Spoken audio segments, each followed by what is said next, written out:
13-year-old Chen Shi was extraordinarily gifted. His physical aptitude was rated SSS, a level almost unheard of, yet he had no superpowers. Di-Yun stared at the physical evaluation report on the desk, his face full of disbelief. He even muttered under his breath, "What the hell? How can someone with an SSS body have no superpowers? Is the universe playing a joke on us?" He rubbed his temples vigorously, leaned back in his chair, and let out a long sigh, as if pondering the absurdity of life. Chen Shi stood in front of the desk, head lowered, nervously twisting the hem of his shirt. His voice trembled as he asked, "Instructor, can I join the martial arts class?" Di-Yun put the report down and let out a cold snort. "The martial arts class starts the day after tomorrow. Let me think about it." Before he could finish, Chen Shi interjected anxiously, "Instructor, SSS is the strongest physical aptitude, right? How could someone as strong as me not have a chance?" Di-Yun shook his head and sighed. "You have no superpowers. To put it simply, your body is like a top-tier gaming PC, but without a monitor, mouse, or keyboard. How are you supposed to play the game?" Hearing this, Chen Shi seemed to grasp onto a sliver of hope and quickly asked, "So as long as I have resources, I can improve, right?" Di-Yun locked eyes with him and replied in a low voice, "The problem is, you have no parents, no background, no money. Where would your resources come from?" Chen Shi clenched his fists tightly and said with determination, "I heard there's underground fighting on Black Street. If I win in the kids division, I can earn resources, and if I become a star, I can make even more." Before he could finish, Di-Yun slammed the table and shouted angrily, "Nonsense! How dare you even think about doing something illegal?" Chen Shi flinched, startled, and lowered his head, not daring to speak. Di-Yun glared at him for a long moment before waving him off. "Go home. I'll think about this tonight." Chen Shi nodded reluctantly and left, clearly dissatisfied. After he was gone, Di-Yun let out another long sigh. SSS aptitude? What a waste it would be for this kid. That evening, Di-Yun brought up the matter with his wife, Chenwaner. With a physique like his, there might not be another like him in the entire human race this year. And yet, he has no superpowers. If he did, I'd seriously consider passing down my family's martial arts to him. Chenwaner thought for a moment before responding firmly, "His test results don't seem normal. His mental and elemental stats are all rated E, as if someone deliberately rewrote them, funneling all his potential into physical aptitude." She paused and added, "Plus, latent superpower awakening is possible. Who knows? He might develop martial intent in the future." Di-Yun slapped his thigh in realization. "Tomorrow, I'll take him to test for martial intent. If he has it, he's in." He then recalled their conversation earlier and frowned. But just imagine this kid actually talked about going to Black Street to fight underground matches for money. Unbelievable. Chenwaner chuckled. "He's just a child spouting nonsense. Don't take it seriously."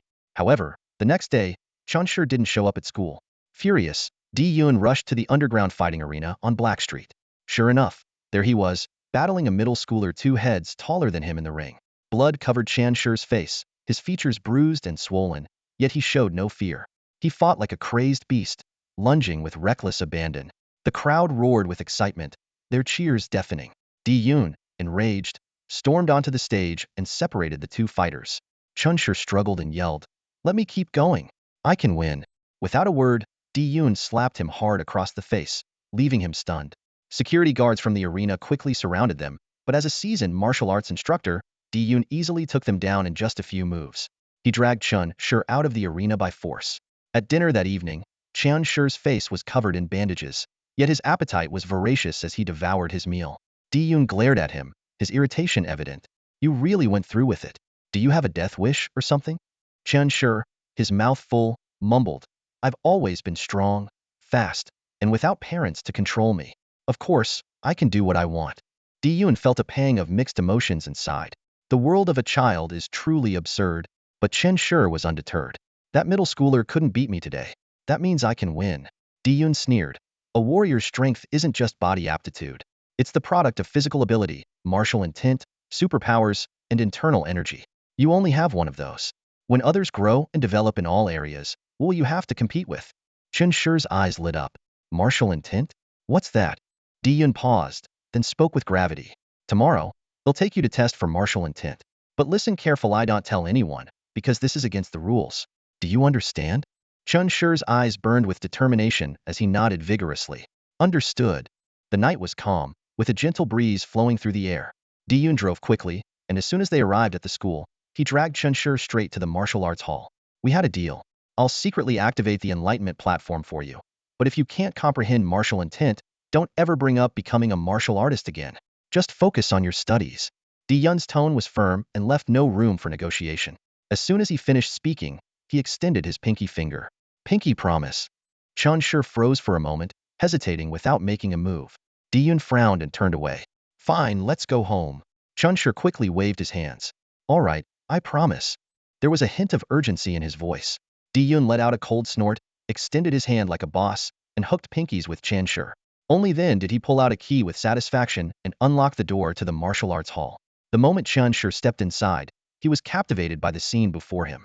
The spacious hall, the spotless floor, and the neatly arranged training equipment around the room all exuded a serene yet powerful aura. He couldn't help but take a deep breath, a slight smile tugging at the corners of his mouth. A sense of belonging surged within him. It felt as if this place was his true home.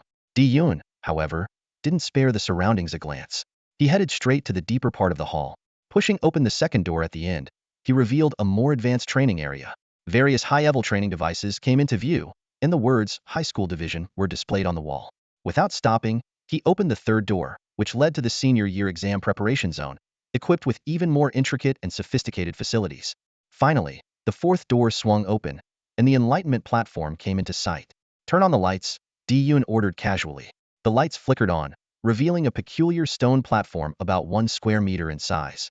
The surface of the platform shimmered with a delicate sheen, its natural patterns flowing gracefully, radiating an air of mystery. Chunshur looked on curiously. Why don't they let everyone try to comprehend martial intent during the talent test? Wouldn't that risk missing out on many geniuses? Yun shot him a sideways glance and replied indifferently, I've told you before, if you can't cultivate blood energy, having martial intent is useless. You need both for success. As he spoke, he stepped forward, bent down, and lifted the platform. Underneath was a crystal container filled with various glowing crystals, each emitting a soft light and appearing exceptionally precious. These are source stones, a rare resource. Do you know how many middle school students there are nationwide every year? If everyone were allowed to randomly try to comprehend martial intent, we'd have burned through the human race's source stones ages ago. Only senior students who meet the blood energy requirements are eligible to use this platform. Got it. Yun straightened up, rubbing his fingers together. Hurry up and get on. If you can't comprehend it, step down quickly and stop wasting time. Before finishing his sentence, he had already activated the Enlightenment platform. Instantly, a pleasant humming sound filled the room. The light from the source stones below flowed upward, absorbed by the platform's surface, which began to emit a soft, glowing radiance. Chunshur wasted no time and quickly stepped forward, sitting cross-legged on the platform. He glanced up and asked, How do I do it? Close your eyes and focus your attention on the center of your brow. If it's there, it'll come to you. If it's not, then it won't. Yun's tone was calm. After speaking, he leaned against the wall, lit a cigarette, took a deep drag, and exhaled a ring of smoke. His expression relaxed. Internally, he felt a sense of relief. Finally, this matter was dealt with. After all, they had made a pinky promise. If Chunshur couldn't comprehend martial intent, then any further talk about underground fighting would be his own choice. As a teacher, Yun felt he had done his duty and had no reason to feel guilty. As for whether Chunshur could actually comprehend anything, Yun wasn't entirely without hope. After all, the kid had a 3s3 talent. While the odds were slim, it wasn't entirely out of the question. Martial intent was graded into 9 levels, from lowest to highest: white, green, yellow, blue, purple, red, orange, reddish-orange, and gold. With sufficient source energy, it could be elevated further over time. Those who started with white martial intent often had a decent chance of advancing to green or yellow in the future. Thinking about this, Yun flexed his fingers slightly, and a faint golden light appeared at his fingertips. He lightly threw a punch, the golden light enveloping his fist and transforming into a dazzling golden glow. The brilliance flowed with an air of overwhelming power. Time ticked by. After 5 minutes, Yun glanced at Chunshur and reminded him coldly, It's been 5 minutes. If you can't do it, step down. But just as he finished speaking, a strange force suddenly surged from the center of Chunshur's brow. Yun's gaze shifted slightly, a flicker of unease crossing his mind. Could it really be true? He took a deep breath, his eyes falling on Chunshur, who stood on the stage. At that moment, Chunshur suddenly opened his eyes, the deep, inky blackness within them shimmering with an indescribable power. Yun's heart skipped a beat as he thought, no way. Could it really be martial intent?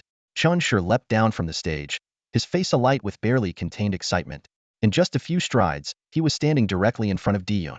Raising his right hand, a faint black glow flickered at his fingertips. He could barely form coherent sentences as he exclaimed, "Teacher, I told you I was a super genius. Black martial intent, it looks so powerful. Does this mean I can go straight into the martial arts class?" Diyun furrowed his brows, a hint of skepticism in his voice. Martial intent can be black? Without jumping to conclusions, he turned and walked over to a nearby computer, his fingers flying over the keyboard as he muttered, "Let me check." Chunshur leaned in, holding his breath as he watched the screen. Soon, bold text appeared on the monitor. Those born with black martial intent are people of battle blood, possessing an innate drive for victory and a natural combat instinct. The characteristics of black martial intent include unparalleled defensive capabilities. When cultivated to the point of covering the entire body, including the skin and internal organs, it becomes impervious to bullets and explosions, ideal for martial techniques that harm both the enemy and oneself. Chunshur's eyes lit up with excitement, and he nearly jumped for joy. "Haha, teacher, look at this. Mortars can't hurt me. Even carpet bombing won't faze me." Diyun gave him a sidelong glance, his expression calm. "I know you're excited, but don't get ahead of yourself. Let me read further." He scrolled down with the mouse, continuing his research. The drawbacks of black martial intent. While it boasts extreme hardness, it lacks any inherent destructive power. It cannot advance through absorbing energy orbs and relies solely on combat to grow stronger. Black martial intent typically finds its purpose during times of chaos and is nearly impossible to develop during periods of peace. Diyun's gaze darkened slightly as he murmured under his breath, "Chaos." A chill ran through him, as though sensing an impending storm. Chunshur, on the other hand, was unfazed, his excitement undiminished. "Chaos? Even better. It's like I was born for it." Ignoring Chunshur's enthusiasm, Diyun continued reading. The ideal complement to black martial intent is an exceptionally powerful and pure physical body. With a strong enough foundation, black martial intent becomes a truly formidable weapon. Chunshur's eyes sparkled as he thumped his chest with pride. "That's me. My physical aptitude is rated 3S3, completely unmatched." Diyun snorted, casting him a skeptical look. "Don't get too cocky just yet. The description isn't finished." He resumed scrolling. However, pure physical cultivation was abandoned over a century ago. Suitable internal techniques are exceedingly rare, and while black martial intent excels in defense, its ultimate counterpart, the legendary blood eternal flow, has never been successfully mastered. Chunshur's grin faltered slightly, and he frowned. "Is pure physical cultivation really that bad?" Diyun shook his head, his expression complicated. 100 years ago, it was the mainstream. But with advancements in technology and energy manipulation, scientists developed ways to enhance martial intent and superpowers using energy sources. Compared to that, physical cultivation demands extraordinary innate talent, which can't be improved later in life. Martial intent and superpowers, on the other hand, can be advanced with external resources. Naturally, people abandoned physical cultivation. Chunshur's confidence only grew. "So that makes me one of a kind, right? No one else can compete with me." Diyun didn't respond, lost in thought as his expression shifted between contemplation and uncertainty. Sensing the change in Diyun's demeanor, Chunshur hesitated before cautiously asking, "Teacher, what exactly is this blood eternal flow?" Diyun's head snapped up, his gaze sharp and intense as he locked eyes with Chunshur. His tone was unusually stern. "Forget about that. Go home and get some rest. Tomorrow morning, meet me outside this venue." Chunshur's eyes widened, his excitement bubbling over as he practically jumped in place. "So I'm accepted, right? I can join the martial arts class?" Diyun, unable to remain entirely unaffected by Chunshur's enthusiasm, softened his tone just slightly. "Listen carefully. No staying up late, no breakfast tomorrow morning," and he paused, making a firm fist-pumping motion. "None of that either." "What? Not even that?" Chunshur froze, his face filled with indignation. "That's my only hobby in life." Diyun shot him a suspicious glare. "You're only 13. Who taught you this stuff?" Chunshur scratched his head, laughing nervously. "My classmates in elementary school." Diyun took a deep breath, his tone serious as he warned, "Absolutely not. Remember, doing that depletes your vitality and weakens your martial intent." Chunshur pouted, clearly reluctant. "But what if I can't hold it in?" Diyun snorted. "Can't hold it in? Then let it happen naturally. If you want to cultivate martial arts, you'd better behave yourself." "No arguments." Chunshur immediately straightened up, snapping a sharp salute. "Yes, sir." Diyun frowned, reaching out to adjust the angle of Chunshur's salute. "Too crooked. Straighten your back. That's better. I'll see you tomorrow." "See you tomorrow." 10 p.m. Diyun lay in bed with his wife, Chunwaner. "What's wrong with you today? You've been quiet all evening, haven't even touched me. Is there someone else out there?" Chunwaner crossed her arms, leaning against the headboard. her voice tinged with both curiosity and dissatisfaction. Di-Yun stared blankly at the ceiling, a flicker of complex emotions in his eyes. He shook his head slowly. That child? What about that child? Chun Wanner raised an eyebrow, a trace of intrigue in her tone. He's the perfect candidate to inherit the martial arts of the Di family. Di-Yun's brows furrowed deeply, his voice low, carrying an indescribable weight. The Di family. Chun Wanner's expression grew complicated at the mention. She straightened up slightly, studying Di-Yun's profile. What do you mean? Black martial intent, you know about it, don't you? Di-Yun's gaze finally shifted from the ceiling to meet her eyes. Chun Wanner's pupils contracted suddenly, her tone now laced with astonishment. That child has black martial intent? According to its description, it's the ideal match for your family's blood eternal flow, one of the strongest internal techniques ever known. It uses blood energy to transform the body, increasing the number of blood vessels and the flow of blood. The more blood, the faster it circulates, and the greater the explosive energy a martial artist can unleash. But the biggest flaw is, once injured, the rapid blood loss can be catastrophic. If black martial intent could serve as a layer of defense, the power would be unimaginable. Di-Yun nodded silently, his face clouded with even more complexity. Seeing his expression, Chun Wanner frowned slightly. This is good news, isn't it? It means the Di family has someone to carry on its legacy. Di-Yun closed his eyes and sighed, his voice tinged with guilt. I just feel I've let you down. Maybe it's because I'm getting older, but I genuinely want to seize this opportunity and train that child. However, to make it happen, you'll need to return to the Di family and beg that man who despised you all those years ago to hand over a copy of the internal technique manual. Chun Wanner froze for a moment, then let out a soft laugh, her tone carrying a hint of resignation. It's been 30 years. Who still cares about that? Besides, I've come to understand. For you martial families, marrying a woman who can't have children is like cutting off your future, your lineage. Di-Yun frowned, his voice deep. But I had a younger brother, didn't I? He could have children. Chun Wanner chuckled lightly, her gaze softening. Then why did you, young Master Di, choose to elope with me back then? Di-Yun kept his eyes closed, but a faint, bitter smile graced his lips. Because just the sight of that old man annoyed me. What that child said today really struck a chord with me. What did he say? Chun Wanner asked. He said he's an orphan. I asked him why he dared to participate in underground fights, and he said, because I don't have parents, no one controls me. I can do whatever I want as long as I have the courage. Di-Yun's brows furrowed as he recounted, his tone carrying a trace of helplessness. And then, I scolded him. Chun Wanner nodded thoughtfully, her gaze contemplative. Why don't you bring him over for a meal tomorrow? Let's see what kind of character he has.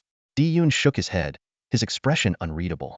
Chun Wanner tilted her head, her lips curling into a faint smile. He's a lot like you, isn't he? Like me? How so? Di-Yun opened his eyes, his tone puzzled. Equally stubborn, Chun Wanner replied with a smile. Di-Yun was silent for a moment before finally nodding slightly. You're right.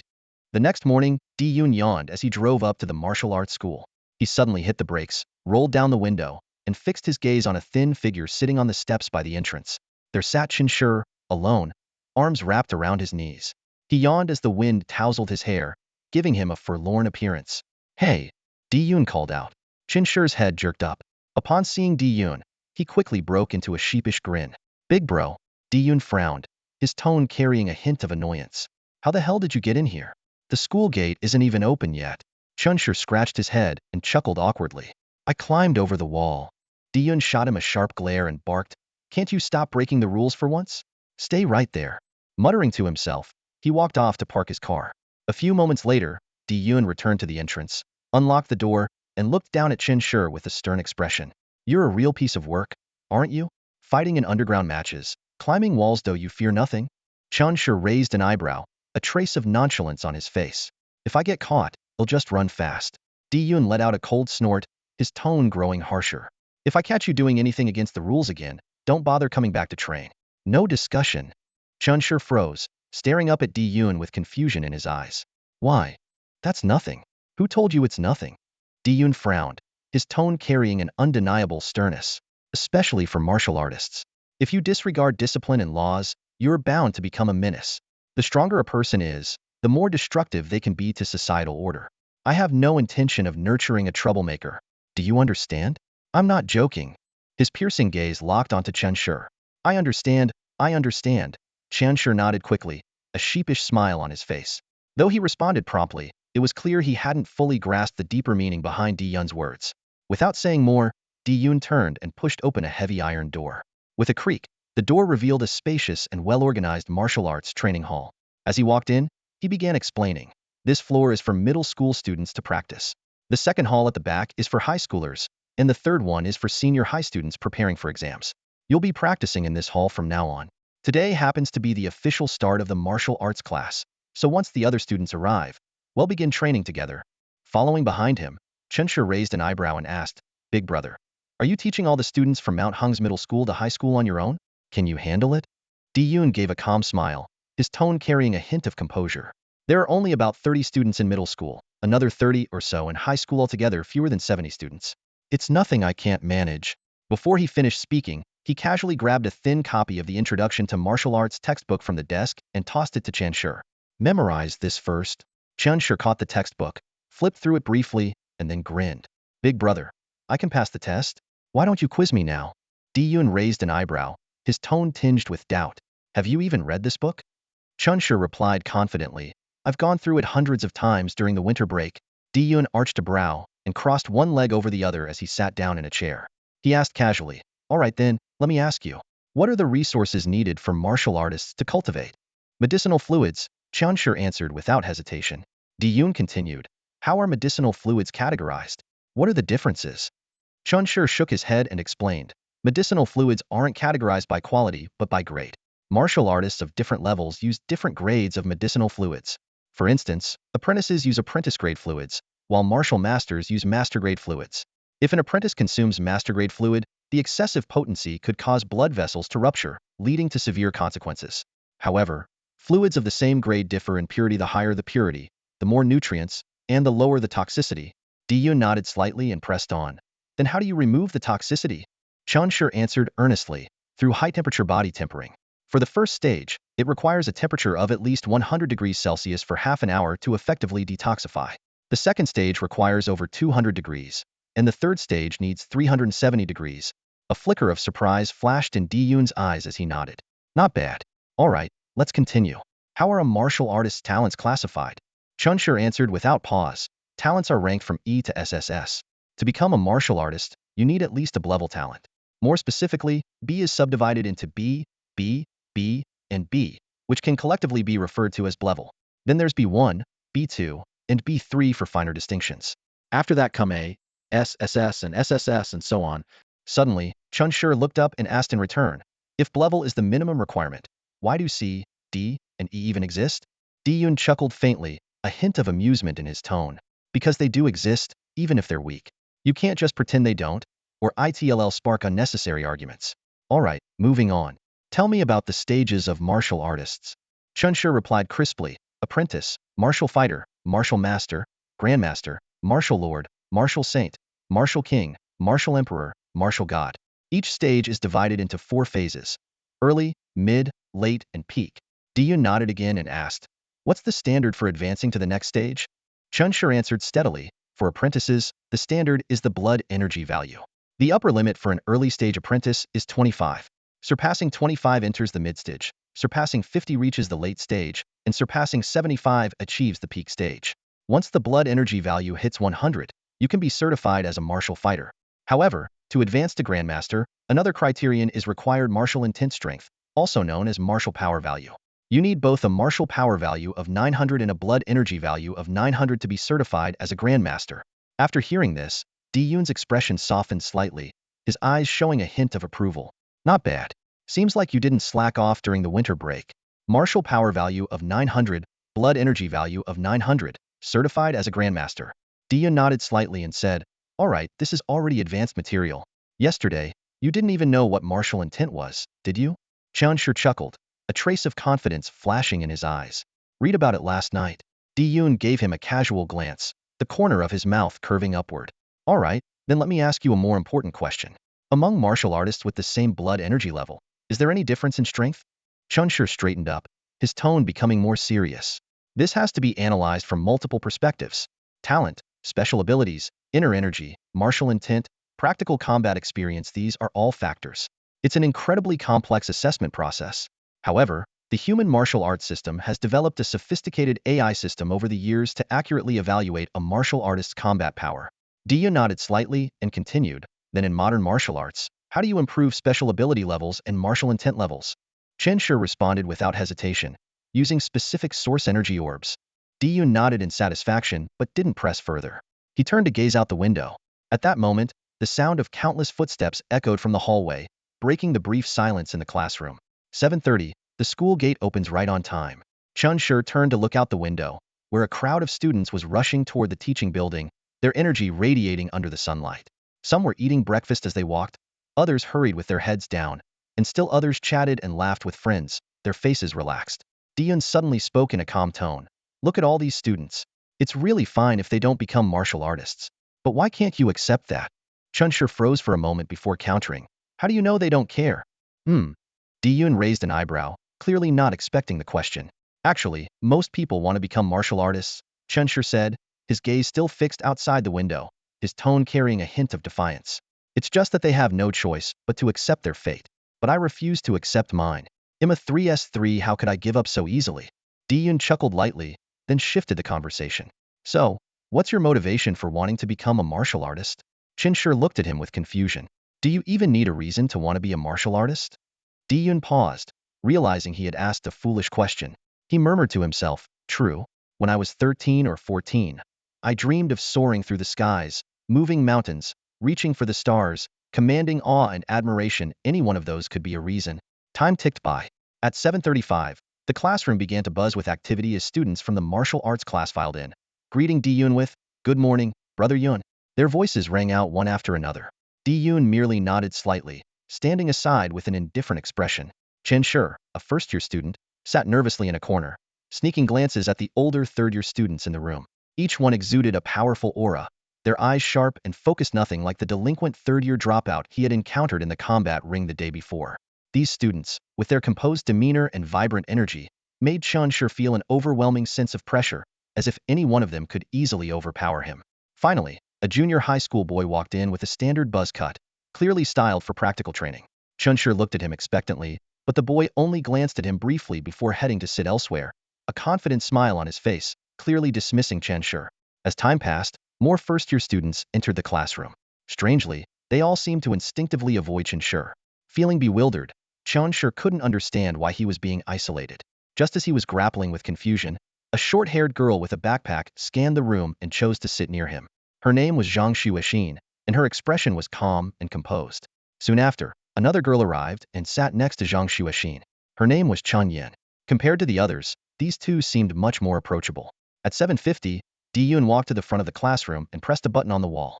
Ding ding ding, a crisp bell sound echoed through the classroom. 5 minutes later, the cafeteria staff entered, pushing carts laden with bags of food, which they placed on a table in the center of the room.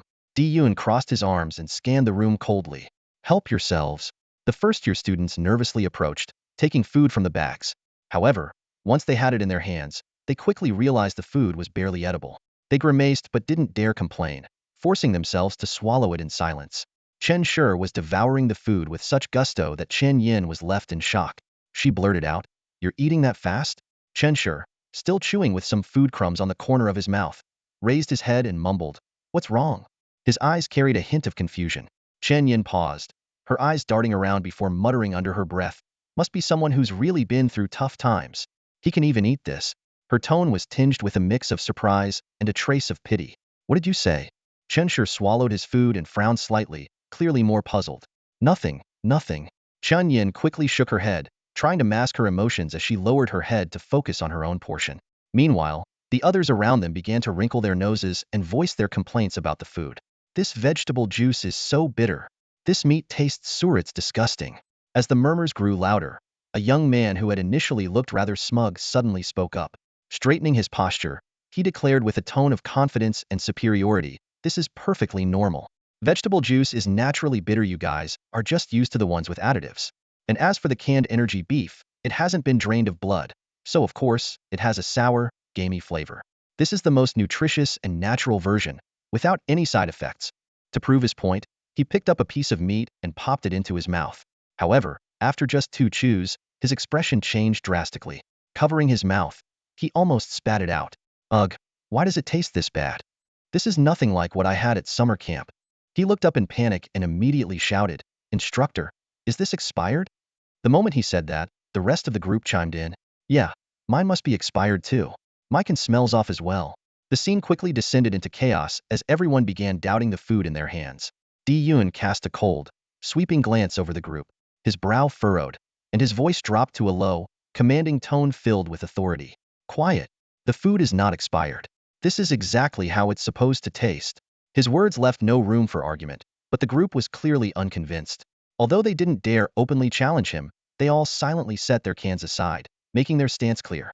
Among the crowd, Huang Liangjun leaned toward those nearby and whispered, "It's definitely expired. I trained at a summer camp all summer, and the food there was nothing like this. Something's wrong for sure."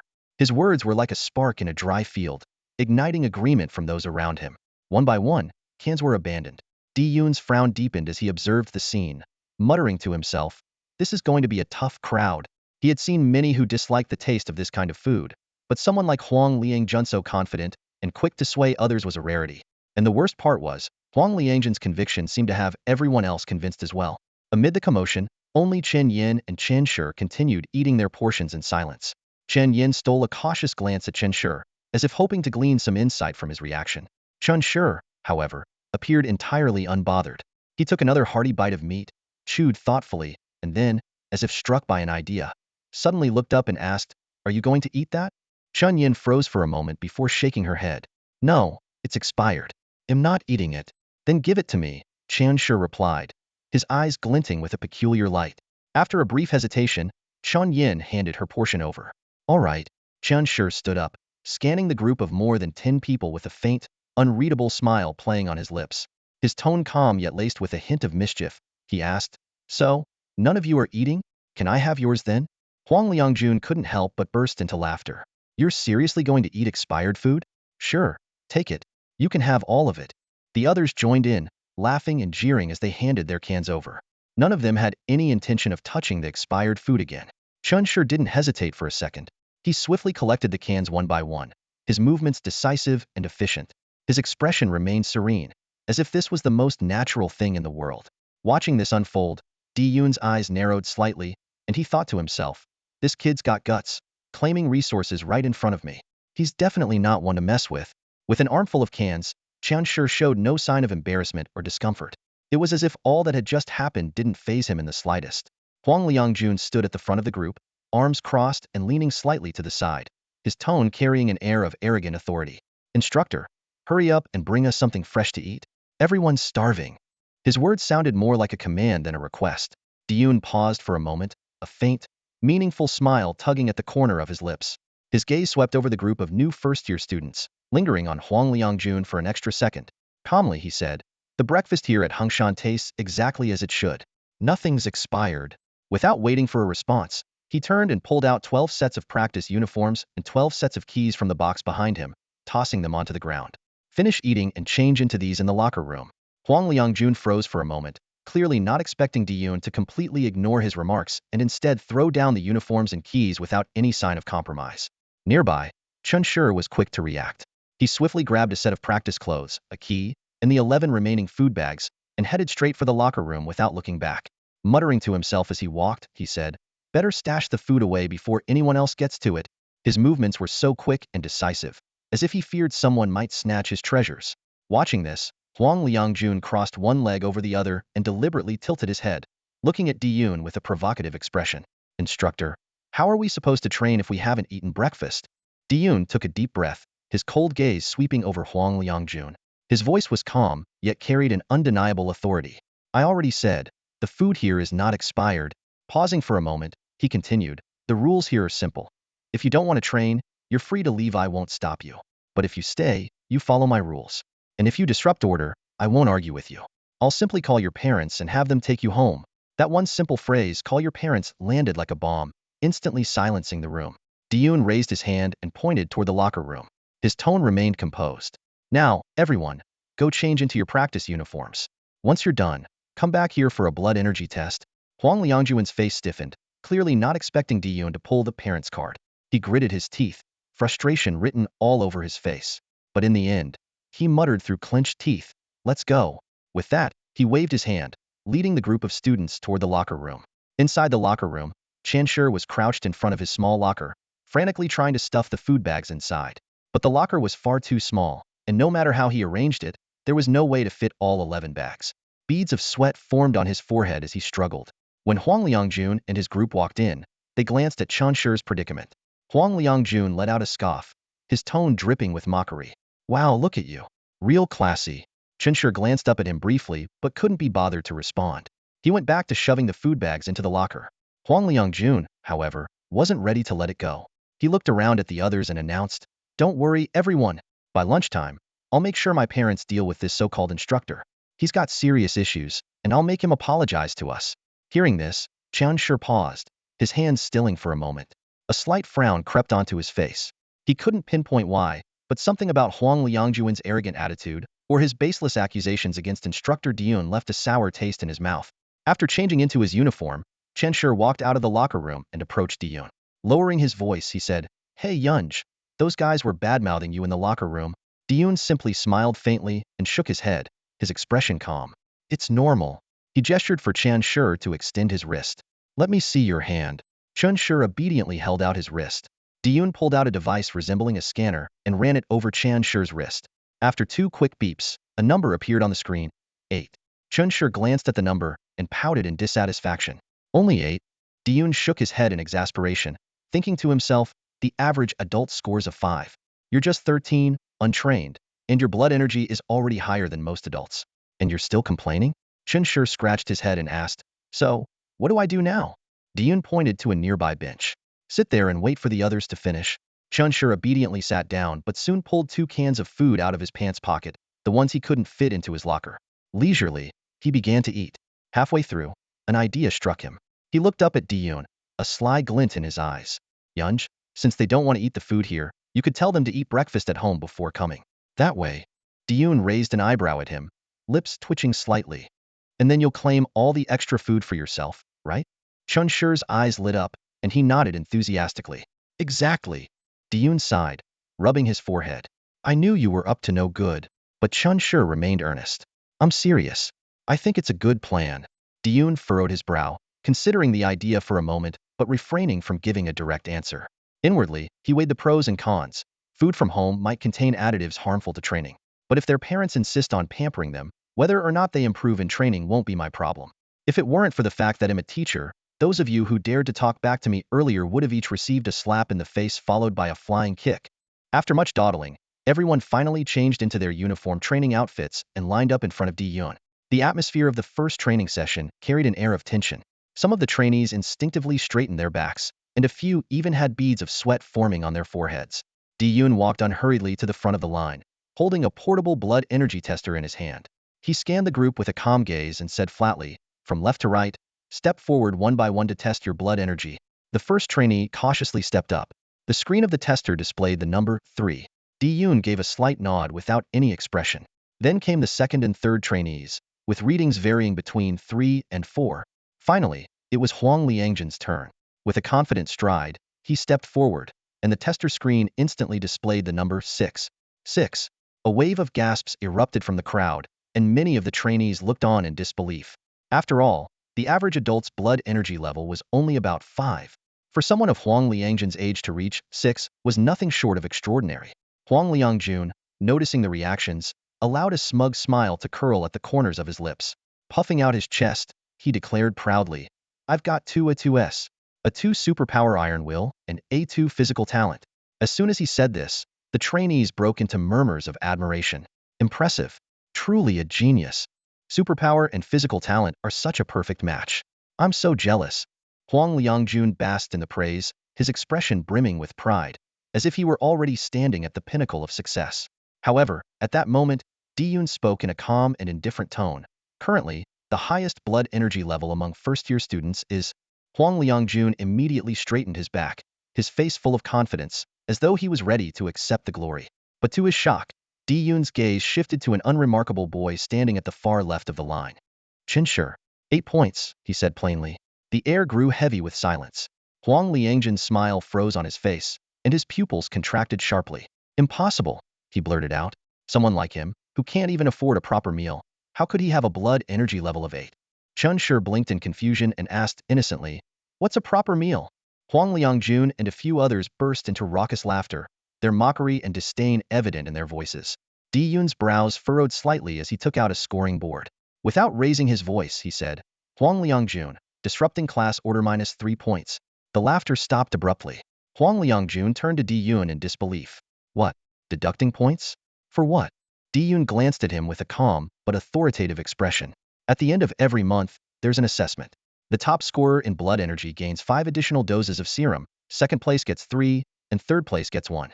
Similarly, the best daily conduct scores earn the same rewards. 5 doses for first place, 3 for second, and 1 for third. What I just deducted is from your daily conduct score. Huang Liangjun's face turned red with frustration, his anger barely contained. I only said 2 sentences. Why deduct points for that? Di-Yun, unfazed, picked up his pen again. Say another word. I'll deduct more. Gritting his teeth, Huang Liangjun muttered under his breath.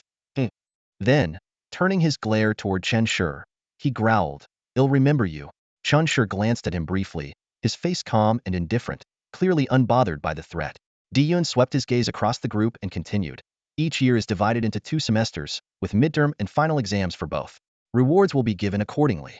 At the end of the second semester, there will be a comprehensive exam involving all first-year students in the city, with even greater rewards on the line. However, if your blood energy level doesn't reach 50 by the end of the first year, you'll be disqualified from advancing to the second year and will be removed from the martial arts class. Understood? The trainees nodded fervently, a mix of tension and determination now visible in their eyes. Di-Yun gave a slight nod of approval. His tone remained steady as he concluded, for today, we'll begin with physical fitness tests and a theory exam. Huang Liangjun took a deep breath and said, the fitness test is finally starting. Time for my performance. He looked eager, confidence flickering in his eyes as he turned to ask, do you get bonus points for ranking first in the test? You do, Di-Yun nodded, his tone calm but firm. The first challenge is coordination. As he spoke, he picked up an elastic ball from a pile of equipment, tossed it in his hand a few times, and then pointed at Huang Liangjun. Stand on it with 1 foot. Huang Liangjun grinned confidently and strode forward. He stepped onto the elastic ball with both feet, crossing his arms over his chest and scanning the surroundings as if silently showing off, look how steady I am. However, before he could bask in his triumph, Di-Yun frowned slightly, his tone turning colder. What are you doing? Do you not understand 1 foot? Huang Liangjun froze, his movements stiffening. After a brief pause, he argued, isn't it supposed to be both feet? That's how they trained us at the summer camp. Di-Yun let out a dry laugh, his voice laced with ridicule. What kind of coordination does standing with both feet require? I don't care about your summer camp nonsense. Lift 1 foot now. I'll start counting. Stop wasting everyone's time. Huang Liangjun gritted his teeth, a hint of embarrassment flashing across his face, but he eventually complied, lifting 1 foot. The elastic ball wobbled instantly, and his body swayed like a pendulum. The confidence on his face quickly gave way to panic as he struggled to regain balance, looking increasingly awkward. Meanwhile, standing nearby, Chun Yin leaned toward Chen Shi and whispered, do you know who that Huang Liangjun is? Chen Shi glanced at her, frowning slightly. Who? His brother's a second-year student at Linshan High School, known as the strongest high schooler in Linshan, Chun Yin said, her tone carrying a hint of mystery. When Huang Liangjun tested as a AA2, their family started boasting about 2 supreme talents in one family. Chun Shi couldn't help but chuckle, his expression amused. A2 is supreme? What would 3S3 be then? Chun Yin laughed as well, teasing, that would be godlike. Chun Shi shook his head with a faint smile, not bothering to continue the conversation. But Chun Yin seemed intrigued and suddenly asked in a low voice, what's your aptitude? Chen Shi shrugged nonchalantly. It's 3S3, of course. Chun Yin rolled her eyes and laughed, calling him out without hesitation. Show off. Her tone was full of mockery, clearly not taking him seriously. Then, as if switching topics entirely, she lowered her voice again and asked, do you really think that food wasn't expired? Chun Shi raised an eyebrow, his tone indifferent. It wasn't. Chun Yin clicked her tongue quietly, muttering, but it tasted awful. I don't know how you managed to eat it. After a pause, she added meaningfully, my dad told me that practicing martial arts is tough. When I get to school, I shouldn't hang out with spoiled rich kids. I should make friends with people who look like they've had it rot hats. How you improve. Chun Shi blinked, looking slightly puzzled. Are you talking about me? Of course. Chun Yin nodded matter-of-factly, her tone firm. I could tell as soon as you walked in. Your clothes and pants are plain. Your sneakers don't have a brand, and there's even a hole in one of them. You're obviously different from the others, someone who's had to work hard since childhood. Chen Shi couldn't help but laugh. Chen Yin, however, continued, do you know what shoes Huang Liangjun was wearing just now? The latest model costs 20,000, and it's a limited edition imported from the northern continent. Chunshur nodded slightly but didn't respond. Chan Yin patted him on the shoulder, speaking with a tone of encouragement. But you don't need to feel inferior. If you work hard in martial arts, your future will be limitless. Chunshur paused, looking at her with surprise. Inferior?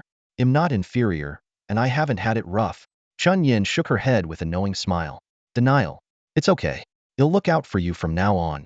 Chunshur gave her a speechless glance and sighed inwardly.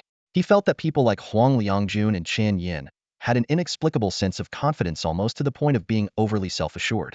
He didn't want to engage with them too much. It was simply exhausting. Suddenly, a dull thud snapped him out of his thoughts.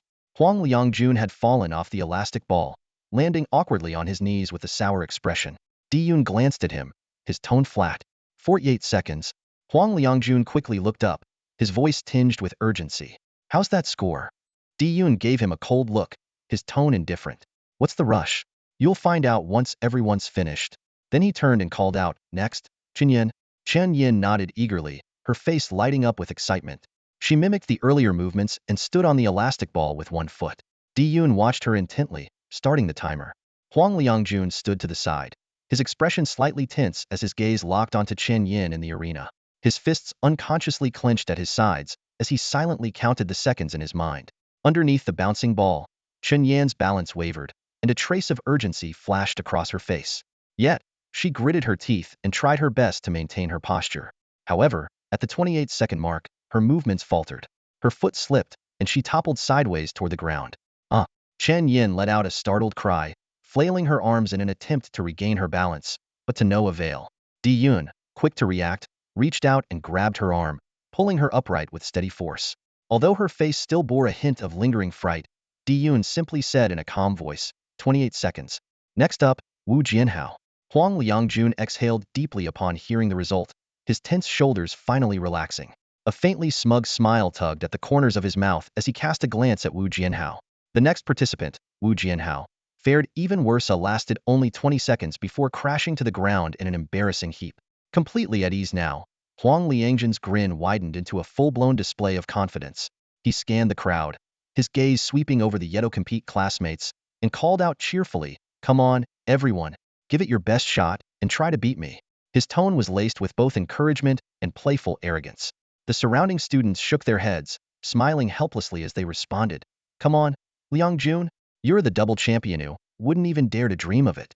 Huang Liangjun chuckled heartily, putting on a faux humble expression. "Oh, stop it. The future belongs to you young ones." Though his words sounded modest, his eyes couldn't help but flicker toward Chen Shur, a sly challenge glinting in his gaze. Chen Shur, however, remained utterly indifferent, his expression calm as he sat quietly in his seat. It was Chen Yin who frowned at the scene, muttering under her breath, "You're going to have a tough time ahead." With Huang Liangjun's talent, he's bound to be the team captain for the first-year group. If you've offended him, he's definitely going to make your life difficult. Chen Shur raised an eyebrow at her remark and retorted coldly, "Then why don't you go curry favor with him?" Caught off guard, Chun Yan's face flushed slightly, and she stammered awkwardly, "I don't really care about that." Chen Shur didn't bother to respond further, leaving her with a dismissive, "I care. Don't bother me." His tone was icy, like a bucket of cold water poured over her head. Chen Yan's eyes widened in disbelief. "Are you saying him annoying?" "Not just annoying, extremely annoying," Chen Shur replied evenly, his voice calm but laced with a sharp chill, showing no trace of mercy. That was the final straw for Chen Yan. Furious, she shot to her feet, gritting her teeth as she spat. Typical of poor people to act like this. With that, she stormed off to sit elsewhere, immediately striking up a whispered conversation with Zhang Xuexin, clearly gossiping about Chen Shur. Chen Shur, however, was unfazed. He remained quietly in his seat, his eyes half closed, as though the commotion around him had nothing to do with him. His focus was entirely on Diyun's roll call, waiting for his turn to take the stage. Up front, Diyun continued reading out names, one by one. Mu Tianlong, 29 seconds. Zhong Luan, 32 seconds. Zheng Zihua, 33 seconds. Jing Weicheng, 35 seconds. Zhang Xuexin, 39 seconds. When Zhang Zuexin's result was announced, a wave of soft murmurs rippled through the crowd. One of the only two girls in the group, not only was she more stunning than Chen Yin, but her performance far outshone hers as well. Zhang Xuexin sat quietly, her expression serene, resembling a graceful narcissus flower that stood apart from the noisy crowd.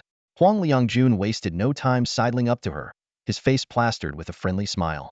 His tone carried a hint of flattery as he said, "Impressive, Zhang. But, alas, still a bit behind me. Zhang Xuexin glanced at him briefly, her gaze filled with disdain. She shifted slightly, moving closer to Chen Shi's side. Huang Liangjun's smile froze awkwardly, and he retreated, visibly embarrassed. The test continued. Qinli, 41 seconds. Yu Ding, 43 seconds. Zhong Liren, 39 seconds. Huang Liangjun watched each result with growing unease, his heart pounding faster. When he saw Qinli and Yu Ding's scores, his palms began to sweat, worried that someone might surpass him. But as Zhong Liren finished, he finally let out a sigh of relief, his smile returning with renewed confidence. That was close, he muttered to himself. Then, with a triumphant grin, he turned to the others and declared, "See? You'll all have to stick with me from now on. Liangjun, you're amazing. Make sure to take care of us later." The others chimed in, their voices filled with admiration. Huang Liangjun waved them off, his confidence soaring. "Relax, there's still one more person left to go." Just as he finished speaking, Diyun called out the final name. Last one, Chen Shi. All eyes instantly turned to Chen Shi. As the last person selected for the class, he was placed at the very end of the lineup. Huang Liangjun's expression immediately shifted to one of mockery, clearly expecting nothing from him. However, in the next moment, his smug look froze. To everyone's surprise, Chen Shi didn't cautiously climb onto the bouncing ball like the others. Instead, he leaped onto it in one swift motion. His movements were crisp and clean, without the slightest hesitation, as if this was second nature to him. The ball wobbled slightly beneath his feet, but Chen Shi stood firmly in the center. He even lifted one leg, balancing effortlessly. The crowd collectively held their breath, their eyes glued to him. Though his body swayed ever so slightly, the movement was as steady as a rock. Diyun's eyes narrowed as he focused intently on the leg Chen Shi was using to balance. The muscles were clearly defined, with veins faintly visible, showcasing an extraordinary level of strength and control. This kid is like a bull relying solely on the strength of that one leg to forcibly maintain his balance. Off stage, Chun Yin was grinding her teeth in anger, glaring daggers at Chen Shi. The words "you're so annoying" echoed repeatedly in her mind, practically making her explode with frustration. Her gaze was sharp as a knife, as if she could glare Chen Shi right off the balance ball. Yet, in the blink of an eye, 30 seconds had passed, and Chen Shi remained as steady as a rock, showing no signs of even the slightest wobble. Huang Liangjuan's expression darkened gradually. His earlier composure had completely vanished, replaced by an unmistakable heaviness. His gaze toward Chen Shi grew more complex, tinged with a trace of unease. The other contestants, who had managed to last 30 or even 40 seconds, were now drenched in sweat, feeling an overwhelming sense of pressure. Soon, the timer hit 35 seconds. A wave of sighs rippled through the venue as a large number of participants could no longer hold on and began to drop out one after another. Then, the 40-second mark was crossed.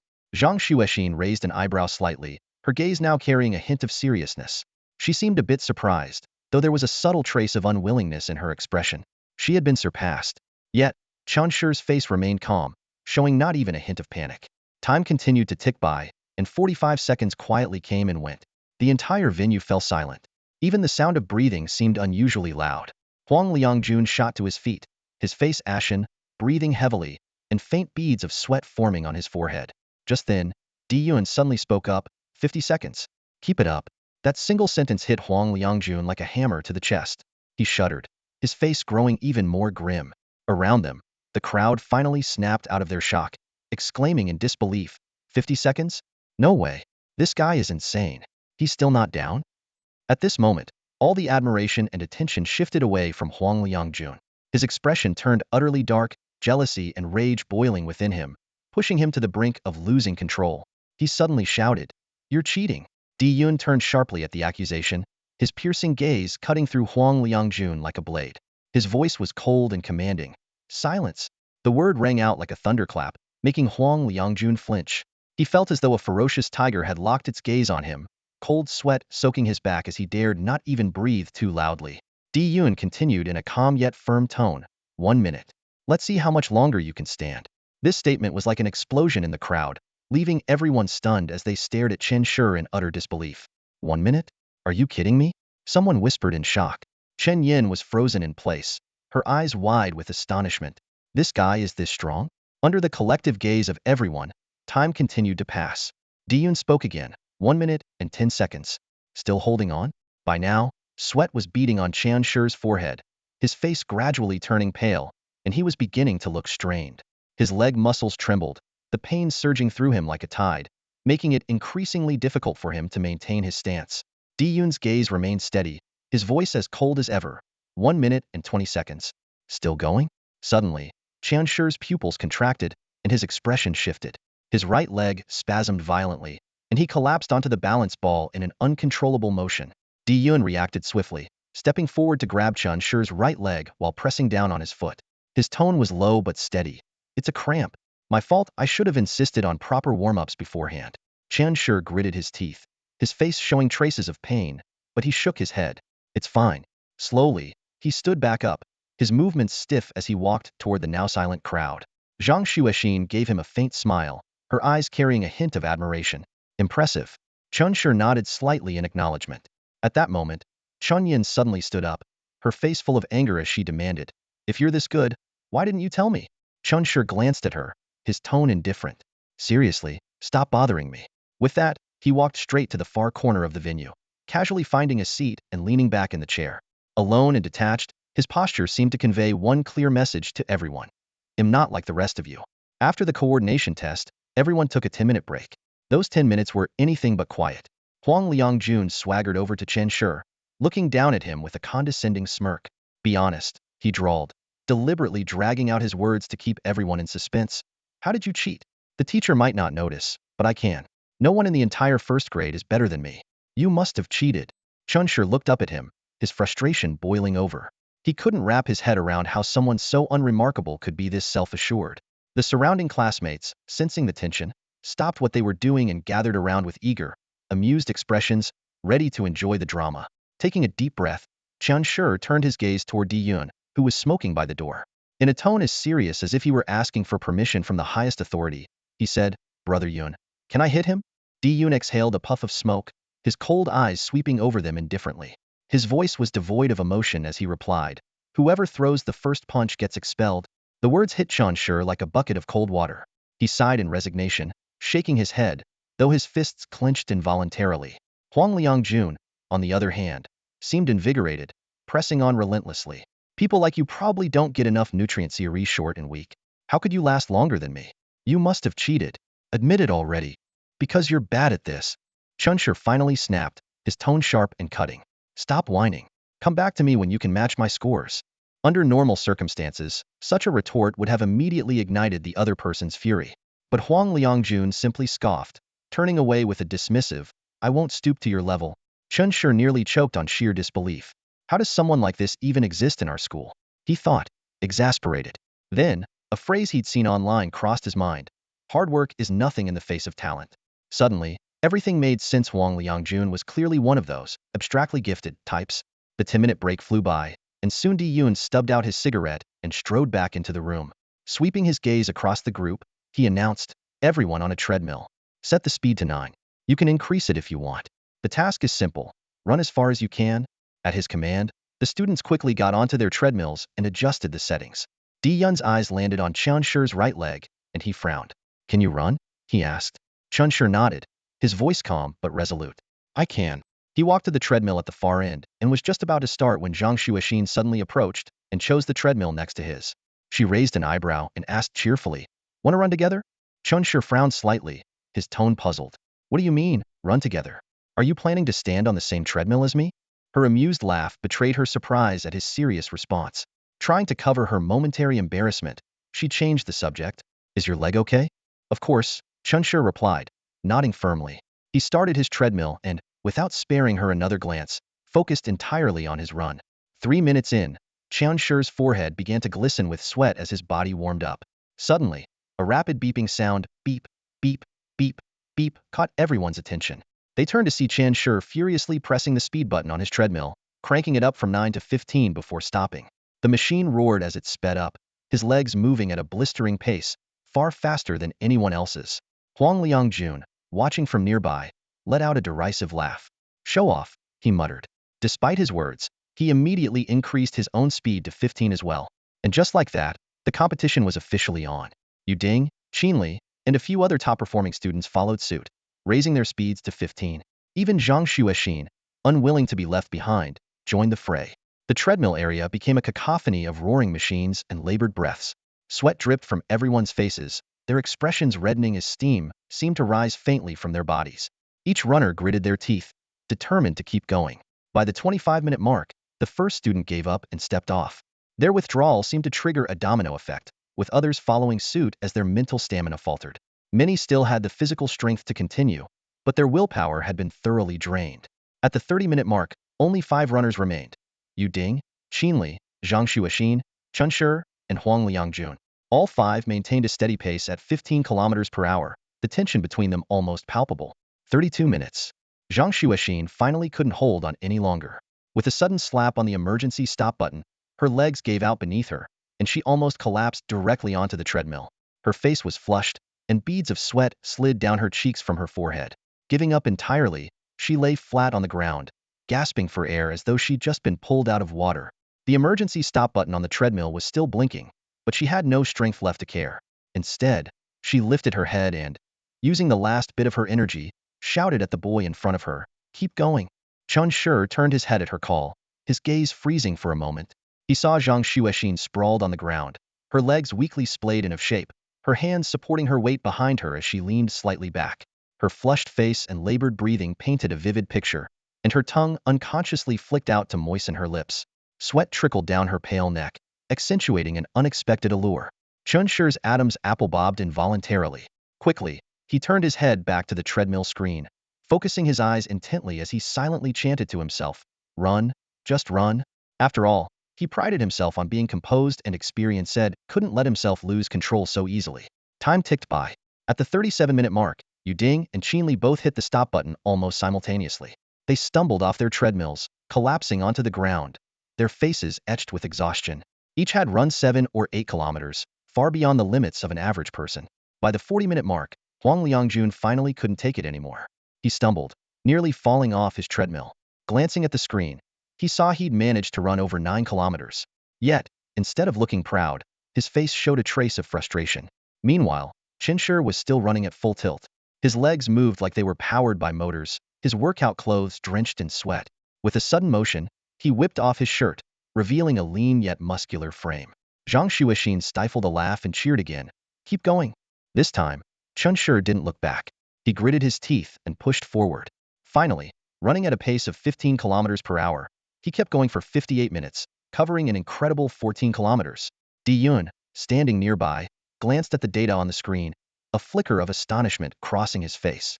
Internally, he marveled, a first-year student, with no professional running training and no physical enhancements, managing to run 14 kilometers? That's insane. He suddenly realized he might have underestimated the potential of a 3S3 physique. Take a 15-minute break, then prepare for the strength test, Di Yun announced calmly, masking his earlier surprise. Hearing this, Chun Shi immediately collapsed onto the ground, lying spread-eagle as if he'd expended every ounce of his energy. But after just a few seconds, he suddenly sat up, his sharp gaze scanning the surroundings. "What's wrong?" Zhang Shuoxin asked curiously. "Nothing." Chun Shi shook his head, his eyes narrowing as they landed on Huang Liangjun.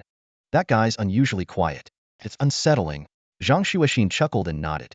"Maybe he's too tired to talk." Chun Shi frowned slightly, exhaled deeply, and lay back down to rest again. But, as if on cue, trouble came knocking. Huang Liangjun, limping slightly, made his way over and pointed at Chun Shi angrily. "Your shoes are rigged. They must have high-tech enhancements." Chun Shi didn't even bother opening his eyes. He lazily kicked off his shoes and flung one at Huang Liangjun's face. "Go ahead. Check them thoroughly and see if you can find any high-tech enhancements." The shoe hit Huang Liangjun squarely, and he immediately clutched his nose, shouting, "Ugh, they stink."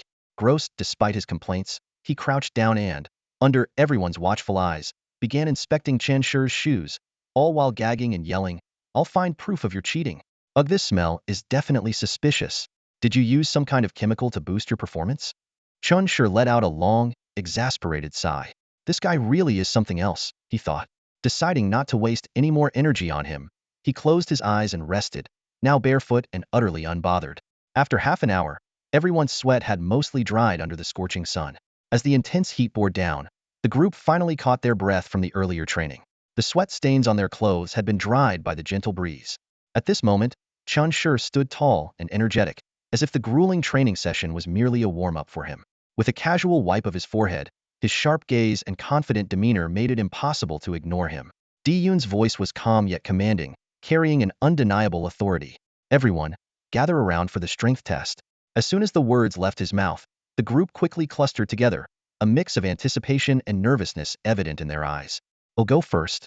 Huang Liangjun raised his hand enthusiastically, striding confidently toward the bench press station. He glanced around at the others, a smug smile playing on his lips. "Load me up with 40 kilograms." Di-Yun nodded and skillfully added two 15-kilogram plates to the barbell. Huang Liangjun took a deep breath, gripping the bar firmly. His muscles tensed as he exerted his strength. Huff, huff, huff with heavy breaths, he steadily lifted the barbell and finally set it back on the rack with a resounding clang. Standing up, he clapped his hands with an air of disdain. "Piece of cake. Add 50. All right," Di-Yun replied simply, adding more weight to the barbell.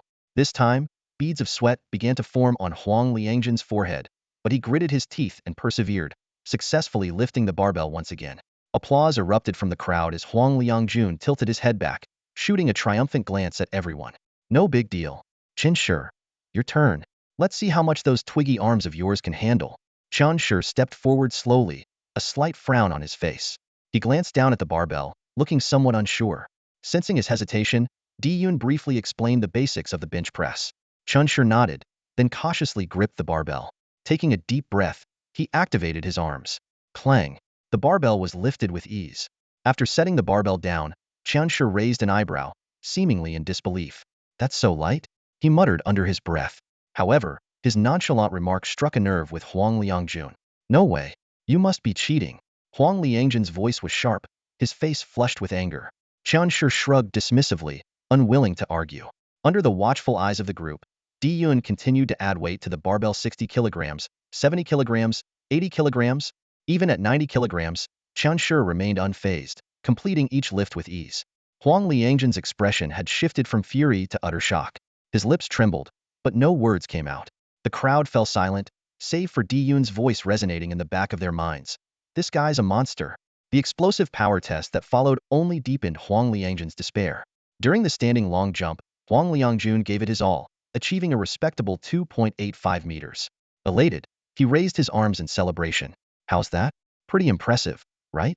Chen Shi merely cast him a glance before stepping up to the starting line.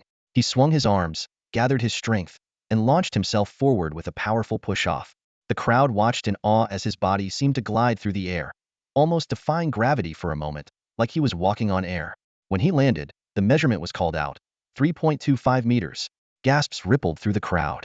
Huang Liangjun's face froze in disbelief, his mouth agape as if he could swallow an egg whole.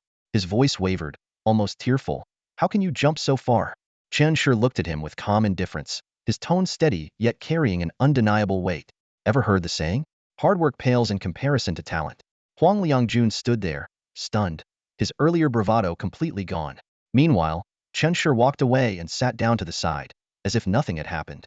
Zhang Shuixin jogged over, her eyes sparkling with curiosity. "Chen Shi, what kind of talent do you have?" "A level," Chen Shi replied casually, unwilling to elaborate further. He knew that saying anything more would only come across as boasting. Zhang Shuixin giggled, covering her mouth. "Liar." The test continued, and soon it was around 11 a.m. Di-Yun clapped his hands, his tone serious. "Everyone, hurry up and measure your height, weight, and body proportions."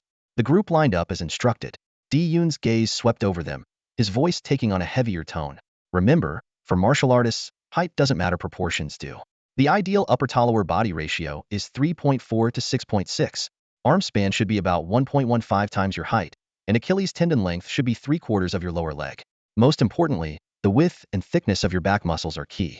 That's what determines a martial artist's strength." His words left the group deep in thought. Some couldn't help but chuckle. "Sounds like you're describing a double-door fridge." Di-Yun shook his head, correcting them seriously.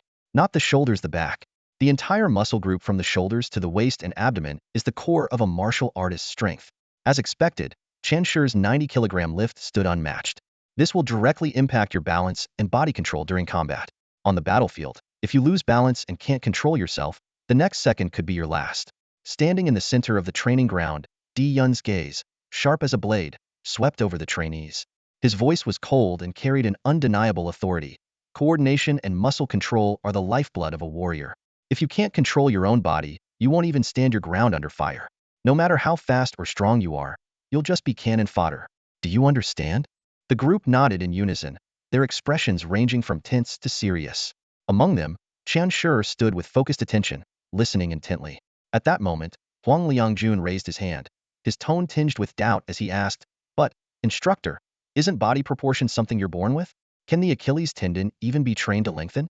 Diyun nodded slightly, his tone still stern. "It can, but it's extremely difficult. Everyone, stand firm. I'll measure you." He then began moving from one trainee to the next with a measuring tool in hand, analyzing each of them one by one. Huang Liangjun, 173 centimeters, 53 kilograms. Achilles tendon is too short, upper and lower body proportions are 50-50. Your focus will be on these two areas going forward. Huang Liangjun lowered his head, his face paling slightly. Qian Shi, 163 centimeters, 42 kilograms. Achilles tendon is a bit lacking, shoulders are too narrow, but your upper and lower body proportions are fine. Interestingly, your arm span is unexpectedly long. You'll focus on shoulders, back, and Achilles tendon training next. Diyun's gaze lingered on Qian Shi for an extra second before moving on to the next person. Zhang Xuexin, 165 centimeters, 44 kilograms. Achilles tendon, Diyun paused, frowning slightly, barely passable. Zhang Xuexin kept her head down, a trace of embarrassment flashing across her face. Time flew by as the measurements continued. By the time the last person was finished, it was exactly noon. The cafeteria worker arrived on time, carrying plastic bags that emitted a less than appetizing smell. Huang Liangjun took one look and his face immediately fell. He muttered, "Expired food again." Diyun shot him a cold glance, his tone calm but leaving no room for argument. "Lunch break is 2 hours. Training resumes at 2 p.m. You're free to do as you please." After a pause, he added, "You can go home to eat." Hearing this, Huang Liangjun and the others looked as if they'd been granted a pardon. They immediately stood up, hurriedly changed out of their training uniforms, grabbed their bags, and dashed for home, some already making phone calls on the way out. The training ground quickly fell silent, leaving only 3 people behind. Zhang Xuexin, Qian Shi, and Yu Ding, standing quietly in one corner. Qian Shi, without hesitation, walked over to the plastic bags and pulled out his lunch. After carefully selecting his portion, he grabbed an extra steamed bun and a can of beef. Glancing at the two standing nearby, he asked calmly, "The food left by the others, do either of you want it?" Zhang Xuexin and Yu Ding exchanged a look, and both shook their heads. Seeing this, Qian Shi wasted no time, swiftly gathering the remaining food. His actions were quick and decisive. Diyun stood off to the side, watching it all with a deep, thoughtful gaze. Inwardly, he couldn't help but admire Qian Shi, a natural-born warrior. In a brutal world, the first skill one must master is the ability to protect and fight for resources like a beast. In that world, generosity isn't a virtue, it's a liability. And this instinct, Qian Shi seemed to possess innately. With that thought, Diyun turned and left for the cafeteria to eat. However, it wasn't long before his communicator buzzed. As soon as he answered, he was met with an angry tirade from Huang Liangjun's parent. "How could you feed my son garbage? Huh? What kind of instructor are you?" Diyun took a deep breath, his tone cold but carrying an undeniable weight of authority. "I'm a retired soldier. Are you sure you want to speak to me like that?" With just that one sentence, the other end of the line fell into a deathly silence. Diyun said nothing more, quietly waiting for their response. Within the human race, retired soldiers were afforded the highest levels of respect and privilege. Among these was a strict law. No one was permitted to insult or provoke a retired soldier. Though this law had been controversial, the human race stood firm. Without the sacrifices of those who fought on the front lines, there would be no prosperous lands for humanity today. Moreover, in this era of universal martial training, every government official was required to have a military background. No matter how skilled or learned someone might be, without battle experience and a military rank, they would lack credibility. Diyun's status was like an unshakable mountain, crushing any resistance from Huang Liangjun's parent. The tone on the other end of the call shifted dramatically, quickly turning into profuse apologies and even hints of offering a gift. And just like that, the groveling and gift-giving began. During lunch break at the martial arts gym, several 8th grade students greeted Qian Shi with enthusiasm. As Qian Shi stepped into the gym, a group of 8th graders quickly gathered around him, their camaraderie suggesting they were already familiar with each other. Interactions between boys were always straightforward, no need for excessive pleasantries. A simple greeting was enough to bridge the gap. "Hey, come over here," said Wang Hu, the team captain of the 8th grade, beckoning Qian Shi with a grin. His eyes sparkled with curiosity and anticipation. "Let me see your fitness test results." Qian Shi casually handed over the damp, slightly crinkled sheet of paper, its edges warped from sweat.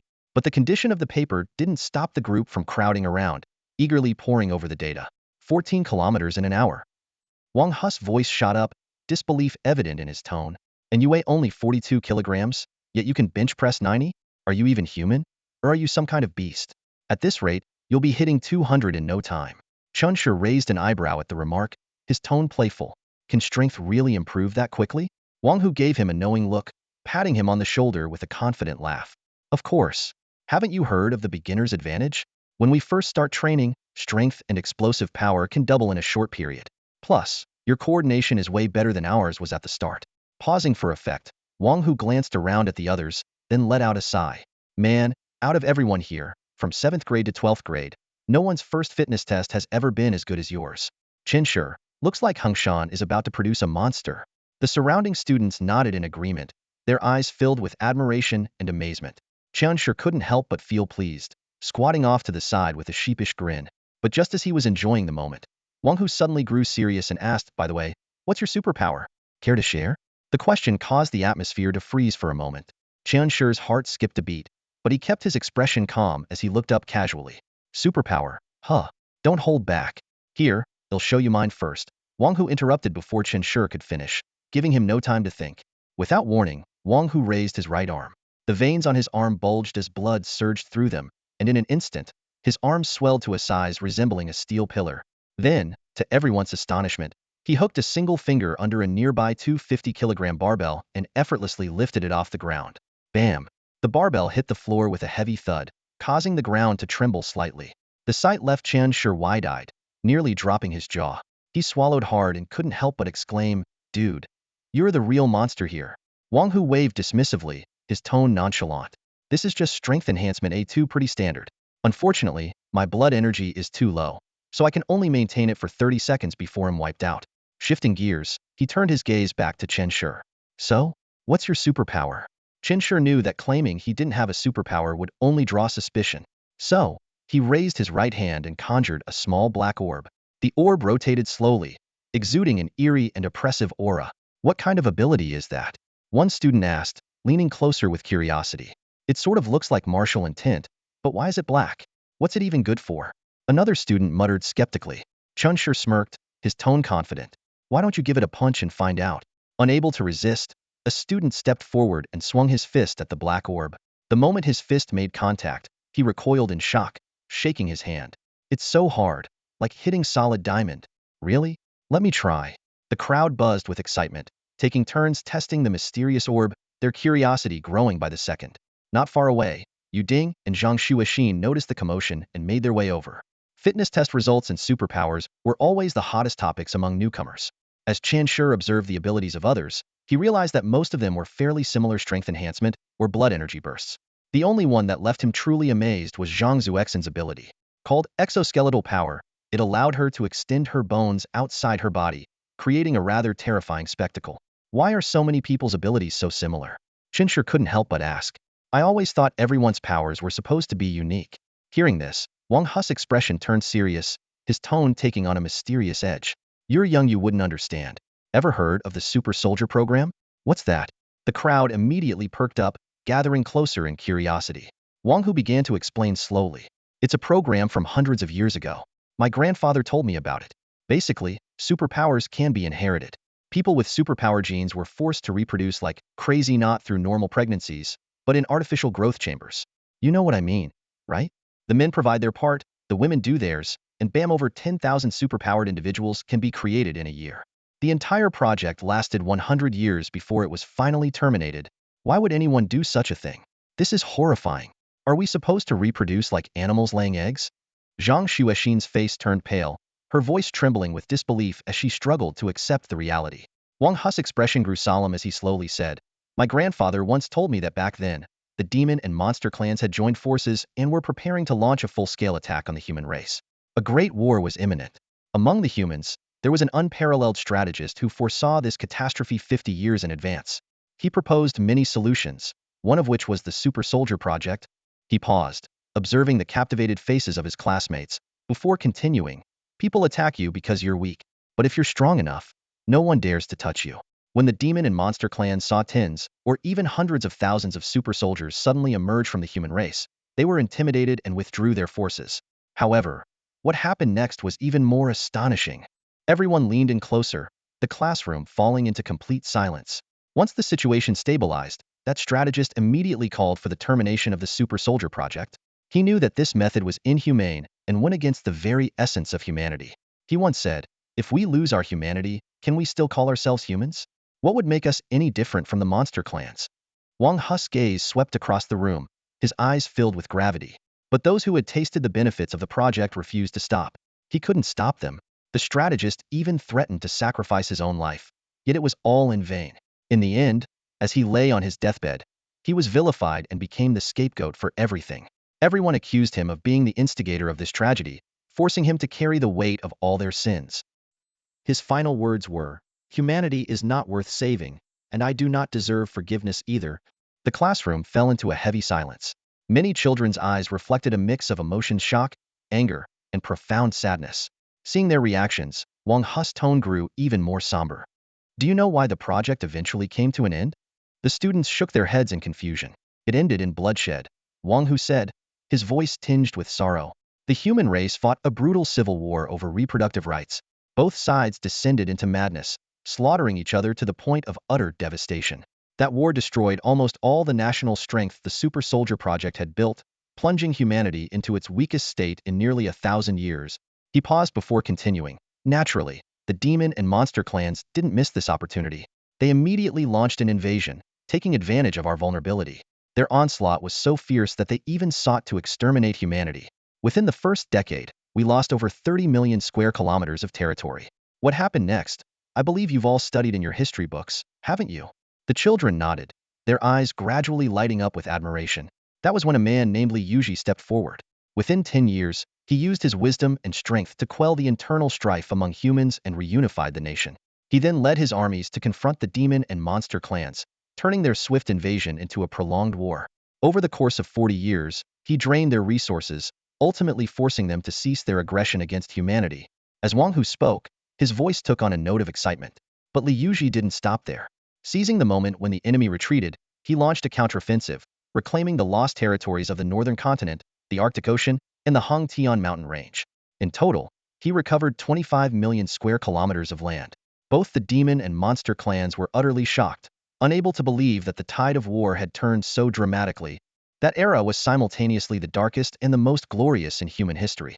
Li Yuji was like a sun destined by fate, leading a battered and broken people to achieve the most dazzling victories in our history. Wang Hu's voice suddenly softened, becoming solemn.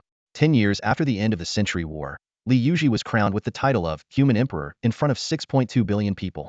But during the coronation ceremony, he erected a statue not of himself, but of someone long forgotten and even despised. Chan Tunwan. The mention of this name caused a visible reaction among the students.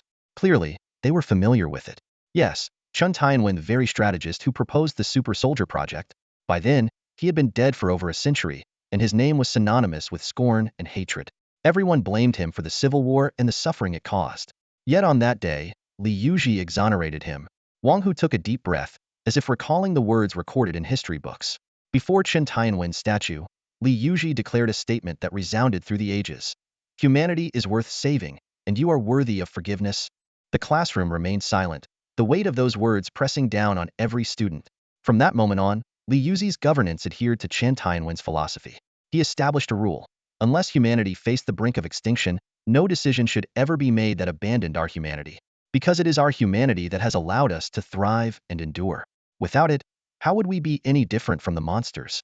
Wang Hu's gaze swept across the students, his tone carrying a deep warning. Remember this: the only thing that separates humans from beasts is our humanity.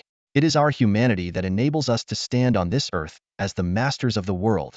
The classroom was engulfed in a profound silence as the weight of the history lessons settled over the students. Each of them grappled with the significance of what they had just heard. After all, in this world, monsters possess the same intelligence and capacity for thought as humans. The only thing that truly sets the two apart is the distinction between humanity and animalistic instinct.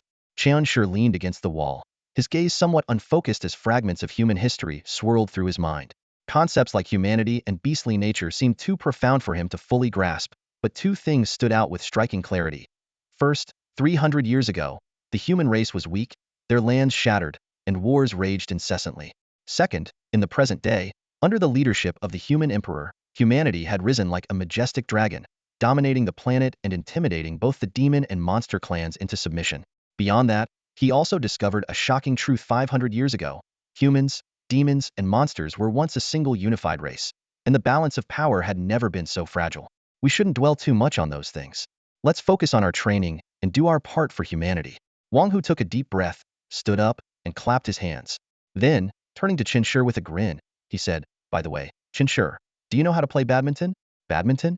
Qin Shi raised an eyebrow, his eyes scanning the vast gymnasium. The courts were marked with badminton lines, and several nets leaned against the walls. He asked instinctively, "Do we train by playing badminton?" "Exactly." Wang Hu nodded, his tone carrying a hint of pride. Badminton is a fundamental training program for junior martial artists. It tests explosiveness, coordination, reaction speed, and endurance. Since middle schoolers' bodies aren't fully developed yet, it's not suitable for them to dive straight into combat techniques. Badminton serves as a safer and more practical alternative. But our version of badminton is a bit different. How so? Qin Shi's interest was piqued. Wang Hu chuckled and explained, "First, the court is larger than a regular badminton court. Second, there's no such thing as going out of bounds on the baseline. If your shot goes beyond the baseline, it means your strength is sufficient. Instead of being penalized, you actually get extra points. We don't focus on finesse or technique. It's all about speed, explosiveness, and physical control, laying the groundwork for real combat in high school." Qin Shi nodded repeatedly as he listened, his hand unconsciously reaching for a nearby badminton racket. "Got it. Let's give it a try." Seeing this, Wang Hu gestured to a senior nearby to set up the net in the center of the court. It was midday, and sunlight streamed through the glass windows of the martial arts hall, casting a warm glow over the court. Outside, a few passing senior students stopped to watch, cheering on the players inside. Zhang Xuexin stood by the window, her gaze sweeping over the lively senior girls outside. She let out a cold snort and turned back to shout at Qin Shi, "Go for it." Her tone carried a hint of something more. Qin Shi glanced at her briefly, forcing a faint smile, though a strange unease stirred within him. Just then, Wang Hu's voice rang out from across the court. "Ready? Ready." Qin Shi gripped his racket tightly, his expression sharpening. "Here I come." Wang Hu smirked as he flicked his wrist and served the shuttlecock with a light push. The shuttlecock zipped over the net, heading straight for Qin Shi. Though a novice, his instincts were incredibly sharp. He lunged forward with a push of his foot, stopped abruptly, and sent the shuttlecock flying back with a high lob. "HM?" Wang Hu chuckled softly, taking 2 quick steps backward. Then, with a powerful leap, his arm tensed with explosive strength, muscles taut as he swung his racket down with force. Smash! With a low shout, a spark seemed to ignite in the air, leaving a brilliant streak of light in its wake. Boom! The deafening impact reverberated through the gymnasium, leaving everyone, especially the first-year students, frozen in shock. Qin Shi stood rooted to the spot, his racket slipping from his hand as he stared in disbelief. All he could remember was how Wang Hu's racket seemed to transform into a bolt of lightning, and the shuttlecock struck the ground like a cannonball, leaving a deep dent beyond the baseline. So this is the power of superhuman abilities? Qin Shi drew a sharp breath, overwhelmed by awe. He finally understood why superpowers were the cornerstone of modern martial arts. Across the court, Wang Hu lowered his racket with a faint smile and turned to a senior girl on the sidelines. "Wang Hu, your turn." "No superpowers this time." The sophomore girl stepped onto the court with an air of confidence. Though her figure wasn't as curvaceous as Zhang Xuexin's, every movement exuded a sharp, commanding presence. She tied her hair into a neat high ponytail, her smile bright and pure, as she walked over to Wang Hu and took the badminton racket. With a playful grin, Huang Ke said, "Junior, I'm not holding back, you know." Qin Shi took a deep breath, his gaze locked on the net ahead. Huang Ke smirked slightly, flicked her wrist, and the shuttlecock shot across the net like a streak of white light, heading straight for Qin Shi. His eyes sharpened, and with quick steps forward, he reached out and flicked it upward with all his might. The shuttlecock soared high into the air. But Huang Ke, like a hawk, leapt into the air, her racket slicing through the air as she smashed the shuttlecock downwards like a meteor crashing to the ground. Qin Shi spun around abruptly, pushing off with his legs as he sprinted to the back of the court. With a desperate swing of his arm, he barely managed to return the shot but had no strength left to counterattack. Huang Ke chuckled lightly, her tone teasing, "Take it easy. Your serve." Qin Shi nodded, picking up the shuttlecock from the ground. Taking a deep breath, he gently flicked his wrist, sending the shuttlecock steadily over the net. Huang Ke, calm and composed, sent it back with precision, the shuttlecock skimming just above the net and heading for the front court. Qin Shi, quick-eyed and swift, lunged forward and gave it a powerful upward lift, sending it soaring high. From the sidelines, Wang Hu couldn't help but laugh. Well, brute force does work wonders sometimes. Huang Ke seized the opportunity, leaping into the air for another smash. The shuttlecock shot towards the back of Chen Shi's court like a bullet. Chen Shi scrambled to return the shot, twisting his wrist to send back a forceful smash of his own. However, the shuttlecock barely grazed his racket, missing its mark, and landed with a definitive thud. The sound echoed his defeat. Scratching his head with a sheepish grin, he looked a little helpless. After all, this was his first time playing badminton, and he was still figuring out the techniques. Throughout the entire noon, Chen Shi moved relentlessly across the court like a tireless beast, running, jumping, and diving after the shuttlecock. As he grew more familiar with the game, his movements became smoother, and the earlier awkwardness of missing shots gradually faded. He began to exchange volleys with Huang Ke, holding his own. Each sharp turn and sudden stop sent his shoes squeaking against the floor, echoing through the gymnasium, which was now filled with his energetic presence. Got it! Chen Shi shouted with excitement, his wrist snapping as he delivered a powerful shot. The shuttlecock darted toward Huang Ke like an arrow. In the blink of an eye, Huang Ke shifted her stance, gripped her racket with both hands, and unleashed a heavy return, hitting the shuttlecock with such force it resembled a tennis serve. Whoosh! The shuttlecock zipped back at a speed Chen Shi couldn't react to. He reached out instinctively but missed entirely. Gritting his teeth and panting heavily, he asked, "Senior, so you've been going easy on me this whole time?" Huang Ke flashed a dazzling smile, her eyes glinting with a hint of pride. "My stamina is at 68, you know." Her meaning was crystal clear. There was a significant skill gap between them. If she got serious, Chen Shi wouldn't even stand a chance of returning a single shot. Yet, her words only fueled Chen Shi's determination. Instead of feeling discouraged, he grew even more fired up, continuing to give it his all in their match. Meanwhile, on another court, Yu Ding and Zhang Xuexin were also playing, though their match was far less intense. Time flew by, and at 2 p.m., Diyun strolled in with a thermos cup in hand. Spotting Chen Shi's frustrated expression, he couldn't help but laugh. "Don't tell me you actually thought you could beat your senior? All right, gather up." Chen Shi lowered his head and trudged back to the group of first-year students, looking rather dejected. This was the first time in his life he had lost to someone in sports. However, during the afternoon badminton class, he quickly regained his confidence against his peers. Thanks to the morning's practice, his skills had already surpassed the beginner level. His next opponent was Huang Liangjun, who stared at Chen Shi with excitement, his tone brimming with provocation. "I've been playing badminton all summer at camp. You don't stand a chance." Indeed, Huang Liangjun's skill was evident, his deceptive moves leaving Chen Shi struggling to keep up. Chen Shi lost several rounds in a row, unable to counter his opponent's feints. "You've got to use your brain when playing, brute force alone won't cut it." Huang Liangjun laughed heartily, his smugness evident. Chen Shi scoffed, rolling his eyes. Amateur tricks. He thought to himself that his opponent was relying on feints to gain an advantage. With his speed and explosive power, he figured he could wait for the shuttlecock to cross the net before making his move. A new round began. Even as Huang Liangjun served, he couldn't resist adding a couple of fake moves, calling out with exaggerated confidence, "Here it comes. Get ready." At first, Chen Shi was fooled, but later he simply let go, watching Huang Liangjun's antics as if observing a monkey's performance. Initially, Chen Shi paid close attention, his gaze fixed on every move Huang Liangjun made. However, as the opponent repeated those clumsy fake moves, Chen Shi's expression gradually turned indifferent.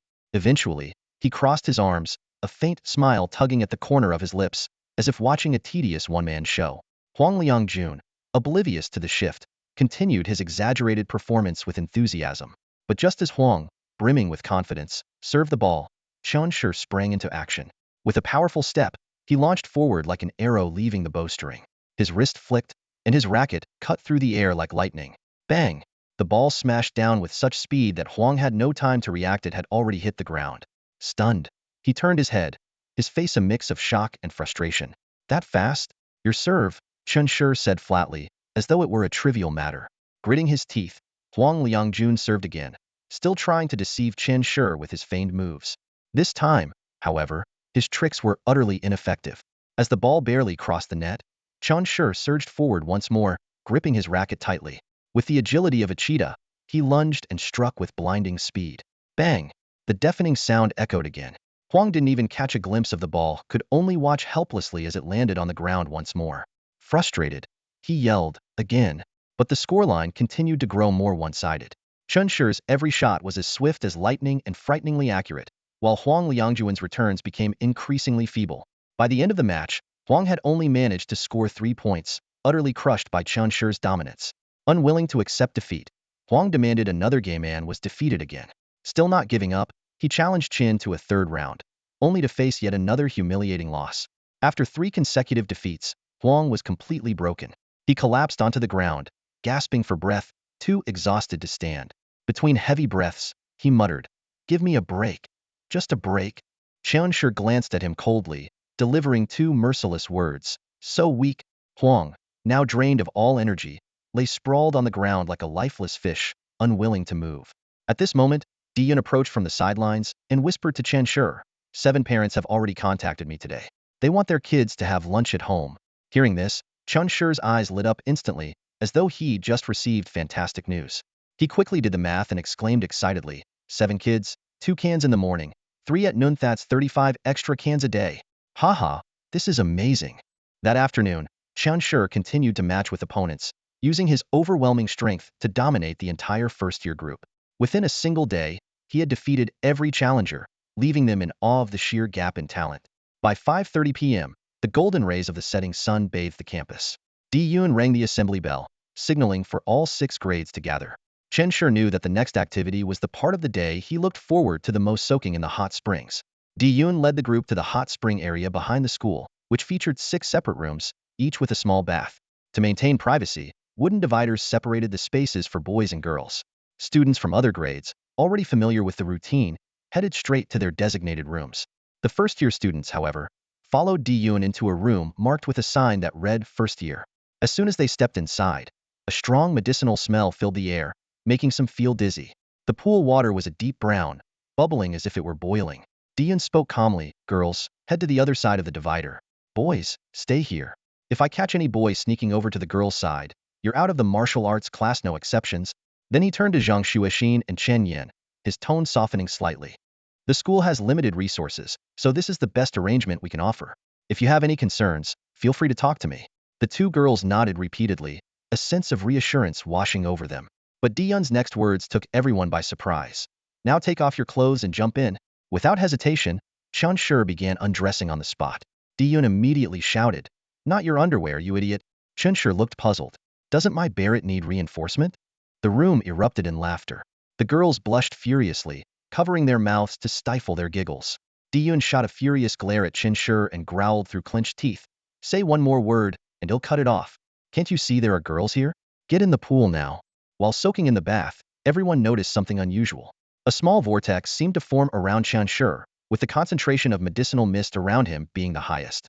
Standing to the side, Diyun's eyes were fixed on Qianshi at the vortex's center, his gaze filled with a mix of admiration and contemplation. He nodded silently to himself. This was also a sign of talent. Qianshi's ability to absorb the medicinal energy was far superior to that of an average person. As the medicinal mist was continuously absorbed, Qianshi's blood energy visibly surged at an astonishing rate. Diyun mentally calculated, realizing that this kid's blood energy growth rate might exceed his expectations. Sure enough, when the 50-minute hot spring session ended, while everyone else remained unchanged, Qianshi's blood energy had skyrocketed to 9.3, a 1.3-point increase in a single day, and that was without any high-intensity training. Diyun had to admit, this kid's physical talent was nothing short of extraordinary. However, even geniuses have their flaws. Diyun's expression darkened slightly as the biggest weakness in Qianshi became apparent: lacked superpowers. In the martial arts world, this was a critical shortcoming that was nearly impossible to overcome. Take someone like Wang Hu, an ordinary martial artist who could barely bench press 250 kilograms under normal circumstances. But with strength enhancement A2 activated, he could easily lift a 250-kilogram barbell with just one finger. This kind of power disparity simply couldn't be bridged by blood energy alone. This was one of the reasons Diyun had initially rejected Qianshi. But the kid was clever. He knew how to use dark martial intent to disguise it as a superpower, temporarily masking his deficiency. Diyun pondered for a moment but still couldn't think of a solution. After the bath session, the group gradually dispersed. It was already 6:30 p.m., and a theory test was scheduled next, lasting until 7 p.m. The martial arts class never had a fixed end time. It always depended on Diyun's mood. As night fell and stars dotted the sky, the day's training came to an end. Huang Liangjun and the others left the martial arts hall, dragging their tired bodies with expressions of frustration. They silently vowed to find a way to turn the tables tomorrow, even considering whether they could sneak in some tricks from home to temporarily double their physical abilities. As the crowd thinned, Qianshi was left alone at the martial arts hall's entrance. He changed out of his training clothes, still wearing his worn-out sneakers. Standing by the door, he seemed a bit lost, unsure of where to go for the night. Di-yun's car slowly approached. He rolled down the window and motioned to Chen Shi. Get in. I'll treat you to some lobster. Chen Shi hesitated for a moment before breaking into a smile and responding cheerfully, sure. With that, he pulled open the car door and hopped in. The car drove into a quiet residential area and eventually stopped in the garage of an old villa. As Chen Shi stepped out, he looked up at the villa, unable to hide his amazement. Brother Yun, is this your place? Yeah, Di-yun replied matter-of-factly while locking the car. Chen Shi's eyes widened. Whoa, it's huge. Do you even have lobsters at home? Di-yun replied nonchalantly, my wife made 3. Enough for you. Grinning ear to ear, Chen Shi obediently followed Di-yun into the house. In the second-floor living room, Chen Wanner was lounging on the couch in a purple silk robe, her legs crossed as she watched TV. Hearing their footsteps, she glanced at Chen Shi and smiled lazily. Good kid, she said, her tone carrying a hint of indulgence. Ma'am, Chen Shi greeted her quickly, bowing his head in respect. He appeared a little nervous, not daring to make direct eye contact. Chen Wanner simply smiled and stood up, stretching languidly. You two chat. I'm full and heading to bed, she said casually before disappearing into the bedroom. Di-yun casually flipped on the kitchen light, revealing a table full of steaming dishes. He gestured for Chen Shi to sit down, his tone hearty. Come on, eat up. As soon as Chen Shi sat down, he couldn't help but ask, Brother Yun, how did you manage to marry such a beautiful wife? Di-yun's face stiffened, and he replied with a hint of irritation. What, you think I'm not handsome? Chen Shi froze for a second before responding seriously. Huh? Brother Yun, how could you ever think that? Di-yun was momentarily speechless and turned to look at his reflection in a nearby glass pane. The mirror showed a face covered in scars, with deep furrows and a rugged complexion. His buzz-cut, sunken eyes, and weathered wrinkles only added to his intimidating demeanor. He stared at his reflection in silence for a moment, lost in thought. The meal was quiet and casual. Afterward, Di-yun drove Chen Shi home. The reason he had invited Chen Shi over in the first place was because Chen Wanner had wanted to meet the exceptionally gifted young man in person. As he bid farewell, Di-yun said lightly, get some rest, and don't climb over the wall again tomorrow. All right, I promise. Chen Shi nodded earnestly. By the way, how did the lobster taste? Di-yun asked. Chen Shi shook his head, his expression a bit conflicted. While I was eating, I kept thinking, does this affect cultivation? Will it increase impurities in my body? Can food be better? So, it just didn't feel good. Di-yun couldn't help but laugh at his response. Shaking his head, he sighed. You're truly destined for a life of hardship. See you. He rolled down the car window, started the engine, and with a flash of the headlights, the car sped off, disappearing down the street. On the way, Di-yun's mind kept drifting back to Chen Shi's small face, youthful yet exuding resilience. He couldn't help but recall his own life at the age of 13, dedicated martial arts instructors, a temperature-controlled sunroom, servants at his beck and call, priceless training uniforms, and top-tier auxiliary equipment. He had it all, yet never once felt that he was living in luxury. Everything seemed so natural, just as it did for Chen Shi now. Chen Shi didn't see himself as enduring hardship either. He simply took these difficulties as a matter of course. How strange, Di-yun murmured, frowning slightly. This kid sees the lives of wealthy people on Lanidois and he feel inferior? Or, does he not even have a phone? Meanwhile, Chen Shi was already home, freshly showered and in bed. Within 5 seconds of closing his eyes, he was fast asleep, and within 10 seconds, his snores filled the room. Complex thoughts? Not a chance. He slept soundly, his dreams tinged with a trace of hope. The next morning, Chen Shi ditched his usual worn-out sneakers and instead donned his training uniform and matching shoes. Clean and sharp, his outfit caught the attention of many students on his way to school, some with envy, others with jealousy. Yet Chen Shi seemed oblivious, walking steadily, neither arrogant nor self-effacing. He neither lowered his head nor held it high, simply moving forward at his own pace. Once the school gates opened, he ran straight to the martial arts hall and quietly waited for Di-yun to arrive. By 8 a.m., while Huang Liangjun and the others were still leisurely enjoying their breakfast at home, Chen Shi had already comfortably grabbed 14 cans of food and was sitting in a corner happily eating. The canned food tasted ordinary, but he ate with focus, as if it were a sacred ritual marking the start of his training day. The day's training commenced as scheduled. As usual, Huang Liangjun began pestering Chen Shi had become his daily amusement. The other trainees eagerly gathered to watch their rivalry unfold. When Chen Shi practiced his legs, Huang Liangjun practiced legs. When Chen Shi worked on his Achilles tendons, Huang Liangjun did the same. When Chen Shi trained his back and added weight, Huang Liangjun followed suit. Yet each time, Huang Liangjun was the first to collapse, panting heavily as he slumped to the ground. Despite this, he stubbornly refused to acknowledge Chen Shi's strength, convinced that something else must be at play rather than admitting his own shortcomings. Chen Shi paid him no mind. He knew time would eventually bring clarity to Huang Liangjun. For now, Chen Shi had only one goal in mind: to adjust his body proportions. For ordinary people, body proportions are determined by genetics and cannot be changed. However, cultivating source energy could break this limitation. In modern terms, what he was doing was essentially genetic evolution. At this stage, his mission was simple: enhance his blood energy and adjust his body proportions. This was just the beginning. When lunchtime came around, everyone did their own thing. Some stayed back for extra practice, others chatted away, and a few headed home to eat. In the eyes of his peers, Chen Shi seemed increasingly peculiar. He was like a martial arts fanatic, so consumed by his passion that he could bluntly decline even Zhang Zuexin's warm invitation to have lunch together. His life was startlingly monotonous. Intense Achilles tendon stretches every morning, relentless back muscle training in the afternoons, and soaking in medicinal baths every evening to recover. His days revolved around this rigorous cycle, leaving no room for anything else. Yet, his dedication paid off. His blood energy level skyrocketed, going from 12.3 to 14.2, then 16.2, and finally 18.1. The daily increase was astonishingly consistent, ranging from 1.9 to 2 points. Within just 1 week, Chen Shi's progress left everyone else far behind. That Saturday, during the lunch break, Huang Liangjun pulled Chen Shi into a game of badminton. Their relationship had taken an odd turn from the initial "you cheating poor kid" to "bro, play a game of badminton with me. They'll record it." Huang Liangjun's sudden change in attitude baffled everyone.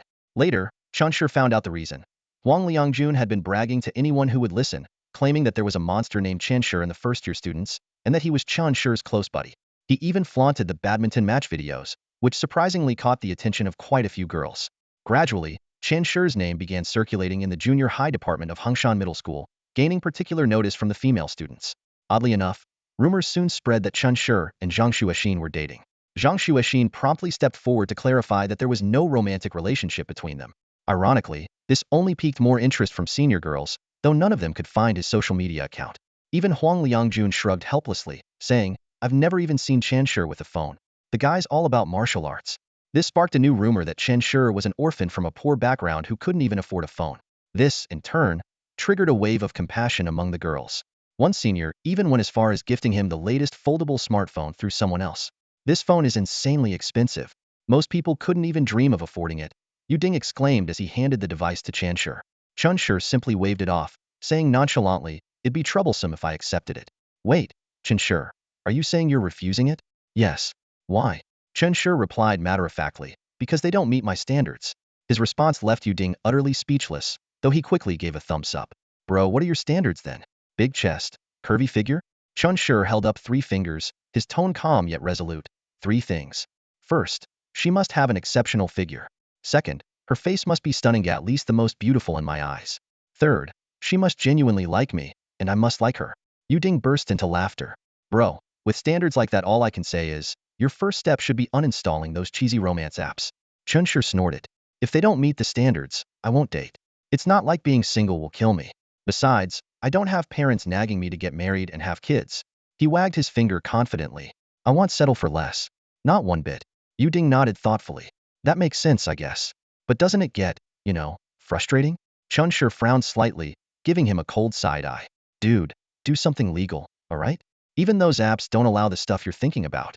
Yu Ding quickly waved his hands. No, I mean, it's perfectly normal." Chen Shi shook his head again. "I can't just randomly find someone to solve the problem. If it ever gets unbearable, I'll just make myself a cup of lemon tea." Yu Ding was left speechless, realizing there was no way to out-argue Chen Shi. In fact, he began to think that this guy wasn't just smart, was terrifyingly clear-headed. "By the way, don't you ever get bored training every day?" Yu Ding changed the subject. Chen Shi smiled, a glint of excitement flashing in his eyes. "How could I be bored when my blood energy keeps rising every day? It's exhilarating." "Every day?" Yu Ding's eyes widened. "What's your level now?"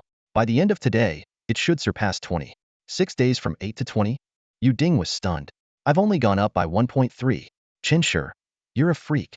With this level of talent, you're guaranteed to make it as a soldier on the battlefield. If you don't, it'd be pure corruption." The mention of soldier made Chen Shi's heart swell with pride. However, the thought of having nothing to do on Sunday left him feeling a little restless. The martial arts class only ran 6 days a week, with Sunday off. He decided to ask Brother Yun later if he could train on Sundays as well. To his surprise, Brother Yun already had plans for him. He told Chen Shi to take a cab to his house at 8 a.m. on Sunday, assuring him that the fare would be reimbursed. On Sunday morning, Chen Shi arrived punctually at Brother Yun's small villa. The iron gates opened slowly, and Brother Yun emerged, rubbing his eyes and yawning. His wife, meanwhile, drove out of the villa in a pink sports car. Try not to lose too much, Brother Yun said casually. Wearing sunglasses, Chen Weiner smirked. I checked the almanac to Damilux through the roof. I'm going to clean those old ladies out. Chen Shi asked curiously, what's mistress up to? Brother Yun stretched his neck lazily. Playing cards. Don't worry about her. Come with me, I'm going to teach you some exclusive techniques today. Diyun led Chen Shi to the villa's backyard. The area was vast, resembling a martial arts training ground, with rows of weapons neatly arranged on the side. Swords, spears, sabers, and halberds glinted coldly under the sunlight, exuding an intimidating aura. Chen Shi glanced around, his eyes filled with amazement and curiosity. Unable to hold back, he asked, training? Didn't you say we needed to work on body proportions first? Diyun shot him a cold glance, his tone firm and commanding. Just do as I say. No questions. Without waiting for a response, he grabbed 2 steel rods from the weapon rack. Tossing one to Chen Shi, he gripped the other tightly in his hand. His swift and decisive movements prompted Chen Shi to straighten his posture instinctively.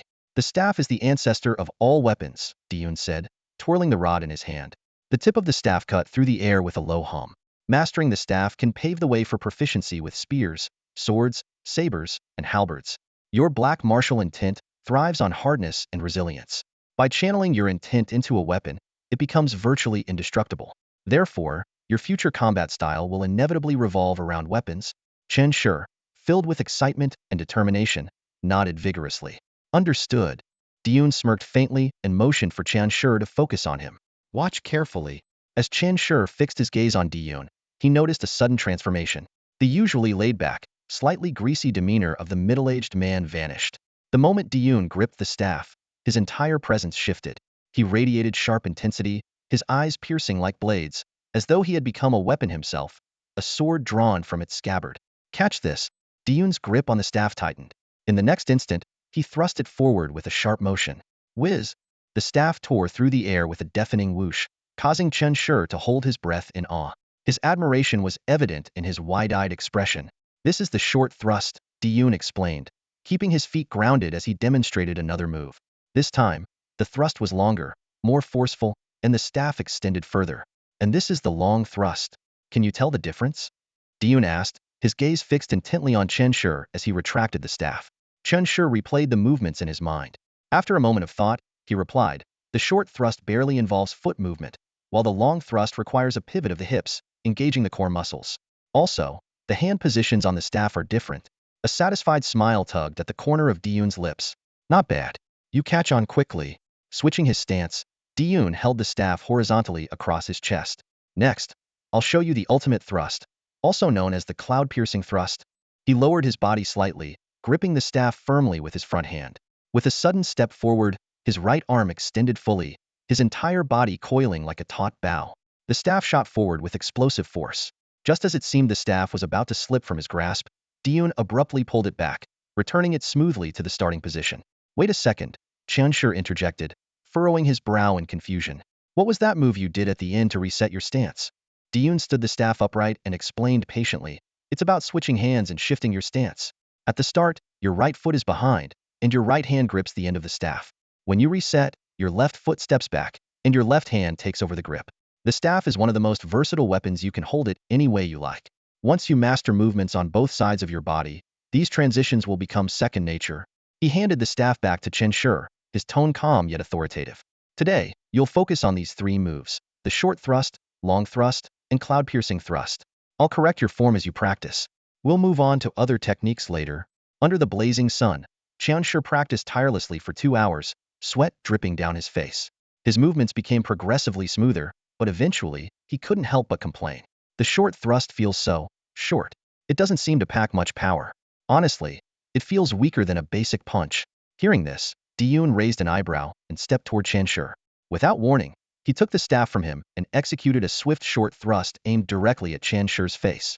Startled, Chen Shi instinctively raised his arms to block, but Diyun deftly flipped his wrist, redirecting the staff upward and landing a precise strike under Chen Shi's chin. Ow!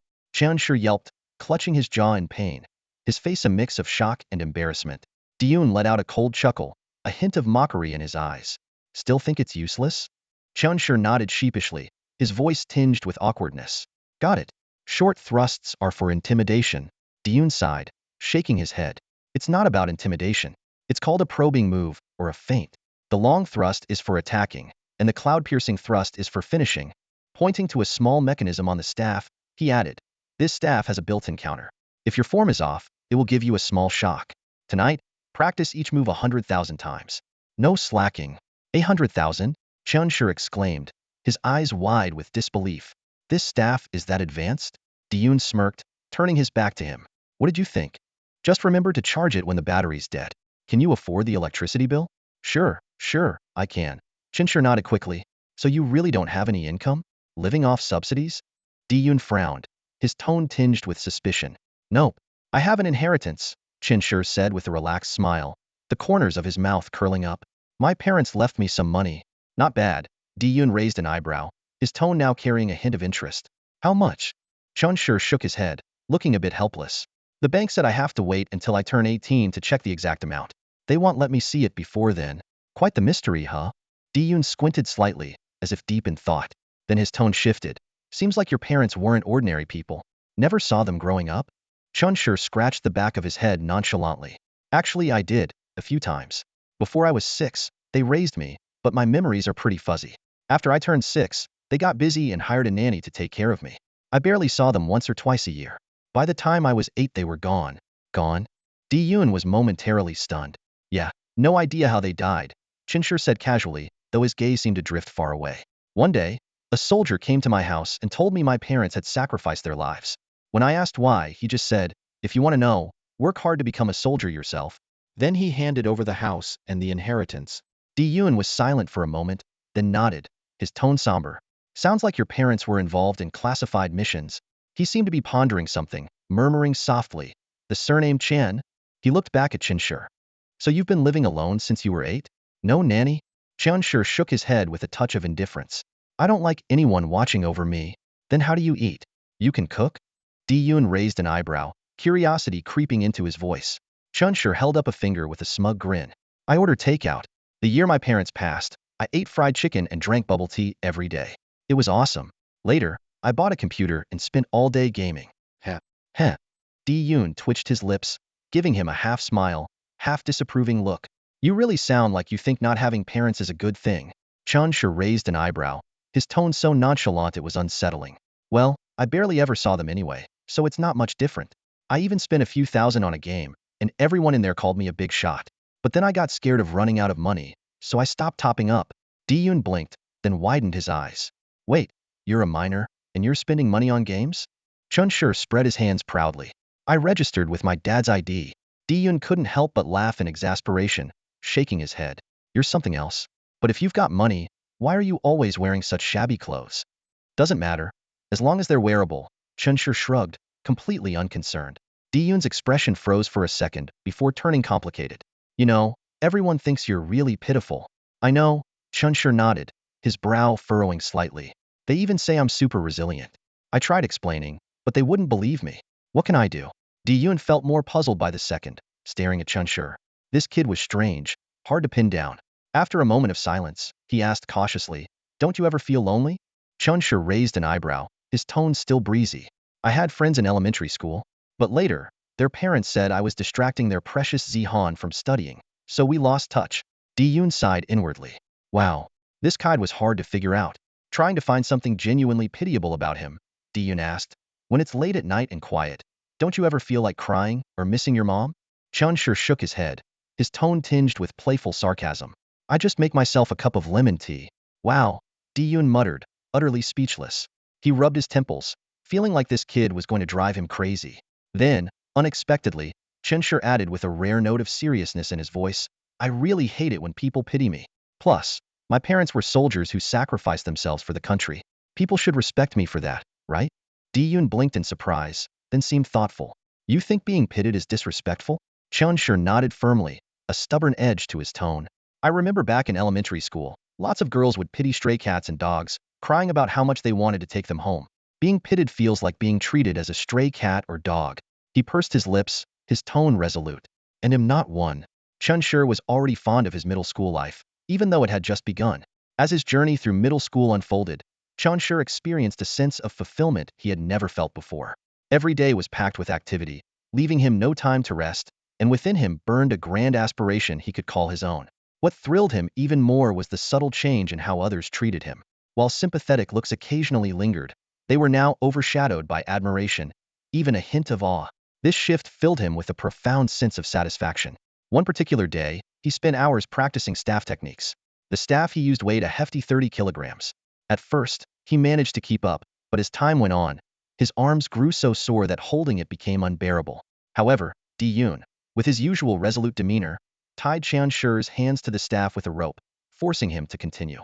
With your physical talent, you don't need to worry about getting injured, Di-Yun said, his voice calm and firm. Chun Shi nodded. Despite the numbness in his arms, he trusted Di-Yun completely. His words were never spoken lightly. Then, Di-Yun's next statement ignited a fire within him. Those people you see standing on top of the podium on TV? This is how they trained from a young age. Chun Shi's eyes lit up, as if he caught a glimpse of an elusive future. Di-Yun continued, after seeing your Hei Wu Yi, I believe you have a chance to stand there too. But right now, that chance is slim. You'll have to work hard with your own hands to improve it. Di-Yun's gaze fell on Chun Shi's tightly gripped hands holding the iron staff, and Chun Shi instinctively tightened his grip even more. Standing under the blazing sun on the grassy field, he repeated the short thrusting movement over and over, so focused that he lost all sense of time. It wasn't until Di-Yun called out, "Time to eat," that he snapped out of his trance. That morning, Chun Shi successfully completed 357 short thrusts. Although he was electrocuted a few times for improper form, he didn't let it discourage him. As for the long thrusts, he hadn't started practicing them yet. After a quick lunch, he immediately threw himself into the afternoon's training session. 4.5 hours passed, and it wasn't until 5:30 in the evening that Di-Yun, standing by the second-floor pool with his signature sunglasses and composed demeanor, called out, "Time's up. Your Shenyang is back to cook dinner. If you're hungry, come back yourself." Chun Shi wiped the sweat off his brow and nodded in acknowledgement, replying with a simple "got it." Yet he didn't stop his movements. It wasn't until the sun began to set that he finally ended his practice. At dinner, Chen Weiner had changed into casual clothes and was in an exceptionally good mood, animatedly recounting how much money she had won that day. Di-Yun, as always, listened to her with a gentle smile. For decades, he had quietly enjoyed her stories, seemingly never growing tired of them. Suddenly, Chen Weiner chuckled and said, "Oh, by the way, I bought a new pair of shoes for your disciple 28,000 yuan." She pulled out a shoebox from a shopping bag, her expression full of pride. Di-Yun chuckled softly and shook his head.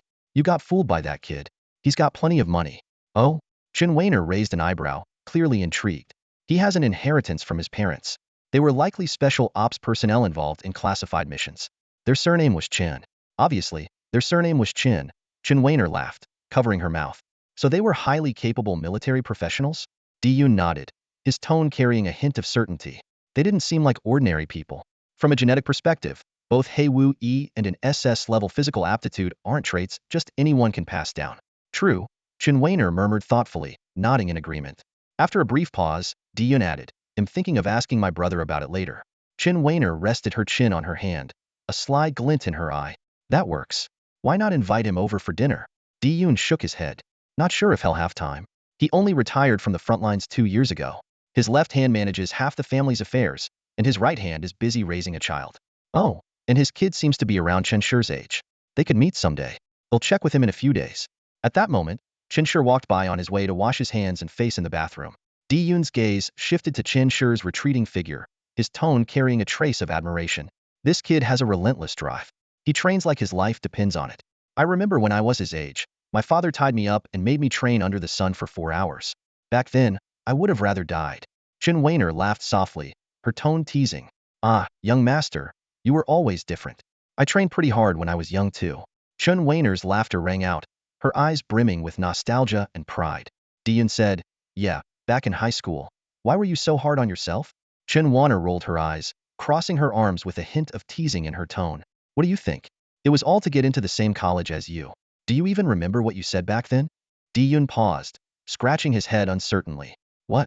Chen Weiner immediately brought up an old grievance, her eyes sparkling with mischief. "You said you couldn't handle a long-distance relationship, so I asked you, does that mean we'll break up? And you said you didn't know. Huh. Looking back now, were you just thinking about meeting prettier girls in college?" Di-Yun froze, his face stiff with guilt. He quickly waved his hands. That was years ago. Let it go already. Besides, I made up for it later, didn't I? At that moment, the bathroom door opened, and Chansher walked out, steam still clinging to him from a shower, though the air conditioning quickly dispelled it. He let out a deep breath, towel drying his hair as he grinned. Brother Yun, you were quite the player back in the day, huh? Chen Wanner burst out laughing, her body shaking with mirth as she handed him a shoebox. Exactly. Here, these are new shoes from your sister-in-law. Try them on. Chansher eagerly took the box, opened it, and his eyes lit up at the sight of the flashy sneakers inside. Sister-in-law, these are awesome. But honestly, I can't figure out why you'd ever fall for Brother Yun. Talk about poor judgment. Chen Wanner laughed so hard tears formed at the corners of her eyes. Meanwhile, Di Yun's eyebrows twitched in frustration as he pointed at Chen Shi in mock anger. Do you still want to keep training? Let me tell you, your brother Yun was the campus heartthrob back in the day. Chen Shi looked up, scrutinizing Di Yun's face, now marked with the passage of time, and said with a complicated expression, that sounds like a fever dream you had before passing out from food poisoning. Di Yun's chest heaved with indignation as he sputtered. What kind of nonsense is that? Chen Wanner patted Di Yun's shoulder, chuckling. You're getting old, Yun. You can't even keep up with the jokes these kids are making these days. Basically, he's saying you were dreaming. Di Yun shrugged, resigned. Believe it or not. Whatever. Let's eat. During the meal, Chen Wanner suddenly set her chopsticks down and tilted her head toward Chen Shi, her voice tinged with curiosity. So, Chen Shi, why are you so into martial arts? And why do you train so hard? Chen Shi put down his bowl and chopsticks, his expression serious as he answered without hesitation. There are a few reasons. First, I want to find out who my parents are. Becoming a soldier gives me that chance. Second, I just love sports. Growing up, the only class I cared about was PID, sleep through all the others. My elementary school PE teacher even praised me, saying I was light on my feet and had a natural talent for martial arts. But the third reason is the most important. Chen Wanner raised an eyebrow, intrigued. And that is? Chen Shi's eyes were filled with determination, and his voice carried a stubborn pride. For anything I'm passionate about, I have to be the best at it. At the very least, I need to be better than anyone around me, especially when it comes to sports. Hearing this, Di Yun set down his chopsticks and chuckled. I see. Back in elementary school, you were always winning first place in sports events and PE classes. I bet being number one felt amazing, didn't it? But more importantly, you're talented. Winning came so easily to you that you started believing being first was your birthright. Chen Shi thought about this for a moment, then nodded. That's probably true. Di Yun's face softened with a hint of nostalgia as he spoke more seriously. Let me tell you something. Before college, every talented person thinks exactly like you. I was the same way when I was young. Always number one. Always basking in the glory. Even the stray dogs would bow to me as I passed. I was unbeatable until I stepped into that university. I never came in first again. He paused, his gaze growing heavier. In that class, every single person was the top student from their hometown. There were no average or poor students, only top tier, super top tier, and even ultimate top tier. Being number one, there was nothing special. The reality was, within a month of joining that class, many of you, including me, started breaking down. Some became depressed, others hit their limit. We all realized we weren't the main characters of the story. The real protagonists were out of our league, and we might never catch up. As for being number one, forget it. I couldn't even crack the top 10 in the class. Chen Wanner sighed softly beside him. Good thing you had me to lean on back then. Otherwise, I doubt you would have made it through. Di Yun nodded. True. Most of the others were just lost, anxious, and overwhelmed. Chen Shi thought for a while before suddenly laughing. They say gold will always shine. But I bet that place was already glittering with gold everywhere. Di Yun blinked, frowning. What kind of saying is that? Still, it makes sense in a way. Chen Wanner added with a smile. Kids these days pick up all these phrases online. They're everywhere. Di Yun shook his head, his tone serious. But I'm not telling you this to crush your confidence. Quite the opposite, I want you to keep striving for first place, even after you fall down. Don't give up. So, you're not entirely right about one thing. True gold is the kind that can withstand the test of fire. True gold stands the test of fire. Chen Shi committed this saying to memory. After dinner, Di Yun led Chen Shi into a training room filled with the scent of medicinal herbs. At the center of the room stood a large wooden tub, from which steam rose, carrying a faint herbal aroma through the air. Take off your clothes and jump in. Today, I've prepared something special for you, Di Yun said in a calm tone, though a flicker of anticipation gleamed in his eyes. Hesitating briefly, Chen Shi complied. As soon as he plunged into the tub, the warm water enveloped him, rising to his shoulders. The soothing heat caused his muscles to relax involuntarily. But just as he began to enjoy the comfort, Diyun took out a small bottle from his pocket. The deep blue liquid inside shimmered eerily under the light. Is that blood? Chun Shi frowned slightly, unease creeping into his voice. Beast essence blood. Diyun replied flatly, pouring the liquid into the tub without hesitation. As the essence blood mixed with the water, the tub's color darkened, and a heavy metallic scent filled the room. Chun Shi felt an intense heat surge through his skin, penetrating into his very bones, making him shudder involuntarily. Essence blood from powerful beasts is a superior resource for cultivation compared to medicinal liquids, but it also introduces impurities, Diyun explained, lighting a cigarette and exhaling a slow puff of smoke. Once you're done soaking, we'll check for any impurities in your blood. Suppressing his discomfort, Chun Shi asked, do those wealthy people soak in beast blood for cultivation from a young age? Diyun shook his head, his expression growing more complex. Flicking the ash off his cigarette, he said slowly, the primary purpose of essence blood isn't to boost vitality, but to enhance supernatural abilities. For instance, someone born with fire-based powers can refine the essence blood of fire-type beasts to strengthen their unique flames. There are three main aspects for warriors' vitality, martial intent, and supernatural abilities, and three types of cultivation resources: essence blood, medicinal liquids, and source energy beads. Essence blood focuses on enhancing supernatural abilities, with vitality as a secondary benefit. Medicinal liquids primarily boost vitality, and source energy beads are used to strengthen martial intent and supernatural abilities. He paused, a trace of helplessness in his tone. Unfortunately, you don't have any supernatural abilities. That's the real challenge. Take Wang Hu, for example. He was born with A2 level strength enhancement. With proper training, he could potentially reach triple or even S level. At S level, his strength would skyrocket, allowing him to secure more resources for humanity and even aim for S. You've seen his power. If his strength enhancement reaches S, no matter how high your vitality is, could you withstand him? Chun Shi listened intently and nodded silently. He knew Diyun was right. His dark martial intent couldn't be enhanced with source energy beads and could only be improved through combat. But at his current age, frequent battles weren't realistic.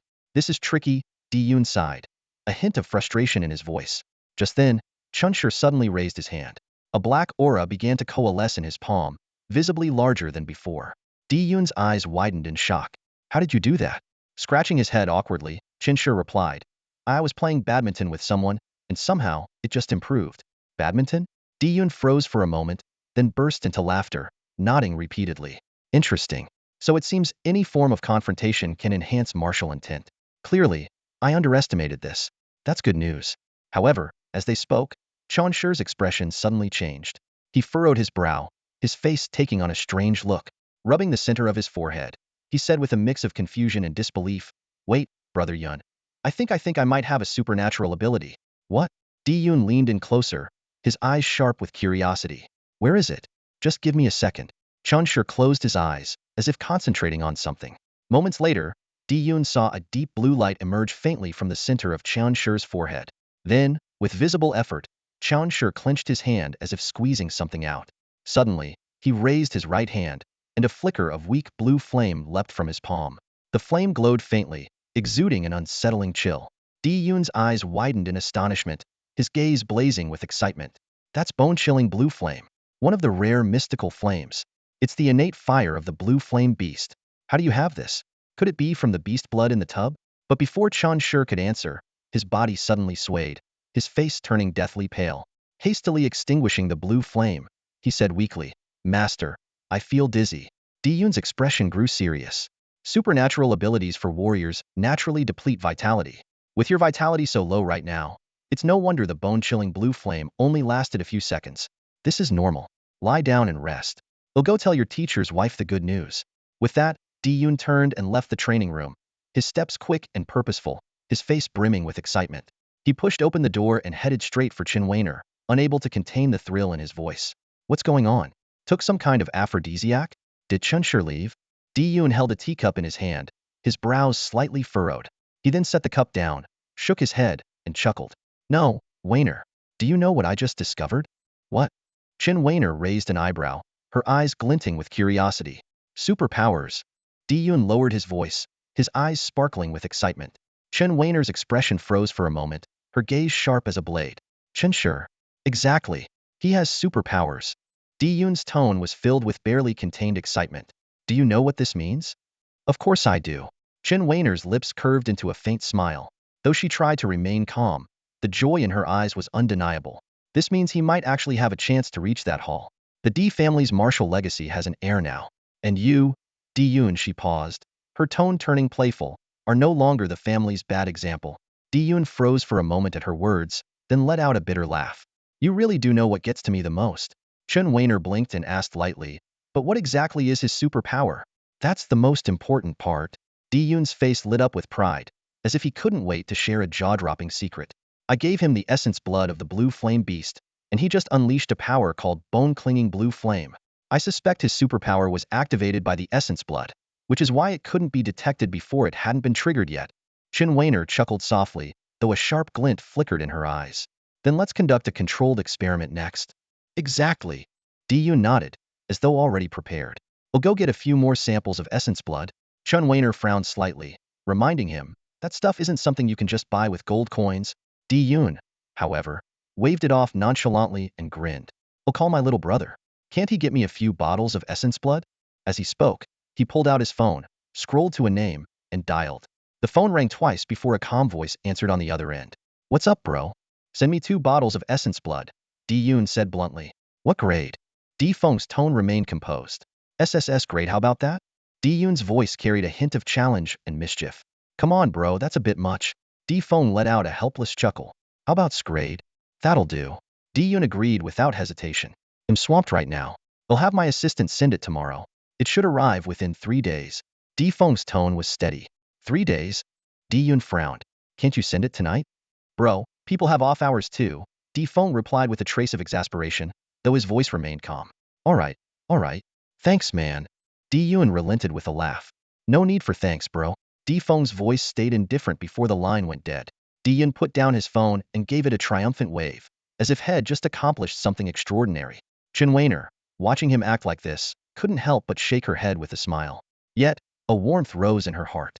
She knew that even though Di-Yun was nearing 60 and had long since become a teacher, the youthful spirit in his bones had never truly faded.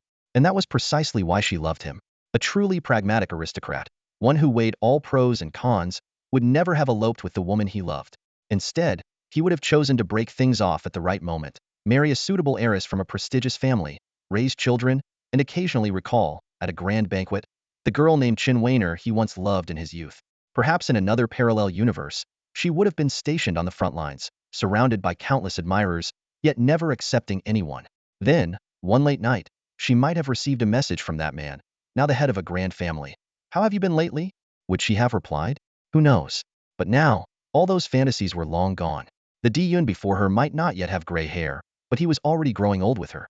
Di-Yun was nearing 60 years old, but due to his cultivation, he appeared to be a man in his 40s, exuding a steady and authoritative aura.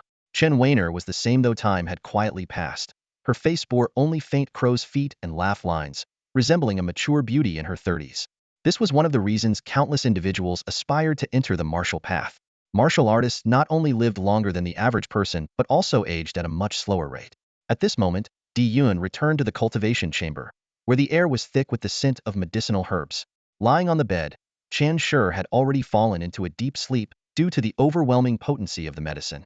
His breathing was steady, but beads of sweat dotted his forehead. Di-Yun's eyes narrowed slightly as he sighed inwardly.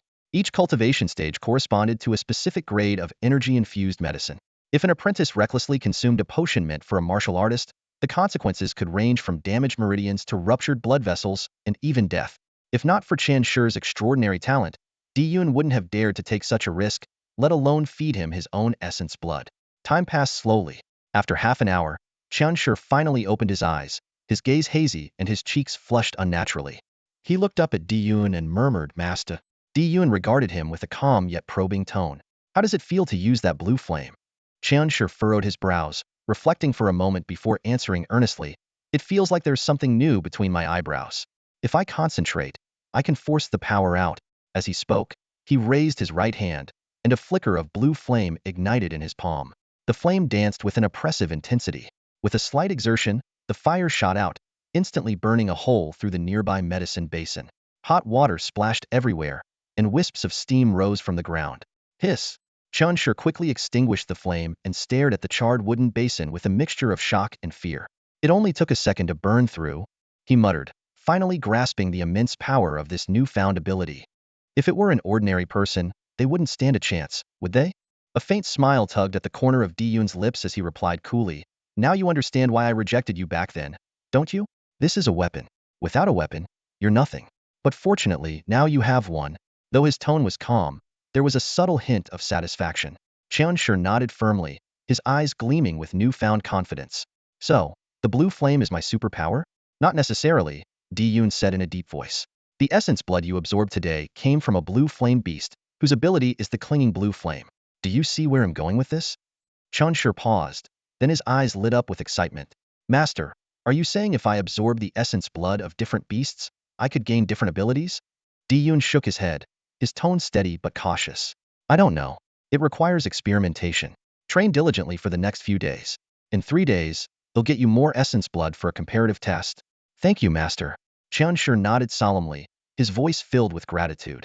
Hearing the repeated "Master," Diyun felt a subtle stir in his heart. Suddenly, he understood why his father had always worn a stern expression, devoid of humor. It turned out that after being addressed as Master countless times, one's demeanor naturally became more dignified. After all, to the world, a master was expected to be serious and composed. Suppressing his thoughts, Diyun returned to his usual stern expression and said in a commanding tone, "Extend your hand." Cheonshur obediently stretched out his arm. Diyun took out a detector and meticulously measured his impurity levels and blood energy. The readings on the screen showed that his blood energy had increased significantly compared to the effects of ordinary medicine, but the impurity content in his blood had risen to 1.5. "Is 1.5 considered high?" Cheonshur asked cautiously. "It's not high, but ideally, there should be none at all," Diyun replied flatly, his tone carrying a hint of sternness. "Go to the high temperature room." Without hesitation, Cheonshur followed his master to a room resembling a sauna. Diyun, his expression unreadable, adjusted the equipment and raised the room's temperature to 100 degrees Celsius. Waves of heat immediately rolled through the air. The entire room was bathed in a reddish glow, engulfed in swirling steam. Cheonshur's pupils contracted sharply as dizziness washed over him, his body burning with heat. It was his first time entering the high-temperature chamber. The waves of heat pressed against his body with a suffocating intensity, making it almost impossible to breathe. Beads of sweat rolled down his forehead, evaporating the instant they hit the ground, leaving behind a searing, acrid scent in the air. Gritting his teeth, he fought to stay conscious, but his body began to tremble involuntarily. "Relax, with your natural talent, you won't die." Diyun's voice came from outside the chamber, muffled by the heavy door. His words were casual, but there was an undeniable edge of cold detachment. Cheonshur closed his eyes and took a deep breath, trying to focus and resist the overwhelming heat. But 3 minutes later, his body gave in. His eyes rolled back, and he passed out, collapsing to the floor like a piece of overcooked meat. Half an hour later, Diyun pushed open the door. A wave of scorching heat hit him head, and he instinctively raised a hand to shield himself. His brow furrowed slightly as he caught a faint, peculiar smell. "Is that cooked meat?" he muttered under his breath, stepping cautiously toward Cheonshur. Cheonshur lay motionless on the floor, his skin flushed red and covered in severe burns. Some areas were already blistering, and even his face hadn't been spared. The most alarming sight, however, was the dark, tar-like sweat pooling beneath him, a clear sign that the impurities within his body had been forcibly expelled. Kneeling down, Diyun checked Cheonshur's pulse. Once he confirmed there was no danger to his life, a faint smile curved his lips. "Not bad, still 0.3 left. You'll be fine." With that, he pulled out a cooling pill from his pocket and slipped it into Cheonshur's mouth. Despite its grand name, the so-called miracle pill was just an affordable, commonly used remedy, albeit one with remarkable effectiveness. After observing Cheonshur's pale face for a moment, Diyun decided one pill wasn't enough and fed him 2 more. Roughly half an hour later, Cheonshur's body temperature finally returned to normal, and the heat radiating from him began to dissipate. When he opened his eyes, his first exhale carried a faint, cooling mist. "Rest for a while. I'll take you home. Be here early tomorrow for training," Diyun said matter-of-factly, his tone calm but laced with undeniable authority. Cheonshur nodded firmly, his voice hoarse but resolute. "Yes, master." By the time Cheonshur got home, it was already 10 p.m. Exhausted, he dragged himself into the bathroom, rinsed off the layers of sweat, and collapsed onto his bed, falling into a deep sleep almost instantly. That night, he had a dream so vivid it felt real. In the dream, he found himself in a vast expanse of white, as if standing atop the clouds. The air was light and ethereal, yet the brightness was unsettling. Suddenly, a blue-flamed spirit beast appeared out of nowhere, its eyes flashing with ferocity as it lunged straight at him. Before Chun Shur could react, the beast struck him down in an instant. His heart stopped, and he woke with a start, his face pale and drenched in cold sweat. Just a dream? Chun Shur gasped for air, trying to calm his racing heart. But when he attempted to summon the familiar power of his internal blue flame, he was horrified to realize that no matter how hard he concentrated, he couldn't sense even a trace of it. The next day, Chun Shur arrived at school, anxiety etched across his face. The moment he saw Di Yun, he grabbed his arm and, in a panicked rush, recounted his dream and the disappearance of his powers. You dreamt of the sky realm, got killed by a blue-flamed spirit beast, and now your abilities are gone? Di Yun's brows knit together in a complex expression. He mulled it over for a moment, muttering under his breath, "Unbelievable. This kid's problems are completely beyond me." Though Di Yun had received top-tier education and prided himself on his extensive knowledge, he'd never encountered anything like this. The idea of someone absorbing a spirit beast's blood and gaining its powers was already unheard of, and his research the previous night had turned up no answers. Chun Shur's situation was truly unprecedented. Logically, Di Yun began after a pause. You absorbed the beast's essence, which gave you its power. But the blue-flamed spirit beast is too strong for you to contain, so it escaped. On the other hand, if you can learn to suppress it, you might be able to fully claim its power. So don't panic. Just keep training as usual. He added with a stern note, and stop calling me master at school. Chun Shur nodded in agreement. Watching Di Yun walk away, he felt a newfound determination ignite within him. His master's expectations were like a flame, fueling his resolve. He knew how rare and valuable the spirit beast's blood was classified as contraband. It could only be acquired through significant contributions. Di Yun had likely used all his merits to secure it for him. Why is master so good to me? Does it matter? Chun Shur clenched his fists, silently vowing, I won't let him down. In the days that followed, Chun Shur trained harder than ever before. Whenever he thought of Di Yun's expectant gaze, his blood surged with purpose, driving him forward. He knew he had to grow stronger to live up to those expectations. For Chun Shur, this was a feeling he'd never experienced before, and his journey was only beginning. 3 days flew by in the blink of an eye. During this time, Chun Shur's vitality surged to an impressive 28.5. He had already left his peers in the first grade far behind, dominating the badminton court like a god of war. Even the second-grade students began to feel an unprecedented sense of pressure. Behind the scenes, they whispered among themselves, astonished by Chun Shur's rapidly growing speed, strength, and reflexes. A monster. He's an absolute monster. I could barely return his shots today, one second-grade student exclaimed through gritted teeth. Huangku, what about you?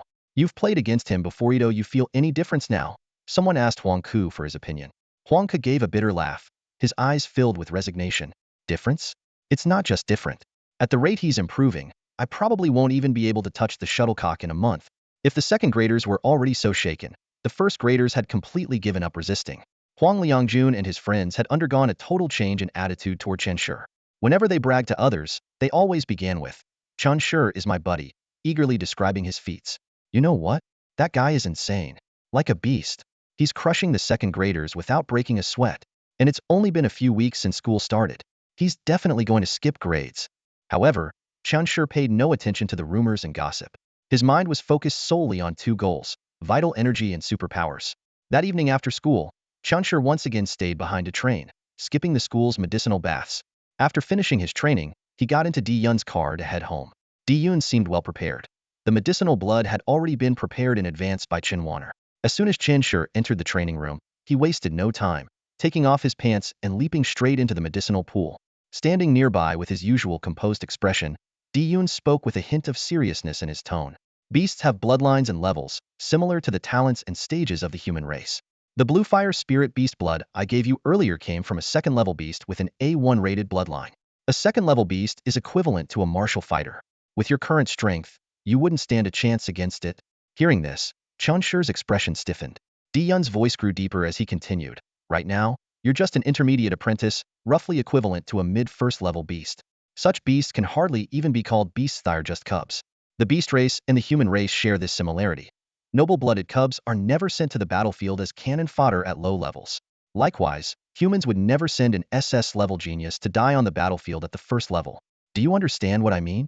Chun Shur nodded, his gaze resolute. I understand. It's impossible for humans to obtain high bloodline, low-level beast blood. Di Yun's lips curved into a faint smile as he nodded. Exactly. I've done some research. The blood of mid-first level beasts is extremely rare.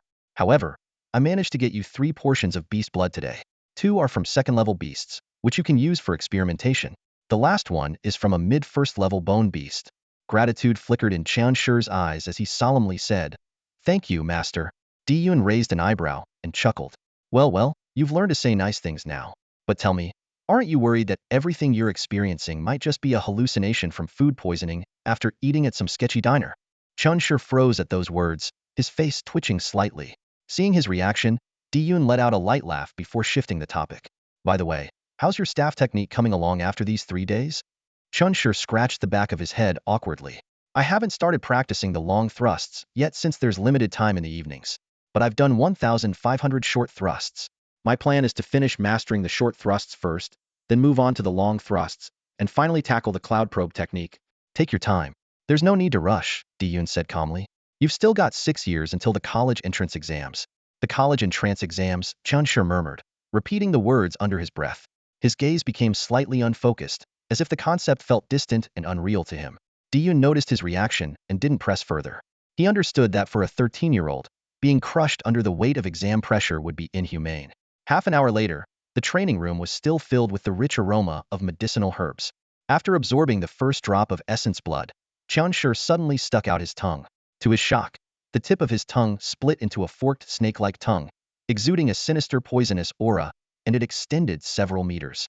Retracting his tongue, he grimaced in disgust and muttered, "That's gross." Diyun nodded thoughtfully and commented, "Well, it's confirmed. You can truly extract superpowers from beast essence blood. But don't get greedy. Go home and rest. You need to wait until you've developed an absorption state before trying the second and third drops, or you'll just waste the energy." Qianshi nodded repeatedly. Although he was excited, he dared not disobey his master's advice. Familiar with the route by now, he hailed a cab and headed home. That night, Qianshi continued practicing his short thrust technique, his figure tirelessly wielding his staff in the room. Only after reaching a total of 2,100 repetitions did he stop, his clothes soaked in sweat. After a quick shower, he collapsed into bed and once again entered the vast, azure sky realm in his dreams. However, this time, he was killed almost instantly, poisoned in a way so vivid it left him trembling. When he woke the next morning, his chest heaved, cold sweat dripped down his face, and his heart raced as if it would leap out of his chest. The following 2 days felt agonizingly slow. Qianshi eagerly anticipated his next chance to absorb essence blood, so much so that even his sleep became restless. On the second night, he absorbed the second drop of essence blood as planned. The impurities in his body increased by 2, but his strength and speed improved significantly as well. However, due to the unhealed burns from previous training, he couldn't enter the high-temperature chamber for refinement. This forced him to confront the downside of absorbing essence blood. The impurities were piling up. After finishing his practice, Qianshi stood up, and his body suddenly swelled. His blood surged, and his strength and speed skyrocketed in an instant. Overwhelmed with excitement, he threw punches to feel the surge of power. But Diyun quickly poured cold water on his enthusiasm. The berserk ability from the violent ape has severe side effects. Overusing it will fry your brain's neural pathways and make your IQ plummet. Turn it off immediately. Hearing this, Qianshi promptly deactivated the berserk state. That night, he practiced another 300 short thrusts before showering and going to bed. In his dreams, he returned to the sky realm, only to be slapped to death by the violent ape. He woke up feeling conflicted. On the third day, a Saturday, while regular students enjoyed their day off, the martial arts hall remained bustling with activity. After a day of exhausting training, Qianshi visited his master's home once again. This time, he soaked in a medicinal bath to prepare for absorbing the third and most crucial drop of essence blood, the bone fiend's essence blood. During the process, his brows furrowed in concentration as he focused on the center of his forehead. A few seconds later, he slowly raised his right hand, and with a sharp shing, 5 bony claws emerged from his knuckles. He tried tugging at the claws with his left hand, but found them loose and unimpressive. With a scrunched-up face, he muttered disdainfully, "This skill seems pretty lame." Diyun chuckled and teased, "What did you expect? This is just a Kraid bloodline from a bone fiend. Did you think it would be amazing? Go home and sleep. Maybe you'll notice something different in your dreams." Though dissatisfied, Qianshi followed his master's advice. Back home, he practiced 500 short thrusts until he was utterly exhausted, then collapsed into bed. Once again, the dream realm opened. In the sky realm, a clumsy and dim-witted bone fiend appeared before him. Though its appearance was grotesque and terrifying, Qianshi, having faced venomous snakes, violent apes, and the blue flame spirit beast, was no longer fazed by bizarre creatures. He merely gave the bone fiend a cold glance, but it rushed at him with flailing limbs, its movements so clumsy it looked like a ridiculous clown. Get lost. Qianshi roared and delivered a powerful kick. The bone fiend fell to the ground, and Qianshi seized the moment, taking a deep breath before pummeling its skull relentlessly. Thud, thud, thud. After a few minutes, the bone fiend's head tilted to the side, and it dissolved into specks of white light, which then entered Qianshi's forehead. The next moment, Qianshi's eyes snapped open. Sunlight streamed through the window as a gentle breeze stirred the curtains. He got up, walked to his desk, and raised his right hand. With a sharp shing, the 5 bony claws emerged once more. Slowly, he aimed his hand at the desk and thrust it forward with force. Crunch! The wood splintered as the claws pierced through it. Staring at his handiwork, a bright smile spread across his face. At exactly 8 o'clock, Qianshi arrived punctually at Di Yun's house. The moment he stepped out of the taxi, he bolted into the courtyard like an arrow released from a bow, shouting excitedly, "Master! Master!" His voice brimmed with eagerness and exhilaration. Upstairs, at the second-floor window, Di Yun appeared, rubbing the sleep from his eyes. Draped in a casual robe and holding a steaming cup of coffee, he glanced down to see Qianshi standing in the courtyard, waving his right hand. To his astonishment, 5 sharp bone claws extended from Qianshi's hand, glinting menacingly in the sunlight. Di Yun's eyes sparkled with interest. Di Yun drew in a sharp breath. After a sip of coffee, he placed the cup on the table and hurried downstairs, calling out as he hastily dressed, "You've really done it? Can you control it at will now?" Qianshi grinned broadly and nodded, lifting his right hand to demonstrate.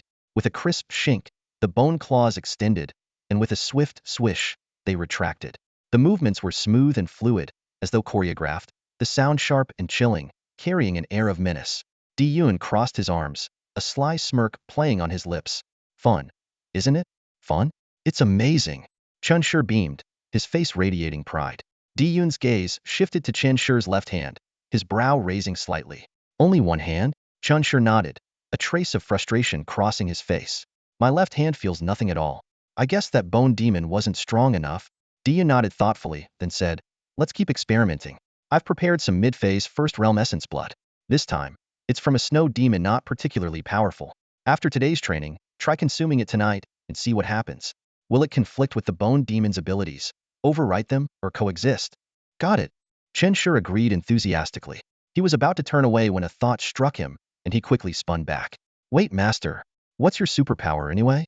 Di Yun's lips curled into a mysterious smile. If I showed you, it'd scare you to death. Qianshi scoffed, unconvinced. Yeah, right? Show me then. All right. Di Yun's expression remained calm, as if he had no intention of keeping secrets. He fixed Qianshi with a steady, almost teasing gaze. Ready? Qianshi swallowed nervously and nodded. Ready. Di Yun raised a hand, counting down slowly. 3, 2, 1. As soon as he finished speaking, Di Yun's pupils lit up with an otherworldly, mesmerizing glow. An invisible pressure radiated from him, surging outward like an overwhelming tidal wave, engulfing the entire small town in an instant. Meanwhile, at the local security bureau, Director Luo Xian was lounging in his chair, sipping freshly brewed tea and humming a cheerful tune. He casually patted his secretary's hip, eliciting a playful giggle from her. Gazing out the window at the neatly arranged houses, his face was the picture of contentment. Another beautiful day, he remarked with a sigh of satisfaction. But the next moment, a faint yet unmistakable wave of pressure washed over him. Luo Xian's expression froze, and he shot to his feet, his face twisted in alarm. He turned to look in the direction of Di Yun's house, his brows furrowing as unease flickered in his eyes. What's wrong, boss? The secretary asked nervously, sensing the shift in his demeanor. Luo Xian didn't answer immediately. Instead, he muttered to himself, This pressurize it directed at me? How could such a formidable presence exist in our little town?" His eyes narrowed suddenly, as if a realization had struck him. Wait, no, this feels a bit like Dragon Soul energy? He turned to the secretary and said flatly, "Go take a shower and get dressed.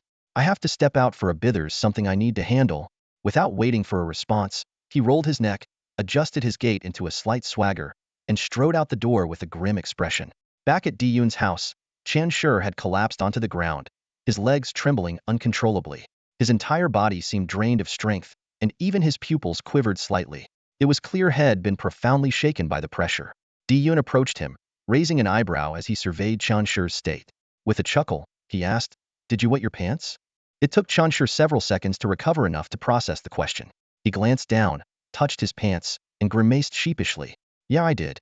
Ha, that's normal, Di-Yun said with a nod, his tone carrying a hint of smugness. For a novice like you, wetting your pants under my pressure is hardly surprising.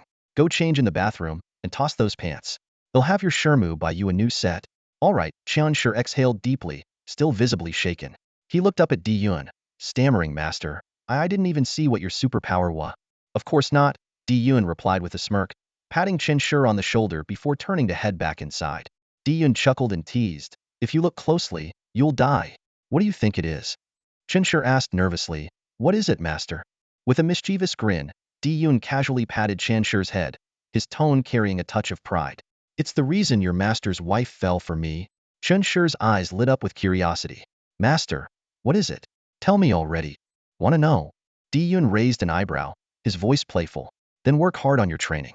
When your cultivation reaches a higher level, and you can withstand my pressure, you'll naturally find out. Qianshi froze for a moment, then took a deep breath, his eyes flashing with awe. Master, you're amazing. By the way, Master, were you undercover on some secret mission when you came to Linshan City? Di-Yun's expression darkened slightly, and his tone grew colder. What makes you think that? Scratching his head, Qianshi replied earnestly, otherwise, why would you come to our small school to be an instructor? Oomph. Di-Yun snorted disdainfully, his gaze carrying a hint of contempt. Your master retired years ago and has been living in seclusion in the mountains. What mission are you talking about? All right, Qianshi quickly nodded, sensing that he might have touched a sensitive topic for his master.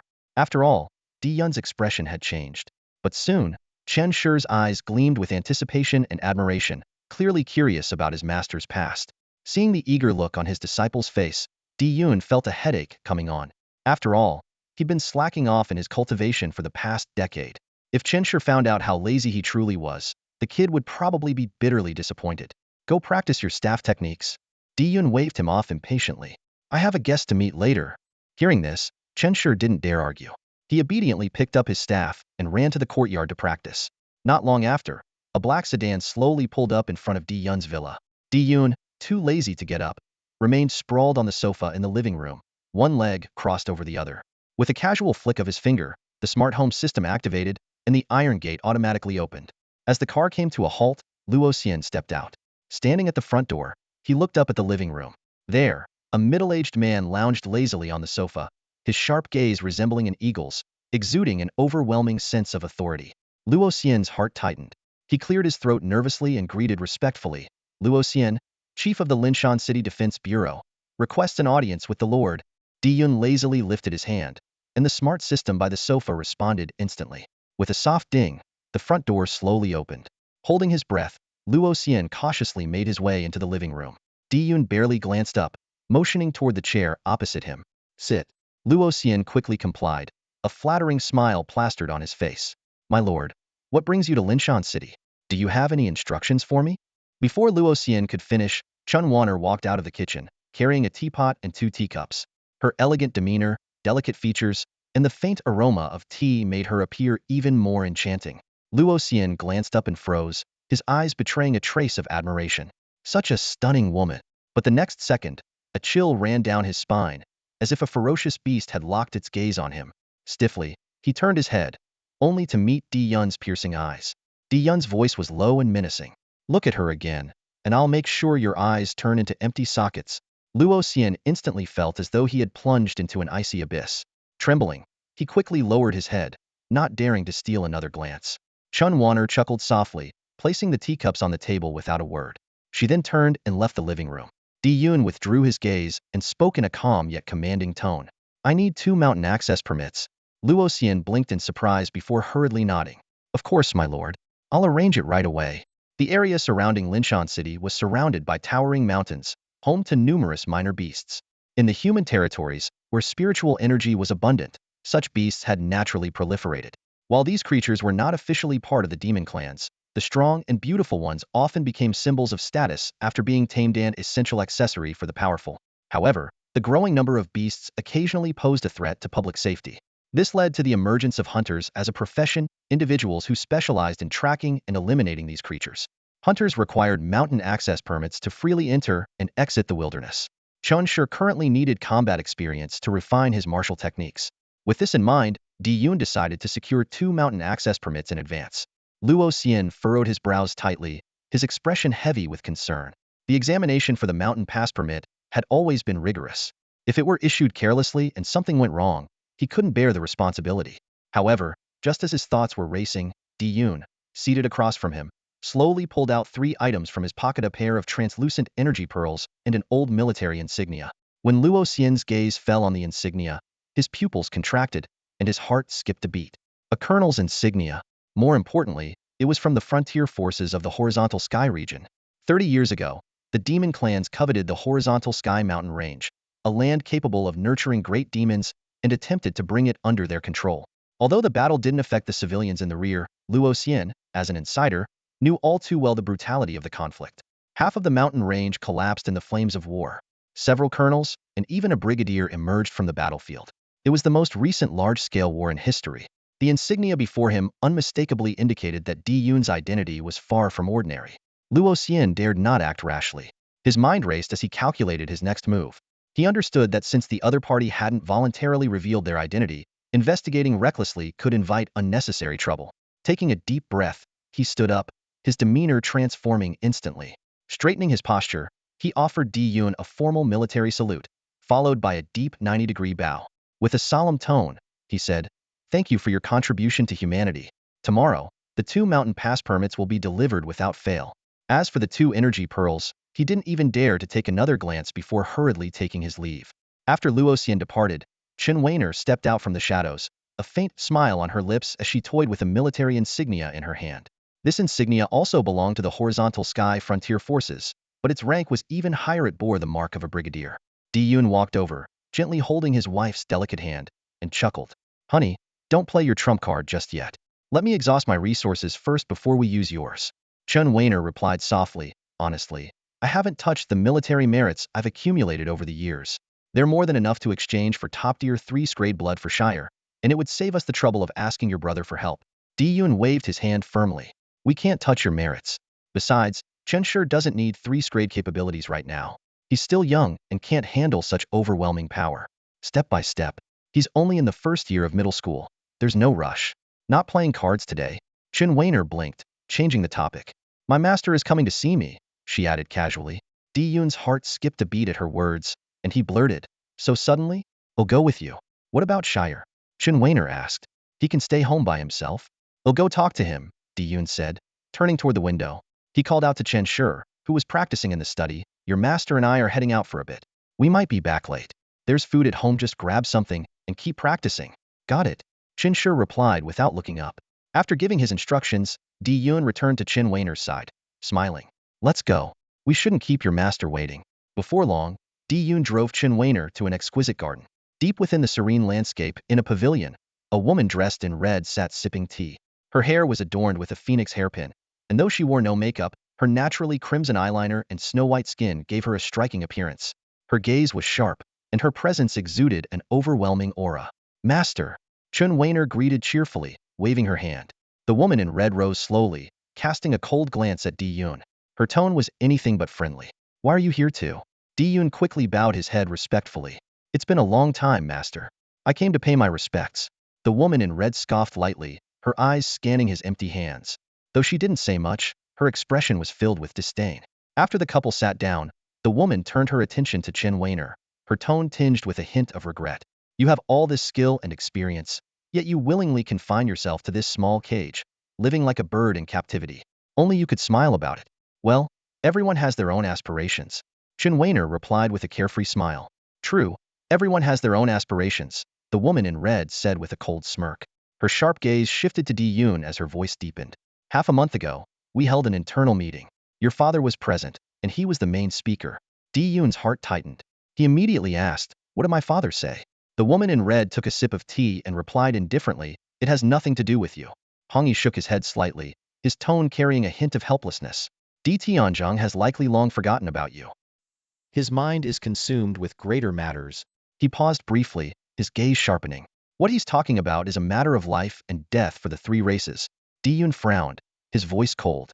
"Great matters? What great matters could he possibly have?"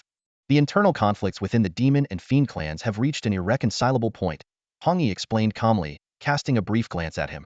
"The only solution is to create a common enemy and the best target is us, the human race.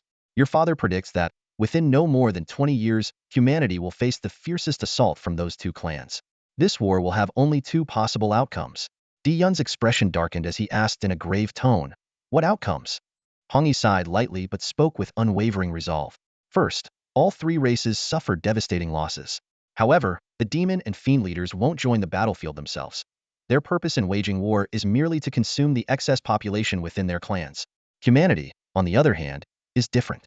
Our societal structure ensures that our leaders will take to the battlefield, potentially sacrificing themselves. Second, if this war is inevitable, the only chance for humanity is to prepare in advance. Di-Yun let out a cold laugh. Prepare? You people have probably already decided to sacrifice the common folks to achieve your goals, haven't you? Hongyi remained unfazed, replying calmly, "Your father's proposal is to turn this war into an opportunity for humanity to unite the entire world." His stance is clear. Humanity cannot afford to sacrifice its lives to resolve the internal strife of the demon and fiend clans. If we must fight, then we must gain something from it. Di-Yun's eyes flickered with a complicated emotion upon hearing this, but he quickly scoffed. Unite the world? What a ridiculous notion. Hongyi gave him a faint glance and continued. Since the human emperor unified the human race nearly 3 centuries ago, Chen Tianwen's human dignity above all governance philosophy has proven to be correct. Today, the human race is stronger than ever before. Under the right guidance, humanity neither fears vast lands nor large populations. Your father's proposal is to use this war to elevate humanity to an unprecedented height. Absurd. Di-Yun retorted coldly. He's nothing but a warmonger, a man obsessed with power. Hongyi's gaze grew colder, but he remained composed. His proposal has received over 80 support, including mine. Di-Yun's face shifted slightly, his eyes sharp. And what about the human emperor? What does he think? Hongyi hesitated for a moment before speaking in a low but firm voice. The human emperor is deliberating. His conclusion is that Di Tianjing's reasoning is not wrong. Those who are not of our race will always harbor different ambitions. Humanity cannot coexist peacefully under the same roof with the demon and fiend clans. What? Di-Yun's expression turned to shock. Hasn't the human emperor always upheld the principle of universal education and equality? How could he become so radical? Hongyi's gaze flickered briefly but remained calm. For 3 centuries, humanity has undergone constant internal reform, striving to create a self-sustaining society without external dependencies. Meanwhile, the demon and fiend clans have been restless, provoking conflict year after year. Perhaps His Majesty has grown completely disillusioned with them. Yet, even so, he is not as impulsive as your father. He believes Di Tianjing's approach is too aggressive and that recklessness will lead to failure.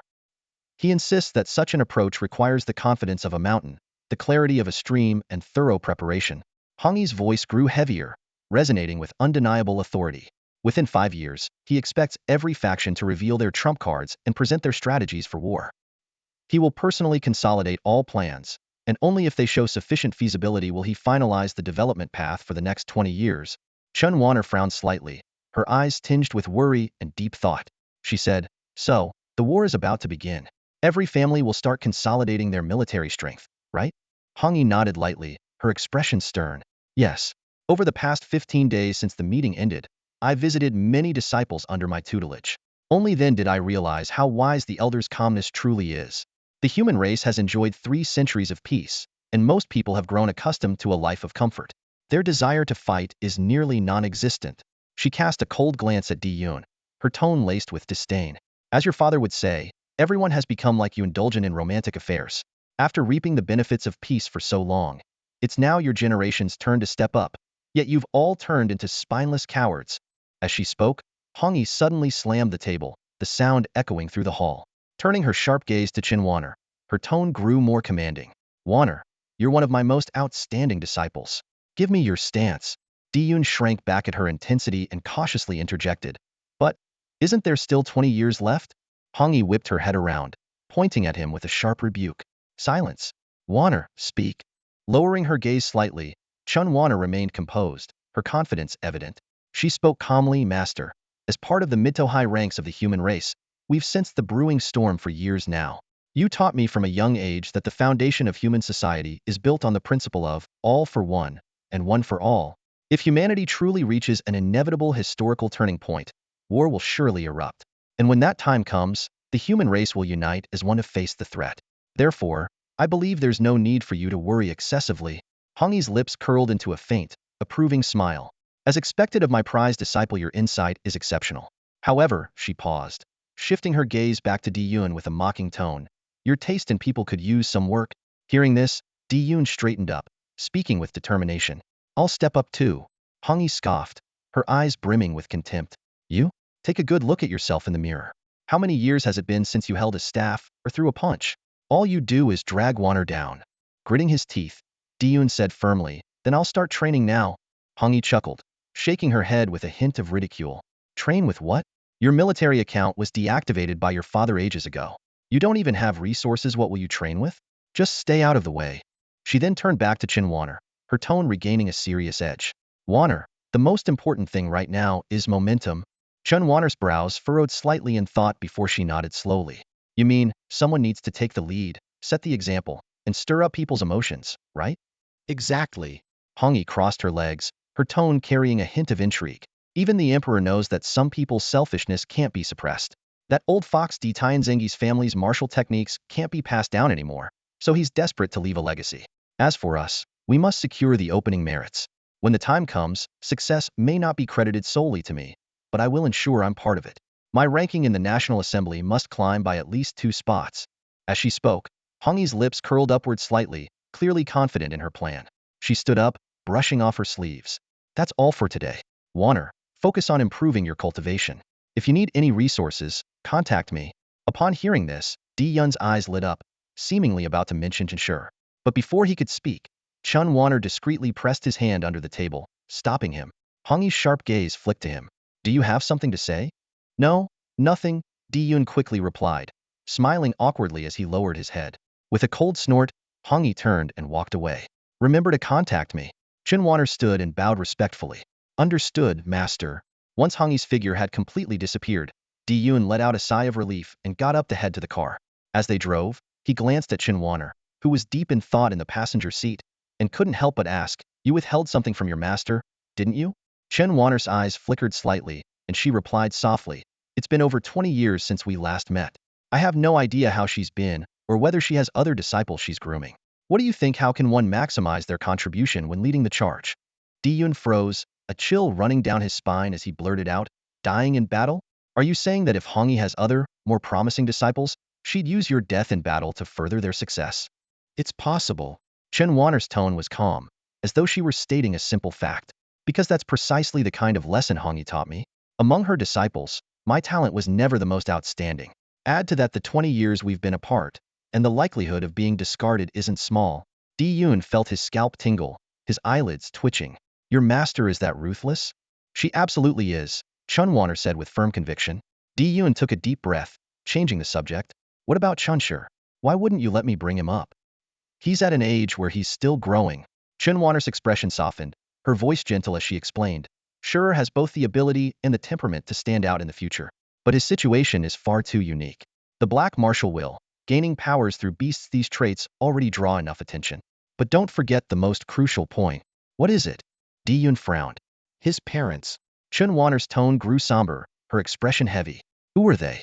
Why did they die? None of these questions have answers.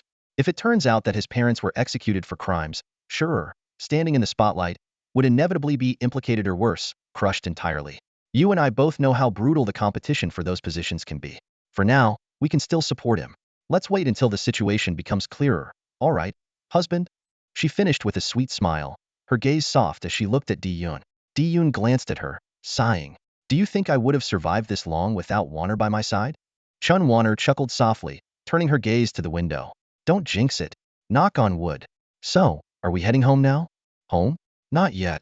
Di-Yun shook his head, a smile creeping onto his face. I told Chensher we'd be back later. Let's go dinner and a date.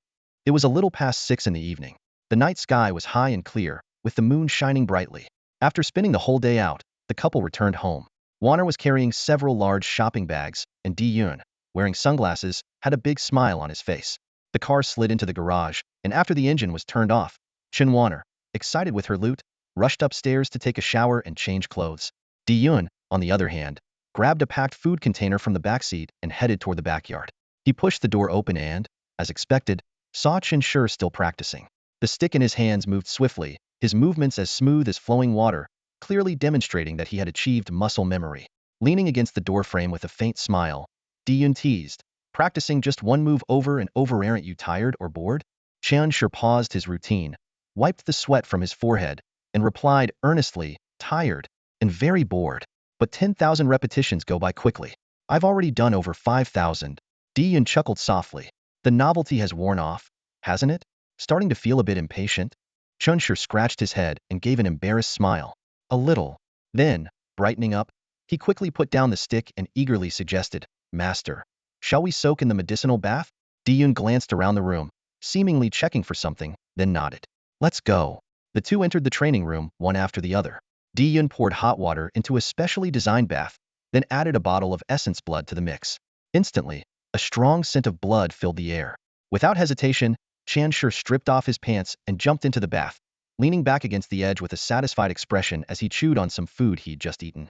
This feels amazing, he exclaimed. Half an hour later, the bloody smell of the medicinal bath had faded, and the essence had been fully absorbed into Qianshi's body. His blood energy soared to 43.5, an astonishingly rapid improvement. However, Diyun frowned slightly, noticing that the impurities in Qianshi's body had also risen to 2.5. He muttered, if the impurities aren't cleared soon, it'll affect your physical condition. But your burns from the last session still need a few days to heal. We'll leave it for now. Diyun retrieved a bottle of snow demon essence blood from nearby and handed it to Qianshi. Get some good rest at home. Let's see what kind of dreams you have tonight. Got it, master. Qianshi took the essence blood and left for home. Back in his room, he resumed his diligent training, performing another 300 short strikes before finally heading to the shower and then to bed. As the night deepened, Qianshi once again entered the sky realm in his dreams. This time, he encountered a clumsy snow demon waddling awkwardly, its appearance quite comical. But the moment it spotted Qianshi, it hurled a snowball straight at his face. The icy impact was chilling. Wiping his face, Qianshi's mouth twitched. Playing snowball fights, huh? With a cold smirk, he gathered his strength and threw a powerful punch, shattering the snow demon into pieces. He quickly located the beast core and crushed it in his hand. Boom! The snow demon dissolved into specks of white light, which merged into Qianshi's forehead. Just as he thought it was over, a force from the bone demon buried deep within his brow suddenly awakened and began merging with the snow demon's power. The clash of these two forces caused Qianshi's blood energy to drain rapidly. A sense of foreboding overwhelmed him, and in a panic, he raised his hand and clumsily extinguished the converging lights. In the next moment, the sensation of blood energy loss disappeared, but so had all his superpowers. Awakening with a jolt, Qianshi sat up abruptly and tried to summon his abilities, only to find his brow completely empty. He froze in place, his face pale as though the sky had fallen. Bolting out of the house, he sprinted towards the school, almost vaulting the fence in his urgency. When Diyun arrived at work, Qianshi anxiously recounted every detail of his dream. After listening, Diyun fell silent for a moment before asking, so you felt your blood energy being drained rapidly, then stopped the merging of the powers, and woke up to find your abilities gone? Qianshi nodded repeatedly, his eyes filled with worry. Diyun took out a device to measure Qianshi's blood energy. The result showed 42.1, indeed a drop. Qianshi's face turned even paler, and he seemed to lose all strength, nearly collapsing to the floor. But to his surprise, Diyun suddenly smiled, a hint of excitement in his voice. This is promising. Qianshi looked up, utterly confused. Promising? How? Diyun's eyes lit up with determination. Your potential is limitless. Think about it. What would have happened if you hadn't stopped the two powers from merging? Could they have fused into something new, like a bone spike imbued with snow power? Qianshi furrowed his brow, pondering. That sounds possible. Diyun clapped him on the shoulder with enthusiasm. Exactly. You have the ability to absorb and merge different beast powers. The cost is using your blood energy to suppress the conflicts. Do you realize what this means? What does it mean? Qianshi asked curiously. Diyun's face radiated excitement.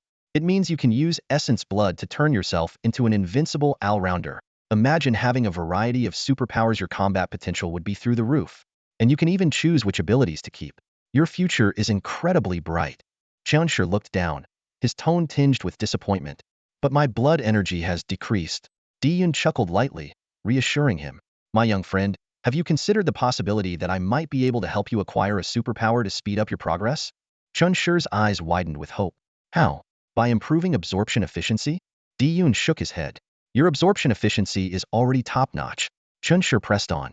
Then by reducing the impurity levels in my blood? With a faint smile, Diyun replied, I'll figure it out. Anyway, You did the right thing. Those bone spikes with snow power wouldn't have been that useful. Beast abilities have their own rankings. After all, trust me, they'll come up with a solution. For now, get back to training. A master leads the way, but cultivation depends on oneself. The first-year students had already become familiar with the operation of the equipment and entered the stage of self-practice. Diyun shifted most of his focus to students from other grades, concentrating on refining their techniques. During a brief break, he dialed his wife's number to provide a quick update on Chen Shi's situation. The controlled experiment is nearly complete, and Shi's uniqueness has been confirmed, Chun Wanner said on the other end of the line, her voice calm yet brimming with confidence. He can construct superpowers on his own. A trace of relief flashed in Diyun's eyes as he nodded firmly. Then my top priority now is to accelerate his cultivation progress. I'm considering using a high-temperature chamber to help him expel impurities from his body faster. His self-healing ability could be a breakthrough point. If we increase the frequency of exposure, his advancement speed might also improve. What do you think? Chun Wanner chuckled softly, her tone carrying a hint of certainty. No need to go through all that trouble. The Liuli Crystal Beast can solve the problem. The Liuli Crystal Beast? Diyun was momentarily stunned before realization dawned on him. This was a rare creature mutated from mineral crystals, its entire body composed of precious metals without any impurities. It naturally possessed the superpower of expelling impurities from its body. Even more remarkable, each Liuli crystal beast had a unique metallic property, making it a living treasure. Thinking of this, Diyun couldn't help but smile, marveling at his wife's superior reasoning. However, the rarity of the Liuli crystal beast posed a significant challenge. Since they lacked the ability to reproduce, their numbers were extremely limited. Fortunately, his capable younger brother could likely handle this task. After hanging up, Diyun quickly sent a text message to Defong. A vial of Liuli crystal beast essence blood, as high a bloodline grade as possible, but as low a cultivation level as possible. When Defong saw the message, he nearly rolled his eyes. Muttering under his breath, he said, "What does high bloodline, low cultivation even mean? That's asking for the impossible." Still, grumbling aside, he couldn't refuse his older brother. Resigned, he opened the Merit Marketplace and began searching. Liuli Crystal Beast Essence blood, only 378 vials available for sale. The number was shockingly low, not even reaching 999, highlighting its scarcity. Most of the essence blood belonged to 4th or 5th tier beasts, with the lowest being mid-2nd tier, rated B2 in bloodline quality. Defong clicked on the mid-2nd tier vial and quickly placed an order, shipping it directly to Diyun's address. On the other end, Diyun nodded silently upon receiving the update. Mid-2nd tier is already quite low, but it's still a bit much for Chen Shi. He won't be able to handle it right now, but it's better than not finding any first-tier essence blood. We'll take it step by step. Turning to Chen Shi, Diyun said, "Once your vitality reaches 170, I'll have a surprise for you." This statement immediately ignited Chen Shi's determination. He threw himself into his training with relentless energy. Time flew by, and soon, the end of the first month arrived. On the monthly assessment day, in addition to the routine evaluations, there was a badminton competition. Unsurprisingly, Chen Shi easily secured first place among the first-year students, earning 10 bottles of apprentice-grade potion as a reward. However, just as the other first-year students were still wallowing in the despair of Chen Shi's existence makes it impossible for anyone else to shine, Diyun made a surprising announcement. Starting today, Chen Shi will remain nominally in the first-year group, but will actually compete with the second-year group. The crowd erupted in astonishment. Diyun continued, "Keeping him officially in the first-year group is for the sake of Hongshan High School's citywide exams. Every year-end, 37 schools compete by grade level first years against first years, seniors against seniors. If he can secure good results for the school, the Education Bureau will allocate more resources to the school. And if the school is happy, they'll reward Chen Shi even more generously." Hearing this, the first-year students collectively breathed a sigh of relief. Among them, Huang Liangjun and others glanced at Chen Shi, who was walking toward the second-year group, with expressions of relief. After all, they had never considered themselves on the same level as Chen Shi. A mudfish is still a mudfish, but Chen Shi is a true dragon. This fact was already accepted by everyone, and they all sent their best wishes to Chen Shi. However, Wang Hu and his classmates in the second year of middle school felt as if they were facing a formidable foe. Having practiced martial arts for over a year, they were well aware of how brutal the competition could be. For Wang Hu and the others, the end-of-month exam scores were of utmost importance. They came with the reward of a few bottles of martial practitioner-grade elixirs. Among the 15 students in the second-year group, Chen Shi was firmly ranked 15th, holding the bottom position without dispute. On the first day of the second month, everyone took turns playing ball games with Chen Shi, trying to gauge his progress. Most of them assumed that Chen Shi's ranking would at least improve by 2 or 3 spots, moving up to 12th or 13th place. But to their surprise, he didn't win against a single opponent. Qianshi lost every match. This result left Wang Hu and the others both shocked and relieved. The reason was obvious: Qianshi had no superpowers. His black light spot was utterly useless on the badminton court. Whenever his opponent applied even a bit of power, Qianshi would almost immediately lose the point, unable to withstand the pressure. The string of defeats dealt a heavy blow to Qianshi's morale. He despised losing, but in the past few days, he hadn't managed to secure a single victory. The situation left him increasingly frustrated, and his expression became gloomier by the day, his demeanor tinged with a faint but persistent irritability. Master, why don't you teach me the berserk technique? Qianshi finally couldn't hold back and asked Diyun. Diyun, however, dismissed the idea with a shake of his head. The berserk technique will fry your brain. Besides, can you even defeat a violent ape? Qianshi clenched his teeth, his voice filled with unwillingness. So am I just supposed to keep losing like this? Diyun glanced at him and chuckled as he scolded. Listen, kid, you're only in your first year of middle school. You've just joined for a year, while those guys are a whole year older than you. What do you expect? To leap ahead and crush them as soon as you start leveling up? You need to have some self-awareness. Besides, with the speed you're progressing, your blood energy will break 100 in another month. By then, even with their superpowers, Huang Ku and the others might not be able to beat you. What's the rush? After a pause, his tone turned serious. Remember, don't panic or get flustered every time you face a challenge. If you're like this now, how will you ever step onto the battlefield in the future? Qianshi froze upon hearing this, then muttered through gritted teeth. All right, they'll hold on a bit longer. Diyun nodded approvingly before changing the subject. How's your staff training coming along? I've practiced the short thrust over 20,000 times now, Qianshi replied, his tone carrying a hint of exhaustion. I can only manage about 20,000 repetitions in a month, mostly because I train more on weekends. Diyun responded calmly, you're still in your first year. There's no need to rush or put too much pressure on yourself. If you're tired, take a break. Push too hard, and you'll snap. Understand? Yes, master. Qianshi nodded firmly, a glimmer of determination flashing in his eyes. He had moved past the initial excitement of starting his training and was now entering the monotonous and grueling phase of repetitive practice. This dull routine left him weary, but it also taught him how to adapt. Each day began with practice, and with his mind focused, Qianshi pressed forward with unwavering determination. By the end of the second month, Qianshi's daily increase in blood energy had dropped to 1.8 due to impurities accumulating in his body. At this point, his total blood energy value had reached 118. During the badminton evaluation, Qianshi firmly held 8th place, defeating 7 opponents, including Huang Ku. At a routine gathering of the second-year students, Huang Ku could no longer hold back and shared his honest opinion. I think Qianshi is destined for the Martial Sane Academy. I looked it up online, and with this kind of progress, he's absolutely at the level of a top-tier competitor. However, not everyone was convinced. Zhaozhen sneered, his tone laced with disdain. Yungu spoils him every day. How could he not improve quickly? Wang Hu retorted dismissively, if not him, who should be spoiled? You? Even if they did, could you achieve his current strength in the second semester of first year? Zhaozhen shook his head with a confident tone. He won't make it to the sacred domain. You all probably don't know this, but Qianshi doesn't have any superpowers. What? The crowd was visibly shocked, whispering among themselves in disbelief. Zhao Zhan maintained a calm expression, as if he had irrefutable evidence. It's martial intent, dark martial intent. You can find it online. I looked it up. Also, I heard from a junior that Qianshi didn't show up on the first day of school because Yungu didn't choose him. Why? Because he doesn't have superpowers.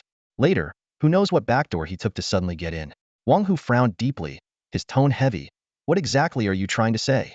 Qianshi isn't even here. Just spit it out. Zhaozhen chuckled mockingly, his face full of contempt. Violation of the rules, obviously. How did Qianshi suddenly gain martial intent overnight? He must have used the awakening platform. And let's not forget, without superpowers, he shouldn't even qualify for the martial arts class.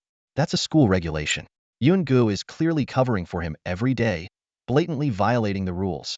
Wang Hu's face darkened, glaring at Zhao Zhan. So, what do you plan to do about it? Zhao Zhan shrugged nonchalantly. What can I do?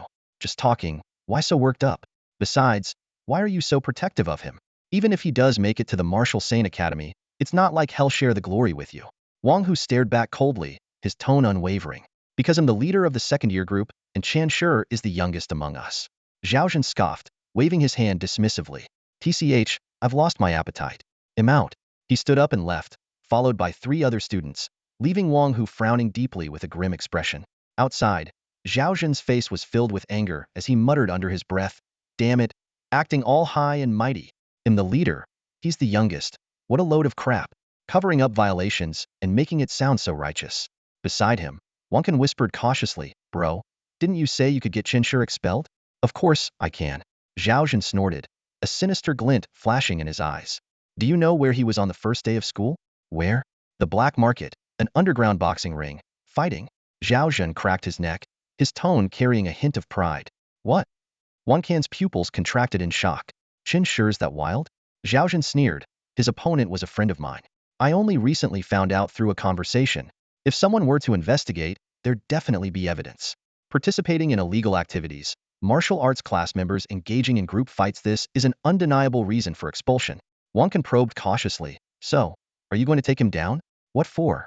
Zhao Zhan's face darkened as he cursed under his breath. "Damn it. Yungu is so close to him. Taking him down would be like going against Yungu. How am I supposed to survive then?" Sensing his hesitation, Wonkin's eyes darted as he changed his tone. "But Zhaogu, Yungu can't just cover up rule violations, right? Don't you think this could be useful?" Zhao Zhan furrowed his brows, his tone softening slightly. "Just to vent my anger? It's not worth it. That's not what I mean." Wonkin chuckled slyly, his eyes gleaming with calculation. "Don't you think Chinshur has a ton of cultivation resources? Yungu must be giving him special treatment. So why don't we, extort some benefits out of him?" Hearing this, Zhao Zhan's eyes flickered with a strange light. After a moment of silence, a cold smile slowly spread across his face. Zhao Zhan frowned, a hint of impatience in his tone. "Aren't you afraid he'll tell Yungu?" Wonkin, however, just chuckled nonchalantly, his hands tucked into his pockets, exuding an air of casual defiance. "So what if he does? Rules are rules. Worst case, I transfer schools. There are over 30 schools in Linshan City. Doesn't matter where I go." Zhao Zhan turned his head and shot him a warning glance. "If you're gonna do it, fine.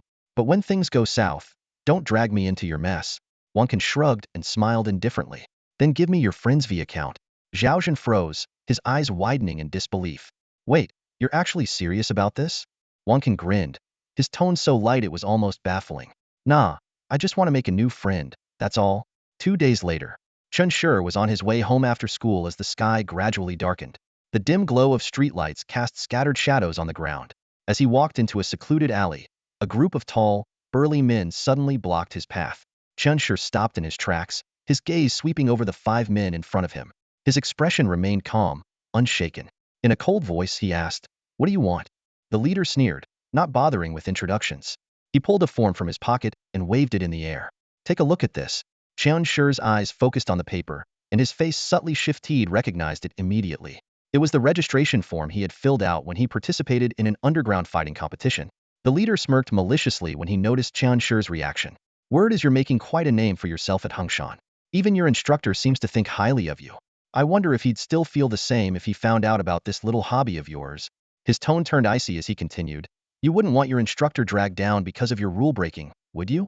As he spoke, the rest of the group closed in, their presence oppressive, their gazes sharp as blades.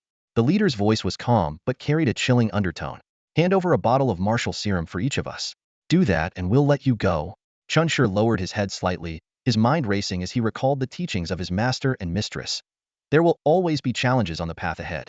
Stay calm, don't panic, and find a way to overcome them. His eyes lit up as realization struck. These guys had to be students from some martial arts class too. And every school had a strict rule.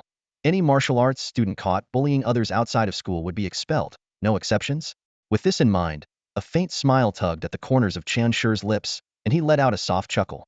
His laughter caught the 5 men off guard. The leader's face darkened, and he roared, "What's so funny? Hand over the serum." Chinshur raised his head, a glint of cold determination flashing in his eyes. Clenching his fist tightly, he barked, "Hand over my ass." Before the words had fully left his mouth, his fist shot forward like a thunderbolt. The punch was unrestrained, packed with immense force. The leader clearly hadn't expected Chinshur to strike so suddenly. Caught off guard, he took the punch squarely to the face. Blood splattered as he stumbled back, clutching his face in pain. Enraged, he bellowed, "You little bastard! You dare fight back? Get him! Beat him to death!" The 5 men surged forward in unison. 3 of them were strength enhanced, while the other 2 activated their blood energy bursts, all rushing at Chinshur with overwhelming aggression. Chinshur had just taken down one of them when his right arm was seized by one of the strength-enhanced attackers. He gritted his teeth and struggled fiercely, but the man's grip was like an iron vice impossible to shake off. The next moment, a heavy kick landed on Chinshur's back, sending him stumbling forward. Fortunately, his sturdy physique allowed him to withstand the blow. But it was only the beginning. 3 of them pounced on him, pinning him to the ground. Fists rained down like a relentless storm. Chun Shur could only shield his head and face with his arms, curling up to protect himself as his back and sides bore the brunt of the assault. Blood seeped from several wounds, staining his clothes. The leader, still clutching his bloodied nose, snarled viciously, "Hit him. Beat him to death. If he dies, I'll take the fall." The brawl raged on for a full 5 minutes. When it finally ended, the air was thick with the metallic scent of blood, and the ground was splattered with crimson. Chun Shur stood amidst the chaos, disheveled and drenched in blood, his training uniform soaked through. He looked less like a man and more like a demon resurrected from the depths of hell. The leader of the group stared at him, terror etched across his face, his body trembling uncontrollably. His throat was dry, and his voice quivered as he stammered. Is he really not dead? Damn it, one can never said this guy was this tough." He gritted his teeth, forcing himself to stay calm. "Whatever. Nobody says a word about this. Let's go." The 5 turned swiftly, ready to flee, but a faint rustling sound from behind stopped them in their tracks. It was the unsettling noise of something dragging itself across wet earth, sending chills down their spines. They turned their heads stiffly, and the sight before them made their pupils contract in horror. Chun Shur was standing up, his eyes, dark and menacing, locked onto them like those of a predator ready to strike. He swayed unsteadily but managed to steady himself, blood dripping from the corner of his mouth down his chin. His voice, hoarse and icy, cut through the air. "So, you're out of strength and bloodlust, huh?" Panic flashed across their faces. One of them cursed through gritted teeth. "How the hell are you still standing?" Chun Shur didn't answer. His gaze zeroed in on the leader, and with a sudden explosive burst, his leg muscles tensed. In the blink of an eye, he lunged forward like a leopard, a guttural roar erupting from his throat. "If you're done, then just die already." In an instant, he was upon the closest man, grabbing his head as if it were nothing more than a toy. Lifting him effortlessly, Chun Shur hurled him like a ragdoll into another man, sending both crashing to the ground with a heavy thud. Without missing a beat, Chun Shur kicked the roadside fence, breaking off a steel pipe, and swung it at the remaining men with feral intensity. "Screw you all. I've got nothing to lose. No family, no life. I'll kill every last one of you today." The steel pipe whistled through the air and smashed into the leader's head with a sharp clang. The pipe snapped in half from the impact, and the man collapsed instantly, motionless. The remaining 4 were paralyzed with fear, their courage shattered. They turned and bolted, running for their lives. But Chun Shur, now consumed by rage, was far from done. Dragging the broken steel pipe behind him, he gave chase, his voice roaring like thunder. "You think you can escape? I'll kill you all." The pursuit spilled onto the main street, where Chun Shur's enraged shouts echoed. "You bastards! Come back here!" Sparks flew as the metal pipe scraped against the pavement, drawing the horrified attention of pedestrians. Some gasped in shock, others covered their mouths, and a few pulled out their phones to record the madness. But no one dared step in. The fleeing group was in utter disarray. One of them, in a desperate attempt to escape, tried to climb over a barricade. Midway, Chun Shur swung the pipe with brutal force, striking him and sending him crashing to the ground. His head hit the pavement with a sickening splatter of blood, but Chun Shur didn't stop. He raised the pipe high and brought it down again, smashing it against the man's head with a resounding clang. The pipe shattered into 2 pieces. Discarding the broken pipe, Chun Shur kicked apart another section of the fence and grabbed a fresh steel bar. He continued his relentless pursuit of the remaining 3, his figure like a vengeful specter. Each time he caught one, the steel bar came down mercilessly. One after another, pipes were bent and broken under the sheer force of his strikes.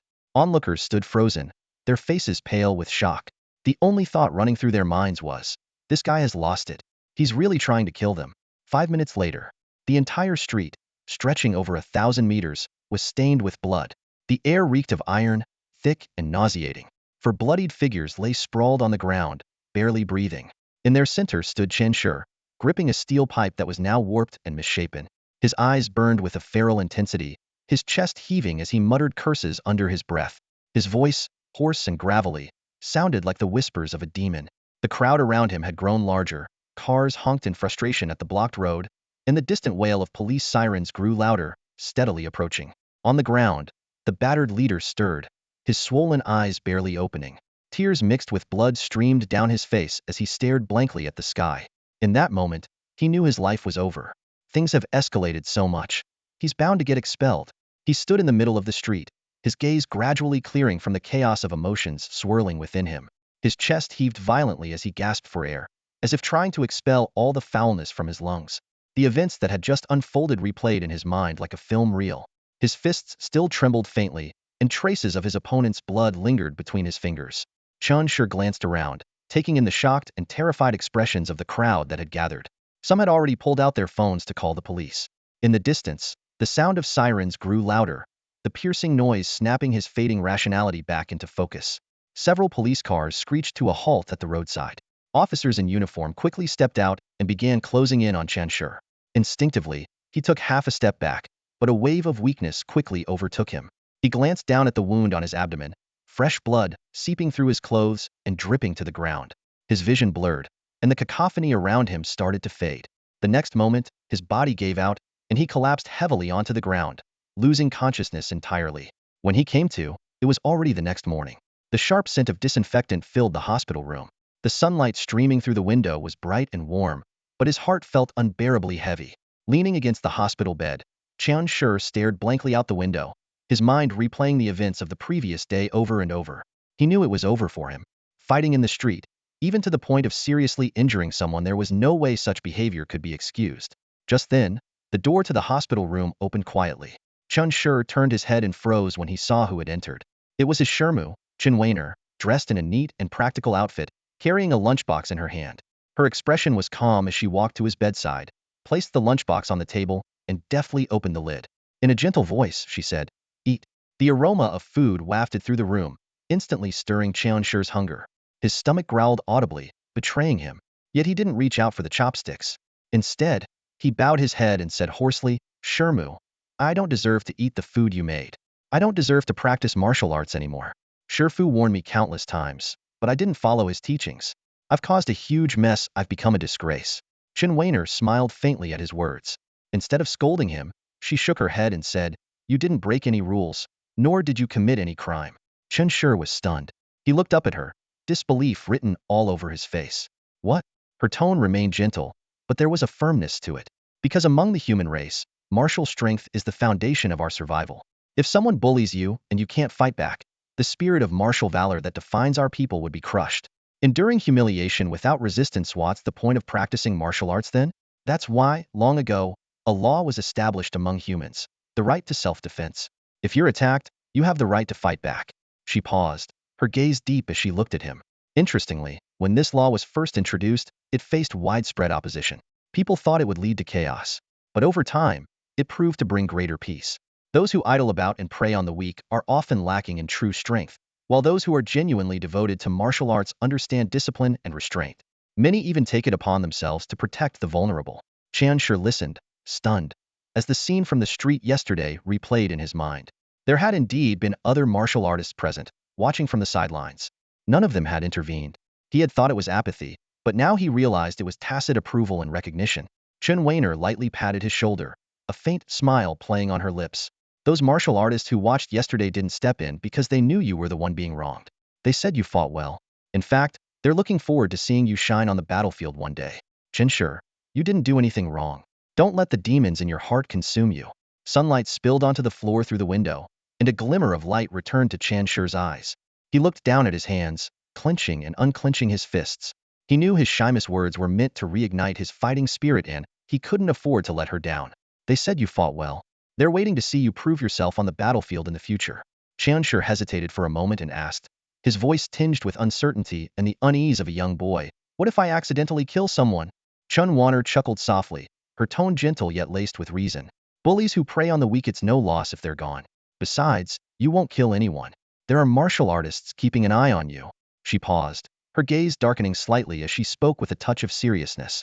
"The human emperor once said that we must never suppress the martial spirit within people or the innate sense of justice and humanity. And remember, you're an orphan. Your parents were heroes who sacrificed their lives for the country. You're only in your first year of middle school, while those 5 are in their second year. Taking all this into account, public opinion online is overwhelmingly on your side. Don't believe me? Check your phone yourself." Chun-Shur froze for a second, then picked up his slightly worn-out phone. His fingers moved quickly across the screen. It didn't take long before his expression shifted from confusion to shock. On the screen, a video played in vivid clarity, capturing the entire incident as if the viewer were right there. The surveillance system in Linshan City left no blind spots, and even satellites above could capture every detail. The video showed Chen Shi, dressed in his Hongshan martial arts uniform, walking quietly on his way home. Suddenly, 5 older students cornered him at a street corner. These were no ordinary students. They were tall and muscular, standing between 1.7 to 1.8 meters, with surging energy, enhanced strength, and fully activated superpowers. They demanded he hand over several vials of medicinal liquid. Chen Shi, a thin boy standing only 1.6 meters tall, had no chance of fighting back. What was even more enraging was that the video clearly captured the 5 of them using their superpowers to gang up on Chen Shi. Comments from netizens flooded in like a tidal wave. 5 guys using superpowers to bully a first-year student over a few vials of medicine? Are these the kind of students Yunzhong School produces? I can't even imagine if it were my kid being ambushed like that. Would he have survived? This kid is tough. He endured 5 minutes of beatings without making a sound, holding out until they ran out of energy before striking back. And he held back. Sure, he cursed them out, but he didn't use any superpowers the whole time. This kid is way too kind-hearted. That chase scene at the end, man, it got my blood pumping. Brother Chen, you're a legend. Chen Shi stared at the comments, his mind in a daze. He had never imagined that in the eyes of strangers, he would be seen as the embodiment of kindness and compassion.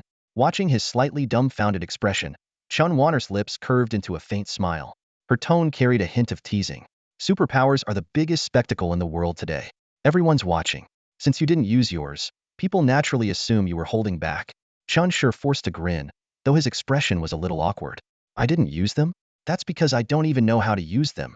Chen Wanner, however, replied calmly, regardless, you did nothing wrong in this situation. The only issue is that you caused a lot of damage to public property. Your master has already compensated for that. But you were indeed a bit reckless, and that's something you need to work on. He's worried that if you keep acting impulsively, you might cause even bigger problems in the future. Chen Shi lowered his head, his brows furrowed as if reflecting deeply. Seeing this, Chen Wanner's tone turned serious. Do you know what your biggest mistake was yesterday? Chen Shi frowned, then looked up earnestly and said, Please enlighten me, Sherngyang. Chen Wanner met his gaze, her voice as cool as ice. If you had been more rational, if you had just taken the beating and walked away, how much compensation do you think you could have extorted from those 5 families? Martial artists are the most revered profession in this world. People are willing to give anything for it. You could have bankrupted their families, forced their parents to kneel before you with apology letters. Wouldn't that have been satisfying? She paused, her tone growing colder. Those 5 handed their fates to you the moment they did what they did. From now on, you could have played them however you wanted. But look at us now, what did we gain? You got injured, delaying your training, and leaving you at a disadvantage. Your master had to pay for the damages, another loss. Even though we're in the right, we've ended up with nothing and even lost more in the process. That's the real problem. Chen Shi drew in a sharp breath, his heart shaken. He murmured, You're right, Sherngyang. But then, his brows furrowed again, and his tone carried a trace of unease. But they have my personal information for that martial arts tournament. I was worried about that. Chen Wanner smiled faintly and said, Do you really think that form is genuine? Chen Shi's clear eyes sparkled as he nodded repeatedly, his tone firm. Of course, it's real. I filled it out myself. I recognize my handwriting. However, Chen Wanner declared resolutely, that form is absolutely impossible to be real. It's about letting minors, even 13-year-old kids, step into the ring to fight. If that were true, the entire Black Street would be shut down. The boss running the underground fight gambling ring would be hated, possibly even targeted by the other businesses. Do you think that form could really be genuine? Hearing this, Chen Shi froze, his body stiffening as his expression turned blank. He opened his mouth, hesitated for a moment, then muttered to himself, Oh my, you're right. Why didn't I think of that? Before he could dwell on it further, Chen Shi suddenly raised his head, seemingly trying to change the subject, and asked directly, Sherngyang, what exactly made you fall for my Shifu? Chen Wanner chuckled softly, her eyes glinting with mischief. Because he doesn't like to bathe. The two exchanged a glance and burst out laughing. Their laughter echoed through the hospital room, dispersing the heavy atmosphere that had lingered there. Even the guilt Chen Shi had been feeling over the matter seemed to vanish in that moment, leaving him visibly more at ease. However, in the midst of this light-hearted moment, Chen Wanner's expression abruptly turned serious. The smile faded from her face, and her gaze sharpened. Noticing the sudden change, Chen Shi immediately sat upright, holding his breath as he waited. Sherngyang has a piece of advice for you, remember it well. Chen Wanner's voice was low and solemn, each word striking Chen Shi's heart like a hammer. Whether you're acting or speaking, keep these 5 words in mind. Think before you act. Chen Shi nodded earnestly, his tone respectful. I will remember your teaching, Shenyang. Seeing his sincerity, Chun Wanner's face softened into a gentle smile once again. All right then, eat your meal. She reached into her bag and pulled out a book, handing it to Chen Shi. While you can't train these days, you might as well read this. It'll do you good. Chen Shi took the book and glanced at the cover. The title, written in bold characters, read The Basic Laws of Humanity. His eyes lit up, and he cradled the book in his hands as if it were a priceless treasure, handling it with great care. Chen Wanner stood up and patted his shoulder. Your shift has gone to the school. We'll be heading out too.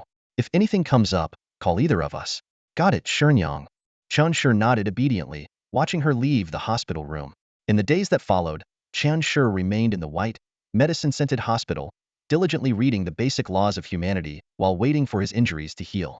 His focus and determination even impressed the doctors. But what amazed them even more was his extraordinary physical talent. His body healed at an astonishing rate. What was supposed to take at least a month of hospitalization only took him 7 days. In just a week, his body fully recovered, and he was discharged, as energetic as ever. Those 7 days not only erased the pain from Chen Shi's body, but also gradually faded the memory of the violent incident from the minds of the townspeople. Life on the streets returned to normal, as if nothing had happened. Yet, for the middle school students, that event left an indelible mark. Across every middle school in Linshan City, one name was on everyone's lips: Chen Shi, the strongest first year in Linshan City. Rumors spread like wildfire, with everyone speculating that whoever could defeat Chen Shi would claim the title of the strongest first year. This challenge even became a bizarre benchmark for measuring a school's prestige. Whoever beats Chen Shi will be the strongest first year. Chen Shi returned to school. The entire middle school section erupted with excitement. The classrooms, the playground, even the corridors were filled with cheers, as if Chen Shi were a triumphant hero returning from battle. Students stood up in unison, clapping and shouting the title War God of Hongshan. The scene was so overwhelming that Chen Shi was momentarily at a loss. He lowered his head, his ears turning slightly red, and a rare hint of shyness appeared on his face. Not far away, Di-Yun was leaning against the dumbbell rack in the training room.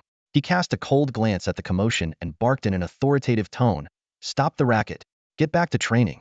His gaze then locked onto Chen Shi. "Chen Shi, come here."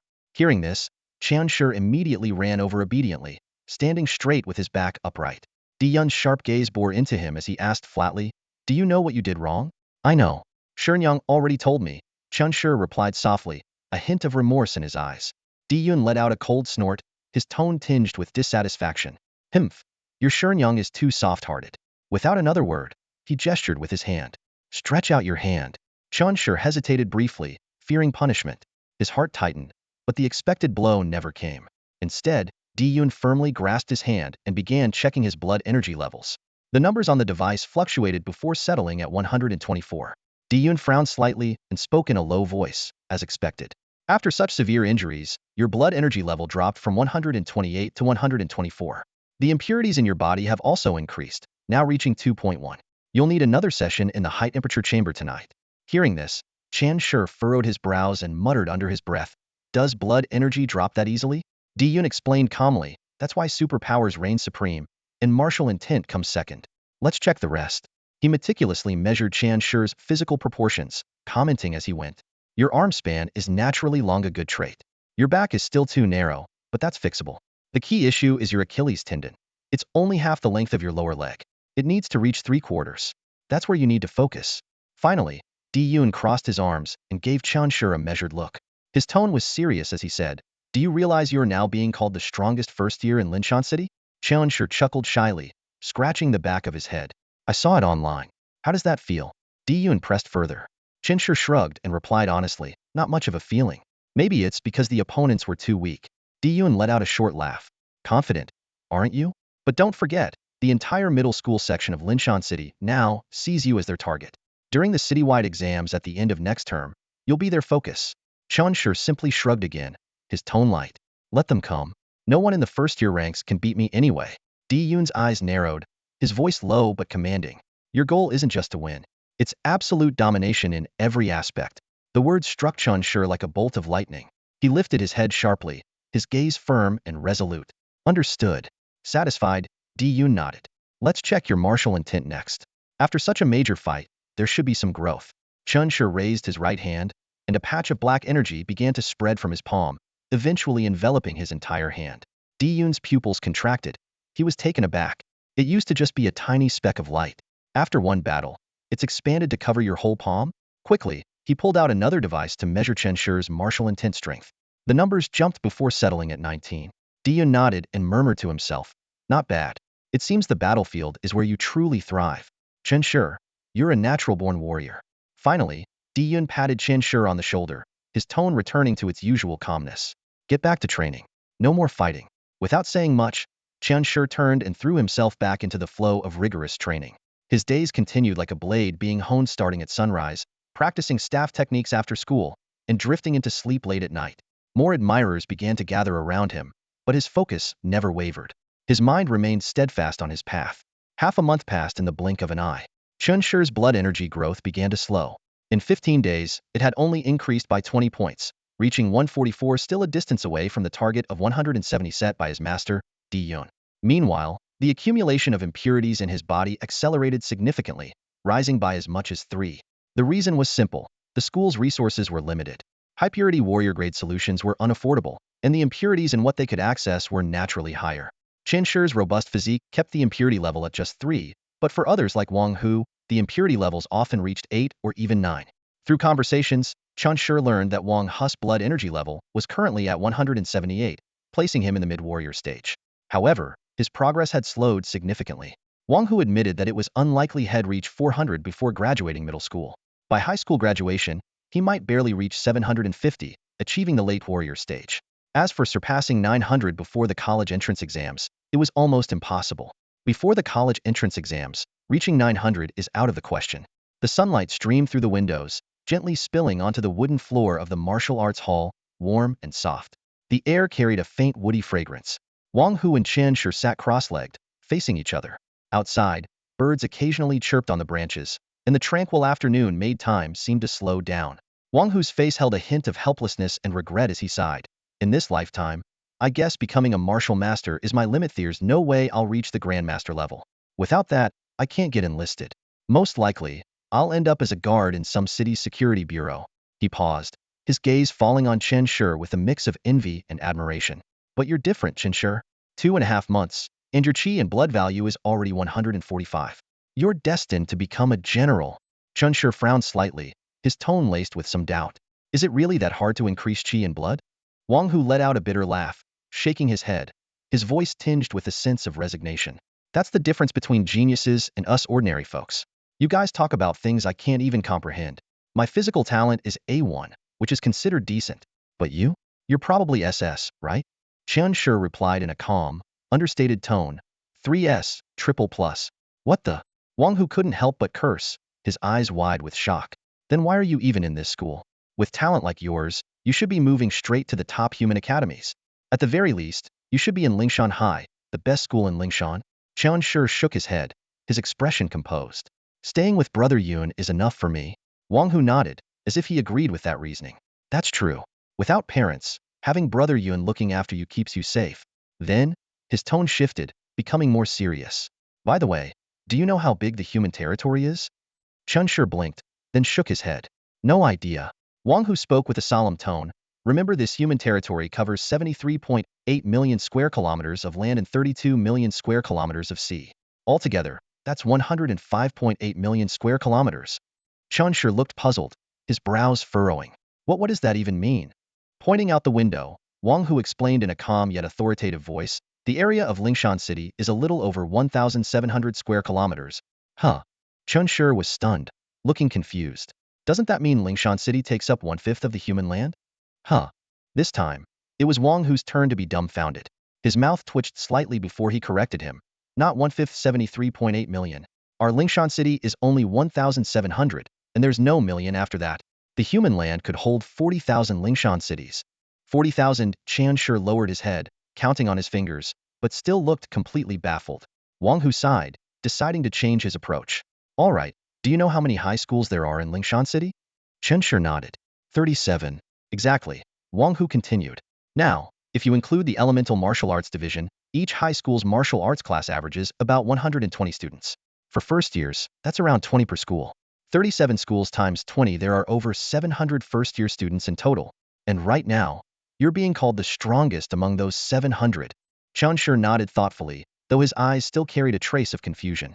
Seeing this, Wang Hu pressed on, and across the entire human race, there are over 120,000 high schools. If you do the math, the total number of first-year students exceeds 80 million. Do you think you could still be the strongest among those 80 million? Qian Shi furrowed his brows, pondering seriously for a moment before murmuring, I don't know, but maybe I could? Wang Hu chuckled, his tone teasing but with a hint of admiration. I have no idea either. But you're definitely a monster. Still, I've heard that in the Central Plains, it's full of freaks geniuses forged from pure gold. Qian Shi's brows knitted tighter, his mind seemingly overwhelmed by the flood of numbers, leaving him momentarily frozen. Noticing this, Wang Hu laughed lightly before shifting the topic. Oh, by the way, do you know how many people take the National College entrance exam each year? Qian Shi looked up, curiosity flickering in his eyes. How many? Wang Hu's tone grew heavier as he replied slowly, around 60 million. And do you know how many pure martial arts universities there are in the entire country? Qian Shi shook his head, a trace of anticipation in his gaze. Just 985, Wang Hu said, enunciating each word clearly. And each university admits no more than 10,000 students annually. That means out of 60 million, less than 9 million can get into a pure martial arts university. The rest of us can only get into ordinary universities. Maybe we can keep training in the martial arts club there, but becoming a truly powerful warrior? That's just not possible anymore. For me, in the future, they'll probably end up as a guard or take on some other job. Wang Hu spoke casually, but there was a trace of helplessness and self-mockery in his expression. He looked up toward the distant sports field, where a group of students were sweating profusely as they practiced their martial techniques, seemingly full of hope for the future. Yet, his voice carried a heavy undertone. Only those who pass the selection among the 9 million will make it to the battlefield. Do you know how many that is in the end? Qian Shi's heart tightened as he quickly asked, how many? Wang Hu raised a single finger, a bitter smile appearing at the corner of his mouth. 100,000. Only 100,000 students are recruited each year? That's so few. Is it really that strict? Qian Shi's eyes widened in shock. Strict? Wang Hu let out a cold laugh, his tone laced with sarcasm. Among those 100,000, more than half are grandmasters, and the rest are at least half-step grandmasters. Becoming a grandmaster before the age of 22 is a hard requirement to join the military. Qian Shi was silent for a moment before nodding heavily. Grandmaster? Wang Hu's gaze grew distant, his voice lowering with a hint of gravity. The difference between a grandmaster and a martial master might only be one word, but it's like heaven and earth. I don't know about elemental warriors, but for us regular martial artists, the difference comes down to achieving 900 martial strength points. Let me tell you, almost everyone who can become a grandmaster before graduation already has over 900 strength points by the time they finish high school. That's why I say it's impossible for me. He paused, pointing to himself, his tone tinged with bitterness and reluctance. Those geniuses stop training their strength points after entering university. They focus entirely on cultivating martial intent, and only after 4 years do they push their strength to 900 points to qualify for the military. My grandfather told me that on modern battlefields, martial artists without martial intent are nothing but cannon fodder. It's better not to go at all. Qian Shi nodded silently, his mind replaying the complex look in his master's eyes when he first discovered Qian Shi's martial intent. Now he finally understood why his master valued his martial intent so highly. Wang Hu, clearly talkative, continued, so, Qian Shi, do you know how many of those 100,000 go on to break through to become martial lords? How many? Qian Shi asked curiously. 1,000. Wang Hu's voice rose slightly, a complex expression flashing in his eyes. Only 1 out of 100? Qian Shi's pupils contracted sharply, unable to hide his shock. Exactly. Wang Hu chuckled, but his smile carried a sense of helplessness. Do the math. How rare is it to become a martial lord? Qian Shi shook his head. I can't calculate it. Then how many martial saints do you think there are? Wang Hu's gaze locked onto him. 10? Qian Shi ventured hesitantly, a note of uncertainty in his voice. Wang Hu shook his head, his tone slow and heavy. In theory, there should be about 100. Because those who make it to martial lord level already have exceptional talent, and most have the potential to become martial saints. That many? Qian Shi couldn't hide his astonishment, his eyes widening. Wang Hu, however, smiled bitterly. That's just in theory. In reality, the average is 9. Why? What's the difference between theory and reality? Qian Shi asked, puzzled. They die. Wang Hu sighed, his voice dropping, as if suppressing some deep emotion. Martial saints are too rare, and grandmasters are too weak. Martial lords are the backbone of the battlefield. That's why the fifth realm is given the title of lord. It's a designation of respect. They are the most tragic individuals possessing immense talent, but often forced onto the battlefield as core combatants before they can fulfill their potential. The mortality rate is extremely high. He paused, his gaze settling on Chen Shi, his tone growing even heavier. Did you watch the news yesterday? This month alone, there's been an increase in clashes between humans and demonic beasts along the border.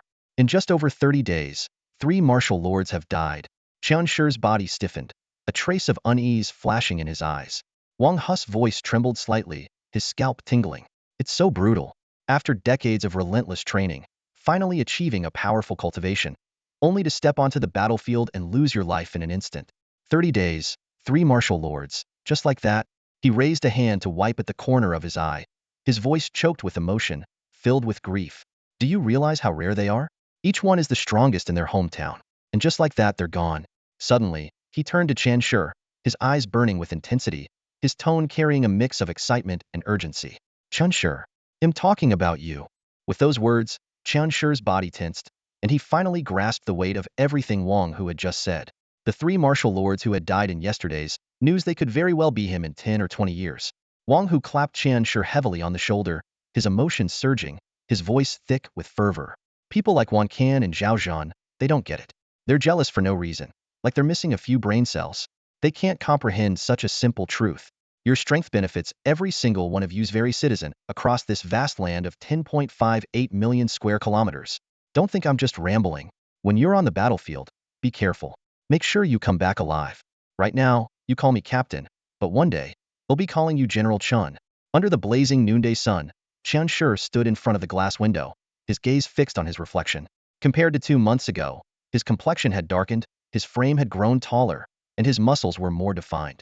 He was now hailed as the strongest first-year student at Hongshan Middle School. But what about the future? Would he become the strongest sophomore, junior, or even carry this glory into high school and college? No one could say for sure, but the young boy brimmed with anticipation. He longed for time to race forward, for his talents to manifest fully, and even fantasized about waking up tomorrow having grown to a towering height of 1.9 meters. Yet, reality is rarely so kind. Today was a harsh reminder of that. It was midterm exam day. At noon, he had a heartfelt conversation with Captain Wang Hu on the training field, but by 2 in the afternoon, they were pitted against each other in competition.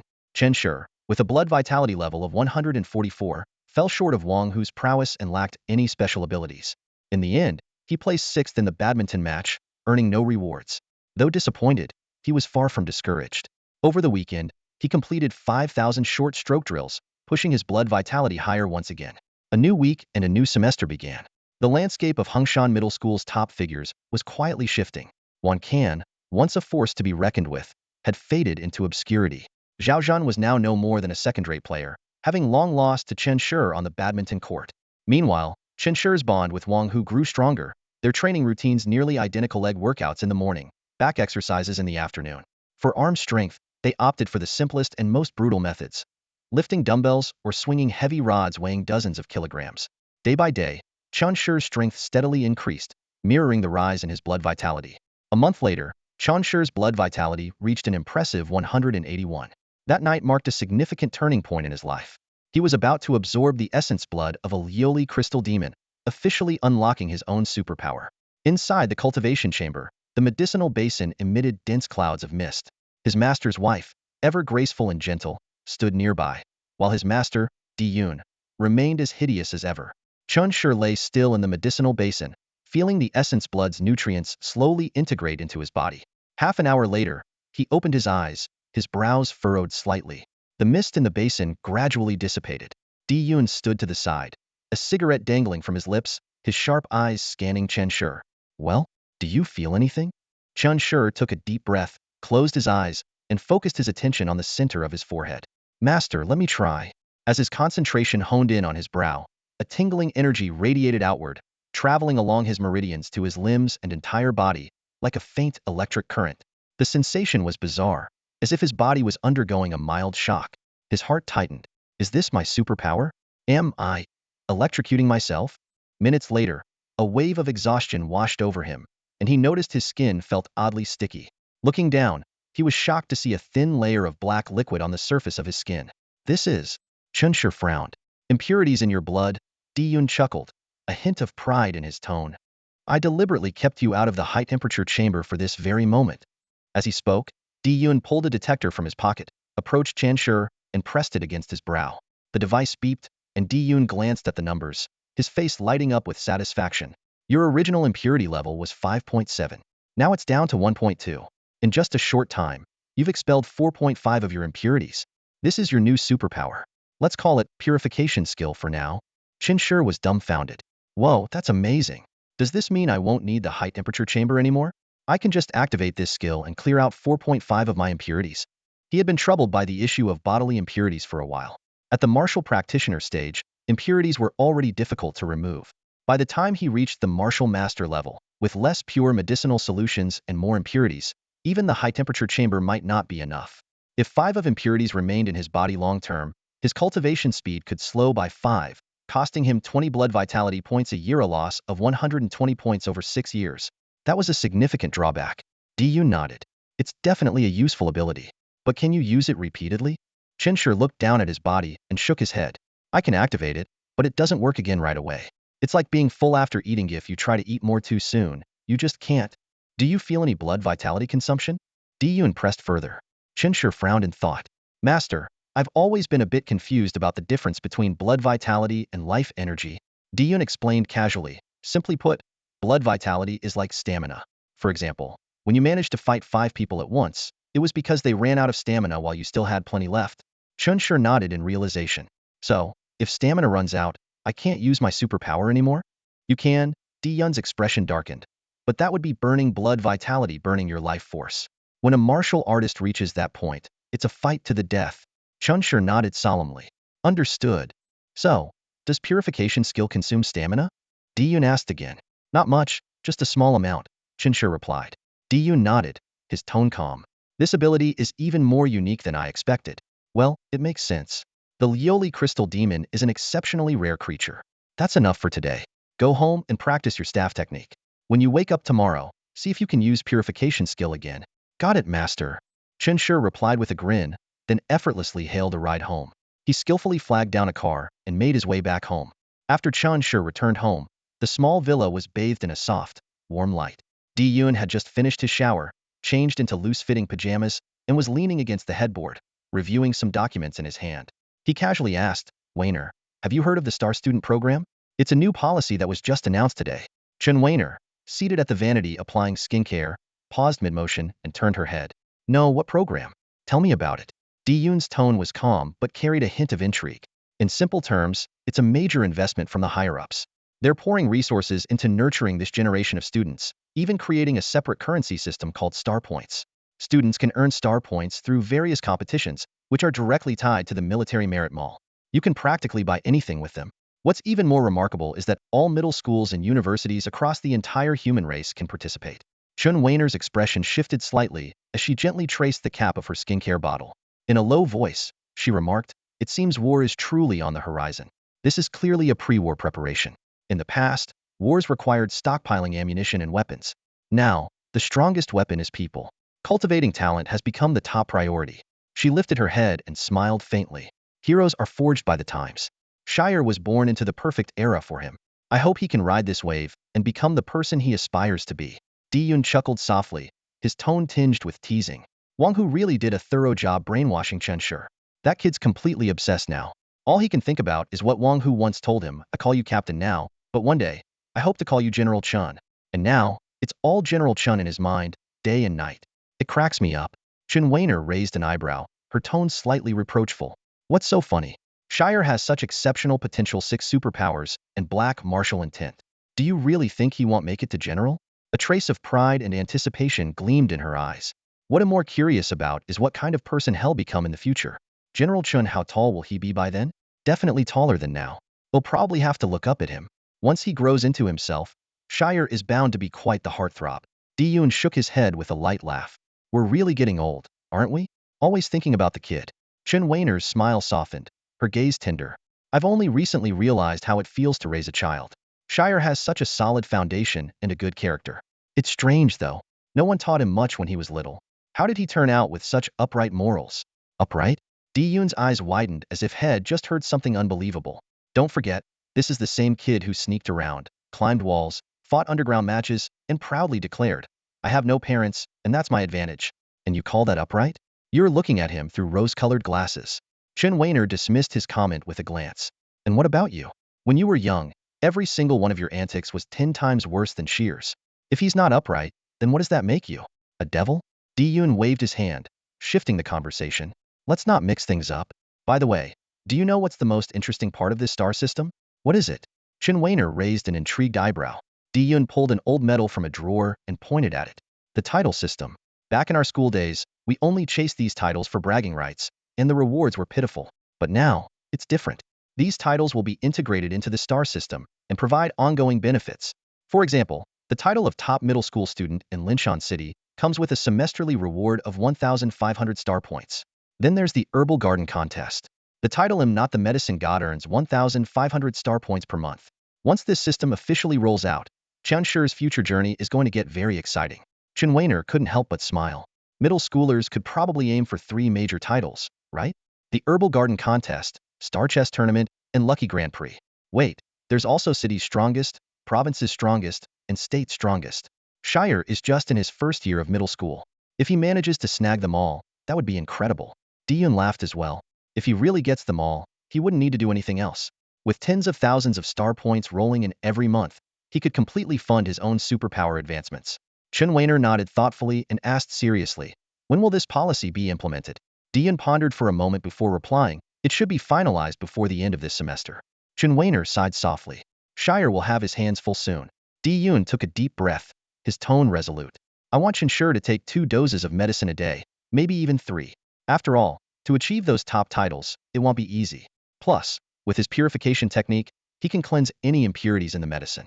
Chen Weiner, however, shook her head slightly, her tone laced with concern. Let's take it step by step. 2 doses or 3. The real danger isn't the training intensity or mental pressure, it's medicinal overload. Taking too much could harm him. Let's start with 2 doses and keep it safe. Diyun nodded, a determined glint in his eyes. All right, we'll do it your way. While Master Diyun and Madame Chun were discussing Qianshi's winter vacation plans, Qianshi had already fallen into a deep sleep. In his dream, he found himself standing on a celestial plain, with endless seas of clouds beneath his feet and a faintly glowing void surrounding him. Before him stood a Yoli crystal demon, resembling a massive serpent, its entire body composed of crystalline stone that emitted a cold, piercing radiance. Though it showed no signs of aggression, its impenetrable exterior presented a formidable challenge. Qianshi rained punches upon it, his fists bloodied from the effort, until the demon finally shattered into fragments. As it crumbled, a stream of pure blood emerged from within and transformed into a soft white light that gently merged into Qianshi's forehead, bringing with it an indescribable sense of refreshment and vitality. The next morning, Qianshi awoke still feeling the surge of power coursing through him. He went to the bathroom and activated a cleansing technique. Threads of impurities were expelled from his body, leaving a faint metallic tang in the air. He felt light and rejuvenated, as though he had undergone an intense full-body massage. It was the weekend, and Qianshi took a cab to his master's small villa. Outside the villa, Diyun was waiting with arms crossed, his expression calm and composed. When he saw Qianshi, he motioned for him to come over. Come here. Qianshi jogged up eagerly, exclaiming, Master, I used the cleansing technique again this morning. That Lioli crystal demon was so hard to deal with I spent ages fighting it in my dream. Diyun's lips curled into a faint smile. That's normal. Here, this is for you.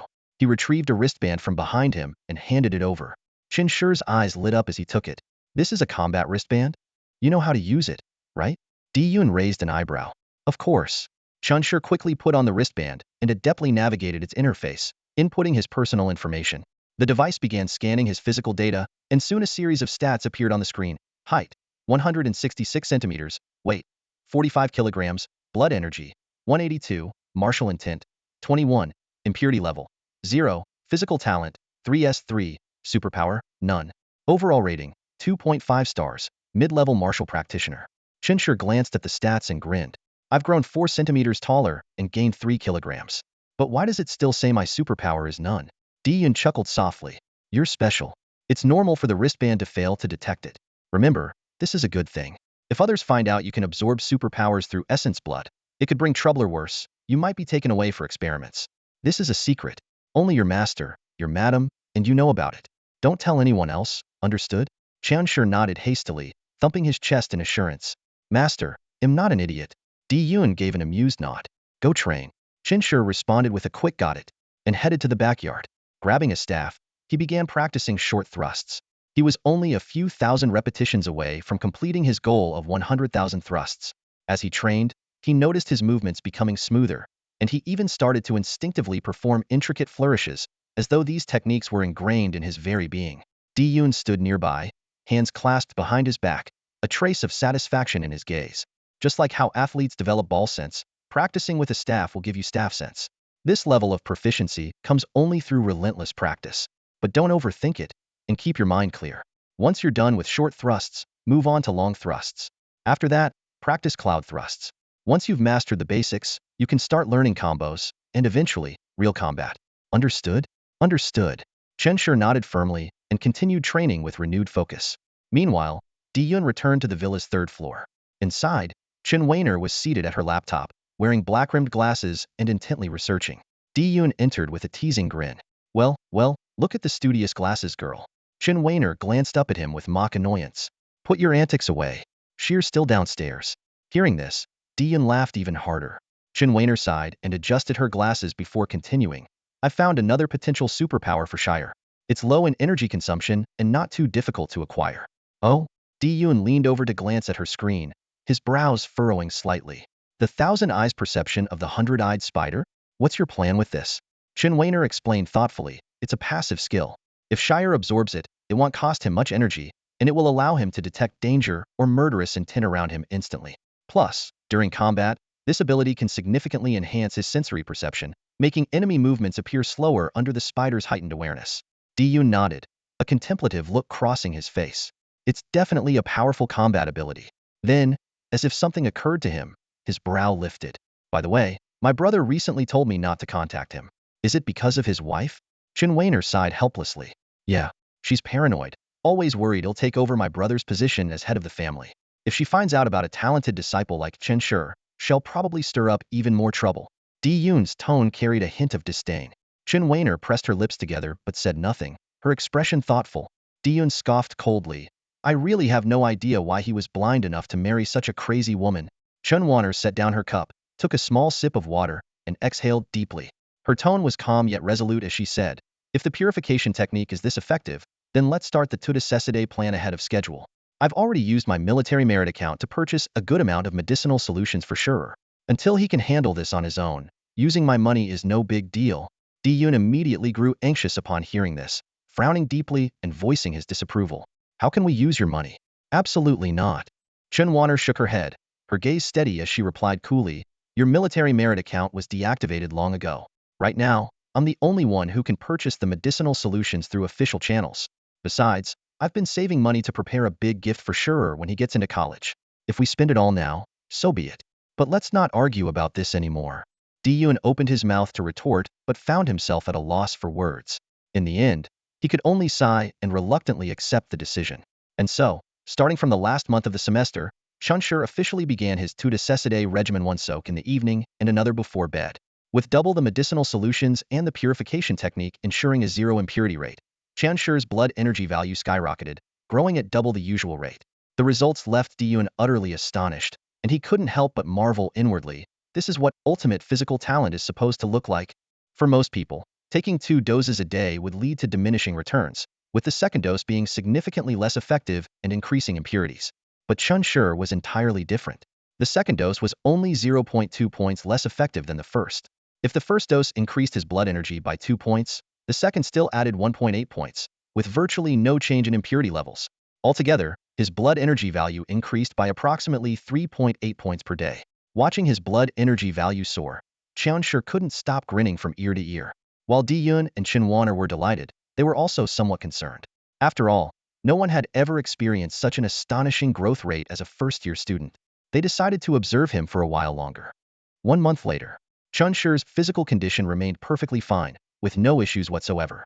Only then did Di-Yun and Chen Weiner fully relax, their joy growing even greater. Chen Shi truly was a rare gem.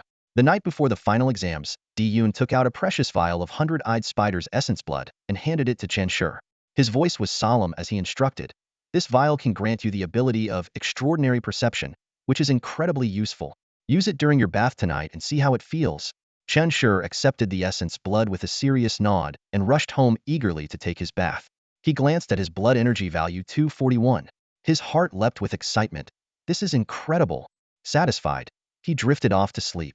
The serene sky realm reappeared in his dreams, and with it, the fearsome hundred-eyed spider emerged, bearing its fangs and claws in the arena. Chen Shi, brimming with confidence, charged forward without hesitation to engage in battle. The hundred-eyed spider was only at the mid-stage warrior level, with a blood energy value of around 200, while Chen Shi's value was already nearing 250. Naturally, he had the upper hand. Within 5 minutes, the spider fell, its inner demon crystal dissolving into specks of white light that coalesced into an energy orb representing the extraordinary perception ability. This marked the beginning of the real test. Would extraordinary perception conflict with the purification technique? Chen Shi held his breath, focusing intently as the purification technique's glowing energy emerged from his brow, lining up alongside the spider's energy orb. A faint tension seemed to exist between the two. A question arose in his mind. How could these two abilities coexist? Would they merge into one, or remain independent? He hoped they would remain separate, preferring to possess both abilities simultaneously. He first activated the purification technique, attempting to draw its energy back into his body. This step went smoothly. The purification technique's glow quickly returned, but the extraordinary perception orb lingered in midair, as though homeless. Just as Chen Shi was at a loss, something unexpected happened. The extraordinary perception orb began drifting toward the distant edges of the sky realm.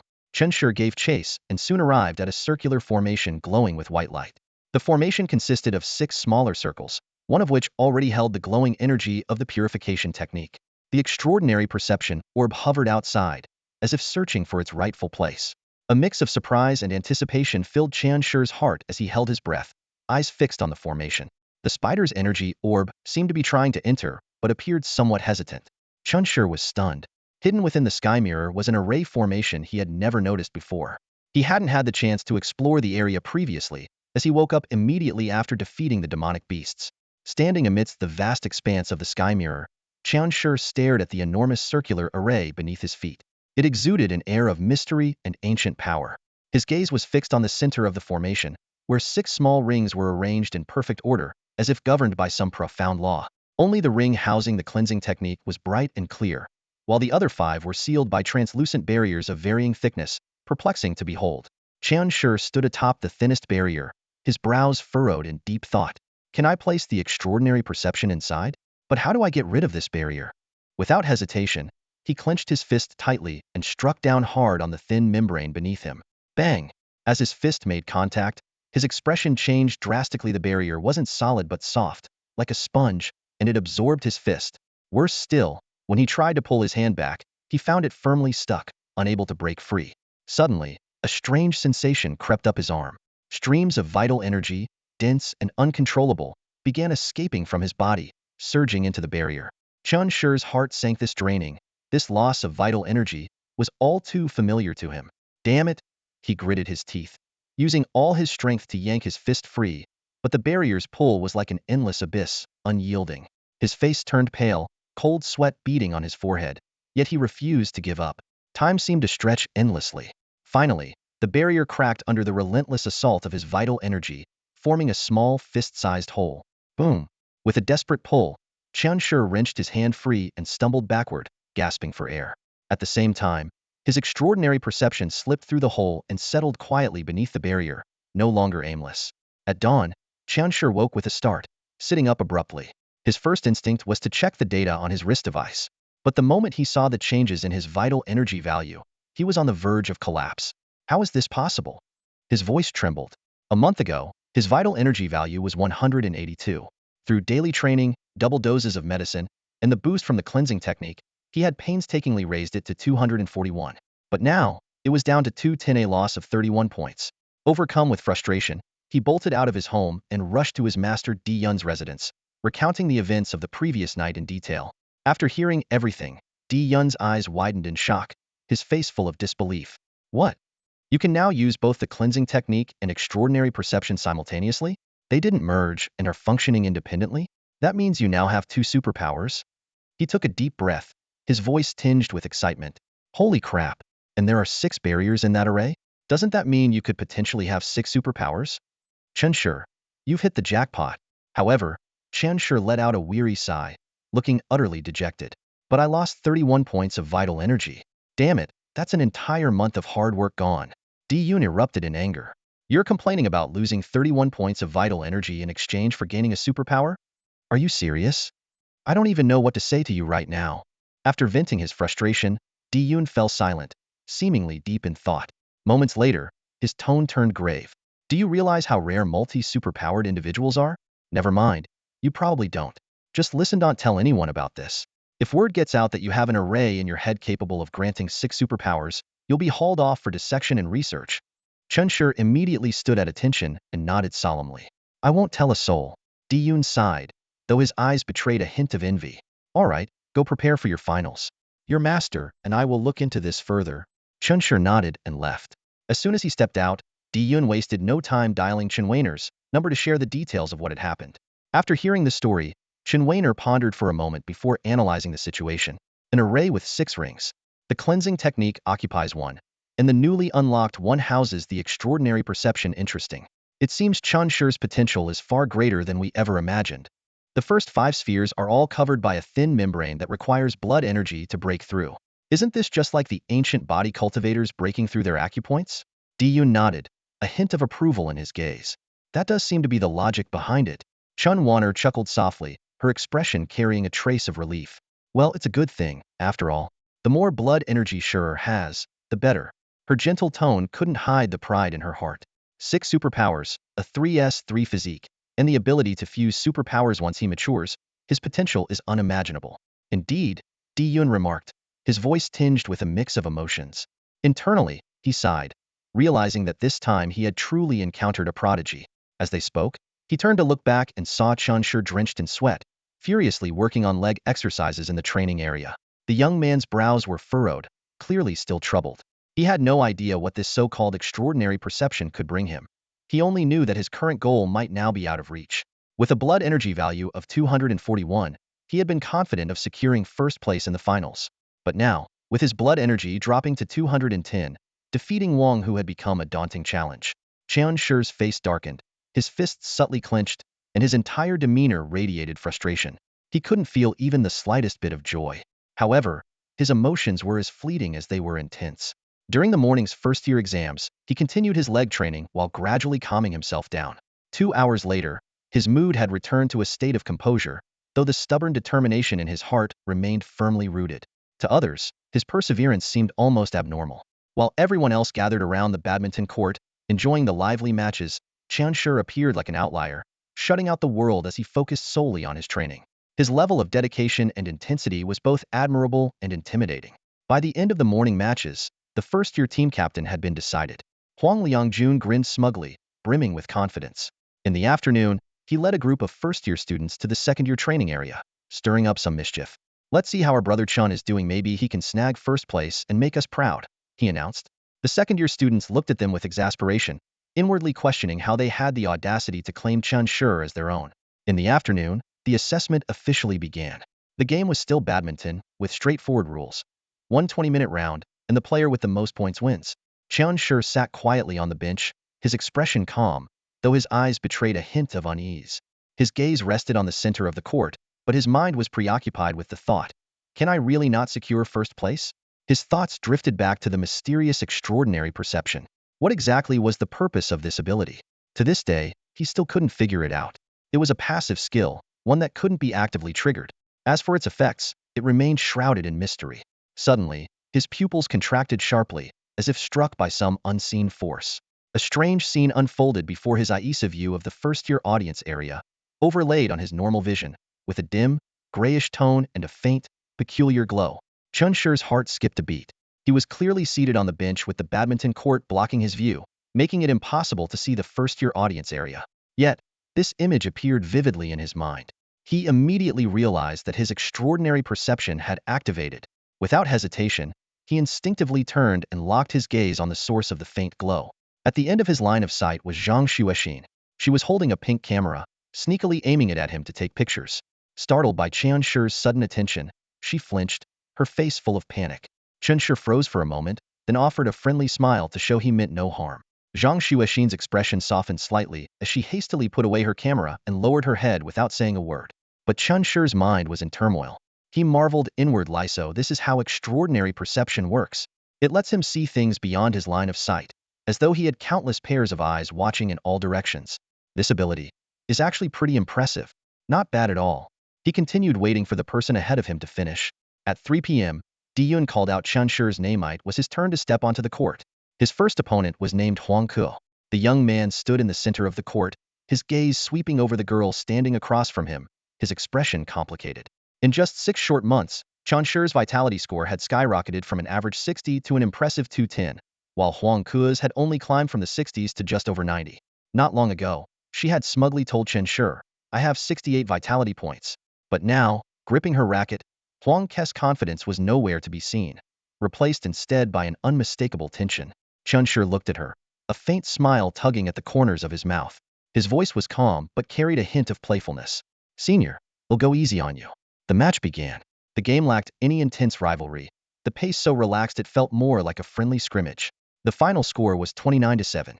Though Huang Ke managed to score 7 points, she was drenched in sweat, collapsing to the ground, gasping for air. Meanwhile, Chanshi, who had 129 points, didn't even break a sweat. It was as though he hadn't even started warming up. The crowd murmured among themselves. He didn't just go easy on her. He practically handed her the entire ocean. Diyun walked over, teasing, "What's with the soft touch today?" Chanshi shook his head, his gaze falling on the exhausted Huang Ke. He spoke softly, "Going all out and crushing her wouldn't mean anything. Seeing her completely defeated wouldn't make me happy either. After all, she once spent time teaching me. Being tough on your own people doesn't prove anything. If I'm going to bully someone, it might as well be someone from another school." With that, he turned and stepped off the court, quietly waiting for his second match. His next opponent was Lu Rufeng, ranked third among the 8th graders with a staggering vitality score of 187. The moment the match began, Chanshi's demeanor shifted entirely. He didn't hold back this time. His focus sharpened, his eyes locked onto his opponent like a hawk zeroing in on its prey. "Begin." The referee's command sounded, and the match's intensity immediately skyrocketed. The 20-minute game had no intermissions, leaving neither player a moment to catch their breath. The sound of sneakers screeching against the court echoed continuously, while the shuttlecock darted back and forth over the net at a blistering pace, as if someone had pressed fast forward. The two players dashed from side to side, lunged, countered, and smashed the shuttlecock relentlessly. At times, they even dived to the ground in desperate attempts to save a point, the fierce action leaving the audience holding their breath. Suddenly, Chanshi executed an upward flick, and as the shuttlecock sailed over the net, Lu Rufeng's eyes narrowed. In an explosive burst of energy, his vitality surged, and a faint red mist seemed to rise around him. Like a leopard, he sprang into the air, leaping nearly 3 meters high, intercepting the shuttlecock mid-flight, and smashing it with all his strength toward the farthest corner of Chanshi's side of the court. Whoosh! The shuttlecock tore through the air like a shooting star. Chanshi spun around abruptly, planting his feet and sprinting with all his might. His arms swung like windmill blades, his legs twisted and pushed as he gave everything to chase the shot. Just as the shuttlecock was about to hit the ground, his extraordinary perception kicked in. Time seemed to slow, and he could clearly see the trajectory of the shuttlecock. His heart raced. Could make it. Gripping his racket tightly with both hands, Chanshi decisively used a martial artist's tennis-style technique, smashing the shuttlecock forcefully toward the ground. Bang! The shuttlecock soared back over the net with precision, but in the process, the head of Chanshi's racket shattered from the sheer force of the impact. Without hesitation, he tossed aside the broken racket and sprinted toward the bench to grab a new one. However, halfway there, he suddenly stopped, exhaling a long breath. His extraordinary perception activated once more, and he saw clearly that Lu Rufeng had failed to return the shuttlecock. Chanshi turned back to the court, took the new racket, and looked across at Lu Rufeng.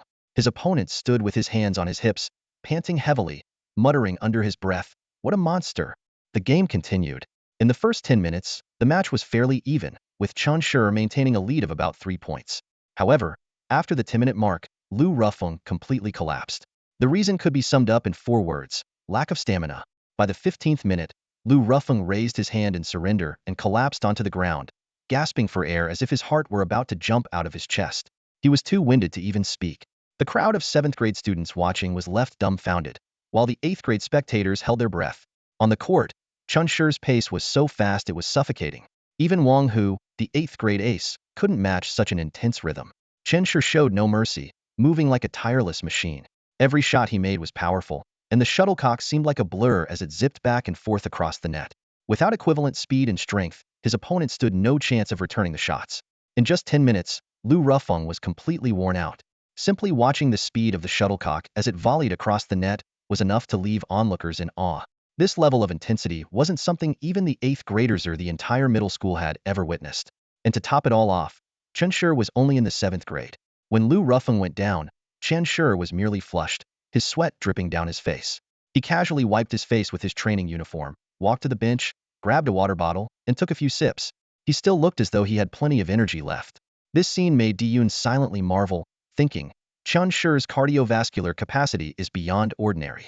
His endurance, strength, and recovery abilities completely outclassed the average person. In comparison, Lu Rufeng's physical talent wasn't low either.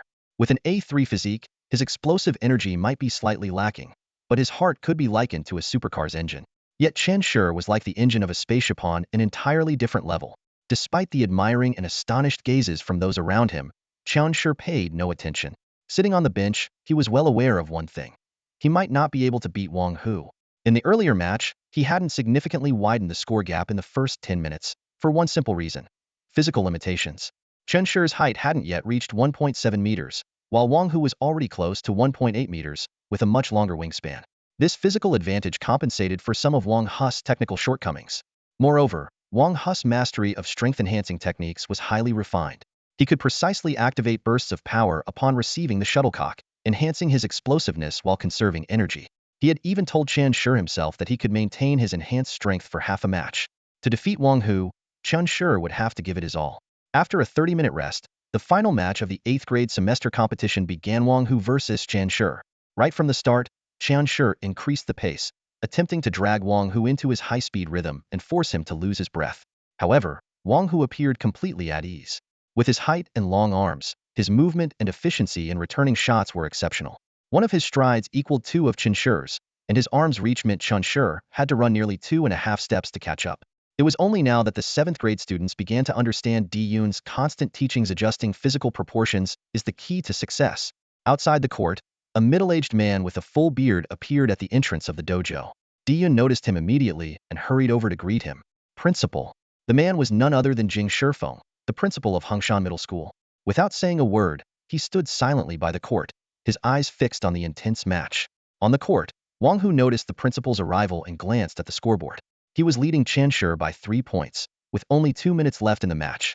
Meanwhile, Chen Shi's face had turned pale, and his breathing was labored, clearly showing that his stamina was depleting rapidly. Yet in the final 2 minutes, the tide of the match suddenly turned.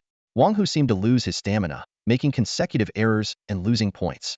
In the very last second of the match, Chen Shi executed a decisive play, clinching victory by a narrow margin. Game over. Chen Shi wins. Diyun's voice echoed through the gymnasium. But Chen Shi's expression showed no signs of joy. He set down his racket, his face serious, and walked straight toward Wang Hu, his eyes filled with suspicion. Why did you go easy on me? Wang Hu glanced at the principal standing outside the court and replied nonchalantly, the principal came to watch you. Me? Chen Shi was stunned. Wang Hu patted him on the shoulder with a casual smile. He probably has something good for you, but it depends on your performance. So, you had to win. Hearing this, a surge of anger rose in Chen Shi's chest. Clenching his fists, he was about to retaliate, but Wang Hu grabbed his shoulder. What's the rush? Wang Hu chuckled. It doesn't matter to me. At the rate you're improving, I won't stand a chance against you after winter break anyway. We're all in the same boat. Your success is everyone's success. Don't be so childish. With that, he gave Chen Shi a friendly pat on the back and teased, relax, you're all red in the face. All the exams were finally over. Chen Shi had claimed the top spot among the 8th graders, while Wang Hu settled for 2nd place. However, upon receiving the rewards, Chen Shi didn't hesitate to take out 2 bottles of the elixir and hand them to Wang Hu. According to the rules, the 1st place winner was entitled to 5 bottles, while the runner-up received 3. Wang Hu shook his head repeatedly, refusing to accept them, but Chen Shi's expression turned cold, and his tone was resolute. If you don't take them, they'll smash them. Wang Hu had no choice but to accept.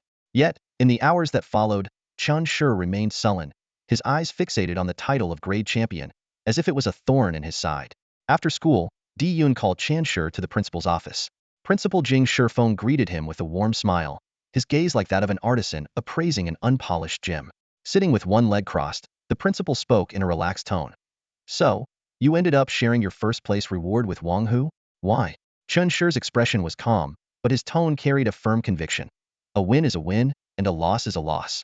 What's fake can never become real. I can't lie to myself. Jing Shifeng nodded slightly, a hint of admiration flashing in his eyes. Very good. You've got spirit. Let's get straight to the point, then. He paused briefly before continuing. The human race is now focused on nurturing talent. We've established a brand new currency system called the Study Star Points, or SSP for short. These points can be used in the Study Star Mall to exchange for cultivation resources, elixirs, energy orbs, refined blood, you name it. However, there's a catch. You must first become a star student. Jing Shifeng's tone shifted as he added, our Hongshan Junior High has only 2 slots for star students, one for the junior high division and one for the senior high division. For the junior high, Diyun strongly recommended you, and I also recognize your talent and character. Therefore, we've decided to give you a provisional star student slot. Chunshi frowned slightly. What does a provisional slot mean?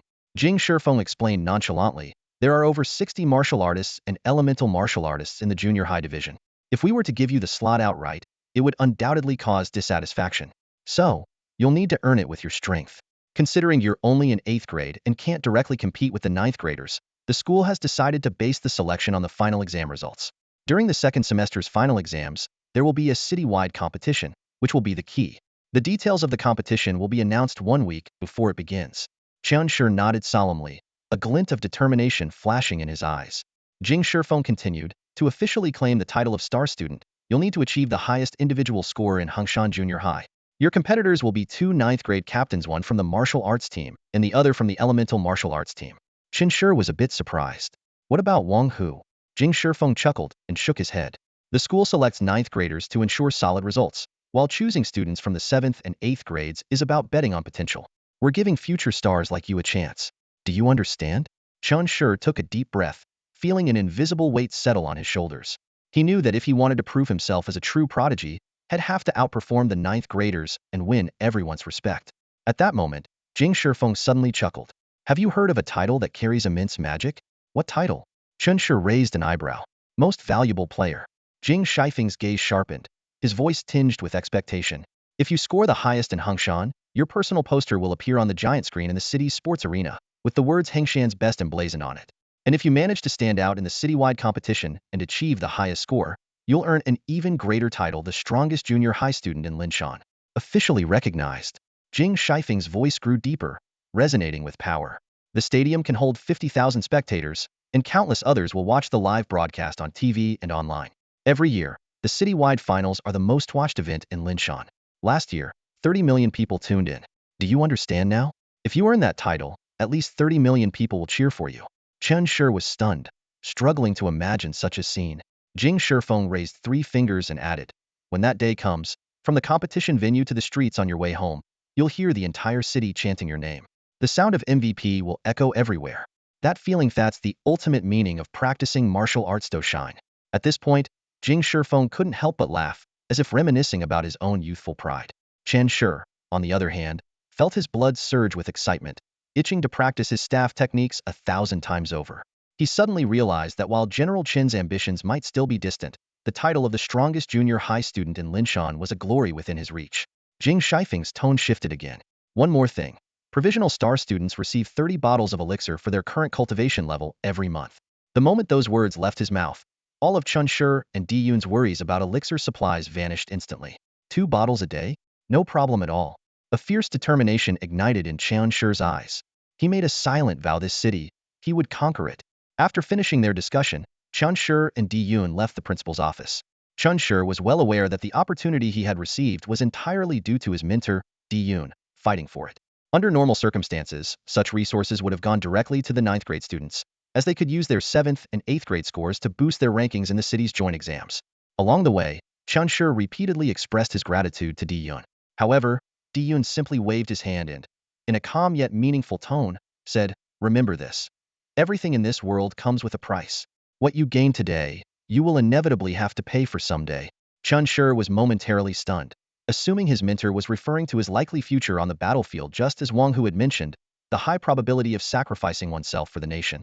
However, Diyun's deep gaze hinted at something else entirely. His thoughts were fixed on the power struggles within the royal city.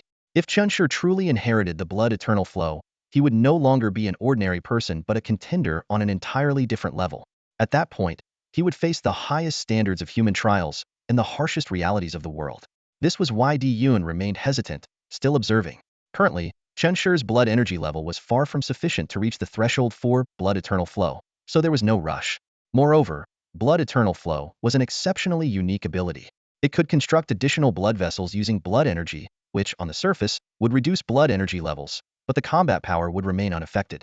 At its peak, the number of blood vessels could be twice that of an ordinary person, and the body's capabilities could surpass even the most gifted beasts with the strongest bloodlines. Furthermore, Chen Shi had unlocked a superpower slot, which also required a significant amount of blood energy to develop. This alone made his current blood energy appear insufficient. Take it slow. There's no need to rush, Diyun thought to himself. He had originally come to this city to live a quiet, peaceful life, but unexpectedly, he encountered a gem like Chen Shi. Perhaps it was his age, but he couldn't help feeling the desire to take on a disciple. In his youth, he had pursued a life of carefree freedom, galloping through the world. Now, approaching 60, he found himself longing for a lively household and the joy of family. His wife often teased him about his good fortune. Born into a wealthy family, he never had to worry about food or clothing. As an adult, he met the love of his life, left his family affairs behind, and traveled far with her. Even when money was tight, his younger brother would generously support him. And now, as he grew older and decided to take on a disciple, fate had conveniently brought Chen Shi into his life, almost as if to train for fun. When he was a child, the elders in his family often spoke of luck and claimed that children from prominent families were born fortunate. Back then, Diyun thought it was nonsense. Yet now, he couldn't help but admit there might be some truth to it. That evening, Diyun personally drove Chen Shi home. Their routine remained unchanged: dinner, staff training, and by 9:30 p.m., the two of them were in the training room. Chen Shi had assumed he would be soaking in medicinal liquid again tonight, but instead, Diyun handed him a bottle of it and said plainly, "Drink it all in one go." Chen Shi was taken aback. "This stuff can be consumed directly?" "Of course, it's safe to drink, and it works even better that way," Diyun nodded in explanation. "It just contains more impurities. But since you have purification techniques, those won't be a problem for you. The reason I didn't let you drink it before was that the effects might have been too strong for your body to handle. Normally, only someone with at least 300 blood energy points would dare try it. But you're built tough, so you can give it a shot." Without hesitation, Chen Shi tipped his head back and downed the entire 400 milliliter bottle. As soon as he drank it, he felt heat surging through his body, his limbs going weak, and even standing up became difficult. Diyun had him sit in a chair and patiently wait for the effects to settle, estimating that it would take about 30 minutes for him to recover. However, Chen Shi's physique exceeded expectations. Within 15 minutes, the discomfort had significantly lessened, and by 25 minutes, he was back on his feet, full of energy. Eagerly, Chen Shi raised his wrist device to check his blood energy value, and the result left him stunned. Blood energy, 212. Impurities, 1.9. That single bottle had raised his blood energy by 2.2 points. Excited by the results, he drank another bottle that same evening, gaining an additional 2 points. In one day, his blood energy had increased by a total of 4.2 points, 0.4 points more than usual. Although his impurity level had risen slightly, it was negligible. "The results are incredible when drinking directly," Chen Shi exclaimed in amazement. "If I'd known, I would have done this from the start." Diyun, however, sighed inwardly, thinking, "Who could have guessed your body would be this ridiculously resilient?" He then reminded Chen Shi, "Go home early. Winter break starts tomorrow. Do you want to take a few days off?" Chen Shi shook his head firmly, his eyes resolute. "No breaks. I just lost 31 blood energy points. I need to recover them as soon as possible." Diyun could only shake his head in resignation, marveling at his disciple's obsession with martial arts. During winter and summer breaks, the martial arts classes remained open, but students were allowed to take time off if they wished. If no one showed up, he could have taken the opportunity to travel with his wife. But this year, 5 students from the first and second grades had insisted on attending. In the first grade, it was Zhang Xuexin and Yu Ding. In the second grade, it was Chen Shi, Wang Hu, and Lu Rufeng. The others had all gone off to enjoy their vacations. "See you tomorrow, then," Diyun sighed and bid farewell to Chen Shi. Chen Shi waved goodbye, and then took a cab home. The next day, Chen Shi went to school as usual. The martial arts hall felt unusually spacious, with just a few students scattered around, each absorbed in their own training. A faint scent of tobacco lingered in the air. Uncle D was lounging by the entrance, legs crossed, idly scrolling through his phone with a cigarette dangling from his lips. Every now and then, he exhaled a puff of smoke, a relaxed smile playing on his face. Normally, when the hall was crowded with students, he would adhere to some semblance of decorum. But during the winter break, he let himself completely unwind. Occasionally, he glanced back at Zhang Xuexin, who, as expected, had her eyes fixed on Chen Shi. Her gaze carried a mix of shyness and focus. Before long, The sound of cheerful laughter came from outside the entrance. A group of well-dressed female students arrived arm in arm, carrying a box of bottled water. They stood at the doorway of the martial arts hall, their faces beaming with bright smiles. "Good luck, Junior," they called out cheerfully. Their clear, melodious voices brought a burst of energy to the quiet hall. "Oh my, how thoughtful." Uncle D quickly got up, grinning as he took the box of water. His expression was full of envy. "This kid is really in the limelight these days," he remarked, glancing back at Chinshur. However, Chanshur didn't even look up, his attention entirely focused on observing his Achilles tendon, as if the commotion around him had nothing to do with him. Uncle D shook his head and walked over to Chanshur, measuring his growth. "You're growing fast. In 6 months, your proportions should be perfectly balanced," he said. Then, casting a glance at Wang Hu on the other side, his tone turned regretful. "But look at Wang Hu's progress is far behind. His proportions might not even adjust by the 3rd year of middle school. This is the difference that talent makes." The winter break passed peacefully, just the way Chanshur liked it. No noise, no distractions, just the warm winter sunshine spilling onto the clean floor, a cool breeze brushing past his ears, and the steady progress of his own strength.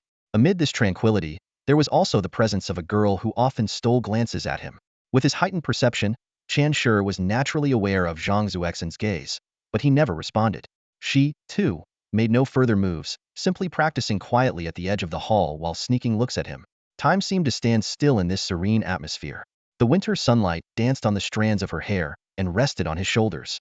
Days turned into weeks, and soon, the winter break was halfway over. On this particular day, the martial arts hall was unusually quiet, as if Chanshur was the only one who had come. It was the day of the Lunar New Year. Outside, the streets were bustling with festive decorations and excitement as people prepared for their family celebrations that evening. But inside the hall, only the chill of the winter wind accompanied Chanshur's solitary figure. Dressed in his long-sleeved school jacket, he pushed open the door to the hall, exhaling a breath that turned into white mist in the frosty air. The cold, crisp scent of winter filled the space. Uncle D hadn't come today, leaving him the keys instead. Chanshur began his warm-up routine as usual, jogging lightly while occasionally glancing out the window at the clear blue sky. Time ticked by, and the daylight gradually dimmed into a pale, snowy white. Looking up at the sky, Chanshur's lips curled into a faint smile, his eyes reflecting a hint of anticipation. In Lingshan City, it only snowed for a few days each year, and snowy days were Chanshur's favorite. In previous years, during this time, he would hole up in his small bedroom at home, immersed in video games. The warm yellow glow of his desk lamp filled the room as he sipped on soda and ate instant noodles. The music from his speakers turned up loud. He would lose himself in the vibrant game visuals, a contented smile on his face. No matter how heavy the snowfall or how biting the wind outside, his room would always feel cozy and insulated from the world's chill. He loved that feeling of being cocooned in his own little world. Lost in thought, Chanshur got up and walked toward the door of the martial arts hall, intending to close it. Just as he reached out his hand, a pair of small, gloved hands pressed against the door from the other side. Their fingertips were barely a hair's breadth apart. Chanshur looked up and found himself staring directly into a pair of bright, sparkling eyes. Zhang Zuexin's cheeks were tinged with a rosy hue from the cold wind, her eyes shimmering with a gentle light, and a soft smile graced her lips. Today, Zhang Xuexin was dressed particularly warmly. With a fuzzy hat, a thick coat, and white snow boots, she looked like an adorable little bear. She sat down on the bench inside the hall, holding out a bottle of sports drink to Chanshur with a cheerful smile. Chanshur hesitated for a moment, but decided to take it. "Thanks," he said. He unscrewed the cap of the water bottle, took a quick sip, and closed it again with swift precision. Then, raising his gaze to Zhang Xuexin, he asked with a trace of curiosity in his voice, "What brings you to the martial arts gym today?" Zhang Zuexin's eyes darted away briefly before she replied softly, "It's New Year, and there are too many relatives at home. It's too noisy. I prefer quiet, so I came here. What about you? No rest today, still training?" Chanshur gave a faint smile, his tone carrying a hint of resignation. "What else would I do if not train? But I hope my training isn't bothering you?" Zhang Xuexin shook her small, round head twice like a rattle drum and answered cheerfully, "Of course not. You're really quiet. All right then, I'll get back to training." With that, Chanshur placed the water bottle aside, stood up, and headed toward the treadmill. Zhang Xuexin watched him leave and then lowered her head, pulling out her small phone to pass the time. However, it didn't take long before she grew bored.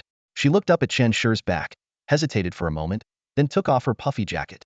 Underneath, she was already dressed in a neat martial arts uniform. Without saying a word, she walked over to the treadmill next to his, turned it on, and started running. As she ran, her arms swung rhythmically, and her short, Bowl-cut hair bobbed along with her movements. Chunshur glanced at her hairstyle and couldn't help but silently think, that bowl cut looks awful.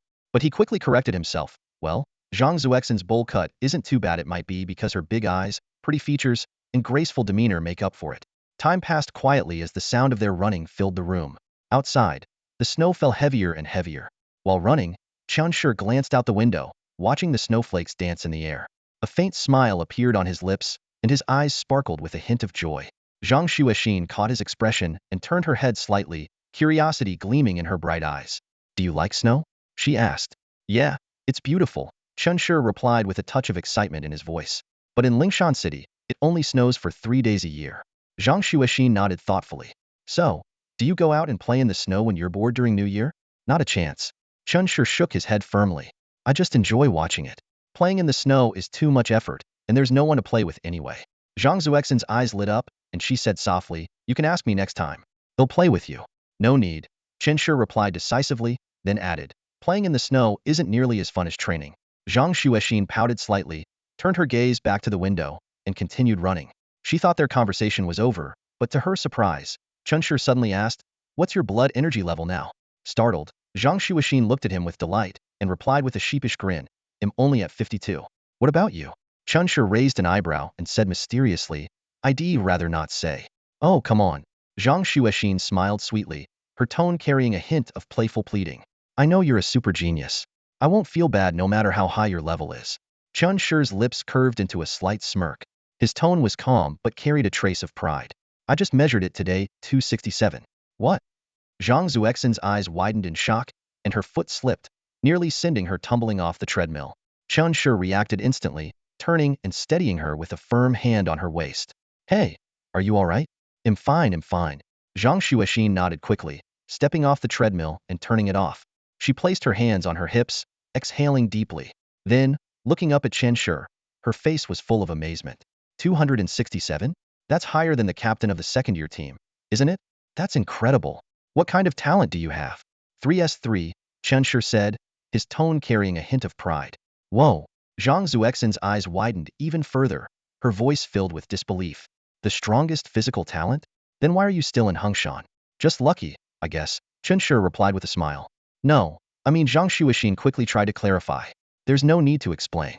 I know what you're trying to ask, Chunshur interrupted her, a flicker of complexity in his gaze. If it weren't for a stroke of luck, I wouldn't even be a martial artist. Why not? Zhang Xuexin asked, puzzled. Chunshur shook his head, his tone calm but tinged with a faint sense of nostalgia. It doesn't matter. It's all in the past. Chunshur shook his head. Two kids were chatting happily in the martial arts gym. Zhang Xuexin, feeling a bit tired, returned to her seat.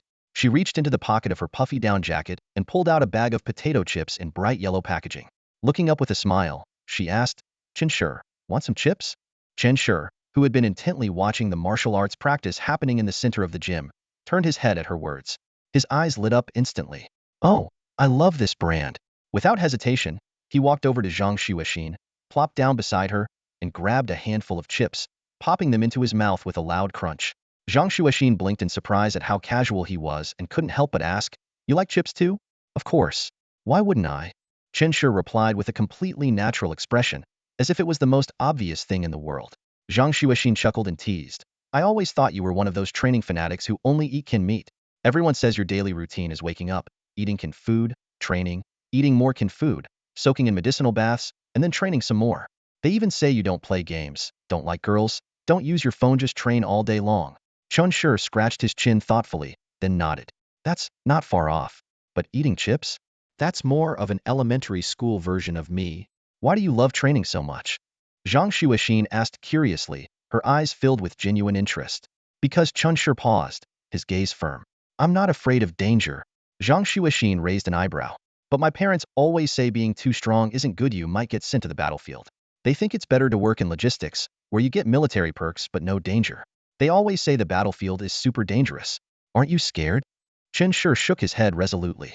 Nope. In truth, he didn't yet fully understand the brutal realities of war. At this moment, his mind was filled with a singular belief. Heaven is number 1. Earth is number 2. And I'm number 3. He saw himself as invincible, imagining the battlefield as just a patch of dirt where he'd easily dominate, cutting down enemies like weeds. So, You're definitely going to the battlefield, right? Zhang Shuixin asked, her eyes sparkling with a hint of admiration. Of course, Chen Shi declared proudly. If I don't fight on the battlefield, what's the point of all this training? Let me tell you, one day, I'll be General Chun. I'll expand the human territories by 3 to 5 times. Wow, that's amazing. Zhang Shuixin beamed, her admiration clear on her face. But as she glanced down, she noticed the bag of chips was already empty. She had only eaten a few, while the rest had been devoured by Chen Shi handful by handful. Chen Shi, holding the last few crumbs, noticed her gaze. He coughed awkwardly and held out the remaining chips. Ahem. Here, these are yours. Zhang Shuixin waved her hand with a small smile. It's fine. You can finish them. They'll go by more when the snow stops. She then pulled a small glass bottle of cola from another pocket in her jacket, shaking it slightly. I still have this. Want some? Of course. Chen Shi's eyes lit up again as he took the cola. With a quick flick of his fingers, the cap popped off with a crisp sound. He tilted his head back and gulped down half the bottle before suddenly stopping. Realizing what he had done, he asked, do you want some? Zhang Shuixin took the bottle. Her cheeks tinged pink. Yeah, I'll have some. She took a small sip, her mind racing. Does this count as an indirect kiss? But when she glanced at Chen Shi, he seemed completely oblivious, as if the thought hadn't even crossed his mind. Instead, he was looking at her with a puzzled expression. Where'd you get this glass bottle cola? None of the shops near my house sell it. Zhang Shuixin didn't answer, just smiled mysteriously. After finishing the cola, Chen Shi got up and returned to the training area. He began stretching his Achilles tendons with sharp, precise movements. Then, he grabbed a bottle of medicinal liquid from his bag, unscrewed the cap, and drank it in one go. As the liquid warmed his body, he quickly stripped off his martial arts uniform, leaving only a fitted training shirt, and began an intense training session, his movements powerful and swift. Zhang Shuixin sat on the sidelines, clutching the empty bag of chips. Watching Chen Shi sweat and train so fervently, her face gradually turned red without her even realizing it. Zhang Shuixin sat quietly, her cheeks flushed as she watched. At the start of the semester, Chen Shi was as skinny as a twig. But after months of consistent training, his body had transformed. A thin layer of muscle now outlined his arms and shoulders, and his sun-kissed, bronze skin gave him a strikingly healthy appearance. Meanwhile, in the martial arts gym, Zhang Shuixin had finally rested up and was now joining him in training. The two of them seemed to treat the gym as their second home, filling it with the sounds of laughter and the rhythm of their hard work. As Zhang Shuixin practiced, she couldn't help but steal glances at Chen Shi. She realized he wasn't the cold, victory-obsessed machine others might have thought he was. He could be playful, laugh freely, indulge in the occasional junk food, and even show off a little with some clever tricks. That afternoon, she felt as though she was seeing a new side of him. By evening, Zhang Zuexin's phone buzz at it was her parents calling her home for dinner. She ignored the call and simply declined it. Chen Shi paused his movements and turned to her, asking, "What's wrong?" She smiled faintly, shaking her head. "Nothing," she replied. Then, as if changing the subject, she asked, "Chen Shi, do you usually spend Spring Festival alone?" Chen Shi nodded, his tone indifferent. "Yeah. What about this year?" Zhang Shuixin pressed. "Same as always. I'll head back later," he answered casually, as if it were no big deal. Zhang Shuixin glanced out the window. The sky had already turned dark, the winter sun setting quickly. Snowflakes drifted gently outside, and the streets were dotted with scattered figures and glowing car headlights. After a moment of silence, she exhaled softly, drawing a heart on the frosted glass with her finger. Chen Shi looked at her with curiosity and stepped closer to get a better view. Just as he approached, Zhang Shuixin suddenly turned to face him. Her eyes were bright and resolute as she said, "How about I spend this spring festival with you?" Chen Shi's heart skipped a beat, his usually sharp instincts momentarily thrown into disarray. He froze, staring at her in surprise. The girl in front of him was smiling warmly, her eyes sparkling like flowing spring water. In the depths of her clear, dark pupils, he saw his own reflection. For the first time, Chen Shi felt like he was truly seen, as if her gaze was a pristine mirror showing him a side of himself he'd never known. Zhang Shuixin seemed a little shy too, her cheeks tinged with a soft blush. She lowered her head and murmured, "If you don't want to, it's fine." "No, no," Chen Shi stammered, shaking his head quickly, his voice flustered. "It's just, will your family let you? Who cares about them?" Zhang Shuixin pouted, her tone carrying a hint of annoyance. "They're always arguing, it's so annoying." A subtle light flickered in Chen Shi's eyes as he hesitantly asked, "So you're really going to stay with me?" "Of course." Zhang Shuixin nodded firmly, her expression earnest. Then it'll go change." Chen Shi's face lit up with excitement as he stood up and hurried toward the changing room. However, the moment he entered, his communicator buzzed. A message popped up on the screen, Di-yun, come out and get in the car. Your Shermu says dinner's ready. Chunshur frowned and quickly typed back, I've got plans. When Di-yun saw the reply, his eyes nearly popped out of his head. What the? Your Shermu cooked up a whole feast, and you're telling me you've got plans? He was about to send another message when the woman in the passenger seat, Chin Weiner, stopped him. The car was parked just outside the martial arts gym. Chin Weiner craned her neck to peer out the window. She could clearly see the lights in the gym being turned off, the doors locked, and the shutters pulled down. Outside, a boy and a heavily bundled-up girl stood side by side, chatting and laughing as they walked away together. Chunshur even glanced sheepishly at the car window, as if he had noticed them. Di-yun was fuming, pointing at the scene ahead and silently mouthing curses that, judging by his expression, were definitely not polite. Meanwhile, Chun Weiner's face lit up with delight. She whispered with a satisfied smile, well, Shire. Looks like someone's finally got someone special. No more lonely little boy. In the car. You're still laughing? Di-yun, driving the car, shot Chun Weiner a disbelieving glance, his voice tinged with incredulity. He couldn't understand how she could still laugh after he had gone to such lengths to prepare a table full of dishes. Chun Weiner propped her chin on her hand, her eyes sparkling with amusement. With a soft chuckle, she said, right now, no restaurants are open. Should Shurer take the girl out for instant noodles? Let's go home and pack up half of the food for Shurer. Hearing this, Di-yun frowned deeply, a wave of discomfort washing over him. He felt as though his wife was being overlooked. With a cold snort and a tone that brooked no argument, he said, no way. Let Chunshur come here to eat. That's how it should be. Chun Weiner shook her head gently, her voice soft yet resolute. You didn't tell him in advance. Di-yun hesitated for a moment before retorting. Do I even need to? If he doesn't come to eat at our place, where else would he go? Chun Weiner turned her head to gaze at the snowflakes drifting outside the window. Her tone remained gentle, but carried a hint of certainty.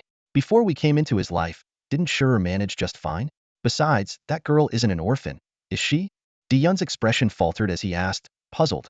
Why are you asking that? Chun Weiner blinked, her eyes glinting with subtle meaning. If she's not an orphan, then she has family. For a girl to leave her family and spend New Year's Eve with a boy, I certainly wouldn't have had the courage to do that back in the day. So, what could possibly give her the nerve to do something that might be seen as outrageous? Di-yun was rendered speechless by her words, his grip on the steering wheel involuntarily tightening. After all, he was an instructor and had witnessed Zhang Zuexin's starry-eyed admiration for Chunshur countless times.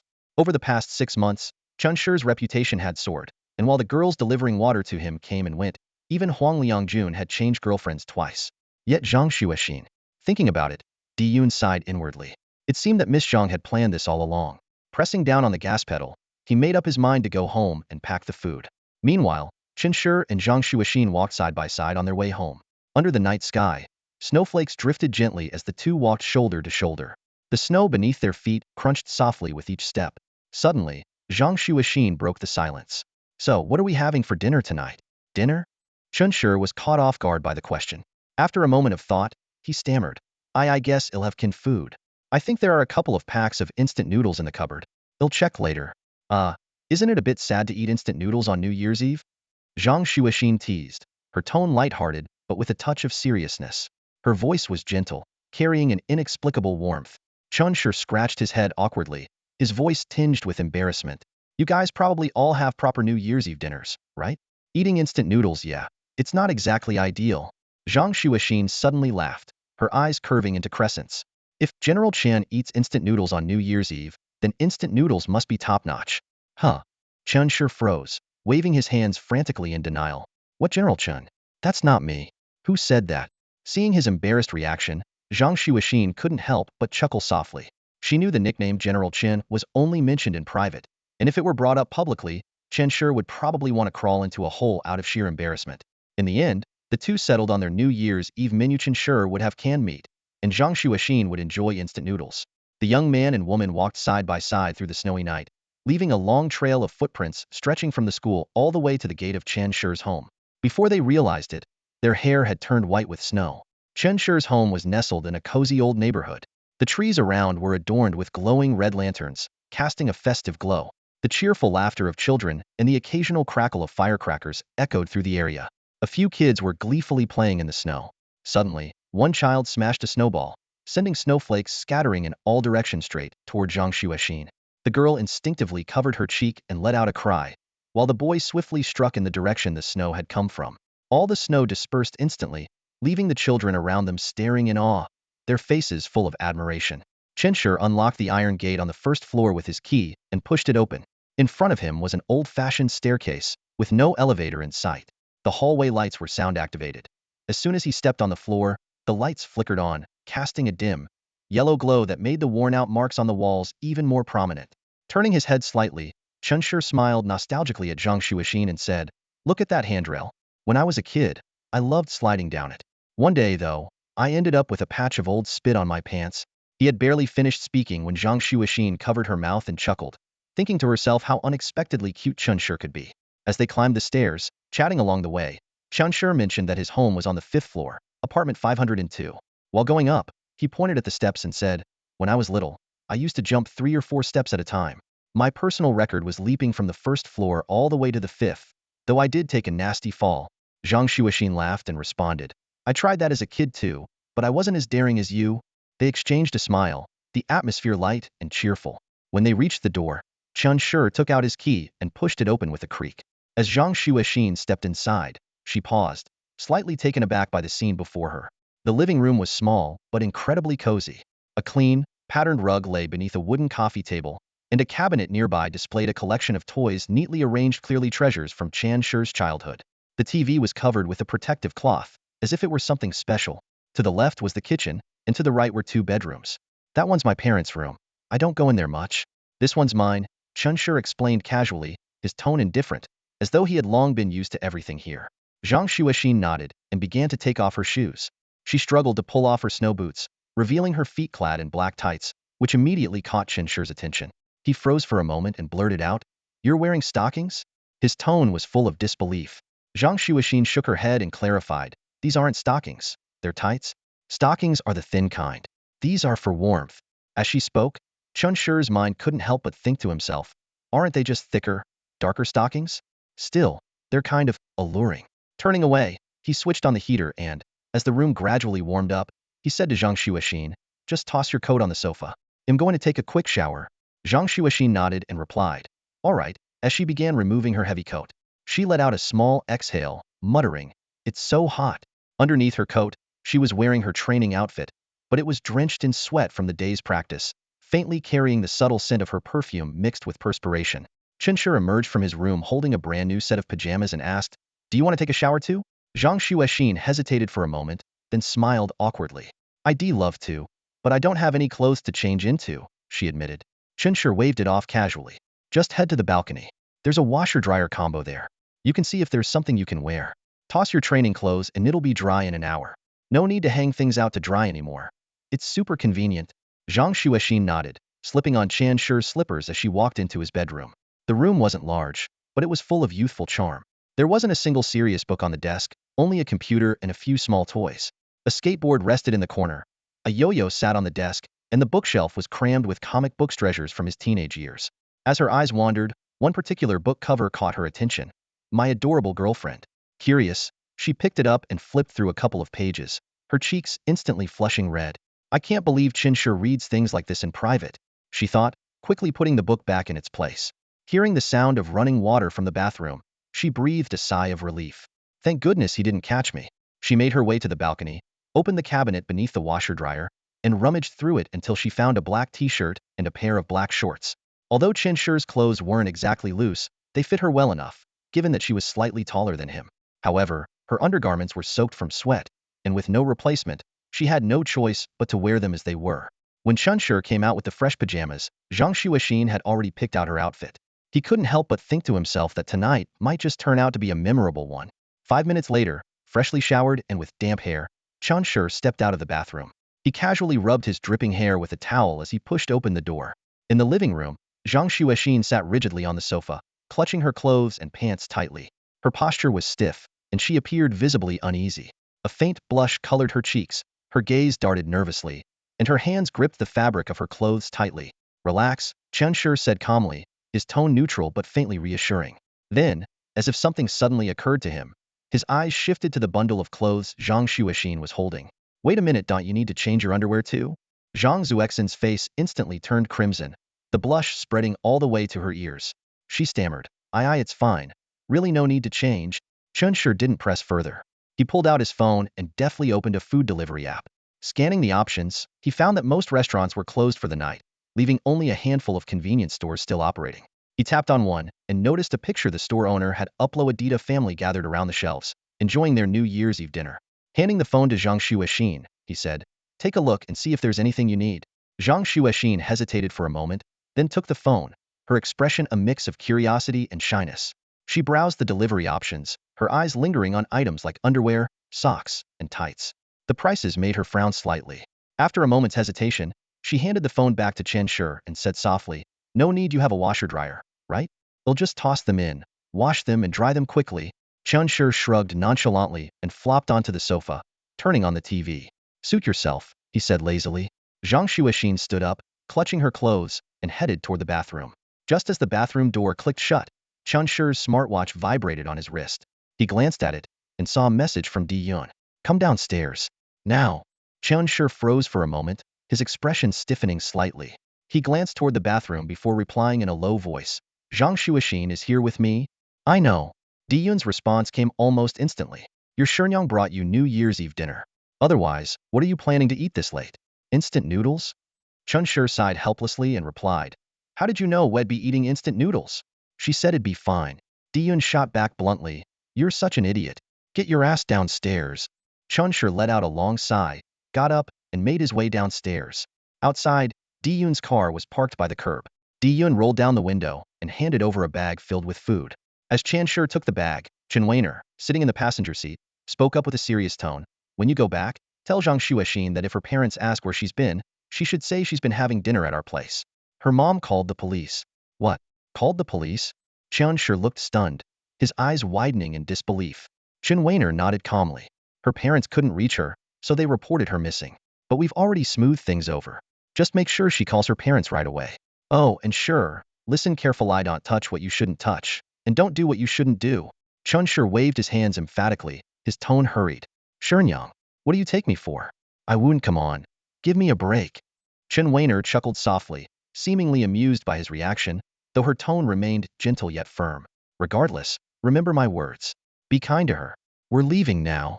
Chen Shi lowered his head and said solemnly, "They'll remember your advice, Shenyang." The pink sports car slowly drove off. Inside, Di-Yun glanced at the rearview mirror and muttered, "That kid Chen Shi? Huh? What kind of luck does he have? New Year's Eve, and there's a girl willing to face her family's backlash just to be with him. Honestly, if I met someone like that when I was his age, she'd be my one and only. No one else could ever take her place. I never had that kind of luck back then." Chen Weiner shot him a sidelong glance, a faint smile playing on her lips. "Our Shi is far more charming than you ever were." Di-Yun stared straight ahead through the windshield, muttering a curse under his breath. "That's nonsense." Chen Weiner smirked, her tone turning playful. "So, who was your one and only?" Di-Yun immediately straightened up and replied earnestly, "Of course, it's you." "Oomph." Chen Weiner crossed her arms, one leg elegantly crossed over the other, her gaze skeptical. "Too bad I didn't meet you back in the day." Di-Yun's face froze awkwardly, and he groaned inwardly, realizing he was in for another round of interrogation. Meanwhile, upstairs, Chen Shi returned with the bag of food. As he opened the door to his apartment, the sound of running water from the bathroom greeted him. In the bathroom, the girl was still showering. The time she spent in there seemed a bit excessive, beyond what Chen Shi was accustomed to, but he had no intention of saying anything about it. He quietly opened the takeout containers one by one and arranged them on the table. Without hesitation, he picked up his chopsticks. However, as he moved to grab his first bite, Chen Shi paused slightly, a memory flashing in his mind. He recalled hearing somewhere that it was polite to wait for everyone in the household to gather before starting a meal. Starting to eat before others arrived might come across as disrespectful. Had even seen this kind of scene in comics, where families would sit around the table, waiting for everyone to arrive before saying, "All right, let's eat." This thought made him frown slightly. Zhang Shuexin was still in the shower eating first, while she wasn't there felt a bit improper. Fine, he thought, they'll just wait. His gaze shifted to the TV screen, and suddenly, he remembered the timing for the Spring Festival Gala. A faint smile tugged at his lips. The annual gala was always an exhilarating event. It wasn't just some flashy, over-the-top singing and dancing. It was a stage for true champions to face off. The top-tier warriors of the human race would take the stage, showcasing their martial prowess with intense, hand-to-hand combat. These performances weren't just thrilling, they were a testament to the strength of humanity. They inspired their own people, intimidated their enemies, and even made the stars and galaxies bow beneath their feet. It was still early, just after 7 p.m., with about an hour left until the gala began. Qinsher grabbed the remote and switched the input to his gaming console. The screen immediately displayed a variety of game icons. He randomly selected one and started playing. Just as he was immersed in the game, the bathroom door suddenly opened. A wave of warm, humid air rolled out, carrying a faint trace of steam. He could even feel the lingering heat in the air. The sound of a mop dragging across the floor reached his ears, and he instinctively looked up. Zhang Xuexin had stepped out, draped in a loose jacket, and was pushing the water on the floor toward the drain with a mop. "What are you doing?" Qinsher asked, surprised. Zhang Xuexin, her hair still damp, turned her head and raised an eyebrow. "Mopping the floor. You have to mop after a shower, don't you? Otherwise, the water won't drain properly, and it'll be a hassle." "Really?" Qinsher was taken aback. Apparently, such practical household habits were beyond his grasp. But then, something caught his attention, a detail that momentarily distracted him. Her long, damp hair cascaded over her shoulders, glistening with moisture, and for a brief moment, he found himself staring. "What's wrong?" Zhang Xuexin noticed his gaze, her cheeks flushing slightly as she shyly blinked at him. You have short hair?" Qinsher blurted out. Zhang Xuexin chuckled and casually picked up a wig from the shelf beside her. "This? It's a wig.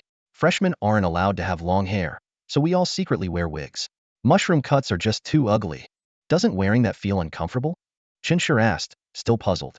Zhang Xuexin rolled her eyes. "Getting a mushroom cut would feel worse. No way I'd do that. Plus, by sophomore year, we're allowed to grow our hair out.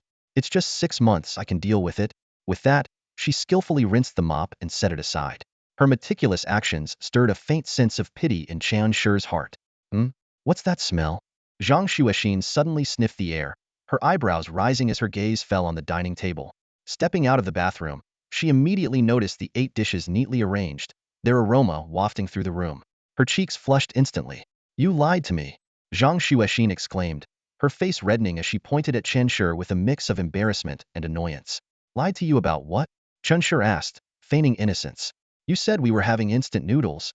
Zhang Xuexin glared at him, her tone carrying a hint of accusation. Qinsher quickly waved his hands in defense. "Ah, these were just dropped off by my Shermu master's wife." Oh, Zhang Xuexin's smile froze, and her excitement dimmed. She suddenly felt a pang of embarrassment, realizing she'd jumped to conclusions again. Before she could dwell on it, Qinsher added, "Oh, by the way, my Shermu also mentioned that you should call your parents. They filed a police report saying they couldn't find you. But don't worry, my Shermu has already handled it. Just tell them you're having dinner at Brother Yun's place." Hearing this, Zhang Xuexin's face turned crimson with embarrassment. She muttered a soft, "Got it," before grabbing her phone from the table and walking to the balcony to call her parents. Qinsher was sitting in the living room, holding a game controller in his hands, but he hadn't pressed the start button yet. His ears twitched slightly as he caught the sound of a heated argument coming from the balcony. His brows furrowed. "Why should I go back just to watch you two fight every day? I'm not going back. I'm hanging up. Why do you care if I come home tonight or not?" Ugh. The voices abruptly stopped, leaving behind a heavy silence. Qinsher glanced over his shoulder, and sure enough, Zhang Xuexin stood at the balcony door, her head lowered. Her face was somber, with a mix of defiance and vulnerability glimmering in her eyes. The usually radiant expression she wore was nowhere to be seen. "What's wrong?" Qinsher asked cautiously, his tone carrying a hint of concern. Zhang Xuexin shook her head slightly and said nothing, walking straight to the dining table and sitting down, looking a little despondent. "Well, let's eat first," Qinsher said, trying to change the subject and lighten the mood. He glanced at the dishes on the table, but noticed they were untouched. Zhang Xuexin raised her eyes to look at him and said softly, "You go ahead and eat." Qinsher shook his head and said slowly, "I heard that you're supposed to wait for family to gather before starting a New Year's Eve dinner." Zhang Xuexin froze for a moment, her face flushing faintly. She lowered her head, silent. But eventually, she picked up her chopsticks and took a bite of food. Seeing this, Qinsher didn't hold back anymore. He grabbed his bowl and started wolfing down the food as if he hadn't eaten in days. The 8 dishes on the table were devoured enthusiastically, and he ate like a little wild boar, his mouth full and oil dripping, mumbling with satisfaction, "So good." Zhang Xuexin couldn't help but laugh softly at his antics, her mood lifting slightly as she began to eat more leisurely. "So," she said, her curious gaze shifting to him, "Yun Gu is your master, so his wife would be your Shermu?" "Yep," Qinsher replied, nodding as he chewed. Zhang Xuexin seemed intrigued. "Your Shermu must be amazing. Yun guess lucky, huh?" Qinsher swallowed his food and immediately disagreed. "He doesn't deserve her." Zhang Xuexin blinked, her curiosity deepening. "Is she really that great?" Cheonshur put down his chopsticks, his expression serious and resolute. Not just great. Just by looks alone, she's out of his league. My Shermu is stunning way prettier than any celebrity. Oh, Zhang Shuixin dragged out the sound, clearly more interested now. And it's not just her looks, Cheonshur continued. She's super smart too. I don't even know how to describe it. She's the most amazing woman I've ever met. He paused for a moment before adding, it was actually thanks to my Shermu that the whole situation with your parents was resolved. Zhang Shuixin was startled. My parents calling the police, what does that have to do with your Shermu? How did she handle it? Cheonshur shrugged, a proud glint in his eyes. Can't figure it out? Huh? That's just how incredible she is. She sounds amazing. Zhang Shuixin nodded lightly, a hint of admiration in her gaze. After dinner, the clock quietly ticked past 8. The two of them lounged on the sofa, watching the Spring Festival Gala on TV. The fierce battles on screen had Cheonshur completely captivated, his eyes sparkling with excitement. He clenched his fists, secretly dreaming of the day he could stand on such a stage, recognized by all of humanity. Zhang Shuixin, however, wasn't as ambitious. She simply felt grateful that humanity had such strong warriors. What made her even happier was the thought that the boy beside her would one day join their ranks. The idea brought a small smile to her lips, and she sweetly thought to herself, years from now, maybe she could proudly tell her children, back in the day, your mom went to school with General Chun. Of course, she also knew that by then, General Chun might no longer remember her name. But this boy, as dazzling as the sun, would forever remain in her memory. The two chatted away, eventually reminiscing about their elementary school days. I was such a good kid back then, Zhang Shuixin recalled with a smile. I studied seriously up until 6th grade. Though, in secret, I did sneak in a few online novels here and there. Cheonshur burst out laughing. I was definitely not a good kid. I almost never studied. But, I guess elementary school exams were too easy, so my grades were decent enough that the school didn't bother with me. The school was relatively lenient with him. Cheonshur began recounting the things he had done, leaving Zhang Shuixin utterly dumbfounded. Every story he shared was a completely novel experience for her. When I was a kid, I snuck into the mountains to steal bananas. Ended up being chased for half a mountain by wild dogs and nearly got bitten. Another time, I stayed overnight at an internet cafe, only to get caught red-handed by my teacher the next day and was made to stand through an entire class as punishment. Cheonshur spoke as he reminisced, laughing without restraint, as if these ridiculous escapades were nothing more than amusing anecdotes to him. Zhang Shuixin listened in stunned silence, eventually blurting out, didn't your parents ever discipline you? Cheonshur shrugged nonchalantly, his tone as casual as if he were talking about someone else's life. Of course they did, but I was fast. By middle school, I got even wilder. On the first day, I went off to fight in underground matches and later nearly beat someone to death in the street. That's insane, Zhang Shuixin exclaimed, her expression a mix of shock and disbelief, as though she were hearing some outlandish tale. Cheonshur, however, just chuckled and shook his head. Insane? I was really that wild back then. But later, I reflected on it every day and realized that if I kept going like that, I'd never become a respected general who protects the country.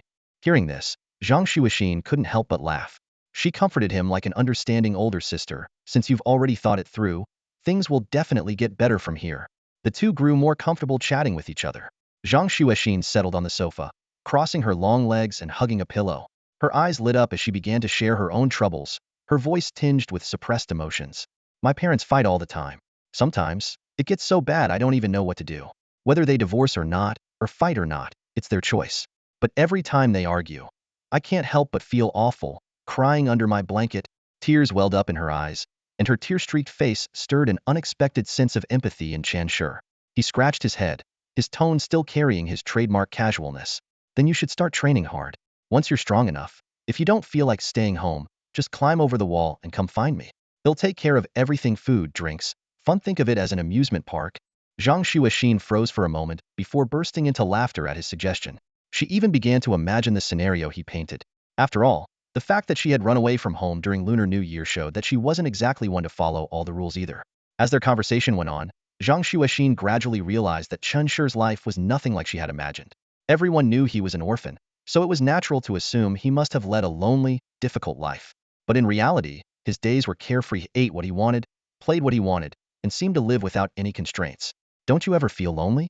Zhang Shuixin asked curiously. Cheonshur thought for a moment and answered candidly, most of the time, no. In elementary school, I had friends. The loneliest time was probably the summer break before middle school. But back then, I got into martial arts. I spent every day studying techniques and practicing. Plus, there was this really fun game I played that helped me cope. And if it ever got too much, I'd just make myself a cup of lemon tea. Hearing this, Zhang Zuexin's face turned red. As someone who loved reading melodramatic romance novels, she couldn't miss the underlying implications of his words. Yet, Chen Shi said it so naturally, as if it were just a mundane part of life. In Chen Shi's home, Zhang Xuexin felt an unprecedented sense of ease. The warm yellow light illuminated the small house. The living room, bathroom, and bedroom were all modestly sized, but the space exuded warmth and coziness. Everything was compact yet complete. There was food, drinks, fun, and companionship. It truly felt like the amusement park Chinshir had described. Still, despite not wanting to go home, she didn't dare spend the night out. In the end, she decided to leave but made a point of saying before she left, "You'll definitely come to the martial arts studio tomorrow. We can talk more then, but don't expect me back before midnight." Chinshir raised an eyebrow. "Why midnight?" Zhang Xuexin smiled mysteriously. "Because we're going to welcome the new year together and send our wishes right on the dot. It's called having a sense of ritual, someone like you wouldn't understand." With that, she pulled a camera and 2 pieces of photo paper out of her pocket.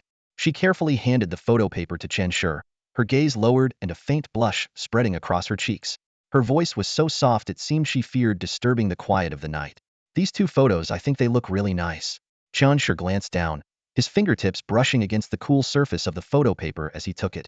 On the photos were 2 snapshots of himself, one capturing his side profile mid-sweat on a treadmill, and the other freezing the moment he delivered a powerful smash on the badminton court.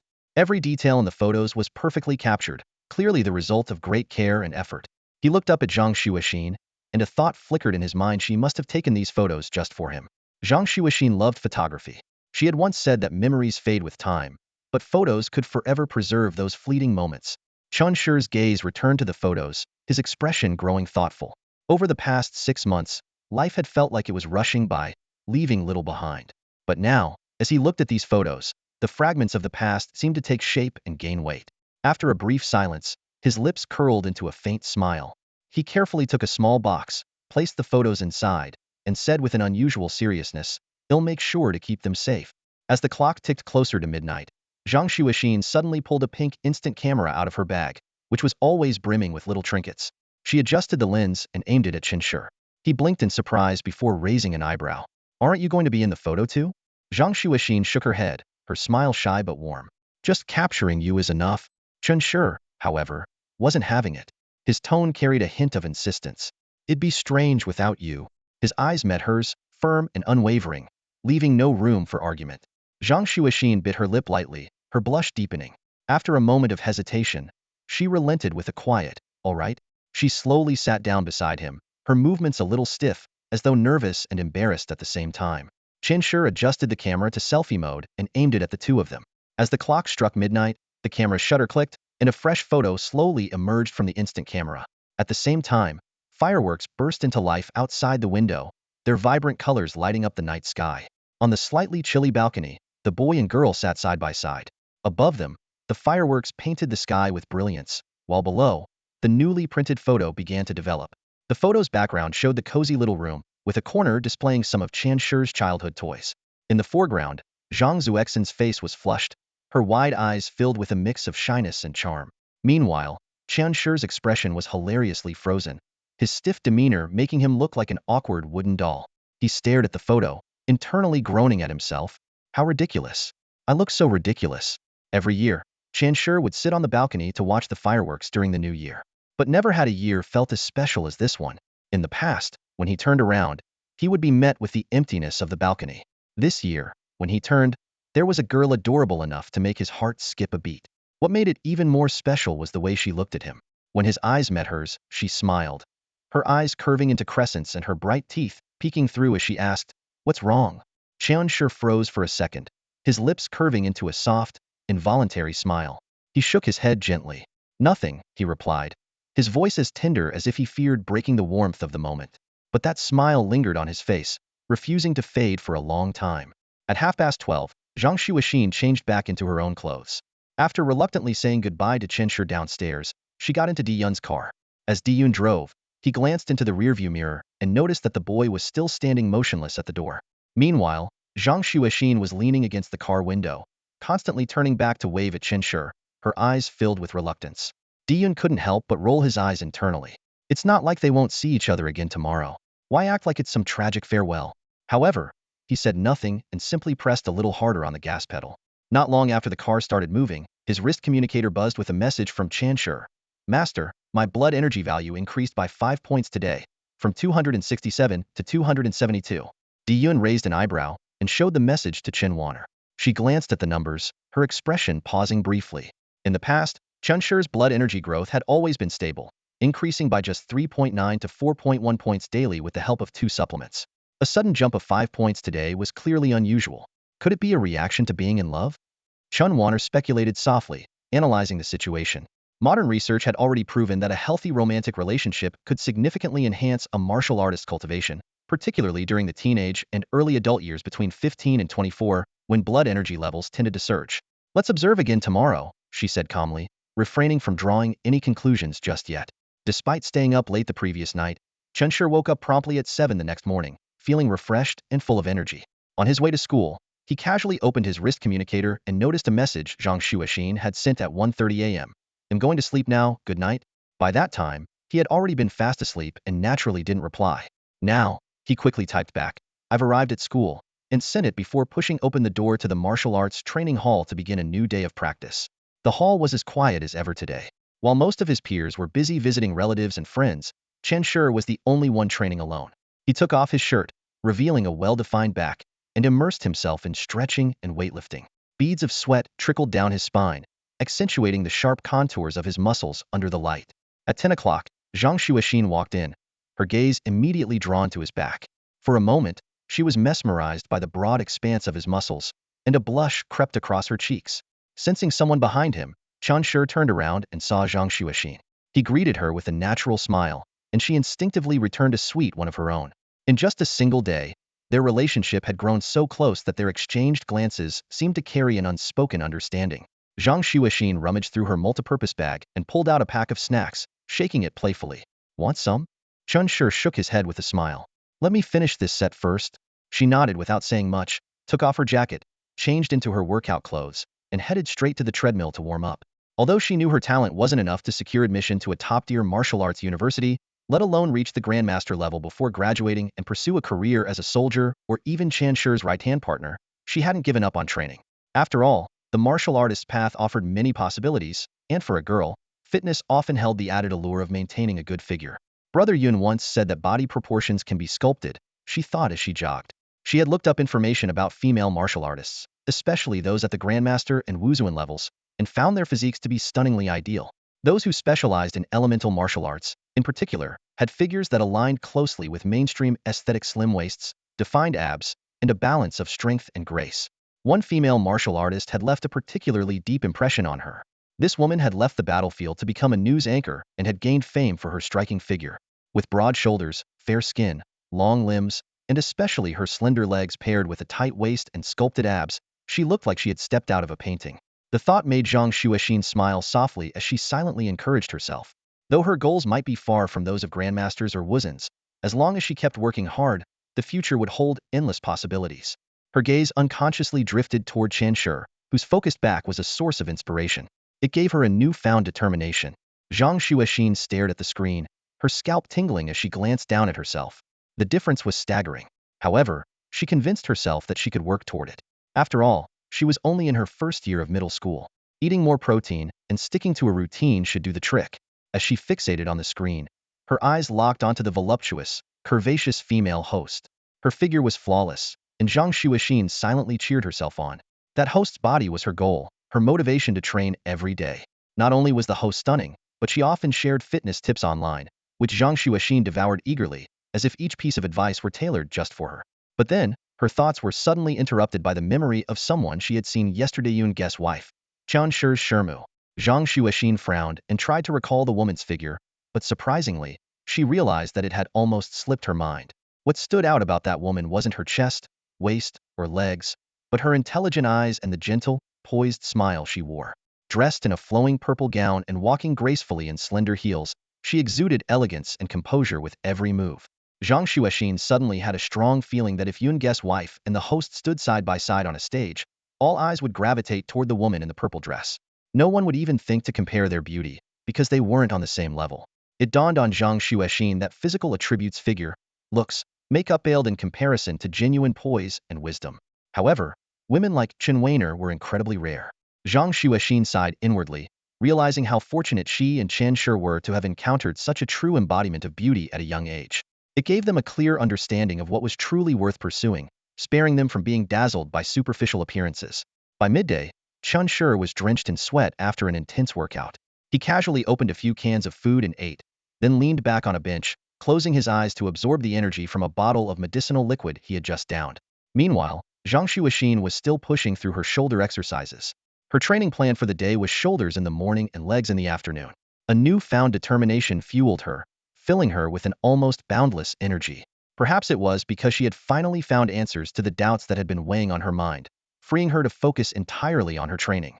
After finishing his recovery, Chunshur grabbed some of Zhang Zuexin's snacks and began munching. She climbed off the equipment, panting heavily, and plopped down beside him. Without hesitation, she grabbed a bag of chips, opened a bottle of soda, and took a few big gulps. Chunshur, doesn't eating these snacks introduce too many impurities into your body? Zhang Xuexin asked curiously. Chunshur shook his head and replied nonchalantly, no, I have a way to remove the impurities. What about you? Zhang Xuexin pouted slightly, sounding a bit frustrated. My impurities have been stuck at around 8 for ages. No matter what I do, they won't go down. The high-temperature chamber is torturite practically burns my face. Hearing this, Chunshur's brows furrowed deeply. 8% impurities? How are you supposed to train like that? He thought to himself. After a brief moment of contemplation, he suddenly grabbed Zhang Zuexin's wrist. Startled, Zhang Zuexin's face flushed red as her heart raced. What's with the sudden move? She thought. But when she looked up, she saw an unusually serious expression on Chunshur's face. His brow was faintly glowing, as if he were activating some kind of hidden power. Within seconds, a strange energy began flowing from his fingers into her body. It coursed through her like a gentle stream, cleansing her from within. Zhang Xuexin held her breath, focusing on the sensation of the energy moving through her.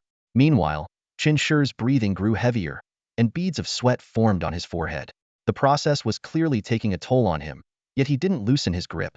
He persisted for a full 5 minutes, pushing the energy to its limit before finally releasing her wrist, visibly fatigued. A faint smile appeared on Chunshur's face as Zhang Xuexin quickly adjusted her posture, shutting her eyes to concentrate on the peculiar energy now circulating within her. The sensation was almost unbelievable, yet she knew it was real. Chunshur leaned back against the bench, catching his breath, his mind racing. So the purification technique can be used on others, but the energy expenditure is massive. Especially the process of transferring it through the skin, it's incredibly challenging. Still, as long as it works, it's worth it, he thought. 10 minutes later, Zhang Xuexin slowly opened her eyes. Her breathing was still uneven, but she immediately noticed the sticky, black liquid seeping out of her pores, emitting a foul stench. Frowning, she quickly got up and ran to the changing room, leaving a trail of sticky residue on the floor as she passed. A few minutes later, she emerged clean and refreshed, wearing fresh clothes and holding a mop. She carefully cleaned the floor, finally letting out a long sigh of relief before sitting back down beside Chunshur. Her cheeks were slightly flushed, and her lips moved as if she wanted to say something but hesitated. What's wrong? Chunshur noticed her unusual behavior and slightly furrowed his brows. Thank you, Zhang Xuexin murmured softly, her head bowed, her voice barely audible. Chunshur's expression turned serious, and he spoke with a solemn tone. Zhang Xuexin. Yes. Zhang Xuexin immediately straightened her back at his tone, her eyes bright and focused on him. Chunshur raised a finger, his voice low but firm with an undeniable authority. This is our secret. No one else can know. Zhang Xuexin froze for a moment, then solemnly raised 4 fingers, her gaze resolute. I swear. Although she didn't fully understand why Chunshur was making her swear, a sudden realization dawned on her moments later. On the first day of school, Chunshur had demonstrated his superpower, a small black light. But just now that was clearly a different ability. Her body trembled slightly as she stood up abruptly, her voice tinged with surprise. Chunshur, your ability to remove impurities isn't that black light? You have 2 superpowers? Chunshur raised a finger to his lips, signaling her to be quiet. Shoo, don't say it aloud. Brother Yun said if my uniqueness gets exposed, I might end up as a test subject on someone's lab table. Hearing this, Zhang Zuexin's expression turned serious, and she nodded firmly. I won't say a word. I'll keep my promise. Seeing her sincerity, Chunshur removed his wristband and handed it to her. Here, test yourself with this. How do I use it? Zhang Xuexin asked, fumbling with the device in confusion. Chunshur chuckled softly and leaned close to her.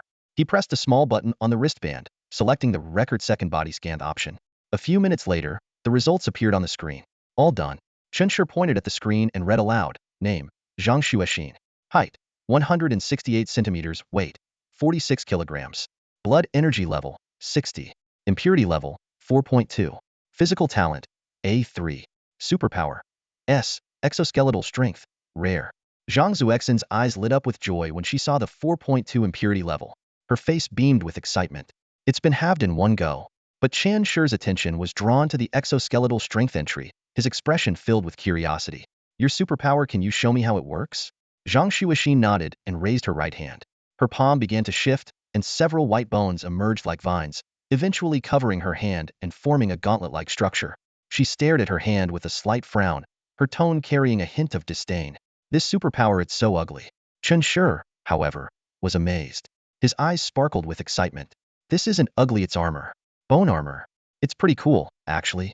As he spoke, he reached out and pressed on the bony gauntlet, applying a bit of force. Zhang Xuexin winced in pain, instinctively pulling her hand back. Chen Shur quickly withdrew his hand, looking apologetic. Sorry. I just wanted to see how strong it is. Ugh, you're so annoying. Zhang Xuexin pouted, her cheeks flushed. You're too strong. Chen Shur scratched his head awkwardly, but his thoughts were already racing about the potential uses of her exoskeletal strength. Though he couldn't figure out its full potential at the moment, being its level rare ability, it was undoubtedly extraordinary.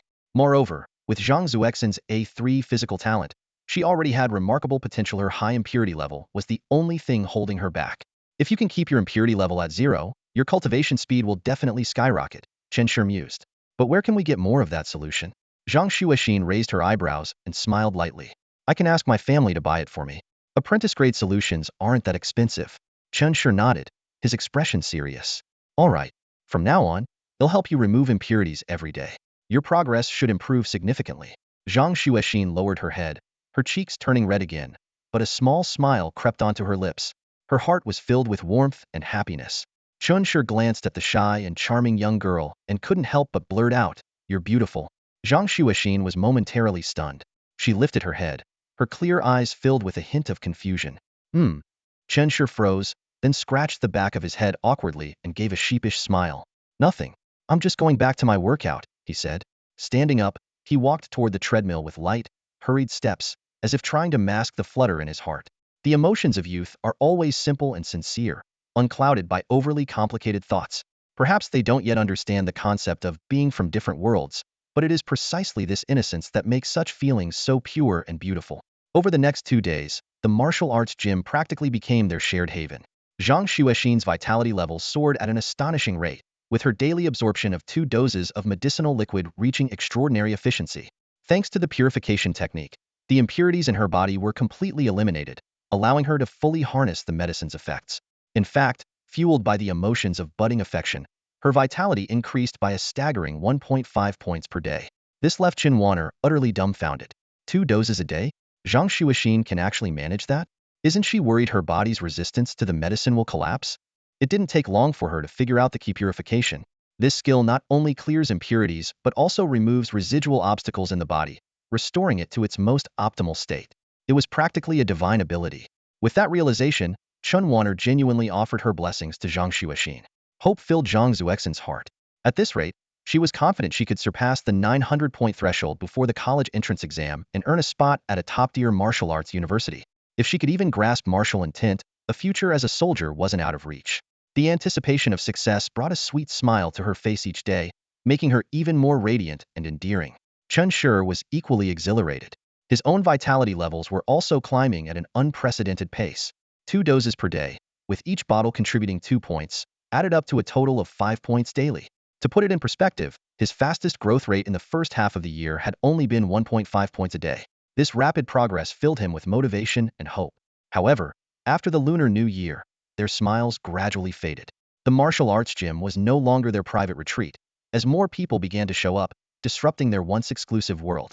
Zhang Xuexin became noticeably reserved, avoiding even a single glance at Chen Shur, as if fearing others might mock her for aiming too high. But Chen Shur couldn't care less about others' opinions. That very afternoon, he boldly grabbed Zhang Zuexin's hand and led her into the changing room to prepare her purification and medicinal bath. This move, however, drew curious stares from the others, especially Wang Hu and his group. Watching the two sneak into the changing room, They exchanged knowing smirks. What are they up to in there? Inside the changing room, Zhang Zuexin's cheeks burned with embarrassment, her voice trembling as she protested. There are people outside. How can I soak in the medicinal bath like this? Hearing this, Chen Shi frowned slightly. After a brief pause, he made a decisive call. Let's go home. Grabbing her hand, he led her out of the martial arts gym. His house was just a 10-minute walk from the school, and before long, they arrived at his small yet cozy room. Zhang Xuexin glanced around the space, her nerves gradually settling. But then a new wave of unease crept in. I'm a girl, and I just followed Chen Shi home. What does this even mean? Unbothered, Chen Shi turned to her and said, from now on, let's come back here every day during lunch. Her face turned crimson in an instant, and she lowered her head, unsure of how to respond. Do you care that much about what others think? Chen Shi's voice was soft, carrying a hint of teasing but also a touch of seriousness. Zhang Xuexin looked up at him in surprise, astonished that he could see right through her. Chen Shi chuckled lightly, his tone casual. You'll get used to it. Those words etched themselves into Zhang Zuexin's mind. As she soaked in the medicinal bath later, she replayed his words over and over, gradually grasping their deeper meaning. Everyone knew Chen Shi was an orphan. They had all seen him wearing tattered sneakers and a dirty school uniform. For years, mockery and ridicule had followed him like a shadow. But later, they also witnessed his steady rise, surpassing his peers step by step. Many believed that Chen Shi was a free-spirited boy, indifferent to others' opinions. But the truth was, he wasn't. He had simply grown used to it. During the winter break, life was particularly eventful for Zhang Xuexin and Chen Shi. Around noon, Chen Shi would bring Zhang Xuexin home to soak in medicinal liquid baths, helping her cleanse impurities from her body. Meanwhile, he would seize the time to practice martial arts in his cramped bedroom, wielding a stick with swift, focused movements, as if the rest of the world ceased to exist. By evening, Chen Shi would walk Zhang Xuexin home and only leave after watching her safely into her house, then take a taxi back. Their closeness and mutual understanding didn't go unnoticed by those around them, even catching the attention of Zhang Zuexin's parents. As the new school term approached, Zhang Zuexin's parents initially voiced their concerns about her frequent interactions with Chen Shi, expressing subtle dissatisfaction. However, their attitude shifted dramatically when Zhang Xuexin revealed her astonishing progress in her blood energy levels. Rising from 52 at the start of the break to 79, her rapid improvement was nothing short of remarkable in this martial arts-focused era. Her parents, looking at her results, seemed to see a bright future unfolding before their eyes. They stopped opposing her relationship with Chen Shi and instead began to actively support her, even working harder to afford more medicinal supplies for her training. They repeatedly urged her to listen to Chen Shi, who they now regarded as a genius, and follow his guidance diligently. This sudden change in her parents' stance left Zhang Xuexin both amused and speechless. Still, she didn't find it hard to follow their advice after all. She had been listening to Chen Shi all along. Finally, the winter break came to an end, and the school bell rang once again, signaling the start of a new semester. The Martial Arts Academy was bustling with activity once more, with the opening fitness assessment for the 7th grade becoming the center of attention. Yuding observed Zhang Xuexin while casting a teasing glance at Huang Liangjun. As expected, by the end of the assessment, Huang Liangjun stood frozen in place. His face pale. He had been surpassed by Zhang Xuexin. Though the margin wasn't huge, it was a devastating blow to him. She surpassed you in just one winter break, all thanks to training with Chen Shi, Yuding remarked in a deliberately low voice. Huang Liangjun froze momentarily, then a strange smile crept across his face as his eyes lit up. Oh, is this romance in the air? Yuding shrugged nonchalantly. No idea. Just wait and see. Sure enough, in the days that followed, everyone noticed that Chen Shi would take Zhang Xuexin out of the school gates every day around noon, leaving at about 12 and returning shortly after 1. Upon returning, Zhang Xuexin would throw herself into training with relentless determination, her dedication mirroring Chen Shi's own. Gradually, Zhang Xuexin came to understand why Chen Shi worked so tirelessly. Watching her blood energy levels and strength steadily increase every day gave her an exhilarating sense of progress. The positive reinforcement was almost addictive, making it impossible to stop. Throughout the 4+ months of the second semester, many things transpired. About 2 weeks into the term, rumors about Zhang Xuexin began to quietly circulate around the school. The malicious gossip, filled with vile speculation, targeted her relationship with Chen Shi. What else could they be doing, going to his place every day? Such comments infuriated Zhang Xuexin to the point of tears. Chen Shi, however, remained calm. With a faint smile, he said, when I was younger, people used to say my parents were national heroes who sacrificed themselves for the country. I felt proud. But later, others started saying, if they were really heroes, why is their child so poor? What if his parents were actually traitors? Zhang Xuexin froze, her tears momentarily forgotten. She wiped her eyes and asked, What did you do then? I barged into that person's classroom and gave him a beating. Chen Shi replied matter-of-factly, as if recounting something trivial. You did that when you were just in elementary school? Zhang Xuexin asked, incredulous. Yep, Chen Shi nodded, his expression as calm as ever. Zhang Xuexin fell silent for a moment, then tentatively asked, are you saying I should confront those people too? Chen Shi shrugged casually. Why not? Though Chen Shi's words brought her some comfort, Zhang Xuexin ultimately chose not to resort to violence. Her mood gradually stabilized, largely thanks to an anonymous article that appeared on her phone. Titled The Fallen Genius, the story, despite repeated disclaimers that it was purely fictional, seemed to carry an air of hidden truth between the lines. The story was titled The Fallen Genius. The Di family was a renowned founding clan of the human race, and Di Yun, the third-generation heir of this illustrious lineage, exhibited extraordinary talent from an early age. Handsome, charismatic, and brimming with confidence, he excelled in cultivation and quickly became a standout among his peers. His name was destined to shine brightly in the annals of history. Among the many admirers who surrounded him, one girl stood out in particular. Her surname was Chun, and her given name was Wanner. Though she came from an ordinary background, she possessed a sharp intellect and remarkable resilience. The meeting of Di Yun and Qin Wanner seemed almost fated. From high school to university, they supported each other through every challenge, growing closer with each passing year. Eventually, they even secretly registered their marriage. Yet, behind this seemingly blissful love story lay a formidable obstacle. Di Yun's father, the head of the Di family, Di Tianjing, vehemently opposed the idea of Qin Wanner becoming part of their family. Di Tianjing's disapproval was relentless. He leveraged the family's influence to try to separate the young couple, enlisting relatives, teachers, and even Di Yun's friends to persuade him to abandon the relationship. But Di Yun stood firm, unwavering in his support for Qin Wanner. He was determined to prove to his family that she was no ordinary woman and was fully deserving of a place in the Di family. To validate their worth, Di Yun and Qin Wanner threw themselves into military service, dedicating their talents and efforts to the future of the human race. Their ranks rose steadily, and their achievements were unparalleled. Despite their exceptional contributions, however, Di Tianjing's attitude remained cold and unyielding. Then came a fateful year when a catastrophic armed conflict erupted in the Hongtian mountain range. The demon and beast clans joined forces in a bid to shatter the human race's defenses. Di Yun and Qin Wanner, serving as lead combatants, rose to the occasion. Di Yun demonstrated overwhelming strength, securing a place among the top 5 contributors to the battle. Meanwhile, Qin Wanner's extraordinary tactical brilliance enabled her to lead her troops to a decisive victory, crushing the enemy forces. Her name echoed throughout the military ranks, earning widespread admiration and numerous high-ranking offers. That year, Qin Wanner stood at the pinnacle of her glory. Yet, she declined all prestigious invitations and chose instead to stand by Di Yun as they approached the gates of the Di family together. However, what awaited her was not acceptance or celebration, but an even harsher rejection. Despite proving her capabilities and value, Di Tianjing refused to acknowledge her and ultimately cast her out of the family. This marked the beginning of a tragedy. For the human race, it meant losing 2 irreplaceable talents. For Di Yun, it meant kneeling at the gates of the Di family for 3 days in a desperate plea for his father's approval. When that failed, he severed all ties with his family, taking Qin Wanner with him as they disappeared into obscurity. His military rank and achievements were erased by his father's hand, and the once proud prodigy became a wandering outcast. Qin Wanner, the woman who had sacrificed everything for love, never got to wear the red bridal gown she had long dreamed of, nor did she have the chance to bow before her husband in a wedding ceremony. And Di Tianjing? He lost his son and the future heir of the Di family. Such was the price of his stubbornness. The world had much to say about this tale. Some condemned Di Tianjing for his heartlessness. Others criticized Di Yun for disregarding his family's legacy. There were even those who accused Qin Wanner of seeking to climb the social ladder. Yet, no matter the opinions, Di Yun and Qin Wanner's actions spoke louder than words. Their love was unshakable, forged in the face of relentless opposition. Though they were never accepted, they never gave up on each other. Zhang Xuexin was moved to tears, but as she scrolled further, someone who knew the truth outright called it out.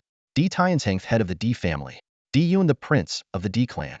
Qin Wanner, 7th-ranked member of the Scarlet Church. The mountain range battle, the Hongtian mountain range conflict. Could it really be a coincidence? No. The way the article described Qin Wanner matched exactly what Zhang Xuexin had seen with her own eyes. This was none other than the master and mistress of Chen Shi. The next day, that post was reported and taken down.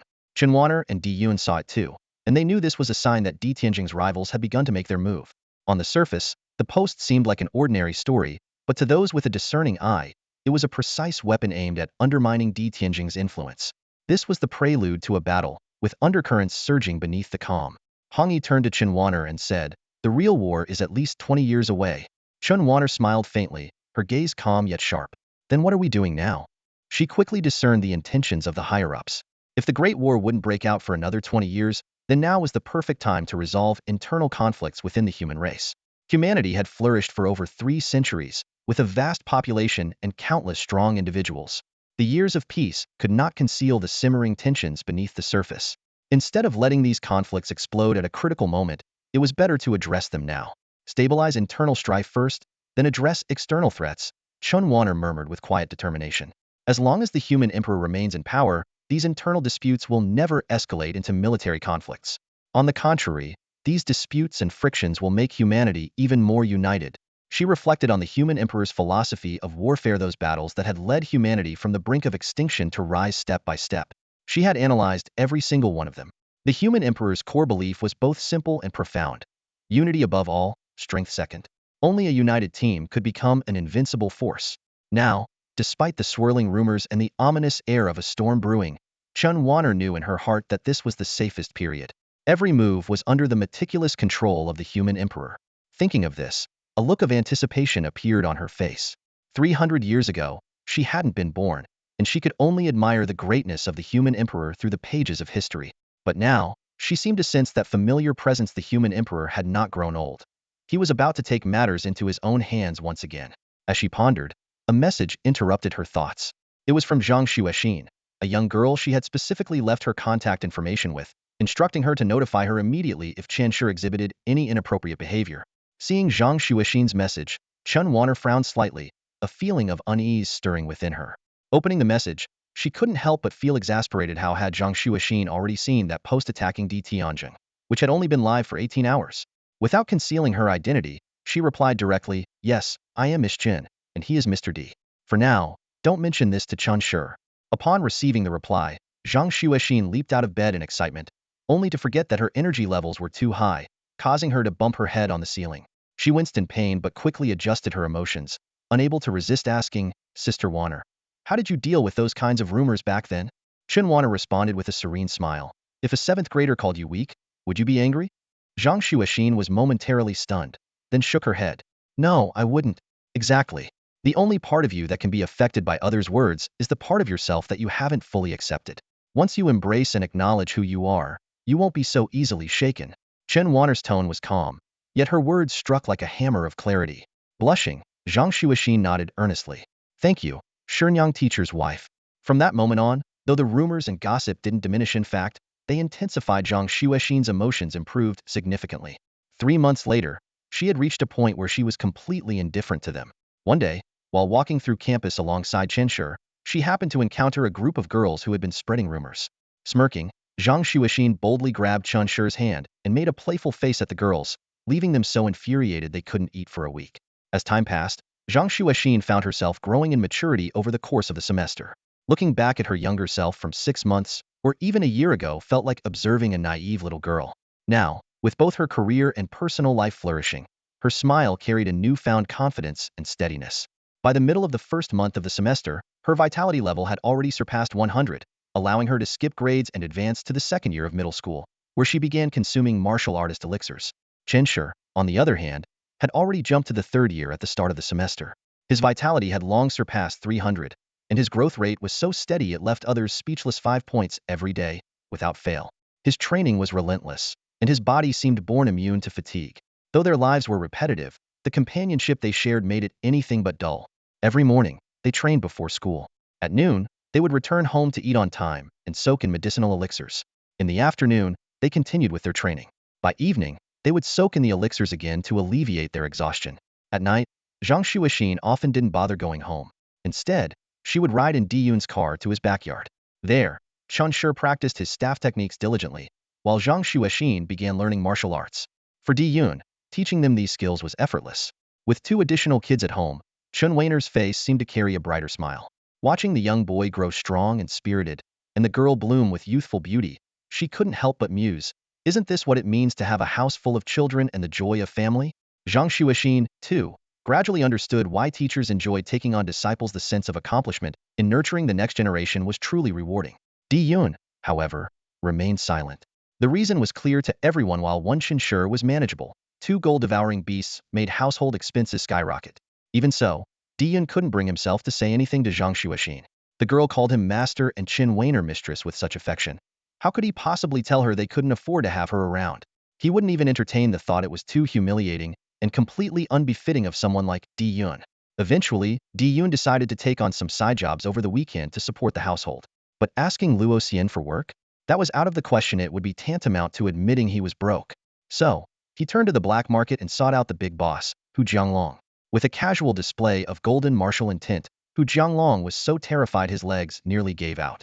When Diyun asked for some elixirs suitable for martial artists and warriors, Hu Jianglong immediately brought out over 100 bottles from his warehouse, not daring to make a single demand. He was so eager to please that it almost looked like Diyun had come to collect protection fees. However, word of this incident inevitably reached Luo Xian. After all, Hu Jianglong worked for him. One phone call later, Diyun's expression turned dark. On the other end of the line, Luo Xian was surprisingly polite, suggesting they give Diyun an official position with a monthly salary. Head only need to step in and help when necessary. But there was a glaring issue. Diyun couldn't be added to the military merit system at all. At this point, Luo Xian didn't even need to investigate to figure out Diyun's identity. Someone with this level of skill, at this age, who had participated in the battle for the Hongtian mountain range, but had no record in the military system. There was only one such person in existence. Luo Xian decided to simply send money to Diyun, hoping to build a good relationship. Diyun, however, was furious, cursing under his breath. His peaceful, hidden life had been completely disrupted. Now Zhang Xuexin knew his identity, Luo Xian knew, and while Chen Shi was still in the dark, it wouldn't be long before he found out too. Diyun felt utterly exasperated and overwhelmed. Qin Weiner, on the other hand, merely smiled calmly. This is normal. The whirlpool has already started spinning. The stronger you are, the closer you are to the center, and there's no escaping it. This is what the Red Cloak taught me. Humanity is a shared destiny, where one thread pulled moves the entire web. Diyun temporarily resolved the anxiety surrounding the potion by borrowing it. But the real solution would have to come from Zhang Xuexin and Chen Shi themselves.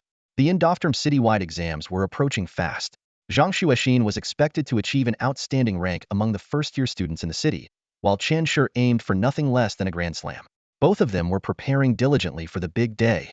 By late June, summer had settled in, with the sun blazing brightly in the sky.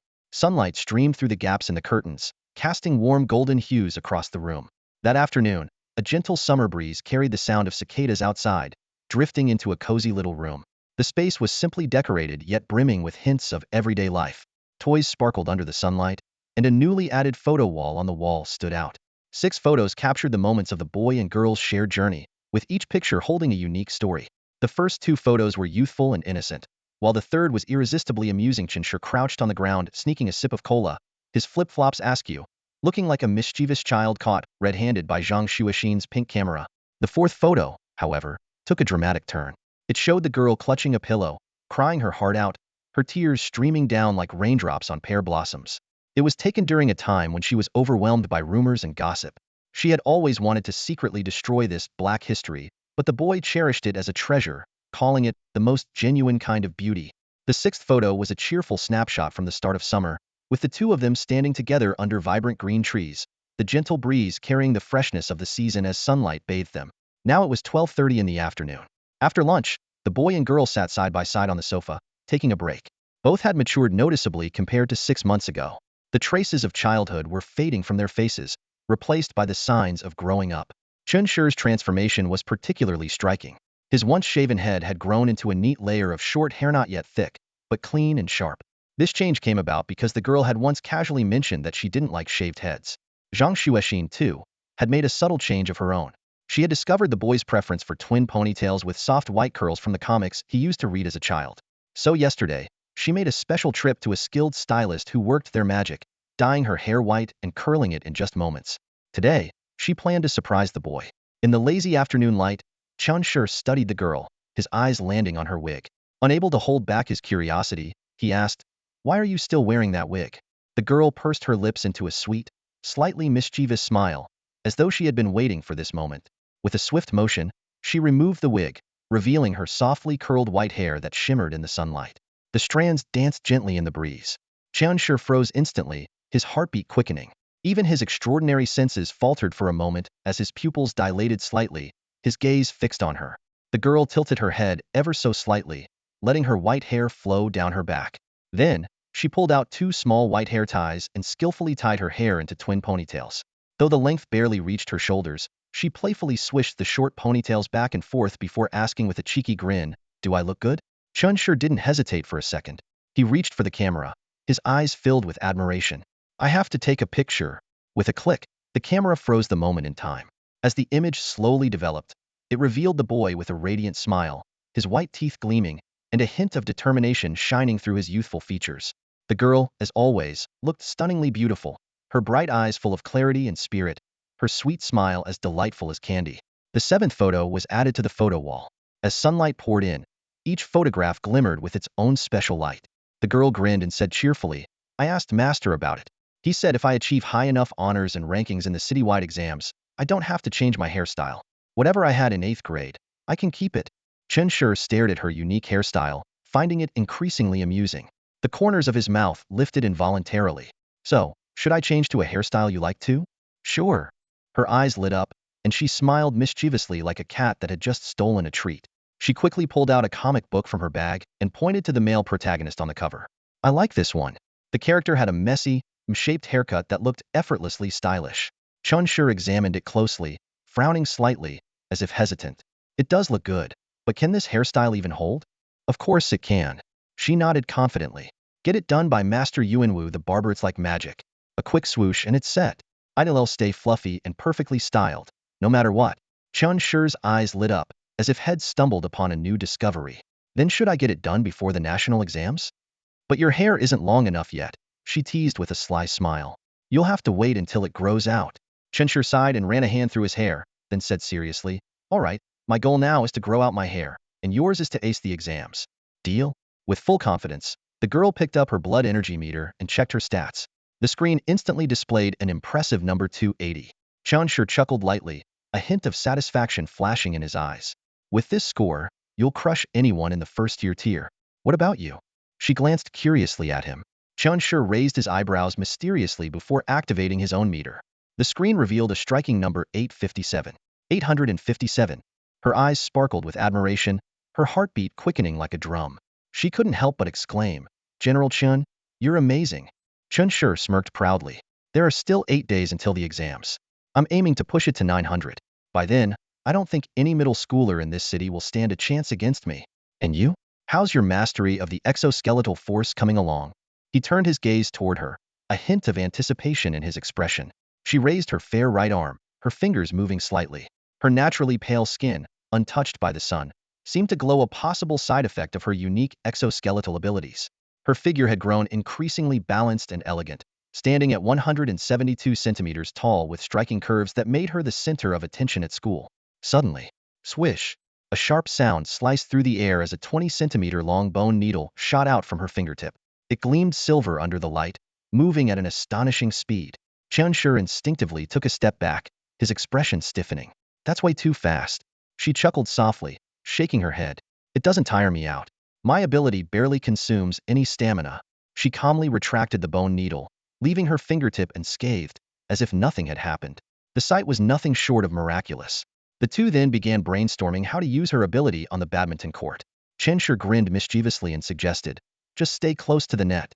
When the shuttlecock comes your way, use your bone spike to catch it, drop it right in front of the net, then retract the spike. The other side won't have a chance to return it." She rolled her eyes at him. "That's a bit underhanded, and not very practical in real play." After pondering for a moment, she decided to think about it more later. After all, middle school competitions were limited to badminton, while physical combat wouldn't be allowed until high school. Only then would her bone spikes truly shine. Time passed, and by 1 p.m., the two were preparing to head to school when a sudden knock sounded at the door. Chen Shi opened it to find their master and mistress standing outside, looking unexpectedly serious. His face was filled with surprise. "Master, mistress, what brings you here all of a sudden?" The small room instantly felt a bit cramped. Diyun casually took a seat, his calm gaze carrying a hint of scrutiny as he asked, "Chun Shi, what's your current blood energy level?" Hearing the question, Chun Shi's face lit up with an unmistakable expression of pride. He straightened his back and confidently replied, 857. "Master, how's that for strength?" Diyun smiled faintly, his tone carrying a trace of admiration. "Among normal people, you could probably rank in the top 10 in history. After all, Reaching 900 blood energy isn't something you can achieve with just 3s3 alone. It also requires the aid of cleansing techniques, daily relentless training, and the amplification of special effects. All four are essential, and very few can meet all these conditions. Securing a spot in the historical top 10 is well within reach.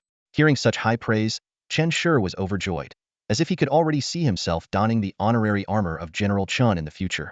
His chest rose and fell slightly, his excitement even quickening his breath. Meanwhile, Zhang Xuexin, standing nearby, wore a puzzled expression and couldn't help but ask, Master, you mentioned normal people. Does that mean there are abnormal ones? Di Yun chuckled softly, his eyes flashing with a hint of depth. Of course, they can roughly be divided into three categories.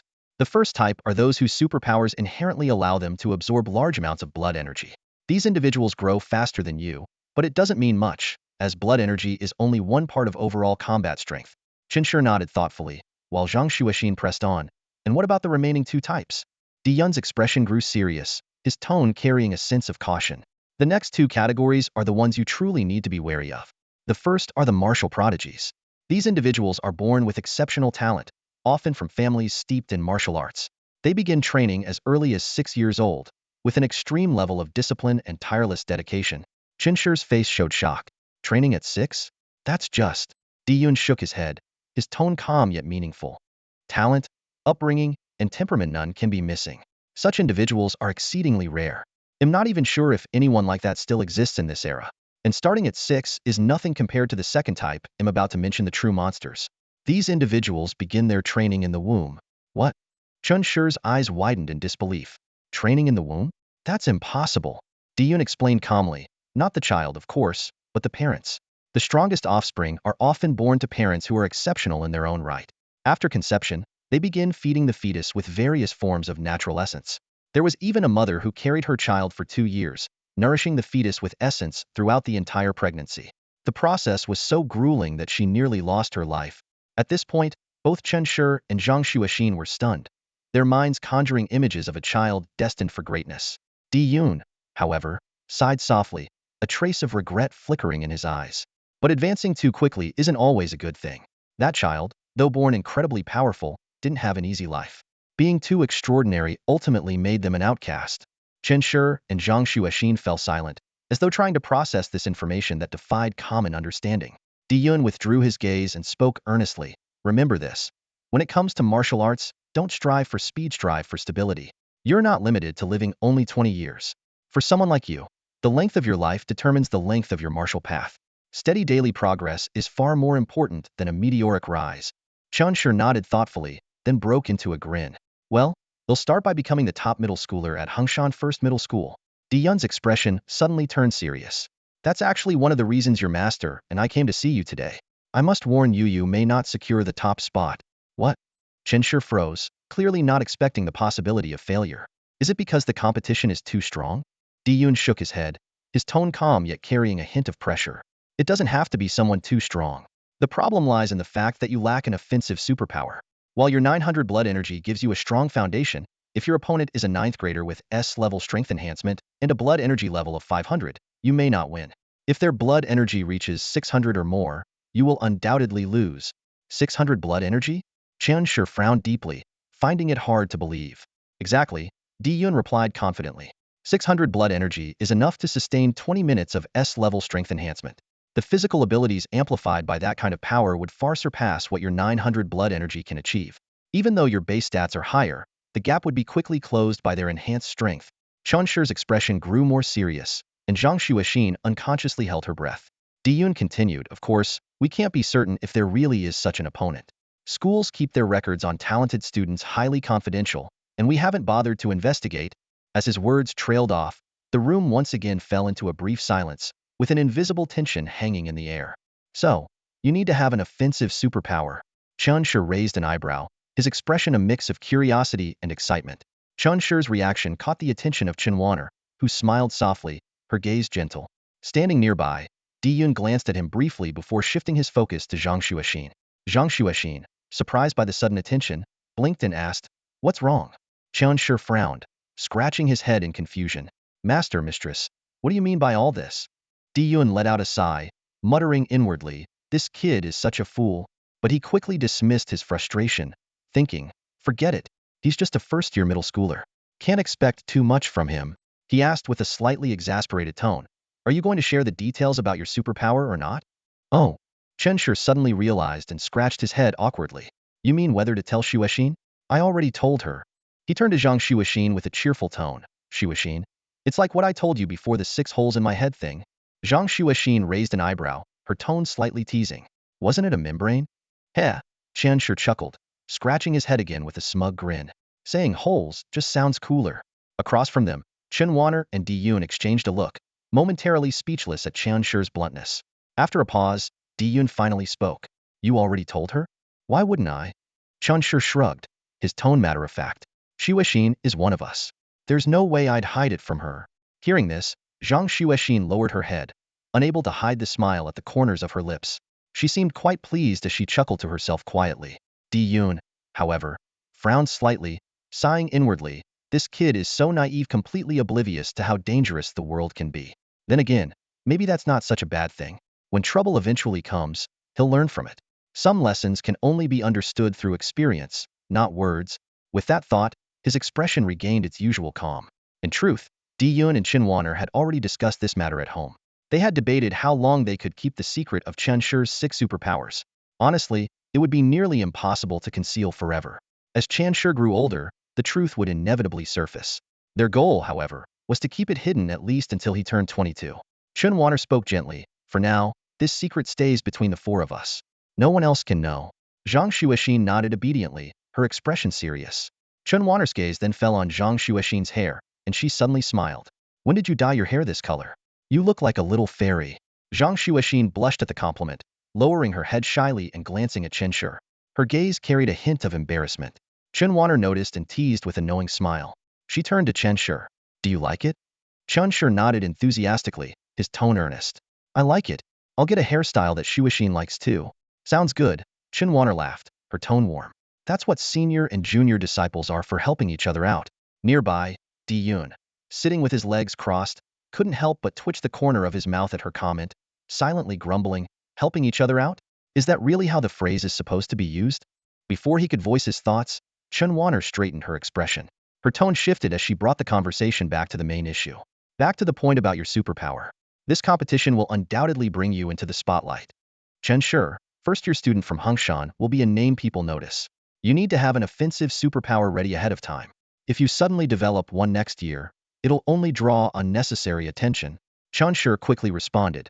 But everyone at school already knows my superpower is black martial intent.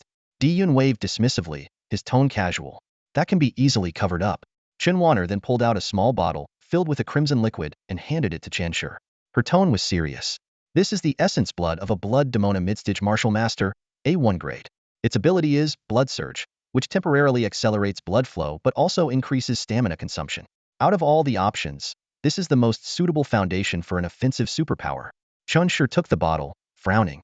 But opening a 3rd hole will drain a lot of my blood energy. Chen Wanner replied calmly, her tone firm. Keep your blood energy below 900 for now. If it goes higher, you'll need Grandmaster level elixirs for cultivation, and those are several times more expensive than Martial Master level ones. If the blood energy cost for opening a hole is fixed, do the math yourself. Staying under 900 is the most cost-effective option. Chen Shi paused, realization dawning on him. He nodded eagerly. You're right. Got it, mistress. I'll use this essence blood after my training this afternoon. Good. Chen Wanner nodded, her tone carrying a hint of satisfaction. Now, onto the second matter, the academic star system. The rules have been officially announced, and the content for the citywide finals is confirmed. Let me explain it to you. Chen Shi sat upright in his chair, hands clasped over his knees, his gaze focused like a predator ready to strike. He leaned forward slightly, as if afraid to miss a single word from Chen Wanner. In contrast, Chen Wanner remained calm, her tone steady as she explained, the pricing for items in the star points system is pretty straightforward. For instance, a bottle of martial artist grade potion with 80 purity costs only 20 points. Since you have the cleansing technique, you don't need to aim for high purity potions. This is the more economical choice. Chen Shi's eyes lit up instantly, like a lantern suddenly ignited. He looked up and asked, are star points easy to earn? Chen Wanner's lips curved into a faint smile, as if Shed anticipated his question. Let's talk about the ways to earn star points. First, titles.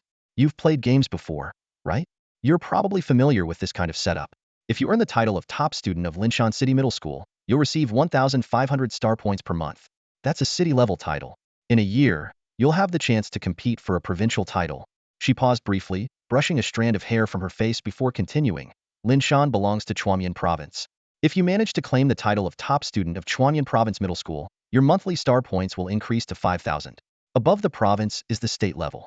The human realm spans 100,000 kilometers of land, divided into 9 states. We belong to Jiangzhou.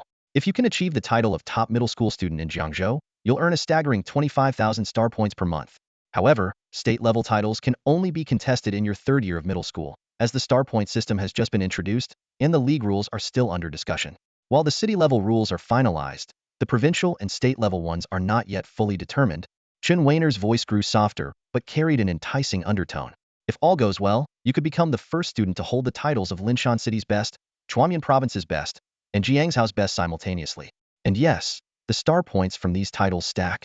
Hearing this, Qian Shi's eyes practically sparkled with excitement. His whole demeanor seemed to ignite, his enthusiasm palpable. Noticing his reaction, Chen Weiner chuckled and raised a second finger. But those goals are a bit far off for now. Let's focus on the immediate opportunity and upcoming citywide exam. In 1 week, there will be a citywide competition, and for middle school students, the event will be badminton. She paused, her gaze sweeping briefly over Zhang Xuexin before returning to Qian Shi. Her tone remained steady as she explained. The rules are simple. Each match lasts 20 minutes, and taking more than 5 seconds to serve is considered a foul. The pace is very fast. For regular students, the competition involves all students of the same grade in the city. Opponents are determined by random draw. Win and you advance, lose and you're eliminated. Matches start at 8 a.m. and continue until the final winner is decided. After 3 immunity rounds, the elimination matches begin. The more you win, the more rewards and honors you bring to your school, and naturally, the school will reward you accordingly. Zhang Xuexin nodded, a glimmer of excitement in her eyes. Got it. Chen Weiner turned to Chen Shi, her expression growing slightly more serious. As for you and the other Star Candidate students, you'll compete in a separate division called the Star Candidate Tournament. There are 111 candidates in total.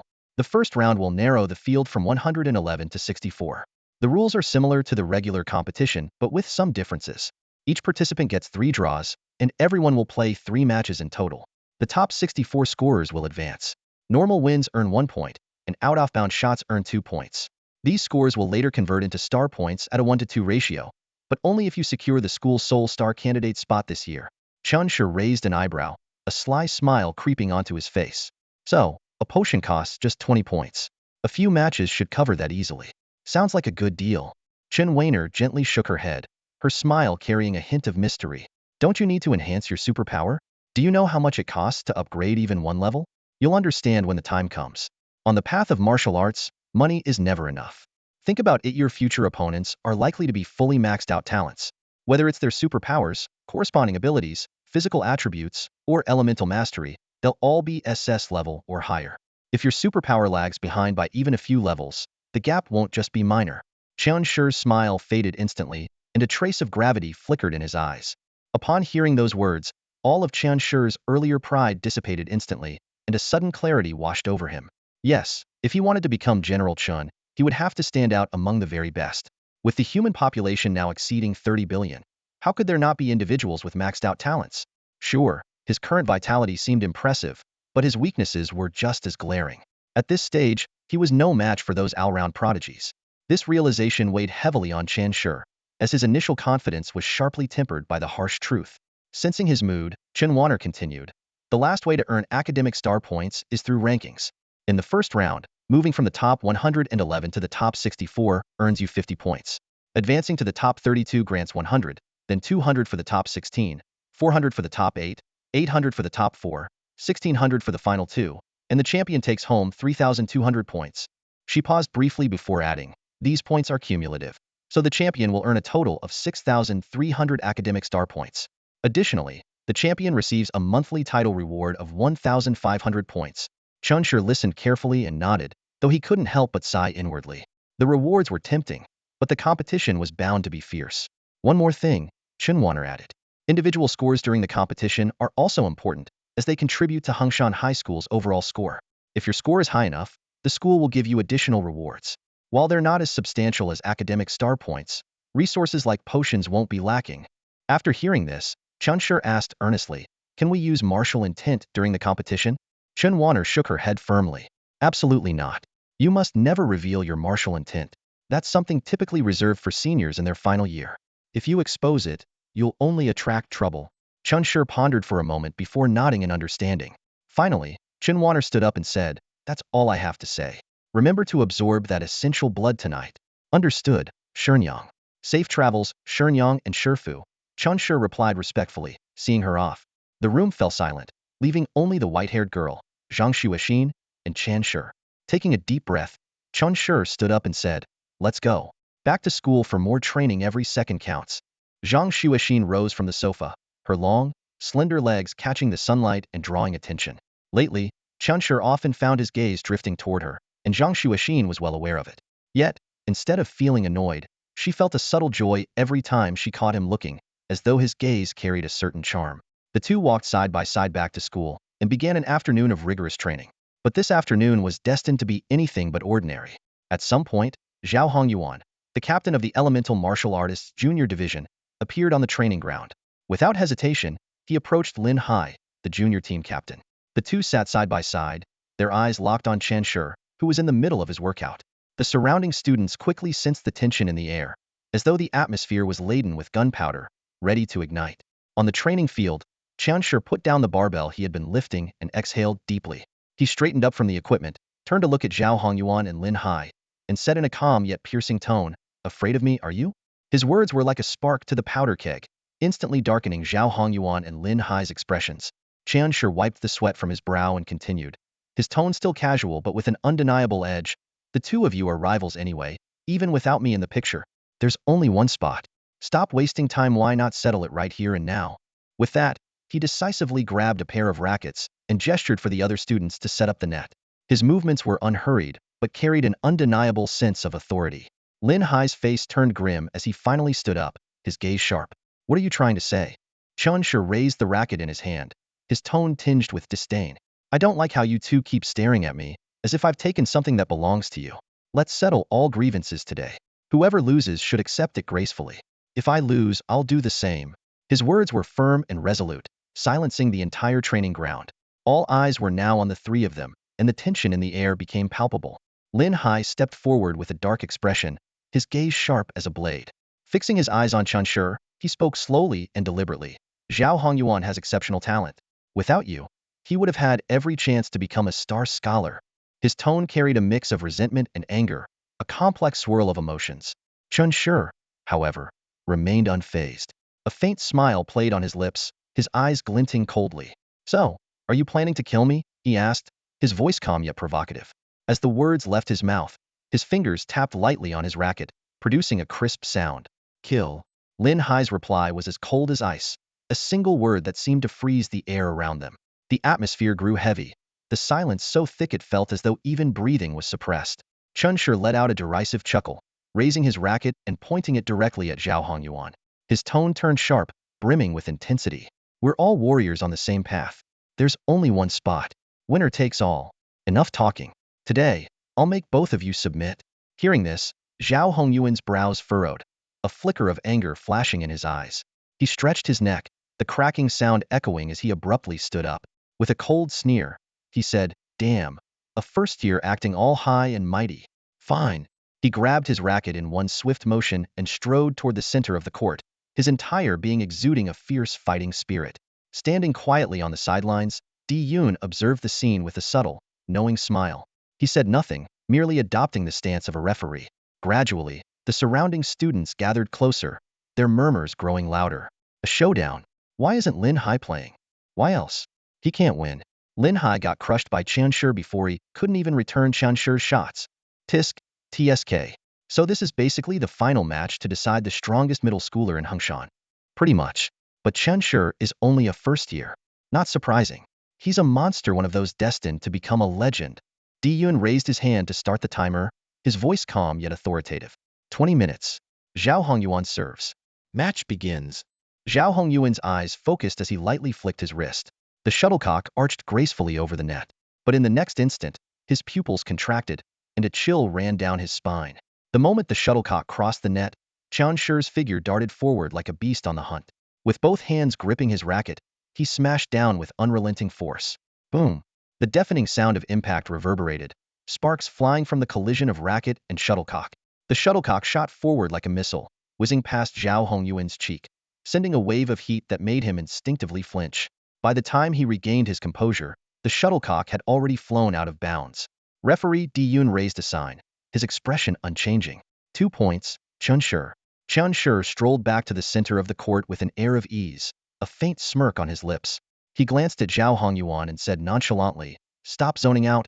He then casually looked toward the stands and caught sight of Zhang Xuexin waving and cheering for him with a bright smile. A surge of unexplainable energy coursed through him, his fighting spirit reignited. Zhao Hongyuan took a deep breath, suppressing his shock and frustration. He bent down to pick up the shuttlecock, only to notice the feathers had been singed with small holes, the cork still faintly warm. Clenching his fist, his determination burned brighter. It's still usable. This time, he served with a gentle tap, his gaze locked onto Chun-Shur. His entire demeanor shifted, his aura intensifying. As the shuttlecock crossed the net, a faint blue glow appeared on his forehead, and the air around him began to swirl violently. A strong gust encircled the shuttlecock, spinning it rapidly. When the racket struck the shuttlecock, the wind erupted in a burst of force, propelling the shuttlecock high into the air 7 or 8 meters up, soaring toward the boundary.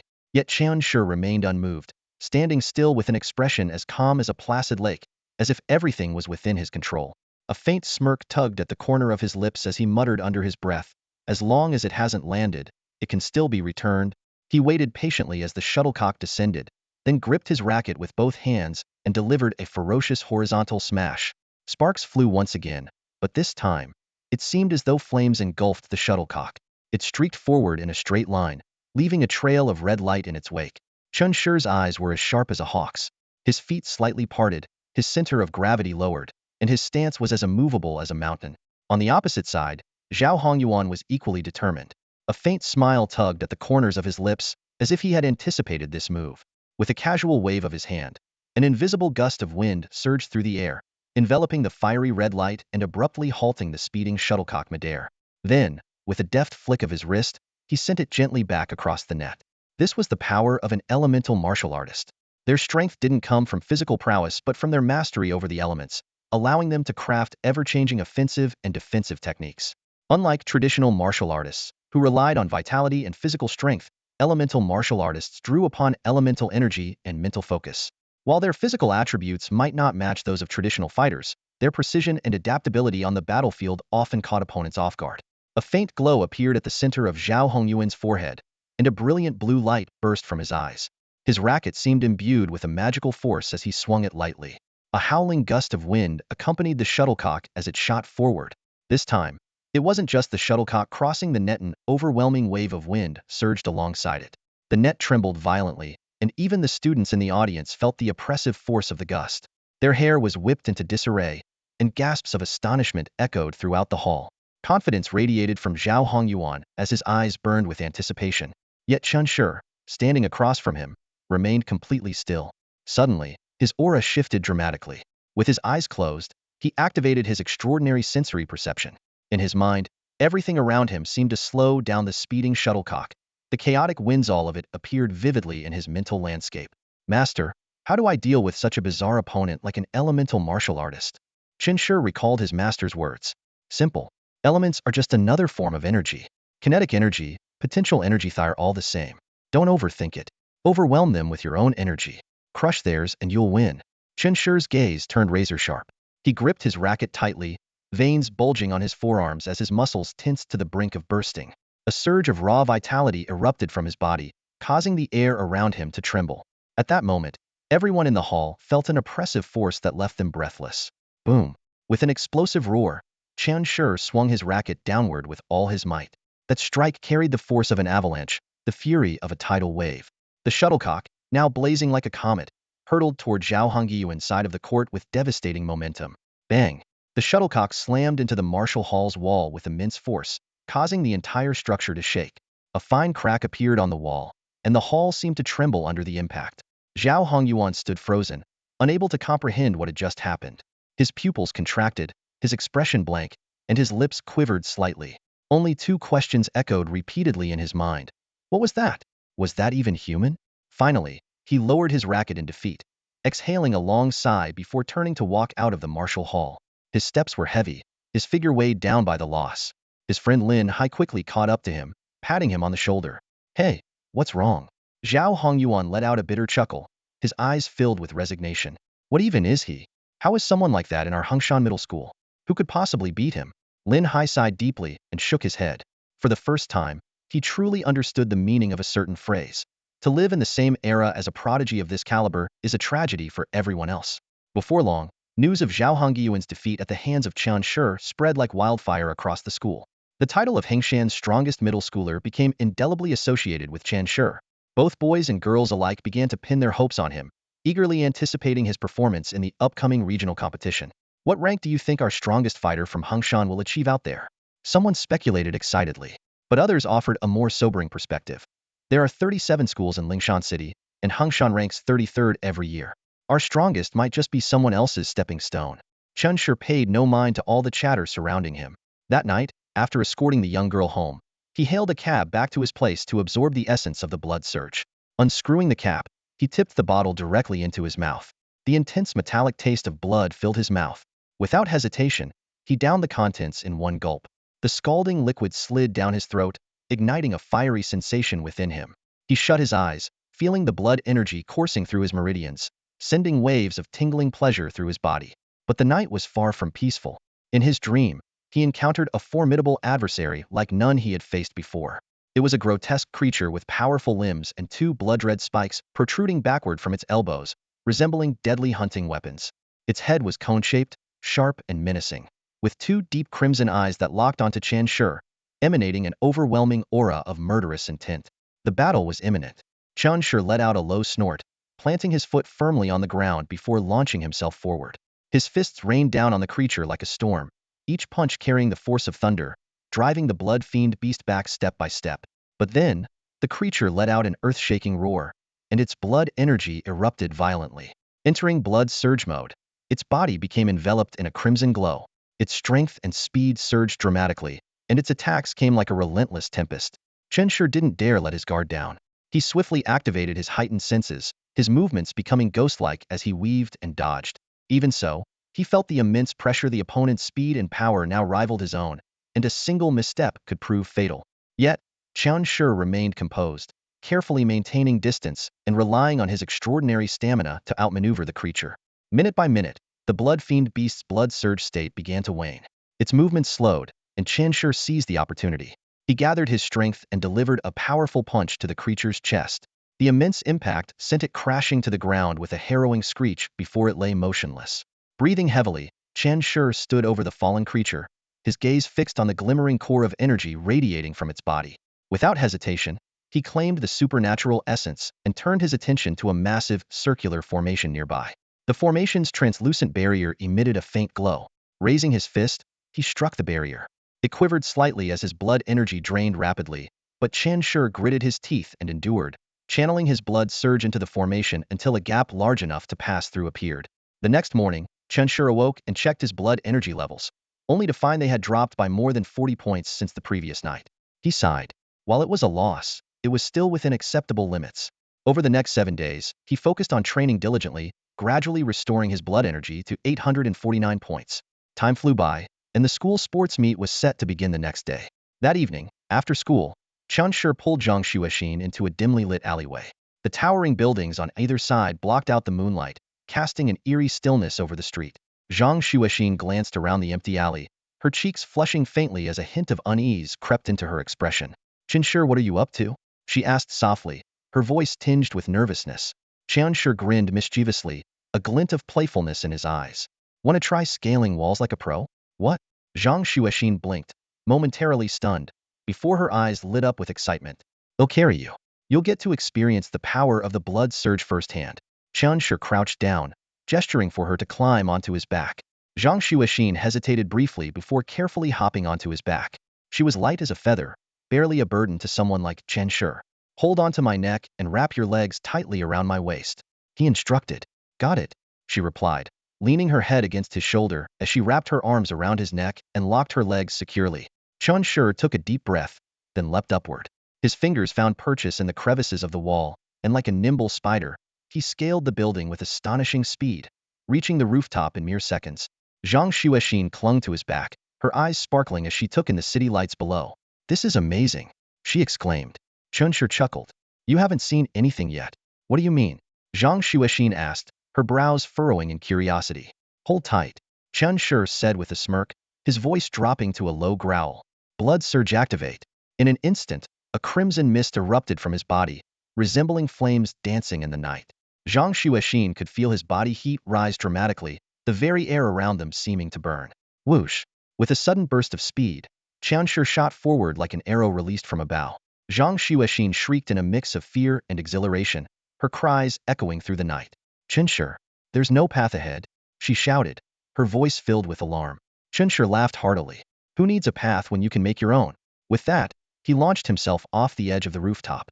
His body soared through the air like a great bird in flight, clearing over 10 meters before landing firmly on the roof of the next building. "Wow!" Zhang Xuexin laughed heartily, her joy lighting up her face. Young Chunshi's excitement was almost palpable. It was as though an endless surge of energy had been poured into his legs. He moved with the summer night's gentle breeze, weaving through the neon-lit skyscrapers. His steps were light yet powerful, and each leap seemed as if he was trying to break free from the constraints of the night sky. Together, they chased freedom through the brilliance of the city's lights, until they finally stopped atop a building with a breathtaking view. Sitting side by side on the edge of the balcony, they gazed at the star-filled sky above, the vibrant city below, and the endless mountain ranges in the distance. It felt as if the entire world was within their reach. "Xuexin, tell me, how high is the sky? How vast is the earth? How big is humanity? And how enormous is this planet? Is the pinnacle of martial arts truly the martial god?" Chunshi asked, his eyes reflecting the unique curiosity and longing of youth as he stared into the starry expanse. Zhang Xuexin tilted her head, her white twin ponytails swaying gently in the breeze. With an adorably innocent expression, she replied, "I don't know." Chunshi chuckled softly, his tone filled with determination. "When we grow up, let's find out together." "Okay." Zhang Xuexin's face lit up with admiration, her eyes sparkling with dreams. Suddenly, Chunshi stretched out his right hand towards the dazzling sky. "When the time comes, I'll pluck a star for you." "I don't like stars," Zhang Xuexin said, shaking her head with a sly smile tugging at her lips. "Then what do you like?" Chunshi turned to her, his eyes brimming with curiosity. Zhang Xuexin suddenly locked eyes with his and, with a sweet yet mischievous smile, said, "You?" Chunshi's face turned beet red in an instant. He lowered his head, his ears burning, completely at a loss for words. The air between them grew warm with unspoken emotion, as if the night sky itself shone brighter because of their racing hearts. But the spell was abruptly broken by a cold, mechanical voice. "Hands up!" A fully armed soldier hovered before them, a source energy gun aimed directly at the pair, its barrel gleaming menacingly. Chunshi's smile froze on his face as he slowly raised his hands, his lips twitching. Behind him, Zhang Xuexin couldn't suppress a nervous giggle. 30 minutes later, outside the security bureau. "You little punk! You little punk!" Diyun growled furiously, yanking Chunshi's ear with one hand while pointing at his nose with the other. "I can't believe you. Flying over people's heads. Are you out of your mind?" Behind them, Director Luocian chuckled and waved it off. "Kids will be kids. It's understandable, really." Zhang Xuexin trailed behind Chunshi, her head hung low with embarrassment. Meanwhile, Master's wife, Chun Wanner, remained as gentle as ever, softly comforting her. "It's all right, Shuer. Don't worry about it." But Di Yun was far from calming down. He smacked Chunshi on the head and barked, "Do you even realize what you're doing? Do you still want to be a martial artist who protects the nation? Jumping around here like that, are you trying to make a fool of the human race in front of our enemies? If you've got the guts, go fly over the skies of the demon or beast clans. Do this again, and I'll break your legs so you can't jump at all." Chunshi kept his head down, enduring the scolding without daring to argue, though his eyes betrayed a defiant spark that clearly said, "I'll do it again if I want to. Now get lost and go to bed. Tomorrow morning, be at school early and take the bus straight to the sports center." Diyun shot him a final glare before heading to his car.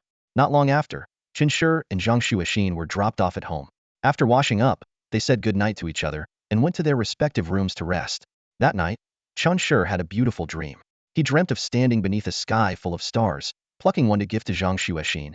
When he woke up, he felt unusually cheerful, though his bedsheet was a little damp. The morning sun bathed the schoolyard in golden light. Chunshi bounded into school, his energy uncontainable. Under the shade of a tree, he spotted Zhang Xuexin. Her long legs stood gracefully, and the sunlight filtering through the leaves cast a soft glow on her face. Sensing his gaze, she turned and flashed him a radiant smile. Chunshur quickly walked over and joined her. Together, they boarded the school bus. The scenery outside the window blurred as they sped toward their destination, the sports center in Linshan City. This was where Chunshur's journey in martial arts would officially begin. He was determined to become a star among scholars, earning his place on the list of humanity's geniuses. Chunshur stood in the stands of the stadium, his eyes scanning the vast scene before him. He knew today's competition had nothing to do with him. The schedule for the citywide tournament was clear. Each grade from 7th to 12th would compete internally for 6 days, with the 7th day reserved for the middle school star district matches, and the final day for the high school star district. Today, his role was simply to cheer for Zhang Xuexin. At exactly 8 a.m., the matches officially began. Players and spectators alike flooded into the venue, and in an instant, the enormous stadium was alive with the roar of the crowd. This was the first time Chunshur had seen such a massive event, 60 badminton courts hosting matches simultaneously, an electrifying atmosphere of passion and excitement filling the air. Zhang Xuexin was in the first batch of players, with her match scheduled to start at 8:10. From the stands, Zhang Xuexin appeared no larger than a pinky finger on the court.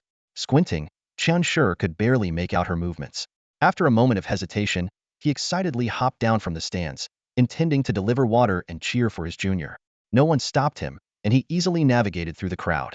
But just as he reached the edge of the courts, an unsettling sensation stirred within him. His extraordinary perception was suddenly on high alert. Chunshur's gaze sharpened as he scanned the bustling stadium. He had the distinct feeling of being watched, as though countless eyes were fixed on him. The gazes carried a mix of curiosity, scrutiny, and hushed whispers of speculation. Is that guy Chunshur? I heard he once took on 5 8th graders by himself. Wait, what? He's Hengshan's #1 seed? From the middle school star district? No way. A star district competitor in 7th grade? Aren't they usually 9th graders? Who could he possibly beat? Who knows? But I heard he's pretty impressive. The murmurs grew louder, and more people began turning their attention to Chunshur. Yet, he remained unfazed, standing by the court and focusing solely on Zhang Xuexin's match, as if the chatter around him had nothing to do with him. The match soon began. Zhang Xuexin's opponent was a young boy with a blood energy level of only 66.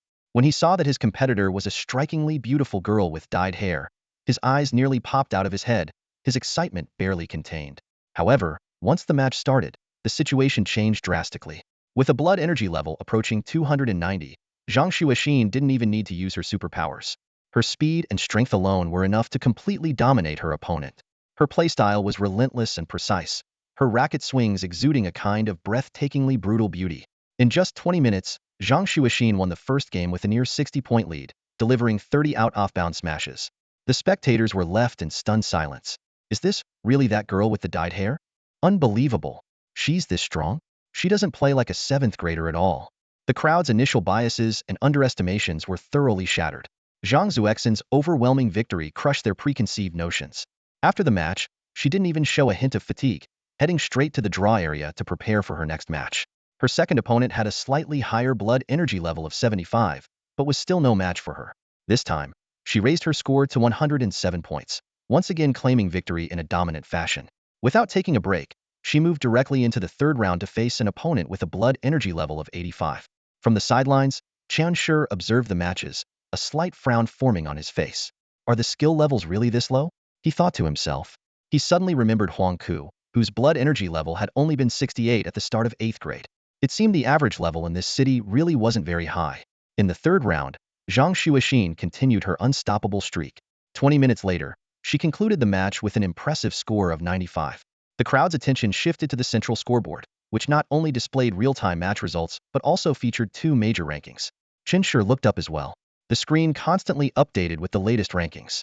On the individual leaderboard, Zhang Xuexin's name shines as brightly as the midday sun. With an impressive score of 289, she firmly secures the top position. Following closely behind is Ma Feijian in second place with 277 points, trailing by just 12 points. The top 10 on the leaderboard are all exceptional first-year students, each scoring over 200 points. Clearly, the young talents of Linshan City are already distinguishing themselves. However, the school leaderboard paints a different picture, with Hengshan ranking a rather unimpressive 7th. A closer look reveals that the school's score is almost entirely propped up by Zhang Xuexin alone. The other participants delivered lackluster performances, particularly Huang Liangjun, who barely scored over 100 points before bowing out of the competition without much fight. At this moment, Zhang Xuexin has already entered the fourth round of battles. Her opponent's vitality level hovers around 90 decent, but clearly no match for her. Your wife is amazing, Wang Hu suddenly remarked as he walked over and sat down next to Chen Shi, his tone filled with admiration. What? Chen Shi blinked, turning to look at him. Wang Hu crossed his legs, a teasing smile spreading across his face. Oh, don't play dumb. That's what we all call her now. Girlfriend is too basic, it's not sweet enough, you know? Chen Shi was speechless, his lips twitching slightly, but he chose not to respond. Just then, a group of people approached from another school. Leading them was a young man whose features bore a resemblance to Huang Liangjun. He wore a friendly smile as he walked straight up to Chen Shi and greeted him, the famous Chen Shi. Chen Shi frowned, a trace of confusion in his expression. And you are? Huang Liangsheng. The young man introduced himself confidently. After sitting down, Huang Liangsheng smirked faintly and said, Huang Liangjun is my younger brother. He's been spoiled by our family and, well, isn't exactly the sharpest tool in the shed. I apologize if he's caused any trouble this year. Chen Shi couldn't help but chuckle, shaking his head. Wow, even his own family thinks he's a bit off. Huang Liangsheng didn't seem bothered by the comment. Instead, he shifted the conversation, asking, I heard you're from the Xuexing district? Yeah, Chen Shi nodded. What's your vitality level? Huang Liangsheng's eyes glinted as he probed for information. Chen Shi shook his head lightly and replied casually, not telling. Aren't you in high school? Why are you asking about a middle schooler? Huang Liangsheng chuckled, his tone light. Just gathering some intel for my girlfriend. As he said this, he turned his head to the side. Not far away, a tall, elegant girl with striking features was approaching. Her movements carried a lazy grace, and she exuded an air of casual confidence. She walked up to Huang Liangsheng, sat down beside him, and nonchalantly rested her legs on his lap. With a yawn, she looked both relaxed and slightly aloof. So, you're Chen Shi? The girl glanced at him, her tone indifferent. Chen Shi raised an eyebrow and looked up at her. Xiahou Yun, she introduced herself, her voice carrying a deep, magnetic quality. Chen Shi blinked in surprise before breaking into a smile. What an unusual name. At that moment, Chen Shi suddenly turned his attention to Zhang Xuexin in the distance. She had just finished her fourth-round match, her face glistening with sweat and her breathing slightly heavy, though her eyes remained bright. Noticing the scene around Chen Shi, she walked over without hesitation. Wang Hu quickly stood up to offer his seat, and Zhang Xuexin sat down beside Chen Shi without a second thought. She smiled warmly and said, Hi, I'm Zhang Xuexin. Xiahou Yun raised an eyebrow, her gaze sharpening slightly. She immediately sensed the unapologetic assertiveness emanating from Zhang Xuexin and couldn't help but feel a bit taken aback. She turned to glance at Huang Liangsheng, clearly unimpressed. Huang Liangsheng chuckled and introduced her. This is Xiahou Yun, my girlfriend. Chen Shi pointed at Huang Liangsheng and said to Zhang Xuexin, That's Huang Liangsheng, Huang Liangjun's brother. Oh. Zhang Xuexin nodded slightly, her expression relaxing. During her match, she had noticed a group of strangers around Chen Shi and felt a vague sense of unease. Now, that feeling vanished completely. Suddenly, Xiahou Yun spoke up. What's your vitality level? Zhang Xuexin raised an eyebrow and replied nonchalantly, Over 200, I guess. Xiahou Yun chuckled lightly, her tone carrying a hint of casual praise. Not bad. Mine's 643. I'm in 9th grade. You'll probably be around my level when you're in 9th grade. You've got talent. Over 600? Zhang Zuexin's eyebrows lifted slightly, a trace of surprise in her voice. Meanwhile, Wang Hu, standing nearby, quietly inched away, inwardly cringing. He could sense that things were about to get awkward and decided it was better to keep his distance. Chen Shi smirked and said, She's at 290 now. She'll probably reach around 900 by 9th grade. The moment he said this, Xiahou Yun's smile froze, her expression turning slightly stiff. After a brief pause, she asked, With that kind of talent, why are you at a small school like Hengshan? Wait, 290? And in 1st grade? What about you? What's your vitality level? Her gaze shifted back to Chen Shi, filled with curiosity. But Chen Shi simply smiled faintly and shook his head again, offering no answer. The group soon started discussing talent. Xiahou Yun took a sip of water, his tone confident as he said, Zhang Xuexin has at least an S2 level physical talent. Otherwise, her poison resistance wouldn't be this strong. Without sufficient resistance, how could her impurity-free blood energy skyrocket like this? The others nodded in agreement, their expressions showing a hint of admiration. Zhang Xuexin, however, only smiled faintly, her demeanor calm and composed, offering no further explanation. Chen Shi listened to the discussion, but waves of thoughts stirred in his mind. He pondered silently. The cleansing technique really is a divine skill. Master's wife's judgment is spot on. Looks like I need to upgrade the cleansing technique as soon as I earn enough star points. With that thought, he couldn't help but glance at Zhang Xuexin. marveling at her unfathomable strength. The conversation shifted, and the group began discussing the strongest middle schooler competition. Huang Liangsheng, sitting to the side, looked slightly awkward. As a second-year high schooler about to enter his third year, this topic clearly had nothing to do with him. Xiahou Yun, however, showed no hesitation as he declared, I can at least rank in the top 4. As far as I know, there are only 3 people who can beat me. Chen Shi's interest was piqued. He looked up and asked, which 3? Number 1 seed Guan Nan from Hanshui High School. Elemental value, 622. Superpower, storm, S level. Xiahou Yun paused, a playful smirk tugging at his lips. He's like a super upgraded version of Zhao Hongyuan from your school. By the way, I heard you made Zhao Hongyuan cry. Cry? Chen Shi raised an eyebrow, a trace of disdain in his tone. Of course he cried. Xiahou Yun nodded firmly. With an elemental value barely over 400 in storm at only A2 level, he wouldn't stand a chance on stage. Chen Shi silently nodded, forming a rough assessment of Guan Nan's abilities in his mind. The other 2 are monsters from Wulong High School, Xiahou Yun continued. Second seed Wang Yanfeng has inscrayed physical talent and an S superpower called Iron Blood. His blood energy value is probably over 600 as well. Chen Shi frowned slightly, mentally noting this name. But the strongest is undoubtedly their number 1 seed Song Zongtian. Xiahou Yun's tone grew more subdued as he mentioned the name. Elemental value, 670. Talent, S-grade Lightheart. No one in the Lingshan City region can rival him. Lightheart? Chen Shi blinked, his expression turning more serious. Simply put, it's the ability to manipulate light. Xiahou Yun shrugged, a hint of helplessness in his voice. He doesn't even need a badminton racket. Your shuttlecock flies over, and he just uses light to stop it midair and send it back. What? Both Zhang Xuexin and Chen Shi widened their eyes in disbelief. Light speed? Zhang Xuexin couldn't help but ask. Not quite light speed. Xiahou Yun shook his head. The drag on the shuttlecock slows it down, but it's still ridiculously fast. Does he have any weaknesses? Chen Shi asked gravely. Energy consumption, Xiahou Yun said matter-of-factly. S-grade superpowers are incredibly powerful, but they burn through energy just as quickly. His telekinetic talent is average, and his psychic energy isn't particularly high either. He can definitely last through a 20-minute match, but in a 30-minute elimination round? That's another story. Chen Shi lowered his head, already starting to strategize countermeasures. Seeing his expression, Xiahou Yun couldn't help but laugh. Why do you look like you're already planning how to beat him? Of course, Chen Shi said, raising his head, his gaze unwavering. I'm going to take first place. You? Xiahou Yun froze for a moment before bursting into laughter. Buddy, get real. You're only in your first year of middle school. So what? Chen Shi's tone was calm, his eyes sharp. This year, they'll take the city championship. Next year, the provincial championship. By my third year, they'll claim the state championship. Crazy. Another lunatic. Xiahou Yun shook his head, sighing. Kid, stop dreaming. You have no idea what you're up against. Chen Shi didn't argue. He simply stared ahead, his gaze deep and thoughtful. Zhang Xuexin stood up, patting him on the shoulder. I'm going back to play. Go ahead. Chen Shi nodded, his tone steady. Nearby, Huang Liangsheng and Xiahou Yun exchanged a glance, both shaking their heads in confusion. They couldn't help but think the same thing. This kid really seems serious about taking first place. And he's not backing down. With that, the 2 walked away. Chen Shi remained seated, his eyes fixed on Zhang Xuexin. Her relentless streak continued through the morning 7 rounds, all victories, with a total score of 645. Even opponents with blood energy levels exceeding 130 posed no threat to her. Zhang Zuexin's name now shone at the top of the leaderboard, impossible to overlook. Around her, senior students whispered among themselves, marveling at her efficiency in racking up points.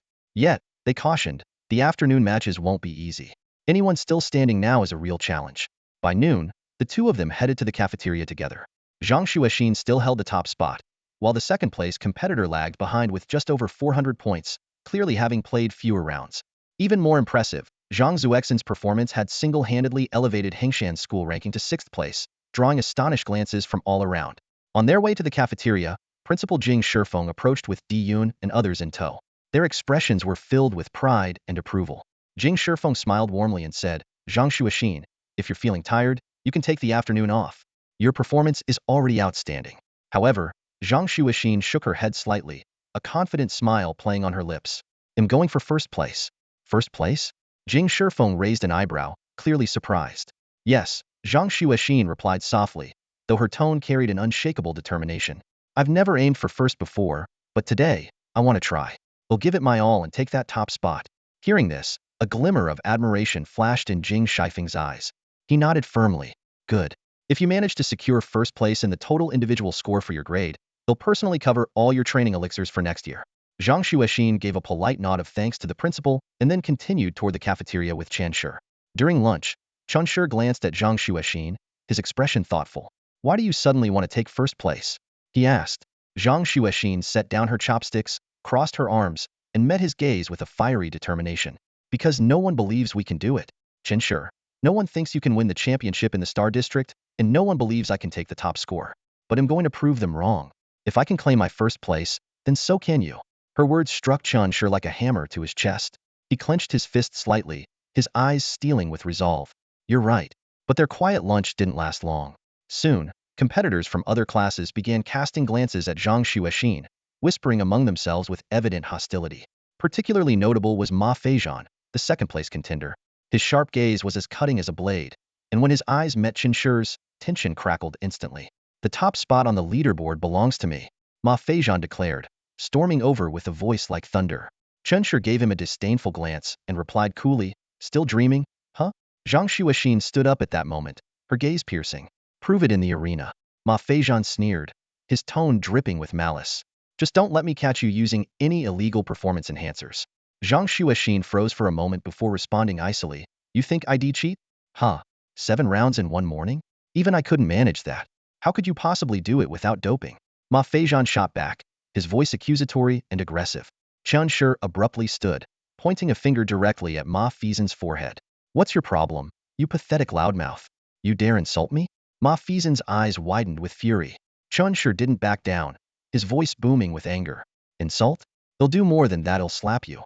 Without waiting for a reply, he raised his hand and swung it with such force that it created a gust of wind, causing Ma Feijian to stumble back, his legs nearly giving out. At that moment, Ma Feijian's teammates from Wulong Academy quickly surrounded him, their sneers and mocking comments aimed directly at Hengshan.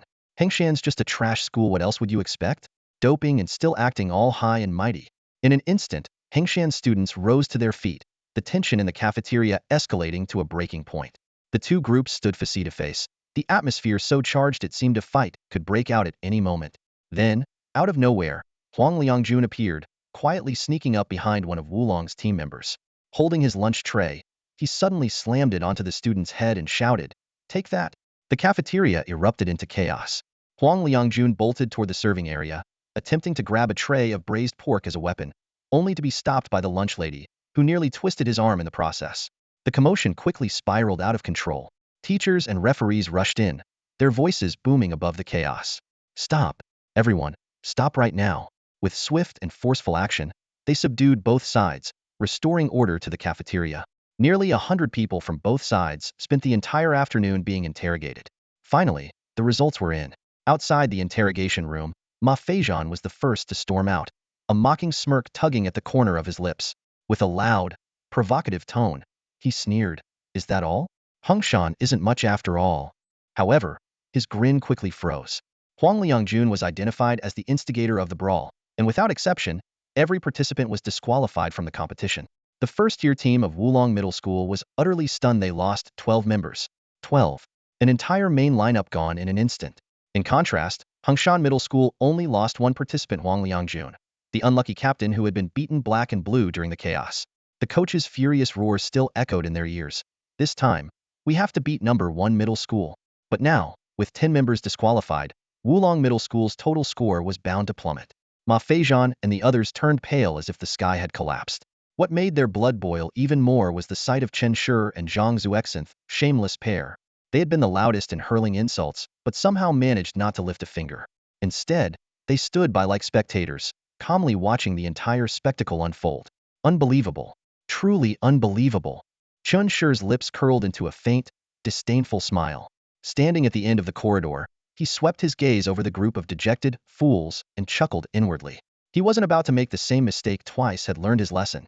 This time, Wulong Middle School's score hit rock bottom, while Hengshan Middle School's ranking climbed even higher. For the school, this turn of events was nothing short of a win. The only person who evoked mixed feelings was Huang Liangjun. At that moment, he was lying on a bed in the infirmary, his face bruised and swollen, looking like he had just crawled out of a mud pit. Chen Shi stood by his bedside, gazing at him with a complicated expression. He couldn't help but laugh as he asked, Why on earth did you rush in and smash that guy in the head? Huang Liangjun lifted his head and answered matter-of-factly. I'm the captain. Zhang Xuexin is my teammate, and so is the entire first-year team. It's my responsibility to step up. Chun Shi froze for a moment before breaking into a helpless smile. Huang Liangjun's logic was so abstract that it left him speechless. He didn't seem to think he had suffered a loss. In fact, he saw it as a given responsibility. His single-mindedness was both admirable and exasperating. Get some rest. They'll bring you a couple of bottles of supplements later, Qinshu said, shaking his head in resignation as he tucked the blanket around him. Huang Liangjun grinned, showing off his pearly whites. Thanks, Brother Chun. Leaving the room, Qinshu turned and entered another infirmary. Zhang Xuexin was getting her blood tested, her face full of indignation. 15 minutes later, the results came back. No traces of banned substances were found. Can I go now? Zhang Xuexin stood up, her tone brimming with anger. Qinshu frowned, a sudden thought flashing through his mind. He turned and grabbed her arm. Let's go. We're heading back. This is so unfair. Zhang Xuexin pouted, her face scrunched up in frustration. Qinshu, however, let out a sly chuckle, a glint of mischief in his eyes. What time is it now? 1:40. Zhang Xuexin replied after glancing at her watch, puzzled. Good. The match starts at 2, right? Qinshu's tone shifted, carrying a hint of amusement. We're going to report Ma Feijian right on time. Zhang Zuexin's eyes lit up. Oh? But will they investigate Ma Feijian? Doesn't matter. Well, report him anyway. If the infirmary refuses to test him, well, report the infirmary. Qinshu's voice grew colder as he continued. Why only test us and not Ma Feijian? They'll keep reporting, all the way up the chain if I have to, until the whole place is in chaos. Today, we report Ma Feijian. Tomorrow, we'll report their second years. The day after, we'll report their third years. Let's make the entire middle school division a mess. As he spoke, a spark of excitement flickered in his eyes, as if he could already envision the chaos unfolding on the other side. Time flew by, and at 1:55, Qinshu appeared at the reporting center right on the dot. Standing tall, he declared in a loud, assertive voice, I want to report Ma Feijian from Wulong Middle School for suspected use of banned substances. His performance is way too suspicious. He's so weak, yet he managed to last 5 rounds? I demand a thorough blood test. The staff at the reporting center looked at him with exasperation. It was clear this was a retaliatory complaint, and for a moment, they didn't know how to respond. Meanwhile, in the locker room, Ma Feijian sat in a corner, holding a syringe in his hand, his expression complicated and unreadable. The Zhang Xuexin has no problems at all. The coach's voice was low, but carried a sense of urgency. With her stamina, you can't beat her in a fair match. You have to do this. Hesitation will lead to defeat. Trust me, nothing will go wrong. Ma Feijian gritted his teeth, his fingers trembling slightly. Finally, he aimed the syringe at his vein, took a deep breath, and pushed the cold liquid into his body. As the needle pierced his skin, his heartbeat quickened, and cold sweat slid down his temples. Just then, the sound of hurried footsteps came from outside the door. The air in the cramped locker room froze instantly. Ma Feijian's hand stiffened, and the coach's face darkened. Bang! Bang! The door was pushed open. Members of the disciplinary committee stood at the entrance, their eyes scanning the room with a calm yet piercing gaze. They had originally come to discuss malicious accusations with Wulong Middle School, but were utterly unprepared to stumble upon such a scene. The three froze in place, the tension palpable. The committee members said nothing, pulling out their phones to capture the scene before them, then turned and left without a word. Wait. The coach rushed forward, his tone desperate. Let me explain. This is just glucose. He might get heat stroke this afternoon. Yes, it's to prevent heat stroke. The committee member paused, glanced back at the coach with a faint, cold smile devoid of warmth. Buddy, this is my field of expertise. I can tell what's in that syringe with just one look. I won't say more, take care. With that, he patted the coach's shoulder and strode away. The coach's face twisted with a mix of emotions, his fists clenched tightly. Finally, he stomped the ground furiously and roared, damn it. This year was supposed to be a golden year for Wulong Middle School. Wang Yinfeng and Song Tianzong were shining stars in the high school division, while Ma Feijian, a first year, carried high expectations. However, the principals repeatedly emphasized joint exam advancement plan had barely begun, and such a major scandal had already erupted in the first-year division. The coach gritted his teeth and cursed under his breath, Hung Shan, I'll crush you all. When the afternoon competition began, the tension escalated rapidly. Wulong's middle school students gathered around Zhang Xuexin's arena, shouting unabashedly, drug cheat, withdraw, drug cheat, withdraw. Their voices were relentless and aggressive. Soon, their teachers forcibly escorted them back to the stands, but even then, they refused to quiet down, continuing their chants, drug cheat, withdraw.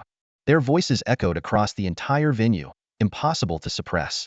Hungshan Middle School students were quick to retaliate, chanting back, worthless Wulong, worthless Wulong. The back and forth shouting turned chaotic, and the event organizers had to urgently broadcast a warning, demanding silence from both sides. Standing on the court, Zhang Shuixin took a deep breath. Though the surrounding noise made her frown slightly, a flicker of anger ignited in her eyes.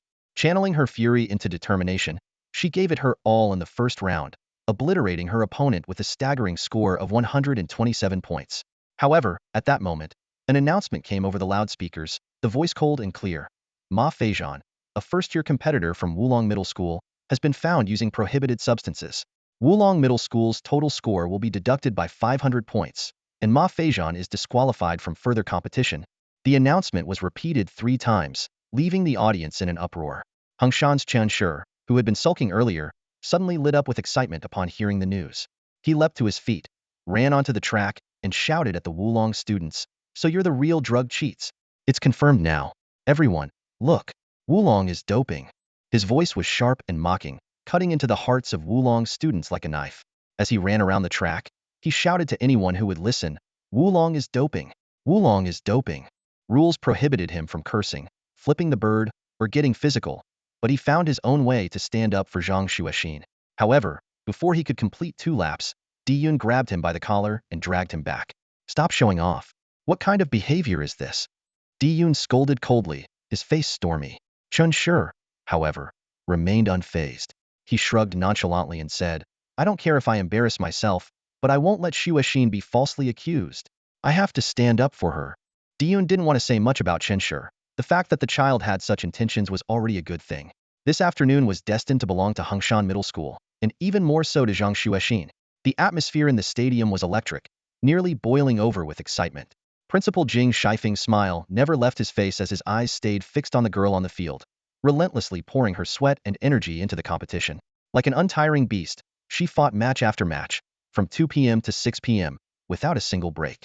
In the 8th round, the final match, every eye in the stadium was locked on Zhang Shuixin and her opponent. Her rival, the ace of Linshan Middle School's first-year team, had an impressive vitality score exceeding 220 and wielded its class superpower. Yet even with such advantages, he was ultimately subdued by Zhang Zuexin's relentless pressure. As the match reached its climax, her opponent was utterly drained, unable to summon the strength to use his superpower. Zhang Shuixin, on the other hand, had never once relied on any superpower.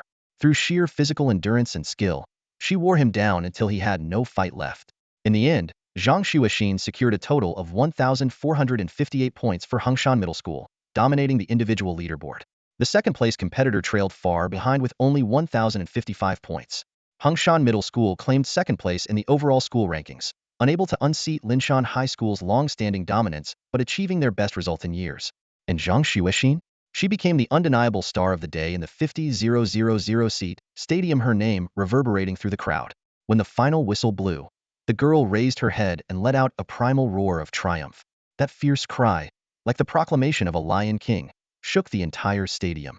The audience, both students and spectators, fell into stunned silence. They had never seen a girl unleash such overwhelming energy. Lion King, that was the term countless people used to describe her flawless performance today. Zhang Zuexin's parents were already in tears, unable to reconcile the commanding presence on the field with the shy, withdrawn girl they once knew, shaped by family conflicts.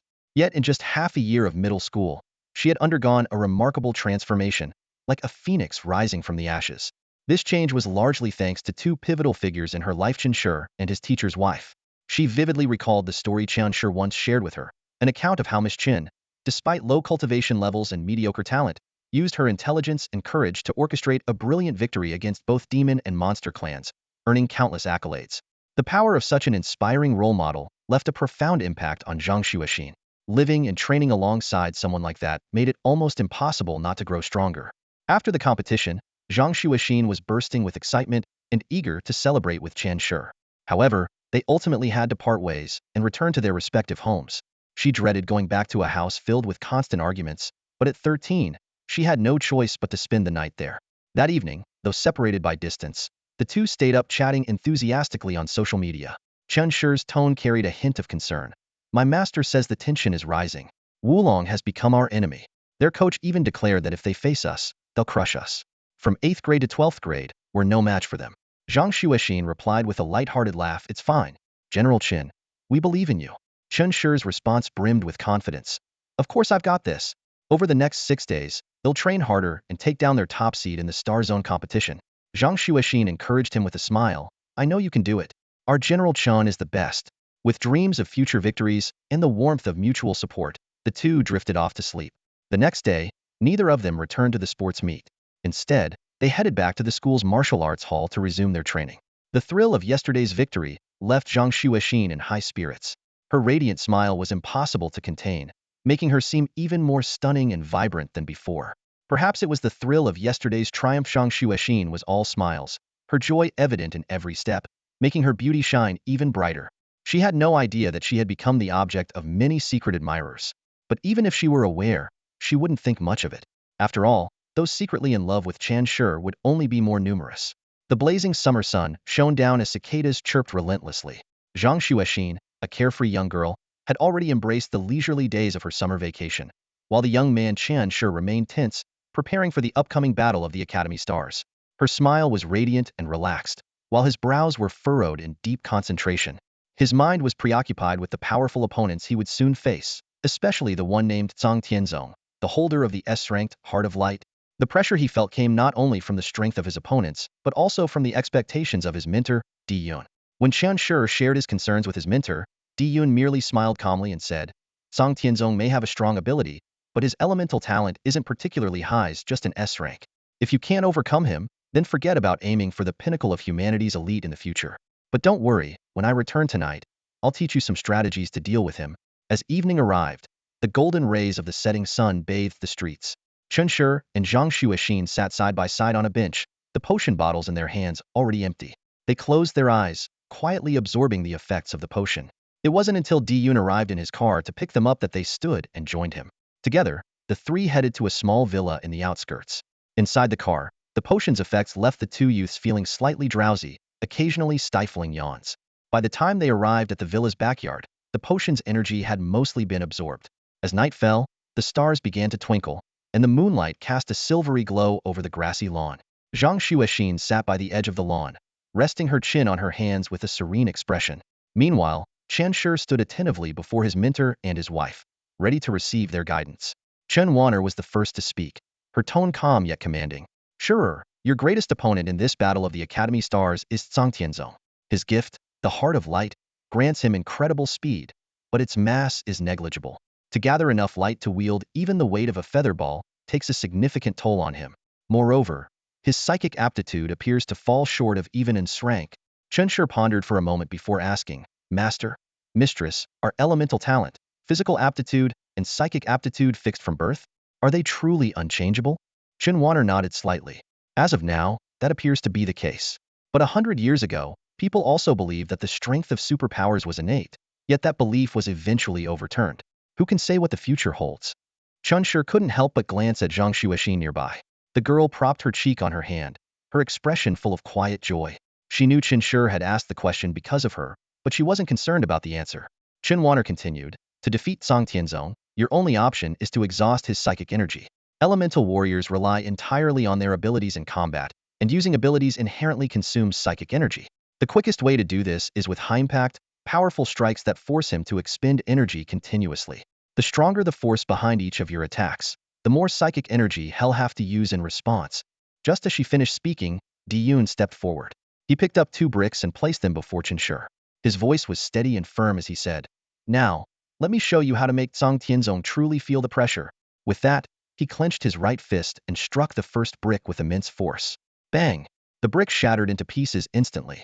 The two youths held their breath, awe and admiration flashing in their eyes. Then, Di Yun struck the second brick. Bang! This time, the brick didn't break apart. However, Chen Shi's sharp eyes caught a faint crack forming at its center. When Di Yun lifted the brick, a narrow, deep dent was revealed in the ground beneath it. "This is called penetrating force," Di Yun said, his tone calm but brimming with confidence. "If you can master and effectively apply this technique before the competition, Zhang Tianzong won't have an easy time returning your strikes." With that, he walked over to a weapon rack not far away and retrieved 2 staffs, tossing one to Chen Shi. You've already mastered short strikes and long strikes. The next killer move Sky Probe depends on your ability to harness penetrating force. Over the past year, you've swung your staff over 200,000 times. I trust you've developed a deep understanding of strength and precision. The young man's eyes burned with determination as he gripped the staff tightly in his hands, already envisioning the battlefield where light and shadow would clash. Di-Yun suddenly thrust his staff forward with a sharp, piercing motion. His body moved with precision, and the long staff in his hands shot out like a venomous snake striking its prey, accompanied by a sharp whooshing sound as it cut through the air. His gaze was intense, locked onto Chen Shi, as he spoke in a deep, steady voice. You should be able to feel the flow of force now, right? Chen Shi gripped his staff tightly, breathing heavily yet with a glimmer of excitement in his eyes. He nodded, his expression lighting up with understanding. Yes, I can feel it. The force flows through my body, gathers in my hands, and channels into the staff before being unleashed. Hearing this, Di-Yun's lips curled into a faint smile. Exactly. That's the essence of force transmission. Watch closely.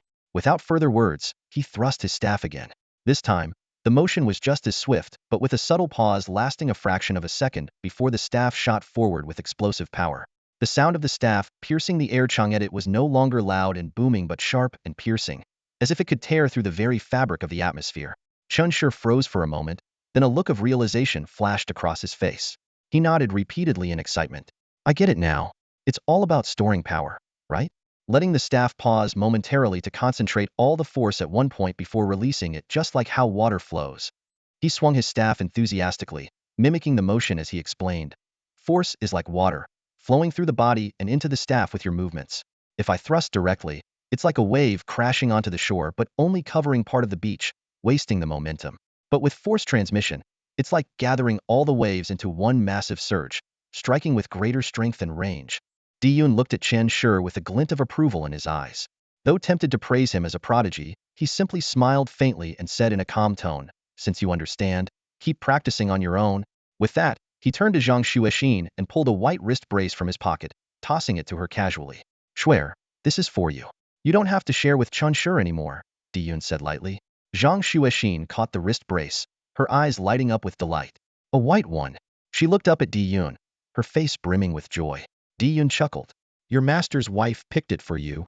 Zhang Xuexin immediately bowed deeply to Qin Weiner, her face full of gratitude. Thank you, master's wife. Qin Weiner sat with one leg crossed over the other, holding a teacup. Her tone was calm yet carried an air of authority. You earned this through your outstanding performance at school. From today, the school will provide you with a dose of martial grade elixir every day for the next 365 days. Remember, the school only has 3 alternate Scholar Star slots, and 1 official slot each year. Train hard and aim to become the official Scholar Star next year.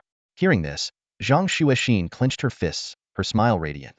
I won't let you down, master's wife.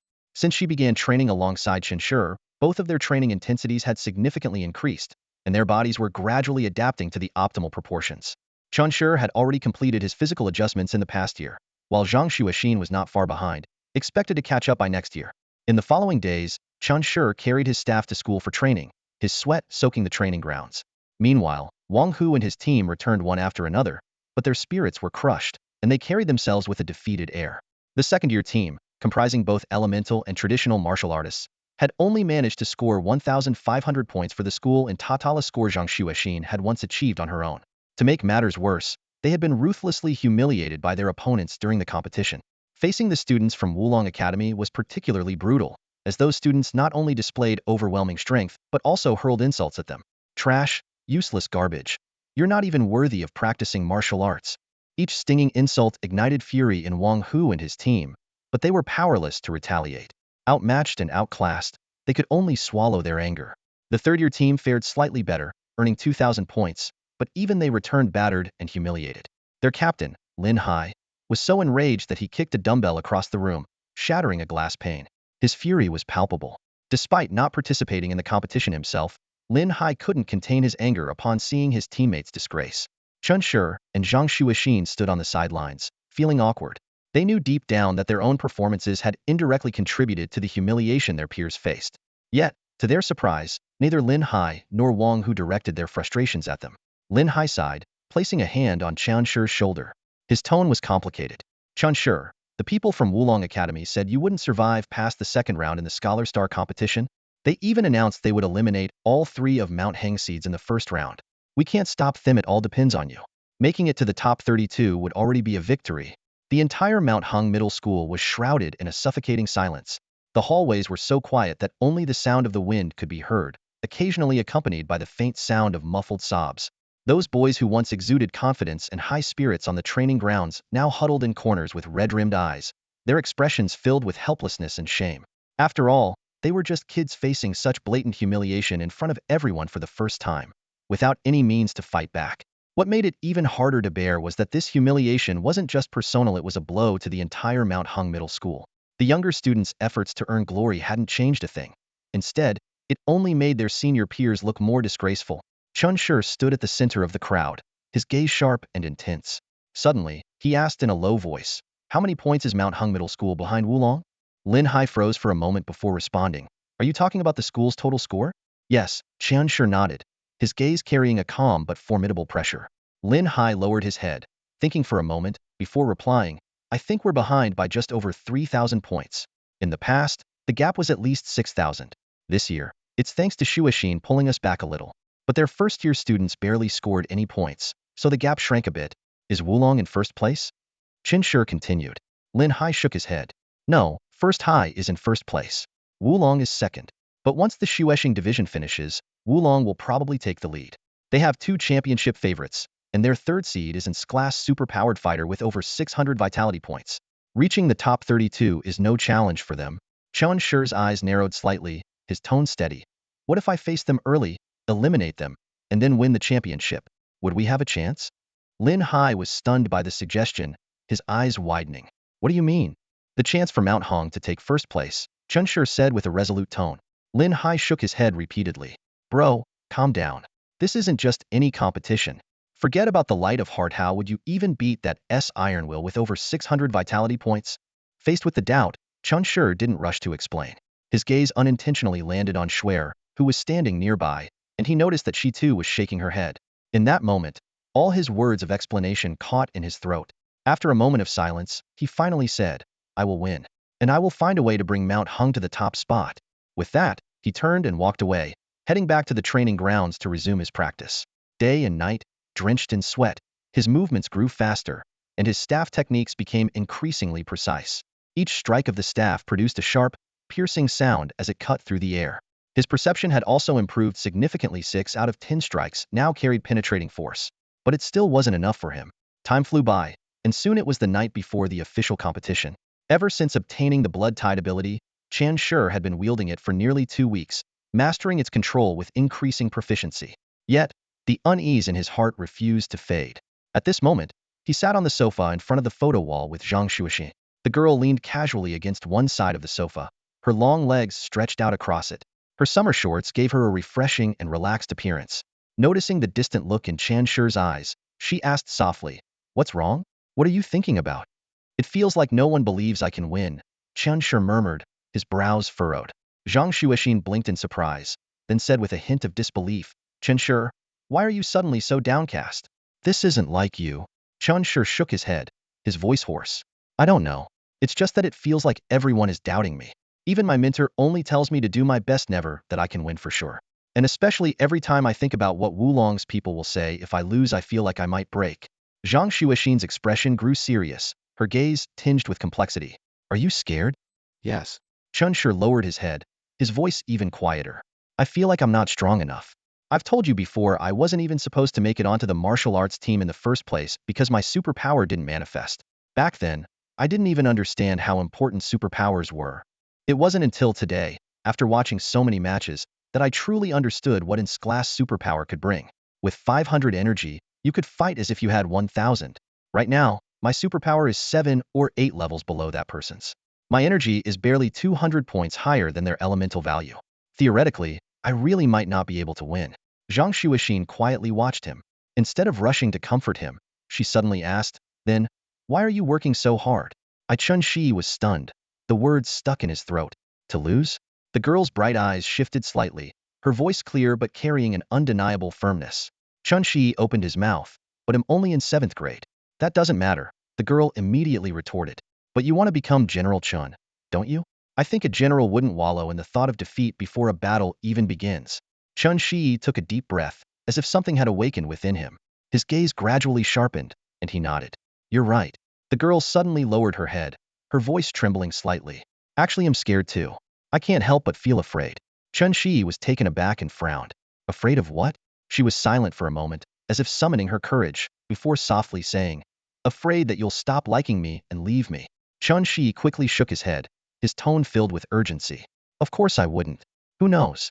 The girl countered without hesitation, a complex emotion flickering in her eyes. My parents looked so in love in their wedding photos, and now they fight like enemies. Her words struck Chun Shi like a heavy blow. He looked at her and noticed the faint shimmer of tears in her eyes. Her voice cracked slightly, but she pressed on. I'm not telling you this to complain about my family. I just want you to know that even I, just a little girl, can push aside my fears and only smile in front of you. I don't ask you if you'll leave me. So I think General Chun shouldn't keep asking himself whether he'll lose. Her words were like a blade piercing straight into Chun Shi's heart. He stood there for a moment, fists gradually clenching, a new fire igniting in his eyes. He said quietly, you're right. I shouldn't be afraid. He turned his head to look at Shuashin. The girl quickly wiped the corner of her eye, but Chun Shi still caught the fleeting vulnerability in her gaze. She met his eyes and smiled, then suddenly stood up and walked over to the photo wall. Chun Shi, I've already decided what our 8th photo will be. Her voice carried a hint of excitement and anticipation. Chun Shi raised an eyebrow. Oh? Her eyes seemed to sparkle as she spoke quickly. The referee announces your victory, and fireworks erupt everywhere. You stand amidst the fluttering confetti, spreading your arms or striking a super cool pose. The roaring applause surrounds you. And me? They'll be standing right in front of you with a camera, finding the perfect angle to capture you, and the big screen above your head. You'll be bathed in the glow of the celebration, surrounded by your defeated opponents. Above you will be a massive poster featuring your dashing photo, your impressive stats, and that one faken title that only you have, the best junior high student in Linshan City. As she described the scene, the melancholy in Chan Shi's eyes was gradually replaced by anticipation, which finally turned into a look of unwavering confidence. He nodded slowly, his voice low but full of determination. Yes, that will happen. Thank you, Shuashin. Zhang Shuashin smiled faintly and stepped forward with open arms. Chun Shi froze for a moment, but then moved closer and embraced her. In that moment, all his frustrations seemed to melt away in the warmth of her hug, his heart wrapped in a gentle comfort. Leaning against his shoulder, her cheeks flushed, she whispered, actually, I don't like you calling me Shuashin. HM? Chun Shi blinked. Then swear? No. She shook her head, her voice soft but carrying a hint of seriousness. I want you to call me Shimmy. Shimmy? He was caught off guard. Why? Just do it. She blinked at him, her tone carrying a touch of playful insistence. All right, Shimmy. Chun Shi couldn't help but chuckle, his voice tinged with affection. Xixiang, she called softly, her voice like a spell that made him break into an uncontrollable smile. Suddenly, he realized that in this world, he had only one Shimmy, and Shimmy had only one Xixiang. It was a title that belonged to them alone. All right, all right. He nodded repeatedly, the smile on his face spreading wider. After a while, Zhang Shuashin stood at the door, reluctant to leave. Then, Xixiang, you'll head home now. Tomorrow, we'll celebrate your victory. Chun Shi watched her back and couldn't help but sigh. Let me walk you home. They both hated goodbyes. But the girl smiled and said, once we graduate from high school, we won't have to part anymore. Her words filled Chan Shi's heart with a sudden longing. He thought, if only he could wake up tomorrow as an 18-year-old, with 100,000 learning credits in his account and an energy level of over 10,000, how amazing would that be? Zhang Shuashin had a habit of surfing the internet. Suddenly, something caught her attention, a betting pool on the Black Street, wagering on tomorrow's star student competition. Staring at the screen, a spark of excitement flickered in her eyes. Without carefully reading the rules, she clicked directly into the betting page. She already had a plan in mind. Quickly, she dialed Chen Wanner's number, her tone carrying a hint of urgency. Shenyang, how many bottles of Martial Master Potions do I have left as my reward? On the other end of the line, Chen Wanner paused, her voice soft and curious. What's the matter, Schwer? I saw a betting pool on Black Street for tomorrow's winner, and I want to bet everything on Xixiang. Zhang Zuexin's voice was firm, even tinged with excitement. Shenyang, this isn't gambling. I don't see it that way. I believe Xixiang will win for sure. In a cozy villa, Chen Wanner hung up the phone and turned to her husband, Di Yun, her eyes glinting mischievously. Taking his hand, she spoke in a light yet commanding tone. Go and take all of Zhang Zuexin's remaining rewards to the Black Street. Bet it all on Qian sure to win the championship tomorrow. Di Yun froze for a moment, then burst into hearty laughter. He straightened up, his eyes gleaming with realization. Right. That's a great way to make money. How could I forget? Without hesitation, he headed downstairs, hopped into his flashy pink sports car, and drove straight to the Blackstreet bar. The bar was dimly lit, with deafening music reverberating through the air. Hu Jianglong, a towering figure, was swaying to the rhythm with a drink in hand. His 6-foot frame made him stand out in the crowd, but when Di Yun's nearly 2-meter-tall figure approached, the atmosphere shifted dramatically. Di Yun loomed over him, exuding an overwhelming presence. Hu Jianglong froze, his tipsiness evaporating instantly. A nervous smile spread across his face. Sir, you could have just called. No need to come in person. Di Yun pulled a ring from his storage ring and tossed it onto the bar counter. His tone was calm but carried an undeniable authority. Inside are 360 bottles of Martial Master-grade potions. Bet it all on Qian Shi to win the championship tomorrow. Qin Shi? Hu Jianglong was stunned, thinking he might have misheard.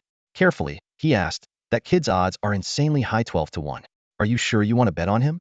Di Yun raised an eyebrow, his gaze sharp as a blade. No one thinks Qian Shi can win? Hu Jianglong forced a bitter smile and nodded. Of course not. He's the only 7th grader competing. How could a 7th grader stand a chance against 9th graders? Instead of getting angry, Di Yun laughed heartily, his confidence shining through. Good. Bet it all. Hu Jianglong's smile stiffened, a bead of cold sweat sliding down his forehead. Summoning his courage, he stammered, Sir, we're just a small business. This kind of bet. Di Yun cut him off with a cold snort, his tone suddenly sharp and commanding.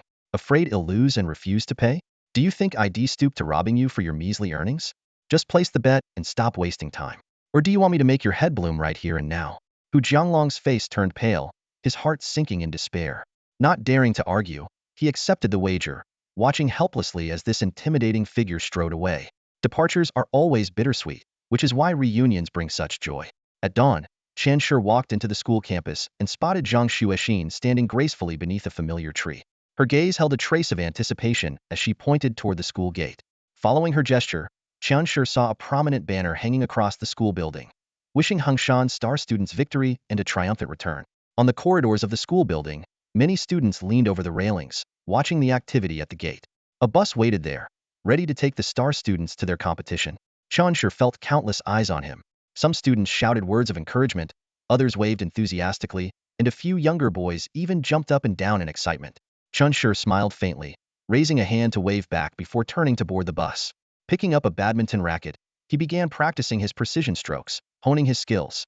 Though he could land 6 out of 10 in training, he knew that achieving even 2 successful hits in real competition would be commendable. He resolved to find time during breaks to practice with a partner and keep his form sharp. Before long, the bus arrived at the bustling sports center. Qian Shi and Zhang Xuexin stepped off one after the other, taking in the scene. The area was packed with vehicles from various schools, each carrying their contestants. At that moment, the team from Wulong Academy also arrived. 3 star students disembarked from the vehicle, their strides confident and their aura imposing. Leading the group was Zhang Tianzong, a 9th grade star student. Towering at 6 feet tall, his sharp features exuded both strength and coldness. His gaze swept over Qian Shi, and a smirk of disdain curled his lips. His eyes then flicked to Lin Hai and Zhao Hongyuan before he raised his right hand and made a throat-slitting gesture. With that, he strode purposefully toward the competitor's entrance. Qian Shi stood still, his expression calm but with a faint smile playing on his lips. Qian Shi let out a cold snort and turned towards the player's tunnel leading to Hongshan's side. It was now 8 a.m., with half an hour left before the match began. Changing clothes, warming up had memorized every step of the routine. 50 badminton courts across the venue would all start simultaneously, and the opponents for the first 3 rounds had already been decided by draw. Glancing down at the number tag in his hand, 44, Qian Shi noted his designated court and opponent. The process was straightforward yet tightly scheduled. Inside the locker room, Qian Shi moved quickly, changing into his competition attire with swift precision. His demeanor was sharp and focused. Outside the door, Zhang Xuexin was already waiting. When she saw him emerge, she handed him a bottle of sports drink with a lighthearted yet expectant tone.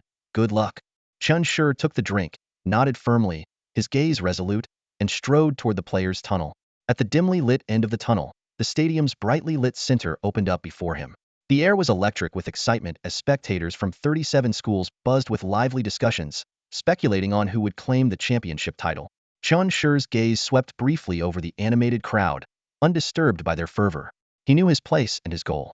Taking his position, he began his warm-up routine jumping, stretching each movement precise and powerful.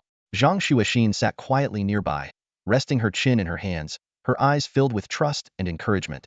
Not far away, two figures approached slowly. Huang Liangxing appeared with Xiahou Yun by his side. Xiahou Yun had already completed her warm-up, her tied-back hair neat and tidy, exuding an air of determination. As they neared, Huang Liangxing grinned and spoke. Did you hear? Wulong has put out an offer. Anyone who beats you gets 100 bottles of master-level tonic. He paused deliberately, watching Chen Shi's brow furrow slightly before adding, you could think of it as a bounty. She wants those 100 bottles too. Xiahou Yun chuckled lightly, her eyes carrying a hint of provocation. Little brother, I won't be holding back, she said, her tone light yet edged with sharpness. Chen Shi shook his head calmly, his voice steady but brimming with confidence. None of you can beat me. The moment those words left his lips, Xiahou Yun's smile froze ever so slightly, a flicker of irritation crossing her eyes. She hadn't expected this young competitor to be so audacious, so dismissive of her abilities. But Huang Liangxing, uninterested in further provocation, patted her on the shoulder with a casual smile. Let's go, he said. And with that, the two turned and walked away. Chen Shi watched them leave, his peripheral vision catching sight of a cold, detached face in the distance. It was Wulong's third seed, staring at him with a piercing hostility, like a predator locking onto its prey. To make matters worse, the opponent mouthed a single insult trash from afar. Chen Shi raised an eyebrow and, without hesitation, returned the gesture. The other players snorted disdainfully before turning to head toward the racket rack. Time ticked by. At 8:20 a.m., referees began taking their positions on each court, and the energy in the audience grew even more intense. Chen Shi took a deep breath, adjusted his mindset, and nodded at Zhang Xuexin before making his way to court 44. Meanwhile, in a suspended glass booth above the stadium, two commentators had taken their seats. The male host, Wang Guanzhong, adjusted his glasses and cleared his throat. With his neatly combed back hair and composed demeanor, he looked both scholarly and professional. Good morning, everyone. This is Wang Guanzhong, your host from Linshan City Television, he announced in a steady tone. His co-host, Su Shiyun, picked up seamlessly. And I'm Su Shiyun, also your host from Linshan City Television. A warm good morning to all the students and viewers. Wang Guanzhong glanced at his script briefly before continuing. For those who may not be familiar with the newly established Academic Star Tournament, let me give you a quick introduction. All matches today will be broadcast live. Many schools have already gathered students and parents to watch together. For the 111 players you'll see on camera, this is more than just a competition, it's the ultimate test of their semester's hard work. Whether they'll finish this year on a high note will be decided today. The atmosphere grew more charged with each passing moment. On the courts, every player was now fully alert, ready to face a battle destined to be anything but ordinary. At 8:25, Wang Guanzhong had finished explaining all the rules of the Academic Star competition. Raising his voice with a hint of excitement, he made a passionate announcement. The ultimate champion of today's competition will become the first officially recognized strongest middle school student of Linshan City in history. What's more, they will bear this prestigious title for a year and represent Linshan City in battling across the entire Chuamian province. Let's all look forward to this historic moment together. As soon as he finished speaking, the atmosphere in the venue reached a boiling point. The audience erupted into a wave of murmurs and discussions. Wang Guanzhong took a long drag of his cigarette, exhaled a wisp of smoke, and then smirked slightly. Changing his tone, he began to stir up the crowd's enthusiasm. There are 4 minutes left before the competition officially begins. Let's first take a look at this year's top contenders for the championship. As his voice trailed off, the large screen in the broadcasting room switched to display detailed profiles of the competitors. Pointing to the first profile, Wang Guanzhong said, first up, the top seed from Wulong Middle School, Zhang Tianzong, an S-grade light heart. His tone rose dramatically. My goodness, an S-grade light attribute talent. Using light to dominate the badminton court, can anyone even return his shots? Truly something to look forward to. Before the crowd could react, the second profile appeared on the screen. Next, the second seed from Wulong, Wang Yinfeng, S Super Iron Will. His blood energy surpassed the 600 mark long ago. Could it now be nearing 700? This year, Wulong truly lives up to its name, a place of hidden talents and rising stars. Then, the screen displayed the image of a tall, slender boy. Here we have Guan Nan from Hanshan Middle School, another S-talent, this time with Storm, yet another elite competitor. This year, Linshan City is brimming with extraordinary talent. Will his Storm prove more fierce, or will Zhang Tianzong's light shine brighter? Wang Guanzhong paused briefly, scanning the audience with a deliberate, drawn-out tone. And lastly, our final contender for the championship, none other than Xiahou Yun from Linshan First Middle School. Her talent? Fire Fury. As we all know, the strongest traditional martial artists are those with elemental abilities. They are masters of both offense and defense, nearly invincible. The crowd erupted in gasps of amazement, but among them, Song Tianzong crossed his arms and let out a cold snort, his face filled with disdain. At that moment, Wang Guanzhong suddenly smiled knowingly, adding a touch of mystery to his tone. But there's one more name worth mentioning. From Hengshan Middle School, the top Ensure. This announcement sent the audience into an uproar. Excited whispers spread like wildfire, and some even broke into applause. Enshure's name had already become well known throughout Linshan City, especially due to his intriguing rivalry with the Wulong competitors, a relationship described as friendship first, competition second, which had captivated the public's imagination. He's the only first-year student among all the competitors. Wang Guanzhong continued, his tone tinged with admiration. Though his blood energy and super abilities remain shrouded in secrecy, don't underestimate him. Over 6 months ago, he became the talk of the town with his legendary feat the Staff King takes on 5. At just a first-year level and with less than half a year of martial arts training, he defeated 5 second-year opponents in a row. Not only that, but he also emerged victorious in Hengshan's internal academic star showdown, crushing his opponents with overwhelming force. Today, let's see how far this young rising star can go. As Wang Guanzhong's voice faded, the countdown to the competition entered its final 30 seconds. The broadcasting room's 8 cameras switched rapidly between angles, with one camera zooming in on Ensure. The director, clearly understanding the audience's curiosity, focused on the young first-year competitor. At that moment, over 300,000 people across Linshan City were watching Ensure on their screens.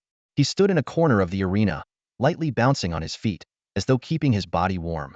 His gaze wasn't fixed on anyone in particular. Instead, he looked up at the distant sky, his eyes carrying a profound, contemplative expression. On the opposite side of the arena stood his opponent, Qi Hongyun. His sharp gaze betrayed a hint of unease. He had noticed that, from the very beginning, Ensure hadn't even glanced at him directly. This sense of being ignored struck a blow to Qi Hongyun's pride. Taking a deep breath, he tried to suppress his irritation, but the slight twitch of his facial muscles revealed his inner tension. Time's up. Let the match begin. He picked up a shuttlecock, ready to serve, then fixed his gaze intently on Ensure and said, "Hey, kid. If you underestimate me and end up getting crushed, that'd be hilarious." Ensure tilted his head slightly, casually stretching his neck as if warming up. He didn't even bother to raise his racket. Instead, the corner of his mouth curled into a faint, disdainful smile as he calmly uttered 5 words. "Crush me? You? Funny." Those 5 words were like a spark igniting a barrel of oil, instantly setting Qi Hongyun's temper ablaze. His face turned red as he gripped his racket tightly. The surrounding audience, drawn by the rising tension, turned their attention to the court. Fast forward to 8:30 sharp. A deafening gunshot echoed through the sky, signaling the official start of the match. The commentator, Wang Guanzhong, announced in a low, passionate voice, "The match has officially begun. Let's keep our eyes on the leaderboard to see who takes the top spot in the first round." Wait, did everyone see that? What just happened? His voice abruptly stopped, and the atmosphere in the arena grew tense. In the very first second of the match, Ensure had already delivered an out-off-bound smash. All eyes immediately turned to his court, and the nearby spectators jumped to their feet, shouting in excitement. Qi Hongyun stood frozen in the center of the court, his face a mix of bewilderment and disbelief. As the match began, Qi Hongyun served. The shuttlecock had just crossed the net when Ensure, like a shadow, flashed to the front of the net. His speed was so blindingly fast that before Qi Hongyun could react, a dull thud rang out. Turning his head, he saw the shuttlecock already out of bounds, its speed nearly impossible to track. But this was just the beginning. The moment Ensure scored, another shuttlecock was fired from his racket with lightning speed, leaving no time for his opponent to catch his breath. Enraged, Qi Hongyun lunged forward, delivering a powerful forehand return. Yet in the next instant, Ensure's figure pounced toward the shuttlecock like a tiger, swinging his racket. Boom. Another out-off-bounds smash. Ensure. 4 points. Qi Hongyun's expression grew darker with every passing second. Clenching his teeth, he roared and activated his special ability, enhancing the strength in his legs and boosting his speed. He finally managed to barely keep up with Ensure's third shot.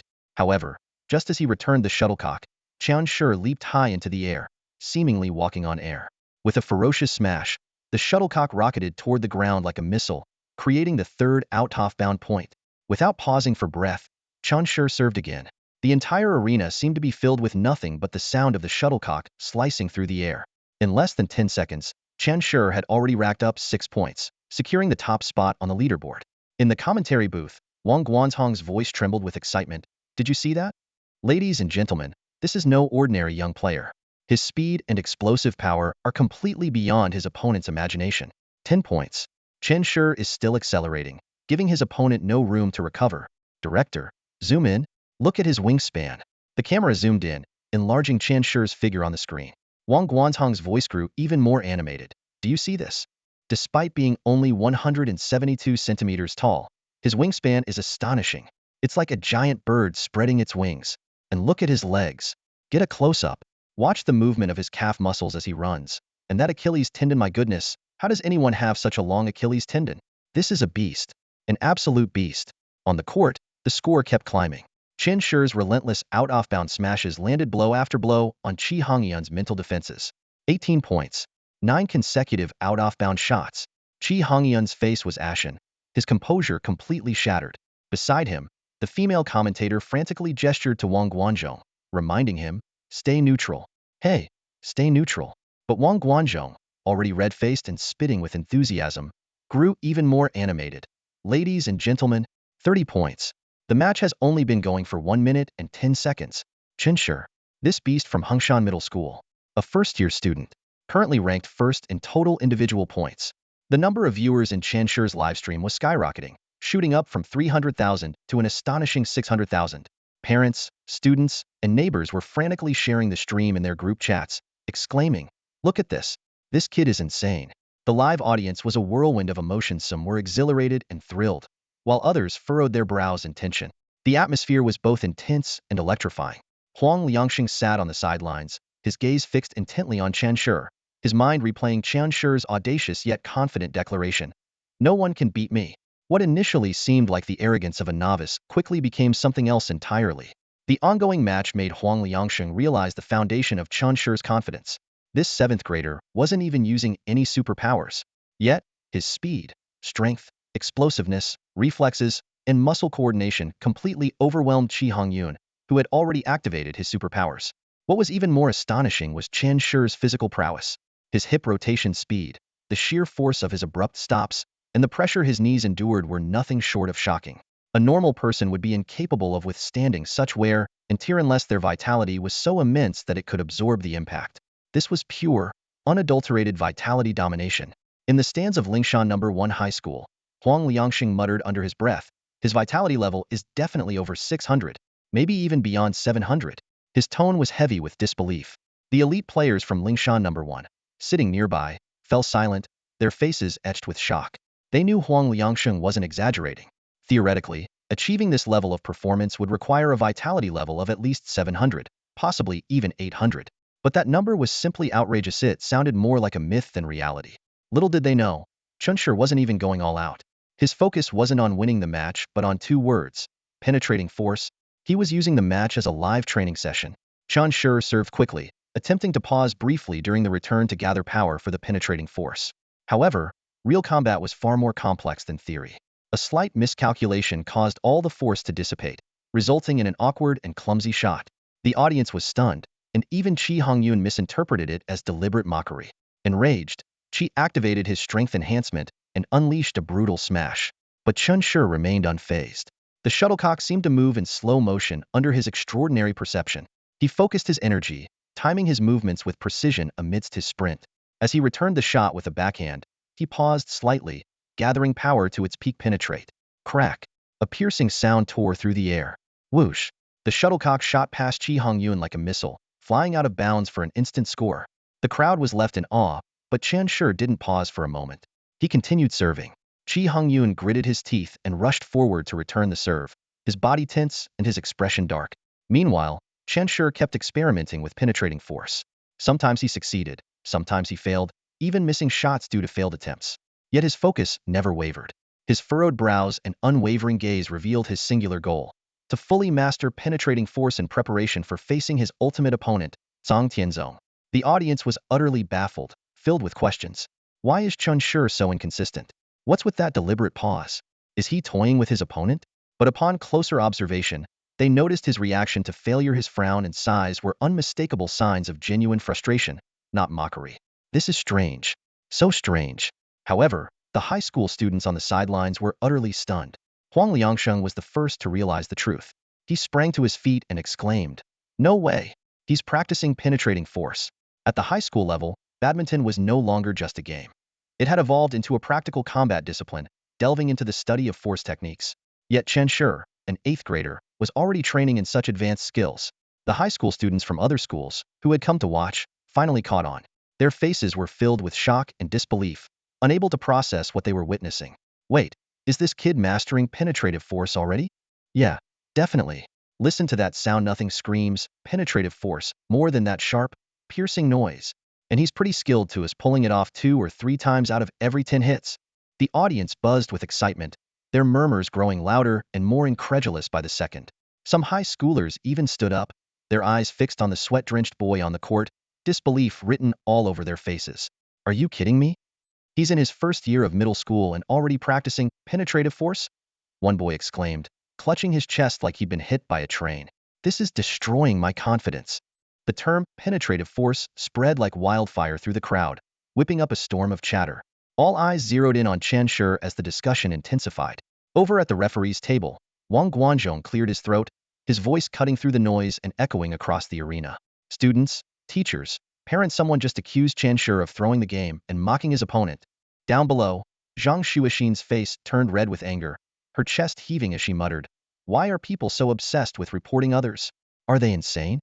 Wang Guanzhong, however, remained unfazed, a sly smirk tugging at the corners of his mouth. Now, I have no idea what the accuser's intentions are, but it seems this person is a coach from a certain school? His words sent a wave of tension rippling through the arena. Coach Wulong's face darkened, his fists clenching as a glint of cold determination flashed in his eyes. Who even is this Wang Guanzhong? Wulong growled through gritted teeth. The principal, however, responded calmly, someone you can't afford to mess with.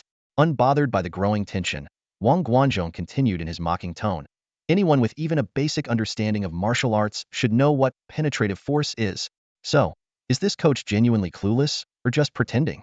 Our very own Beast of Lingshan from first-year middle school is honing his skills in real combat. The phrase Beast of Lingshan sent the crowd into an uproar. Once again, all attention shifted back to Chen Shi as the audience debated the nature of penetrative force. It's the sound you hear, that sharp, grating noise. That's penetrative force, someone explained. And when it hits the ball, it flies faster and farther. As the match continued, the spectators' eyes stayed glued to Chen Shi's every move. They listened intently for that piercing sound, eagerly discussing each play. Did he do it that time? Yeah, that one definitely had it.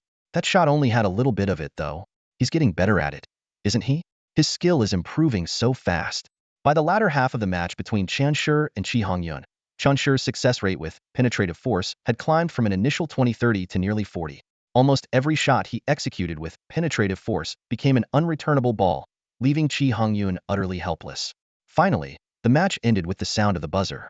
Chen Shi walked over calmly, extending a hand to the visibly flustered Qi Hongyun, who could only smile wryly in return. Qi Hongyun shook his head and said with a sigh, "Bro, Wulong's got you on his hit list. But honestly, I'm rooting for you to win."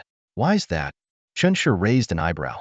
"The stronger you are, the better it makes me look for having played against you," Qi Hongyun replied, patting Chen Shi on the shoulder with a mix of resignation and admiration. "Thanks," Chen Shi said sincerely, nodding in appreciation. He turned to glance at the leaderboard displayed on the giant screen. His eyes scanned the names. With 189 points, he ranked 5th overall, while the first-place holder, Zhang Tianzong, sat miles ahead with 238 points. Zhang Tianzong's performance was nothing short of extraordinary. His opponent hadn't managed to return a single ball in 20 minutes, every shot being an unreturnable one. Second place was Xia Hoyun, followed by Guan Nan in third, and Wang Yinfeng in fourth. Chen Shi knew that if he pushed himself to the limit, he might have a shot at claiming the top spot. But for now, his focus wasn't on rankings. What mattered to him was perfecting his mastery of penetrative force.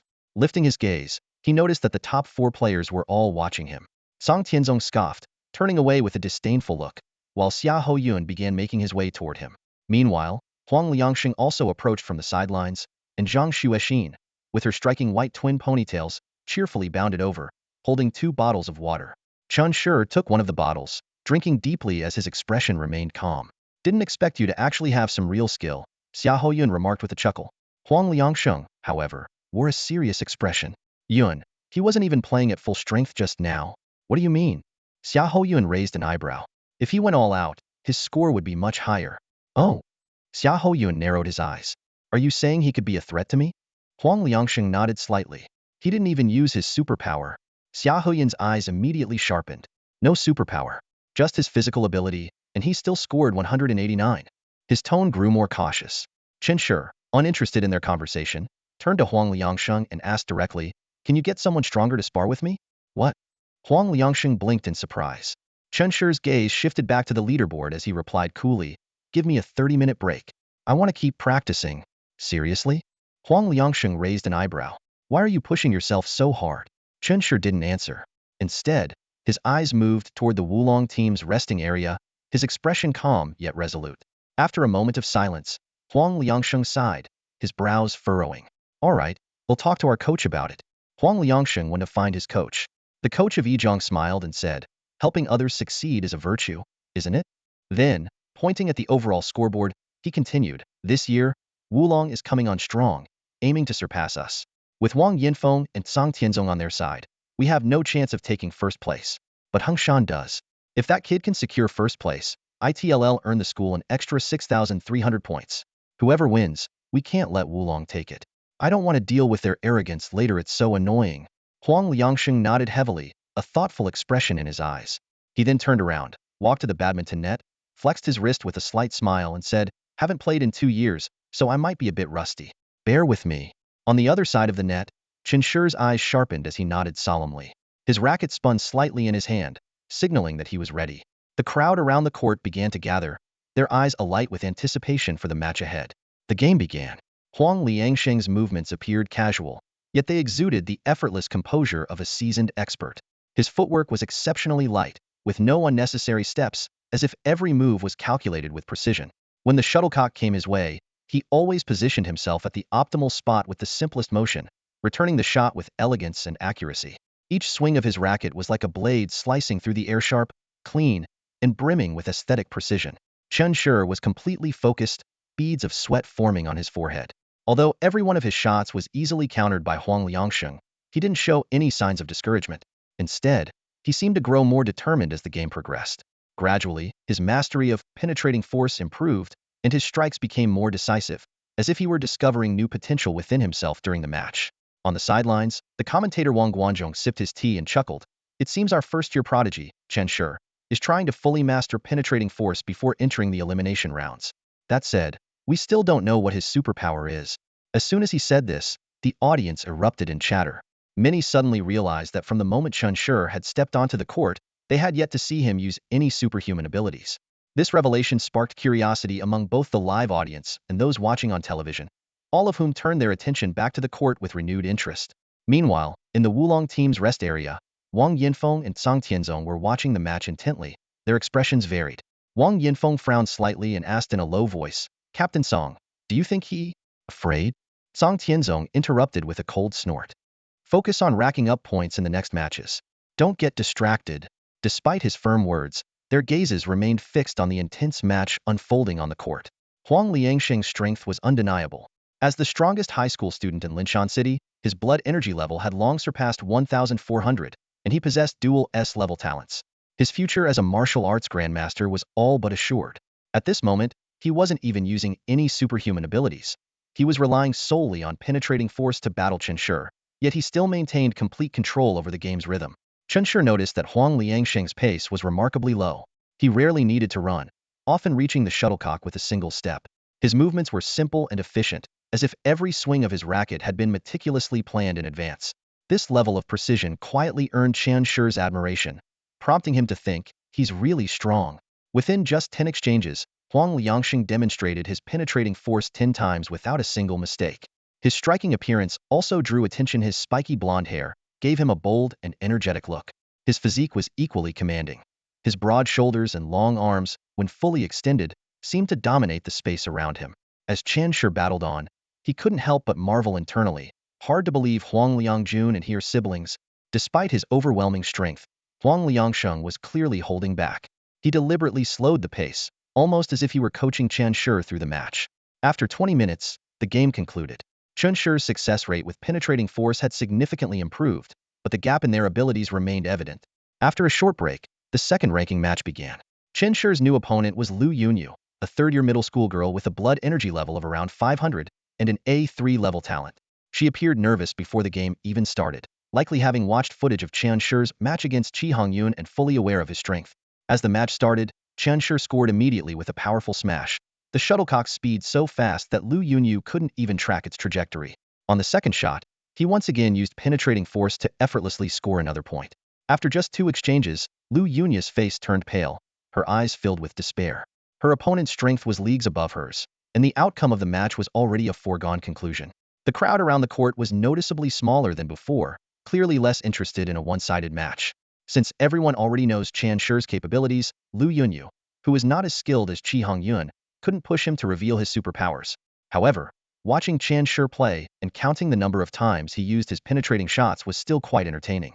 The audience count consistently stayed around 500,000.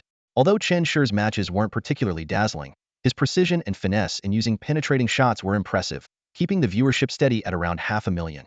On the other hand, the scene at Song Tianzong's matches was entirely different.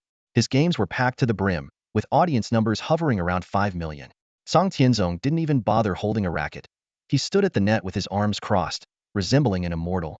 When the ball came his way, he simply shifted his gaze, stopping the ball with light energy, then casually flicked it.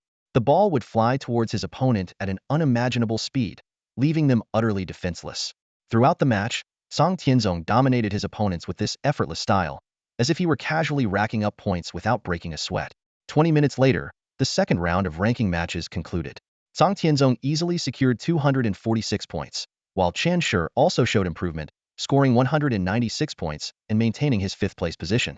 His penetrating shots were becoming more refined, though he was still far from his peak form. Without taking a break, Qianshi immediately called Huang Liangsheng to continue sparring. This time, Huang Liangsheng deliberately increased the pace to test Qianshi's performance under extreme conditions.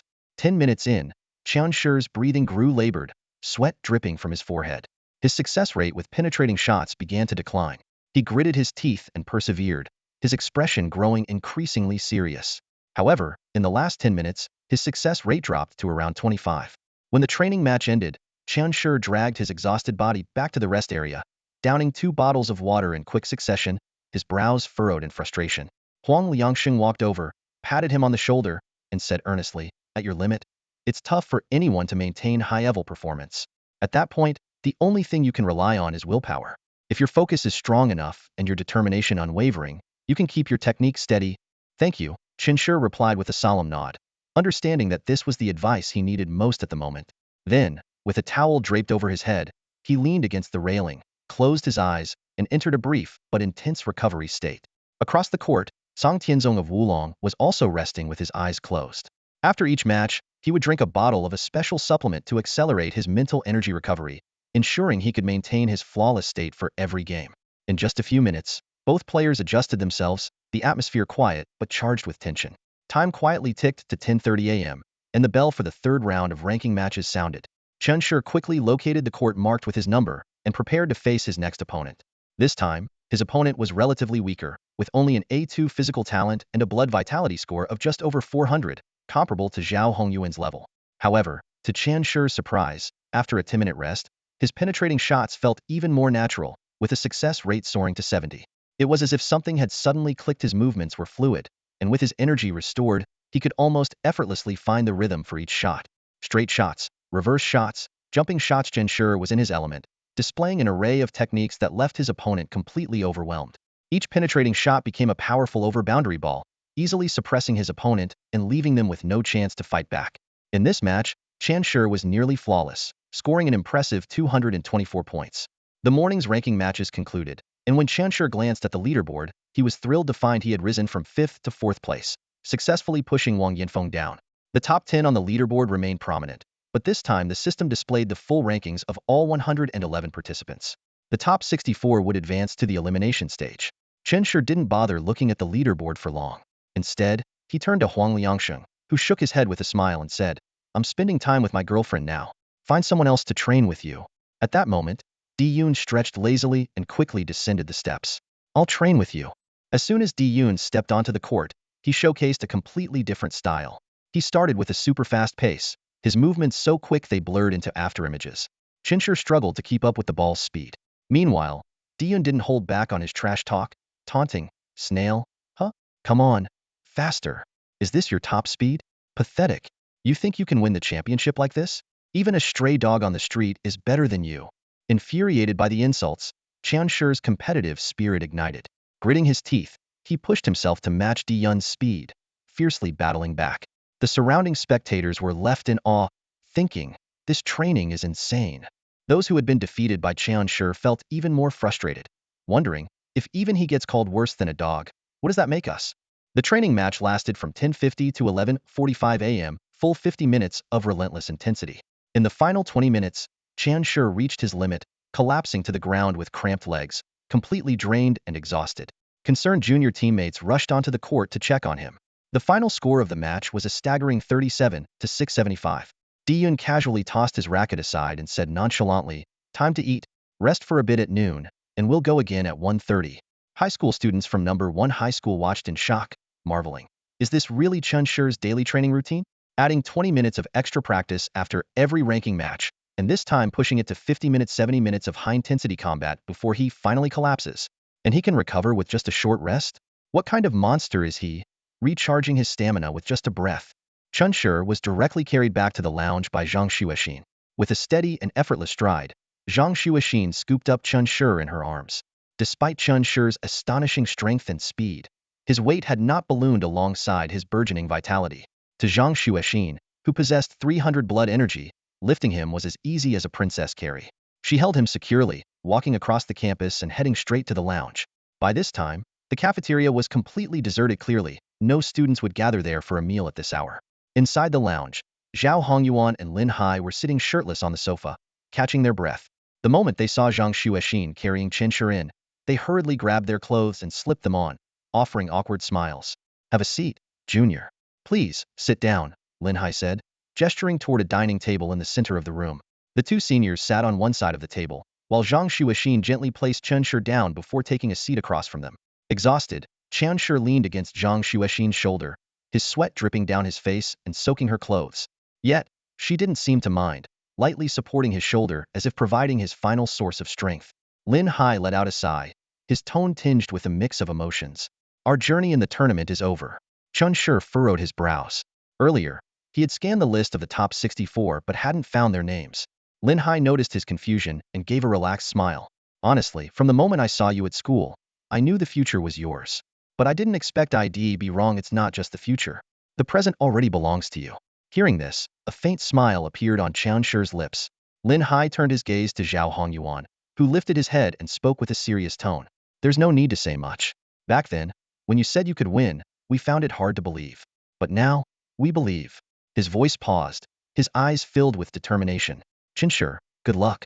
We're looking forward to your match this afternoon, and we hope to see you standing at the center of the arena tonight. Qianshi nodded slightly, his expression resolute. I will. Before his words had fully settled, the two seniors stood up, tossing their used meal boxes into the trash. However, as Lin Hai reached the door, he suddenly stopped and turned back, his eyes carrying a trace of complexity. You know, after you said what you did that day, we couldn't help but imagine the Hongshan School crest ranked first. Qianshi lifted his head, his gaze sharp, his tone firm. That's not imagination. That's reality. Lin Hai and Zhao Hongyuan exchanged a glance, a smile of relief spreading across their faces. Get some rest. We'll be cheering for you this afternoon. With that, they left, and the room returned to its quiet state, the atmosphere noticeably lighter. Zhang Xuexin stood up, walked to the locker, and opened it. She took out a few cans and a bottle of restorative liquid, handing them to Qianshi. He downed the liquid in one gulp, and then began devouring the canned food ravenously. A short while later, lunch was delivered, and to everyone's astonishment, he polished off 3 pounds of energy-rich rice with gusto. Afterward, he leaned against Zhang Xuexin's lap, closed his tired eyes, and quickly fell into a deep sleep. Zhang Xuexin remained motionless, letting Qianshi rest on her lap. She pulled out her phone, opened the forum, and began browsing discussions about Qianshi. As expected, people were already compiling lists of the top 10 competitors, and Qianshi's name stood out among them, labeled as the gatekeeper of the top 10. Comments highlighted his overwhelming blood energy and incredible stamina. Though his superpower remained a mystery, his opponents in the ranking rounds had been too weak to evaluate him properly. What amused Zhang Xuexin the most was the speculation that Qianshi might be a repeat student. A repeat student? Zhang Xuexin snorted at the screen. What did they mean by opponents too weak to evaluate? None of the top 10 competitors had faced each other yet. Everyone was just racking up points against weaker opponents. And as for the absurd repeat student claim, it was merely because they couldn't fathom how a first-year student could possess such terrifying blood energy.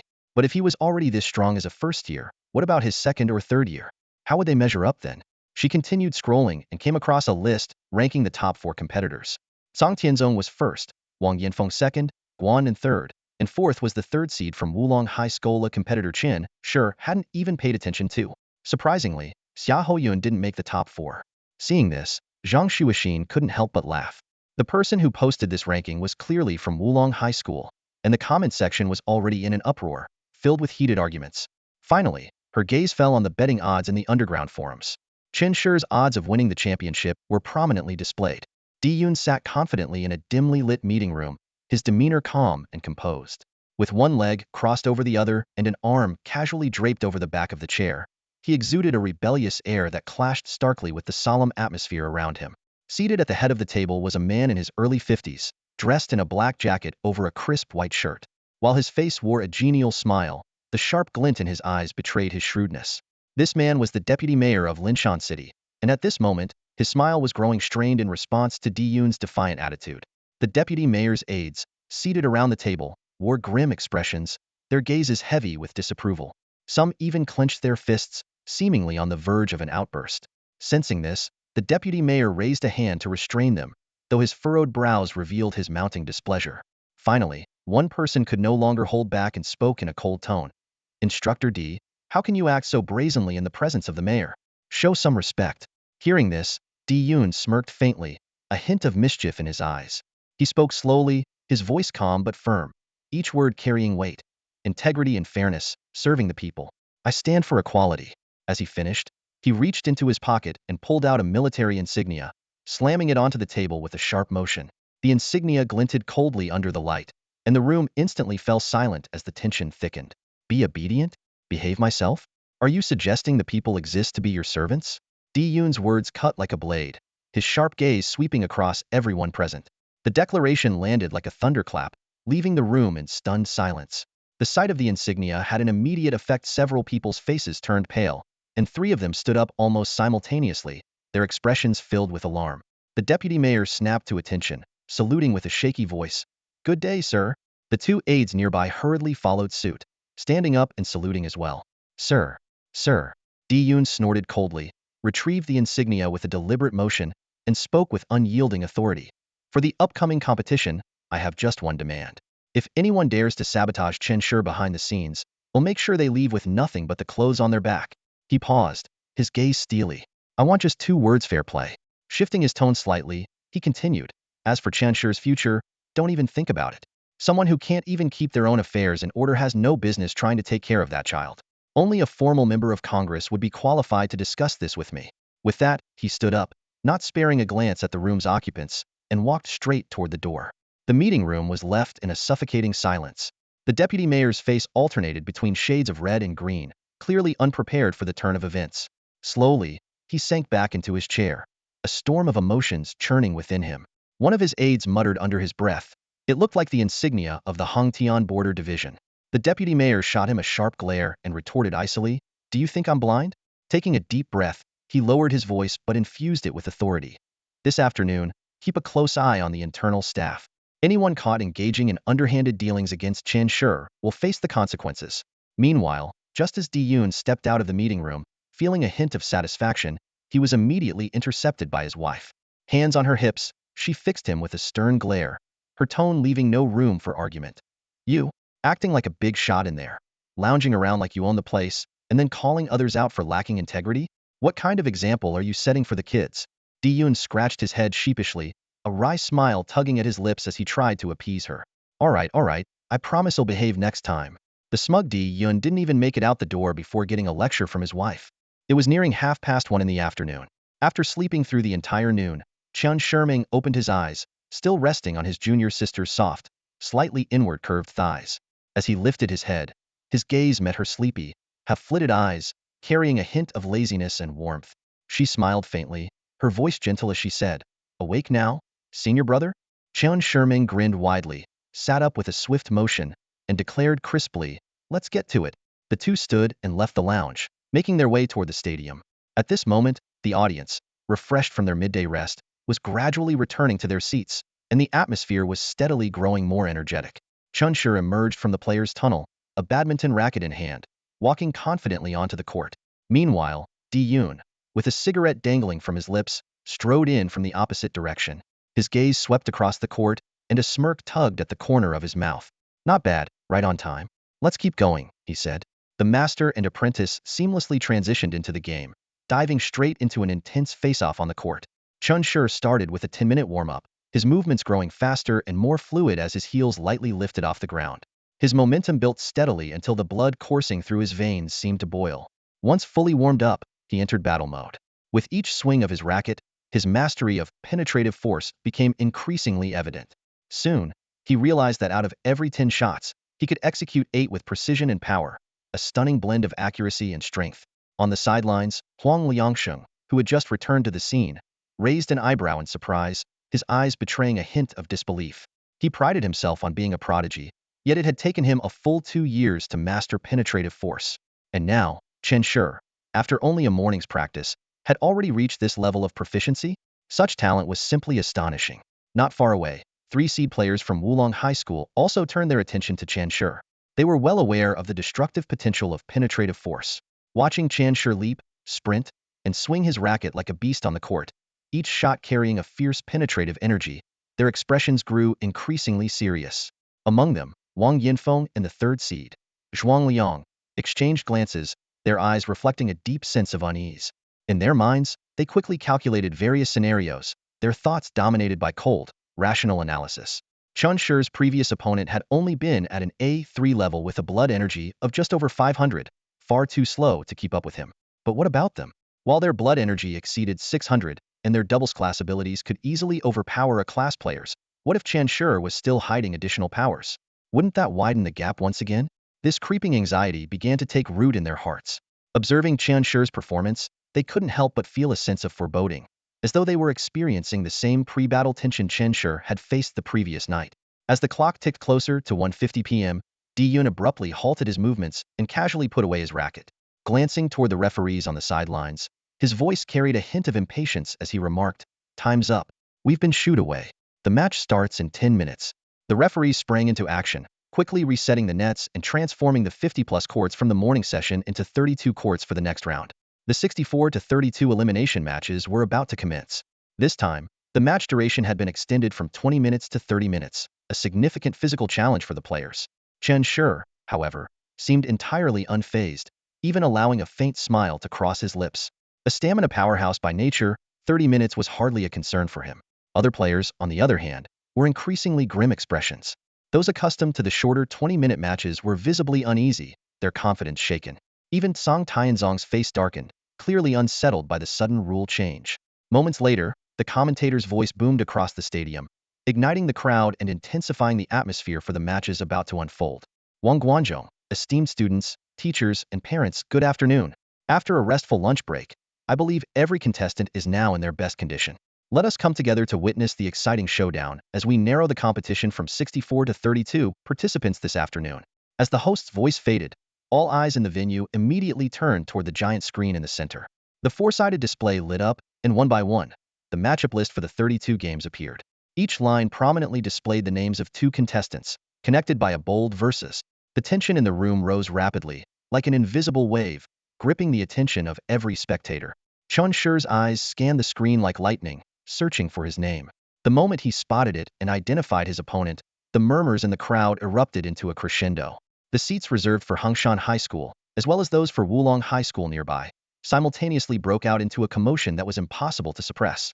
Hungshan High School's Chen Shur versus Wulong High School's Zhuang Liang. With the opponents confirmed, the battle officially began. In the Wulong High School section, a towering figure shot to his feet. It was Zhuang Liang. His friend, Song Tianzong, gave him a firm pat on the back and muttered through gritted teeth, "In Chen Shur's journey here and now." Zhuang Liang took a deep breath, composed himself, and strode purposefully toward court 28. His steps were steady and powerful, his racket gripped tightly in his hand, and his gaze fixed straight ahead like a beast ready to charge. On the other side of the court, Chen Shur was already standing in place, casually twirling his racket with a calm demeanor, as if this match were nothing more than a warm-up exercise. Even before the match began, the host seemed rather indifferent. As a seasoned commentator, He knew all too well that this match was practically a foregone conclusion. Zhuang Liang's skills were nowhere near enough to challenge Chen Shi. However, the real focus of this match wasn't on the host or even the players. It was on the middle school divisions of Hengshan and Wulong. In every classroom, large screens were locked onto the camera feed from Court 28. Students had already drawn the curtains and dimmed the lights, creating a cinematic atmosphere.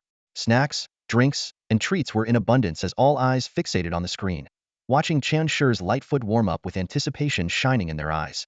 Time ticked by slowly, and finally, the clock struck 2 p.m. sharp. The match buzzer echoed through the sports complex, signaling the start of this highly anticipated showdown. As the higher-seeded player, Chen Shi served first. With ease, he tossed the shuttlecock into the air, flicked his wrist, and sent it soaring like a streak of white light toward the opponent's court. With a sharp thwack, the shuttlecock cleared the net. On the other side, Zhuang Liang's expression turned serious. Without hesitation, he activated his special ability Dynamic Force. Dynamic Force was a rare and advanced skill that allowed him to absorb external energy and unleash it in a burst. However, Zhuang Liang's innate talent was limited, preventing him from fully harnessing its potential. He could only gather just enough energy into his racket to deliver a powerful return. The shuttlecock was smashed back with force, arcing high into the air. But Chen Shi had already anticipated this. With long, confident strides, he closed in on the net, leaping high into the air. His body formed a graceful arc as he soared, jaw-dropping 3 meters off the ground. In midair, he swung his racket decisively, intercepting the shuttlecock and sending it hurtling toward the opposite court like a shooting star. Zhuang Liang looked up in shock, frozen for a moment, as he watched the shuttlecock fly past him and land with a resounding thud. First round, Chen Shi scored with a smash, 20. The students from Hengshan High School erupted into cheers, their fists pumping in the air as adrenaline coursed through them. On the other hand, the Wulong High School spectators wore stiff expressions, their morale visibly dampened by the early loss. Next, Chen Shi took his position in the center court for another serve. This time, he opted for a simple forehand clear, sending the shuttlecock soaring high into the air like a rocket. While this type of serve is often seen as giving the opponent an opportunity, Chen Shi had already pinpointed Zhuang Liang's weakness's limited jumping ability. However, things didn't entirely go as Chen Shi had expected. Though the shuttlecock flew high, its speed was slightly lacking, giving Zhuang Liang enough time to adjust. He dashed out of bounds and managed to return the shot with effort. But just as the shuttlecock left Zhuang Liang's racket, Chen Shi had already sprung into action again. With a flick of his wrist, he delivered a powerful smash. The shuttlecock shot forward like a bullet, piercing through Zhuang Liang's defenses and scoring another point. The gap widened further, as Chen Shi dominated with his overwhelming skill, winning 2 consecutive rounds with ease. At that moment, everyone in the audience, both inside and outside the venue, realized one thing. Zhuang Liang had absolutely no chance of beating Chen Shi. On the court, Chen Shi moved with ease, his serves and returns smooth and effortless, as if he were gliding on air. Not a bead of sweat appeared on his forehead. Meanwhile, Zhuang Liang was already drenched in sweat, his movements disorganized, and his breathing labored. Though he managed to return a few shots, his clumsy attempts made it clear he was on the verge of collapse. Suddenly, Chen Shi flicked his wrist and increased the pace. His shots became faster and more powerful, each one carrying a force that seemed almost inhuman. The ball shot across the net like an arrow, so fast it was hard to track with the naked eye.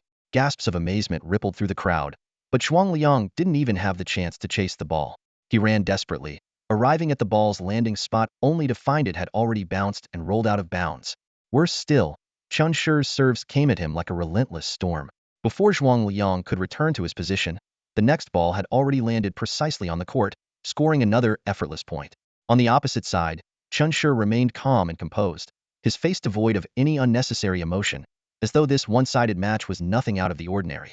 Meanwhile, Zhuang Liang's hands trembled as he gripped his racket. Scenes of his classmates at Wulong High mocking him flashed through his mind. Chilling him to the bone was done for, completely and utterly done for. 30 minutes later, the match ended.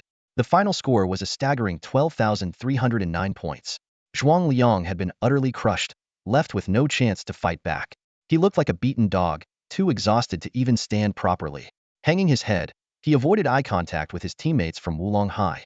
His stiff fingers released the racket, and his entire body seemed drained of energy. In stark contrast, the students from Hengshan High erupted into cheers, their excitement echoing throughout the venue. Zhuang Liang is Wulong's number 3 seed, and he got destroyed like this. Who could possibly beat Chen Shi? The championship is as good as ours. Chen Shi is unbeatable. The crowd buzzed with speculation, and everyone eagerly anticipated Qian Shi's future matches. However, Qian Shi didn't bask in the glory of his victory. He walked off the court with a calm demeanor and asked Di Yun to practice with him for 20 minutes. The ball darted back and forth between the two as Qian Shi fine-tuned his rhythm and angles, determined to maintain his condition. Feeling reassured now? Di Yun suddenly asked, a teasing tone in his voice. Qian Shi smiled faintly and replied, more or less. Di Yun abruptly increased his strength, sending a powerful shot that stirred a gust of wind, messing up Qian Shi's hair. With a cold smirk, he retorted, you think you've got it in the bag already? Beating someone like Zhuang Liang, whose name no one even remembers, and you're already slacking off. Qian Shi's smile froze, and his gaze turned serious. Di Yun didn't hold back, continuing his sharp reprimand. Get your head back in the game. Focus. Look at your form. You relaxed for just a moment, and your muscles went soft. Sloppy and careless. You're only in the round of 32. You haven't won anything yet. What are you so relieved about? Di Yun's words hit Qian Shi like a wake-up call. His eyes reignited with a fierce determination. Taking a deep breath, he reset his mindset, returning to a state of sharp focus. Di Yun observed him with satisfaction. This was exactly what he wanted: tension and concentration, fatigue, but unwavering attention. Overconfidence was a mistake Qian Shi could not afford to make. 20 minutes later, Qian Shi wrapped up his training and sat in the rest area, accepting a water bottle from a junior teammate to quench his thirst. He looked up at the large screen as the matchups for the round of 32 were about to be announced. The entire venue held its breath, waiting for the critical pairings to be revealed. Finally, one name lit up the screen. Qian Shi versus Guan Nan. The arena erupted in an instant. Shocked murmurs filled the space, and the students from Hongshan High were left speechless, their faces blank with disbelief. What kind of draw is this? Facing a top contender in the round of 32? This is insane. Qian Shi's luck is terrible. Meanwhile, the coach from Wulong High laughed so hard he was nearly in tears, clearly finding the matchup hilarious. What a case of bad timing. With his racket in hand, Guan Nan made his way to court 12, casting a playful glance at Qian Shi. Qian Shi took a deep breath, slowly rising to his feet. His eyes narrowed slightly, and a fiery determination ignited within them. Gripping his racket firmly, he walked steadily to the center of the court, each step exuding a sense of gathering strength. The big screen lit up, displaying the players' profiles. Guan Nan currently ranked second on the leaderboard, boasting both elemental power and mental energy scores exceeding 600. S-level storm manipulation, S-level elemental talent. In contrast, Qian Shi's profile remained enigmatic, showing only his current 4th-place ranking, with all other details conspicuously absent. Up in the stands, Zhang Tianzong and Wang Yinfeng exchanged knowing glances, their lips curling into faint, meaningful smiles. They both set down their training equipment, silently agreeing to watch the match. They knew this game was destined to be a one-sided domination. Meanwhile, Zhang Xuexin clenched her fists nervously in the audience, unable to hold back a shout. Come on, Qian Shi. On court 12, Guan Nan glanced at Qian Shi, a mocking grin spreading across his face. Your little girlfriend seems really worried about you. Does she actually believe you stand a chance? A middle school rookie like you? This is where your journey ends today. Finishing his taunt, Guan Nan rolled his shoulders and flexed his wrists, exuding an air of relaxed yet dangerous confidence. Qian Shi, however, ignored the provocation, his eyes fixed intently on the court. His focus was razor-sharp. His breathing grew deeper, his heartbeat pounding louder in his chest as a storm of emotion surged within him. Yet his expression remained composed, like a volcano on the verge of eruption. In the broadcasting booth, Wang Guanzhong exclaimed excitedly, let's turn our attention to court 12. On one side, we have the indomitable young beast, Qian Shi. On the other, the brightest talent Hanjiang High School has seen in a decade, a doubles-ranked competitor, championship favorite, and master of the storm Guan Nan. This match promises to be electrifying. But here's the twist. Despite Qian Shi's flawless performance so far, social media predictions still give him no chance of winning the championship. But what if he wins today? If he defeats Guan Nan, a player almost guaranteed to finish in the top 2, then he'll claim that spot himself. Let's see how this unfolds. Before the words had fully settled, a deafening gunshot echoed through the air, signaling the start of the match. With his higher ranking, Guan Nan served first. A dazzling blue light flared from his eyes and forehead as he struck the shuttlecock. In an instant, a fierce wind enveloped his racket, whipping up a powerful current in the air. Standing several meters away, Qian Shi could already feel the intense force of the gale. Through his enhanced vision, he saw the shuttlecock wrapped in a perfect stream of air, resembling a blue meteor hurtling toward him at an astonishing speed. Whoosh! The shuttlecock whizzed past his ear, so fast it seemed impossible to react in time. Gasps erupted from the crowd as Qian Shi's pupils contracted sharply, his body frozen in place. Chen Shi is completely paralyzed. Wang Guanzhong's voice carried a hint of regret. It seems he couldn't react in time. In the stands, the students from Wulong High burst into laughter. I told you, a first-year middle schooler like him could only get this far by sheer luck. Exactly. Against a real powerhouse, he's totally out of his league. But just as the chatter grew louder, someone suddenly shouted, "Wait, look at Chen Shi. What's happening around him?" All eyes snapped back to the center of the court. A faint, blood-red mist was rising around Chen Shi. His eyes turned crimson, and beneath his skin, dark red veins pulsed as if his very blood was boiling. Wang Guanzhong leapt to his feet, shouting excitedly, "It's happening! Finally, it's happening!" Chen Shi's ability is it blood energy burst? Or some kind of enhancement superpower? Whatever it is, his aura is skyrocketing. Across the court, Guan Nan's smile faded, replaced by a serious expression. He tightened his grip on his racket, his lowered stance signaling that he was no longer underestimating his opponent. In the stands, Zhang Shuixin clasped her hands tightly, her eyes locked on Chen Shi. Meanwhile, the students from Hengshan High pressed their palms together in earnest prayer. "You have to win, Chen Shi, you have to win." The second round began. Guan Nan served again, the air exploding with turbulence as the storm around him grew even fiercer. Under the watchful eyes of the crowd, the shuttlecock, wrapped in a whirlwind, streaked through the air at an astonishing speed, disappearing from sight in the blink of an eye. Wang Guanzhong suddenly leapt to his feet, his voice trembling with a mix of excitement and tension. "The ball's coming." His tone carried both eagerness and apprehension. On the court, Chen Shi reacted instantly, like an arrow unleashed from a bow. He dashed backward with explosive power, his legs springing off the ground like tightly wound coils. As he pursued the wind-driven shuttlecock, his movements left a trail of red mist in the air, a fiery streak slicing through the atmosphere. Time seemed to freeze, yet it also seemed to slip away. 1 second, 2 seconds, or was it 3? No one could tell. The audience's eyes were glued to the shuttlecock, their hearts racing in rhythm with its trajectory. Finally, Chen Shi caught up. With a forceful swing of his arm, he delivered a powerful backhand, channeling all his strength into the strike. The shuttlecock soared high, tracing a beautiful arc. Yet, on the opposite side of the court, Guan Nan stood with an air of calm indifference, as if unfazed by the unfolding drama. Smack! Guan Nan casually swung his racket, and the wind roared once more. It suppressed the shuttlecock's upward climb, forcing it to plummet midair. As it descended, he struck again with a sharp, precise motion. The wind-imbued shuttlecock erupted forward, its speed so blistering it seemed to defy human reaction. Chen Shi didn't hesitate for a second. His legs exploded with speed like that of a charging cheetah as he sprinted toward the shuttlecock. His racket tilted slightly back, gathering momentum for the next strike. The entire arena held its breath. Would he catch it? Could he counter? Whoosh! A piercing sound tore through the air as Chen Shi swung his racket with immense force, shattering the wind enveloping the shuttlecock. Guan Nan's eyes narrowed sharply, and he turned in an attempt to intercept, but he was a fraction too late. The shuttlecock landed with a resounding thud. Chen Shi scores. Chen Shi scores. Wang Guanzhong's voice was nearly a shout, reverberating through the stadium. It's 22. He caught the wind-wrapped shuttlecock. He's showing everyone that his legs are faster than the wind. Guan Nan's expression darkened, his fists clenched tightly as anger flickered in his eyes. This was the first time anyone had returned his shot since the match began. With a cold snort, the air around him began to ripple. Azure winds spiraled around him like a vortex, gathering into a fearsome force. He was preparing to unleash an even more ferocious storm. "Here it comes!" Someone in the audience gasped, their voice trembling with awe. Guan Nan swung his racket, and the azure wind propelled the shuttlecock forward like a rocket. Its speed was now several times greater than before. Faced with this incredible velocity, Chen Shi's gaze only grew sharper. His body tensed like a coiled spring, muscles rippling, his blood boiling. With a sudden burst of energy, he charged toward the shuttlecock, sparks almost flying from the court beneath his feet. Yet this time, he was a fraction too slow. The shuttlecock shot past his defense like a meteor.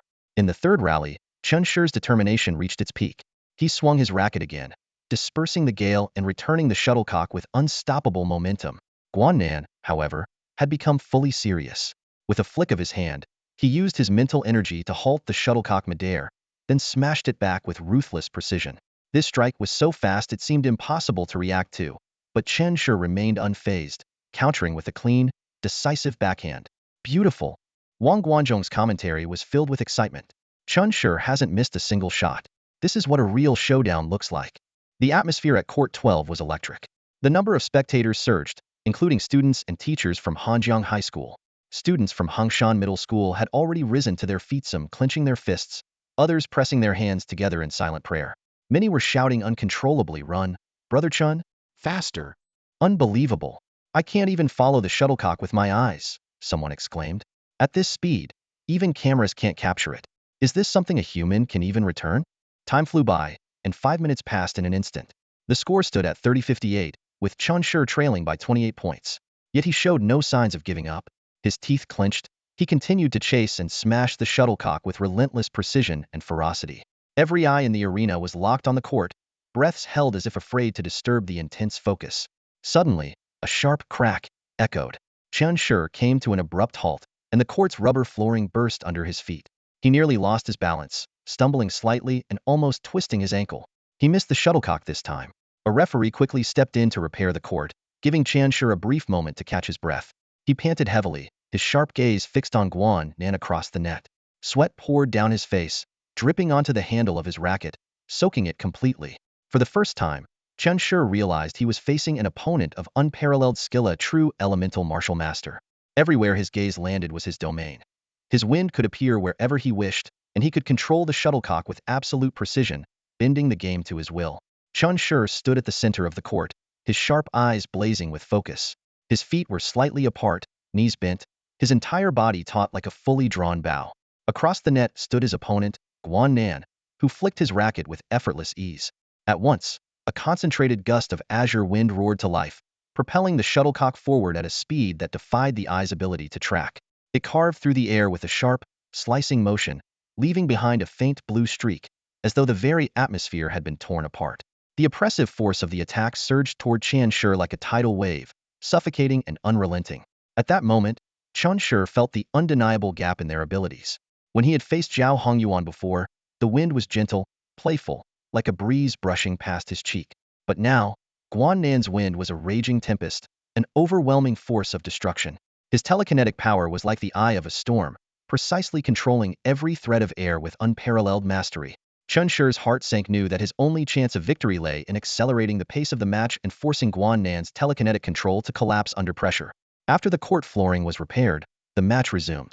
Chun Shi took a deep breath, his eyes locked firmly on Guan Nan's every movement. He had no time to waste. Every shot had to be delivered with full force, not just to score points, but to drain Guan Nan's energy. His breathing grew heavier, adrenaline surging through his veins, and the fire of determination burned brighter and hotter within him. "This is only my first battle, I haven't lost yet. There are still over 20 minutes left in the match. I will turn this around," Chun Shi roared silently in his heart. His hands clenched tightly around the racket, his palms slick with sweat. The tension on the court was palpable. The badminton court seemed to stretch and expand under the invisible forces of their clashing telekinesis. Both players had retreated nearly 20 meters beyond the court's boundaries, yet their presence dominated the space. Guan Nan's expression grew increasingly grave. He could sense the burning intensity in Chun Shi's eyes, a fierce, unyielding desire to win. Despite the significant lead in score, there was no panic, no fear, no sign of breaking in Chun Shi's gaze. His eyes blazed like fire, silently screaming, "I will win." Is he insane? A shiver ran down Guan Nan's spine. This was the first time he had encountered such an opponent. The oppressive pressure radiating from the young man's fiery gaze unsettled him. Gritting his teeth, veins bulging on his forearm, Guan Nan swung his racket with all his might. A ferocious windstorm engulfed the shuttlecock, launching it like a missile straight toward Chun Shi. But Chun Shi didn't flinch. Instead, he let out a thunderous shout and charged straight into the oncoming storm. With a powerful swing, both hands gripping his racket like a tennis player, he leaped into the air, soaring over 5 meters high. Boom! A dull, resounding impact echoed as the winds dispersed, and the shuttlecock was sent hurtling back toward Guan Nan. Guan Nan's expression darkened as he swiftly adjusted his stance and struck again. The shuttlecock shot forth like a relentless barrage of wind and rain. Yet, Chun Shi's movements became even faster, more fluid. He glided across the court, skimming just above the ground, intercepting the shuttlecock with sheer determination and returning it with equal ferocity. In the audience, Wang Guanzhong couldn't help but exclaim, "Chun Shi's chances of returning the shots are increasing. Is he getting faster, or is Guan Nan slowing down?" Beside him, Huang Liangxing shook his head, offering a calm analysis. "It's not about speed, it's the wind. The flow of wind elements requires precise focus. If it becomes even slightly chaotic, the telekinesis will fail." His sharp gaze fell on Guan Nan as he continued, his tone resolute. Guan Nan's mindset is wavering. His telekinetic control is being suppressed by Qian Shi's willpower. Guan Nan's heart skipped a beat upon hearing this. He quickly tried to steady himself, attempting to regain control over the wind's movement. However, Qian Shi's relentless assault left him no room to breathe. His attacks came like an unending storm, battering Guan Nan's defenses. In the stands, Xiahou Yun watched Qian Shi with a complicated mix of emotions. The words "no one can beat me" had once sounded like mere arrogance to her. But now, she was utterly shaken. This boy, with bloodshot eyes and a crazed expression, had transformed into a ferocious beast. He was proving his vow with every action. As the match entered its final 15 minutes, the score stood at 98 to 147, with the gap still widening. Yet, it was Guan Nan, not Qian Shi, who wore a heavy expression. Guan Nan's breathing grew labored, the power of his windstorm fading. Meanwhile, Qian Shi only seemed to grow stronger, as though an infinite reservoir of energy burned within him. The students from Hongshan Middle School held their breath, their eyes glued to the court. Their uniforms were soaked with sweat, their hearts pounding like war drums, but not one of them looked away. That boy, wearing the same uniform as theirs, was giving everything he had for the honor of their school. He was burning through every ounce of himself. He was burning everything he had. The game reached the 20-minute mark. The score gap between the two players narrowed to 148-177. Guan Nan's eyes were bloodshot, and beads of sweat slid down his face from his forehead. His jaw was clenched tightly, his gaze fixed intently on the young opponent across from him, as if trying to spot a weakness. Meanwhile, on the sidelines, Wang Guanzhong's face was a mask of tension. His fists clenched as he muttered under his breath, "Kid, can you hold on? Just 10 more minutes. As long as there are no mistakes and the ball is controlled well, Guan Nan can still win." But in the very next moment, the tide of the game shifted dramatically. Qian Shi's movements accelerated, his steps sweeping across the court like the wind, his speed still increasing. Wang Guanzhong froze in shock, disbelief flashing in his eyes. He's speeding up? How is he not tired? Under the watchful eyes of the crowd, Qian Shi moved like a crimson shadow streaking across the court, leaping, sprinting, and striking the shuttlecock with fluid precision. Each hit exploded with an almost tangible force. His body seemed limitless, pouring out energy without restraint. Everyone knew his ability level was only A1, while Guan Nan was at S1, a gap as vast as an unbridgeable chasm. Yet now, Qian Shi resembled an untiring predator, relentlessly closing in on Guan Nan. Can he actually win? Someone murmured in the audience, their voice tinged with awe and disbelief. Just then, a familiar shout sliced through the cacophony of the crowd, hitting Qian Shi like a bolt of lightning.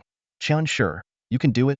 Qian Shi's head whipped around, his gaze cutting through the sea of people to land on a familiar figure, a middle-aged woman in a teacher's uniform, her face alight with excitement.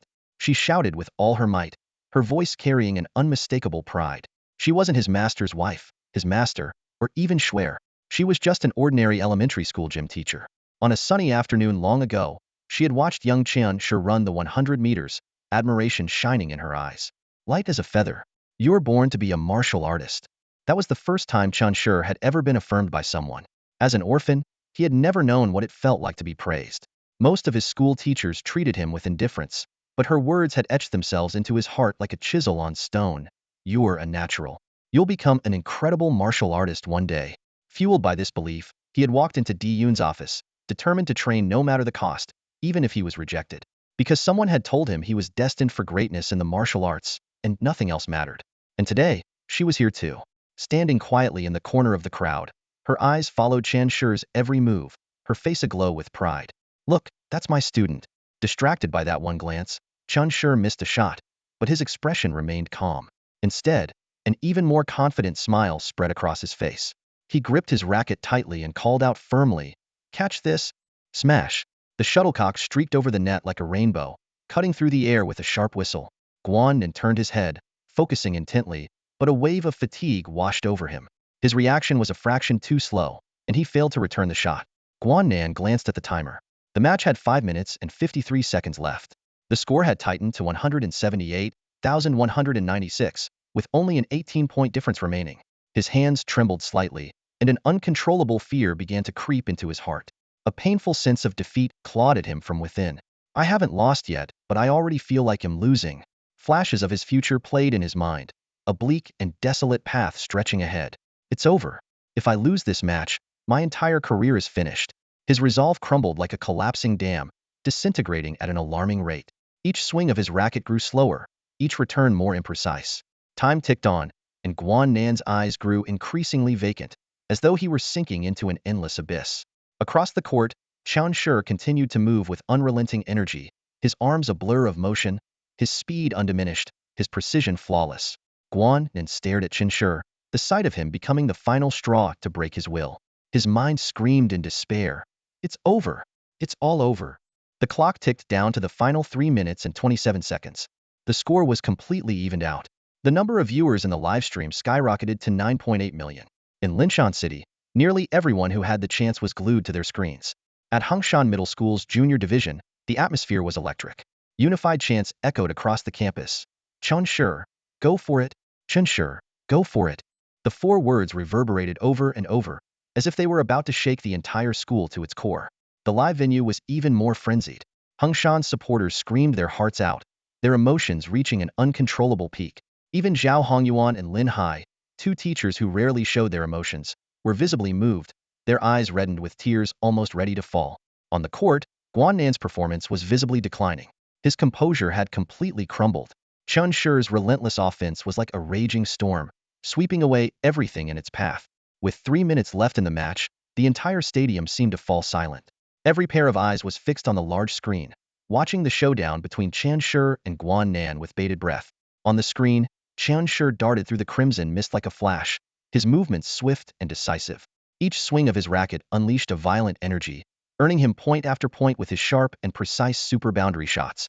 On the other side, Guan Nan's movements grew increasingly sluggish. The control of his wind element began to falter, and even gripping his racket became a struggle as his hands trembled. His steps became heavier, as if invisible needles were piercing his head, making every movement excruciatingly difficult. All of this vividly demonstrated to the audience the stark difference between elemental warriors and traditional martial artists. Earlier in the match, Guan Nan's wind elemental shots had left Qian Shi struggling to keep up. The green whirlwinds carried the shuttlecock at lightning speed, leaving Qian Shi helpless as he lost points. However, as Guan Nan's mental energy depleted, the situation completely reversed. Unlike physical stamina, mental energy could not be replenished by simply adjusting one's breathing. For elemental warriors, once their mental energy ran out, they were left defenseless. In contrast, Qian Shi, representing traditional martial artists, could push through exhaustion, squeezing out every last bit of strength to keep fighting. In the end, Qian Shi pulled far ahead in the score. Guan Nan stared at the scoreboard, his expression shifting from shock to despair, before collapsing entirely. He stopped moving, completely giving up. The referee's whistle blew, and the sound of the final buzzer struck like a heavy hammer on everyone's hearts. 268 to 210. The referee announced the final score. Hongshan's junior division erupted in deafening cheers, the entire arena celebrating Qian Shi's victory. In stark contrast, Guan Nan was utterly broken. He dropped his racket, fell to his knees, buried his head in his hands, and sobbed uncontrollably. His teammates rushed over to console him, but it was clear that this devastating loss was too much for him to bear. On the other side, Qian Shi's team was already lost in euphoria. Zhang Xuexin was the first to rush over, throwing herself at Qian Shi in excitement and tackling him to the ground with a big hug. Qian Shi, his entire body flushed red, felt his blood boiling inside him. White steam rose from his skin, as if he had been cooked alive.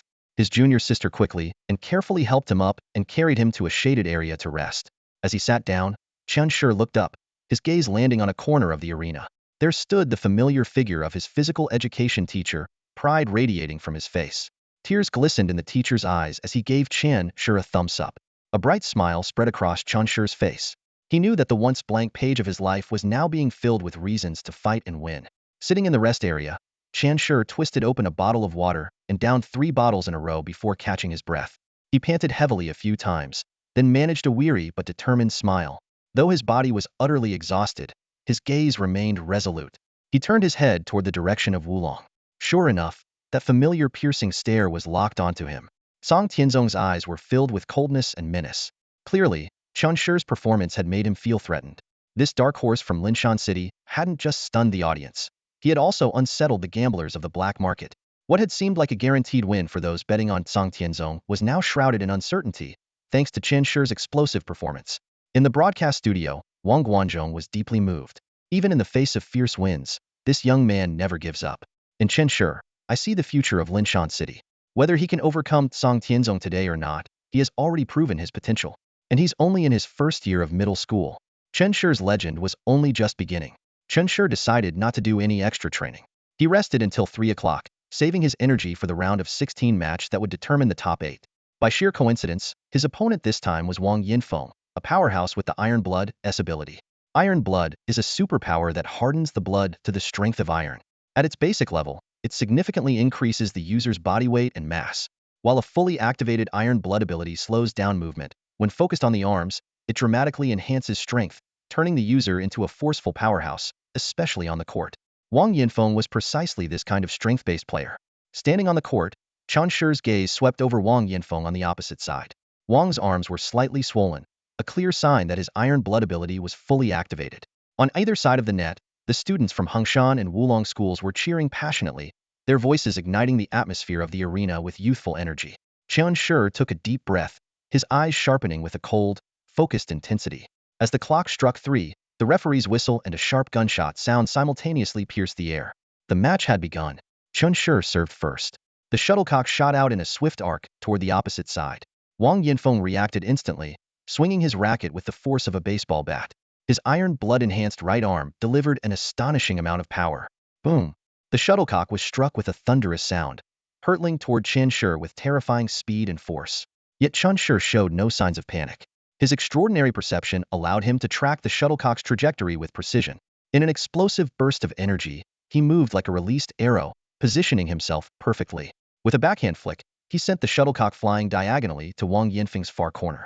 Wang Yinfeng let out a cold snort, quickly retreating to intercept the tricky shot. But instead of playing it safe, he chose to unleash another violent smash. As his racket swung down, the air seemed to resonate with a deep, ominous hum. A flash of excitement crossed Chen Shi's eyes. Without hesitation, he leapt high into the air, channeling his own ability-enhanced force into a counterattack. Whoosh!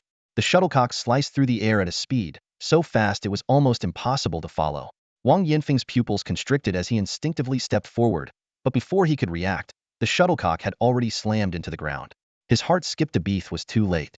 Chen Shi served again. The speed of his ability-enhanced shots made it incredibly difficult for Wang Yinfeng to return them effectively. As a result, Chen Shi capitalized on a weak return and executed a flawless smash, widening the score to 40 with ruthless precision. The tension on the court continued to rise. The shuttlecock zipped back and forth between the two players at breathtaking speeds, leaving the audience on the edge of their seats, holding their breath. Compared to Chen Shi's previous match against Guan, this battle was far more intense. The earlier game had been dominated by Guan in the early stages, but this time, the back-and-forth exchanges between Chen Shi and Wang Yinfeng were electrifying. However, as the match progressed, Chen Shi gradually took control. His speed and technique completely overshadowed Wang Yinfeng's raw power. 5 minutes later, the score was already 120. Wang Yinfeng's face darkened, but he simply sighed and shook his head. Deep down, he had known ever since Chen Shi defeated Guan that his chances of winning were slim. He just hadn't expected to lose so decisively. 10 minutes into the match, Wang Yinfeng's movements began to falter. The weight of his Iron Blood-enhanced right arm was taking its toll, while his left arm seemed noticeably weaker and uncoordinated. At this moment, Chen Shi stood at the service line, a faint smile playing on his lips. Out of nowhere, he remarked, "These past few days, I've been hearing how you Wulong boys have been chasing after us Hengshan guys, throwing insults." Wang Yinfeng's pupils suddenly contracted. Chen Shi's expression was icy, his tone as cold as frost. "So, I won't show you any mercy." Before the words had fully landed, he flicked his wrist, and the ball streaked through the air like a shooting star. With a resounding thud, it slammed straight into the opponent's court. Wang Yinfeng dove to save it, but he was a split second too late, helplessly watching as the ball hit the ground. Chen Shi's score the scoreboard instantly flipped to 12 hours 77 minutes. The rest of the match turned into Chen Shi's solo performance. His serves were like a relentless storm, ferocious and precise. Wang Yinfeng was left scrambling, unable to reverse the tide no matter how hard he tried. The score spiraled out of control, rocketing from 12 hours 77 minutes to an astonishing 12 to 148. On the sidelines, the audience from Wulong High School sat in stunned silence, unable to believe the brutal scene unfolding before their eyes. Chen Shi, however, only grew fiercer as the game went on. His serves gained even more speed and power, and his mouth didn't rest either. His taunts were sharp and relentless. "That Zhuangliang? So pathetic I don't even feel like insulting him. And you, Wang Yinfeng? I heard you had some skill, but this is all you've got? With this level of play, you dare to insult Hengshan? Today, they'll bury your entire school." Though the court was large, Qian Shi's words cut through the air like daggers, stabbing directly into Wang Yanfeng's ears.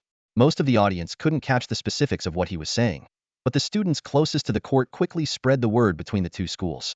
Like wildfire, the news spread. Qian Shi had come to avenge Hongshan High School, and all the mockery Wulong had thrown at Hongshan in recent days was now being obliterated by this one-man army. What shocked everyone even more was Qian Shi's bold declaration. This year's champion will belong to Hongshan. Wulong High School? You're nothing but a stepping stone under our feet. As for Zhuang Liang, his original opponent, Qian Shi didn't even bother to insult him further, dismissing him with a single phrase, too weak. The students from Wulong turned red with anger, and curses erupted from the sidelines. On the opposite side, however, Hongshan High School was in an uproar. Some students stood on their seats, others whipped out pre-prepared megaphones, and Lin Hai and Zhao Hongyuan led the charge with chants. Wulong, losers. 3 ninth graders can't beat 1 7th grader. The deafening cheers from Hongshan quickly drowned out the entire stadium. Not to be outdone, Wulong's students retaliated with furious shouts, and the scene teetered on the edge of chaos. Even Wulong's instructor couldn't hold back, storming over to Hengshan's section to demand an explanation. His face flushed with anger, he confronted them. Is this how you teach your students? Is this the so-called Hongshan style? But Hengshan's instructor, Di Yun, met him heat without an ounce of hesitation. With a cold sneer, he shot back, yeah, this is exactly how I teach them. Got a problem? Suck it up. Or better yet, why don't you step on the court? They'll personally take you on. Di Yun's defiant attitude left everyone stunned. As an instructor for Hongshan High School, he wasn't as renowned as his Wulong counterpart, but in this moment, his presence was utterly commanding. Wulong's instructor turned livid, jabbing a finger at Di Yun's chest in rage. You got lucky with a prodigy and now you think you're something special? The next moment, the situation escalated dramatically.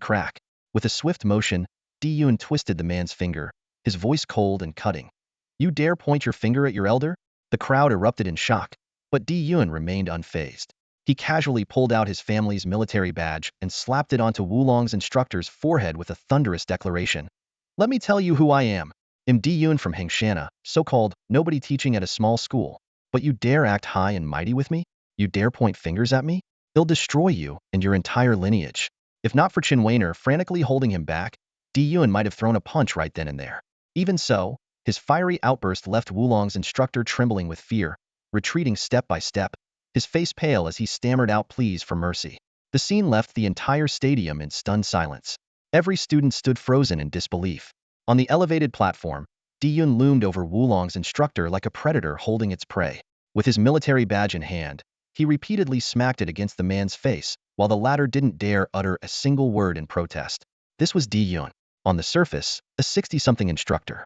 But when he rolled up his sleeves, he was still the same arrogant young master he had been at 18. The Di Familia, legendary name in the rankings since the early days, had never bowed to anyone. Di Yun, born with a silver spoon, was no exception. The only hardship he had ever endured was the lash of his father's whip. Now, who could possibly make him lower his head? The image of Coach Wulong being hoisted by the neck by Coach Hongshan spread like wildfire, as if it were a giant satirical poster. The scene quickly circulated among the crowd, and even those not present heard about the Battle of the Mentors. It wasn't until the event organizers arrived that the chaos was barely brought under control. However, the morale on Hongshan's side had already soared to its peak, sweeping across the venue like an unstoppable storm. The sound of cheers and drums filled the air, proclaiming a victorious celebration. Joy was written all over everyone's faces, especially the 8th and 9th grade students who had endured scoldings in recent days. They now reveled in their triumph, openly mocking their opponents. Their taunts were sharp and cutting. The younger ones get thrashed by the younger, the older ones by the older. Not convinced? How about a rematch off stage after this ends? They even brought up past grievances, ridiculing the first grade team's disqualification due to a group fight, leaving their rivals red-faced and seething with unspent fury. The thrill of victory spread like a tidal wave, smothering their opponents, while the Hongshan group felt an unparalleled sense of satisfaction. Meanwhile, the round of 16 officially concluded. As the final bell rang, Qian Shi delivered a jaw-dropping performance, scoring over 300 points and utterly demolishing his opponent in what could only be described as a one-sided rout. Unlike physical combat, badminton matches require the full 30 minutes to be played, with no option to forfeit early. Qian Shi's opponent, Wang Yanfeng, could barely return a serve, helplessly watching as Qian Shi's score climbed relentlessly. At one point, Wang's figure resembled a hunted animal, utterly defeated and on the verge of tears. Qian Shi approached him, bent slightly, and asked coldly, crying for real? His tone was laced with disdain. Without waiting for a response, he turned and walked away, his steps light and carefree. But just a few strides ahead, a tall figure blocked his path. Song Tianzong. His gaze was sharp as a blade, fixed on Chen Shi. Pointing directly at him, he spoke with an icy tone. "Tonight, you're going to crawl out of here on your knees." Chen Shi halted, turned to look at him, his expression unnervingly calm. "Who's crawling out is yet to be seen. And even if you win, it's just a ninth grader bullying a seventh grader. What's there to brag about? If we were in the same grade, you'd look at me as a mayfly gazing at the heavens." With that, Chen Shi strode forward, brushing past Song Tianzong with a calculated shoulder bump that sent him stumbling back a few steps, nearly falling. Song gritted his teeth, glaring angrily, but could only watch as Chen Shi high-fived Schwer in celebration, completely ignoring his presence. This scene was witnessed by many, sparking heated discussions as one of the most controversial moments of the day. Undoubtedly, the remaining suspense in this year's competition boiled down to one question: Chen Shi or Song Tianzong? Who would claim the title of Liming City's top middle school student? Everyone held their breath in anticipation. At this moment, Chen Shi sat in the inner circle of the stadium seating, surrounded by shadows that cast a quiet solitude. He gazed up at the massive electronic scoreboard, where his individual score ranked second, just behind Song Tianzong. If he could claim the top spot, he would earn 6,300 personal points for his school, catapulting their overall ranking from outside the top 10 straight to first place. This was the singular goal driving him now. Half an hour later, Chen Shi stepped onto the court for the final match of the quarterfinals. His opponent, though the top seed of another school, had reached this stage more by luck than skill, as the true powerhouses had already been swept aside by Chen Shi and Song Tianzong. Unsurprisingly, Chen Shi finished the match with another near 300-point victory. On the other side, Song Tianzong also dominated, maintaining a lead of over 100 points ahead of Chen Shi.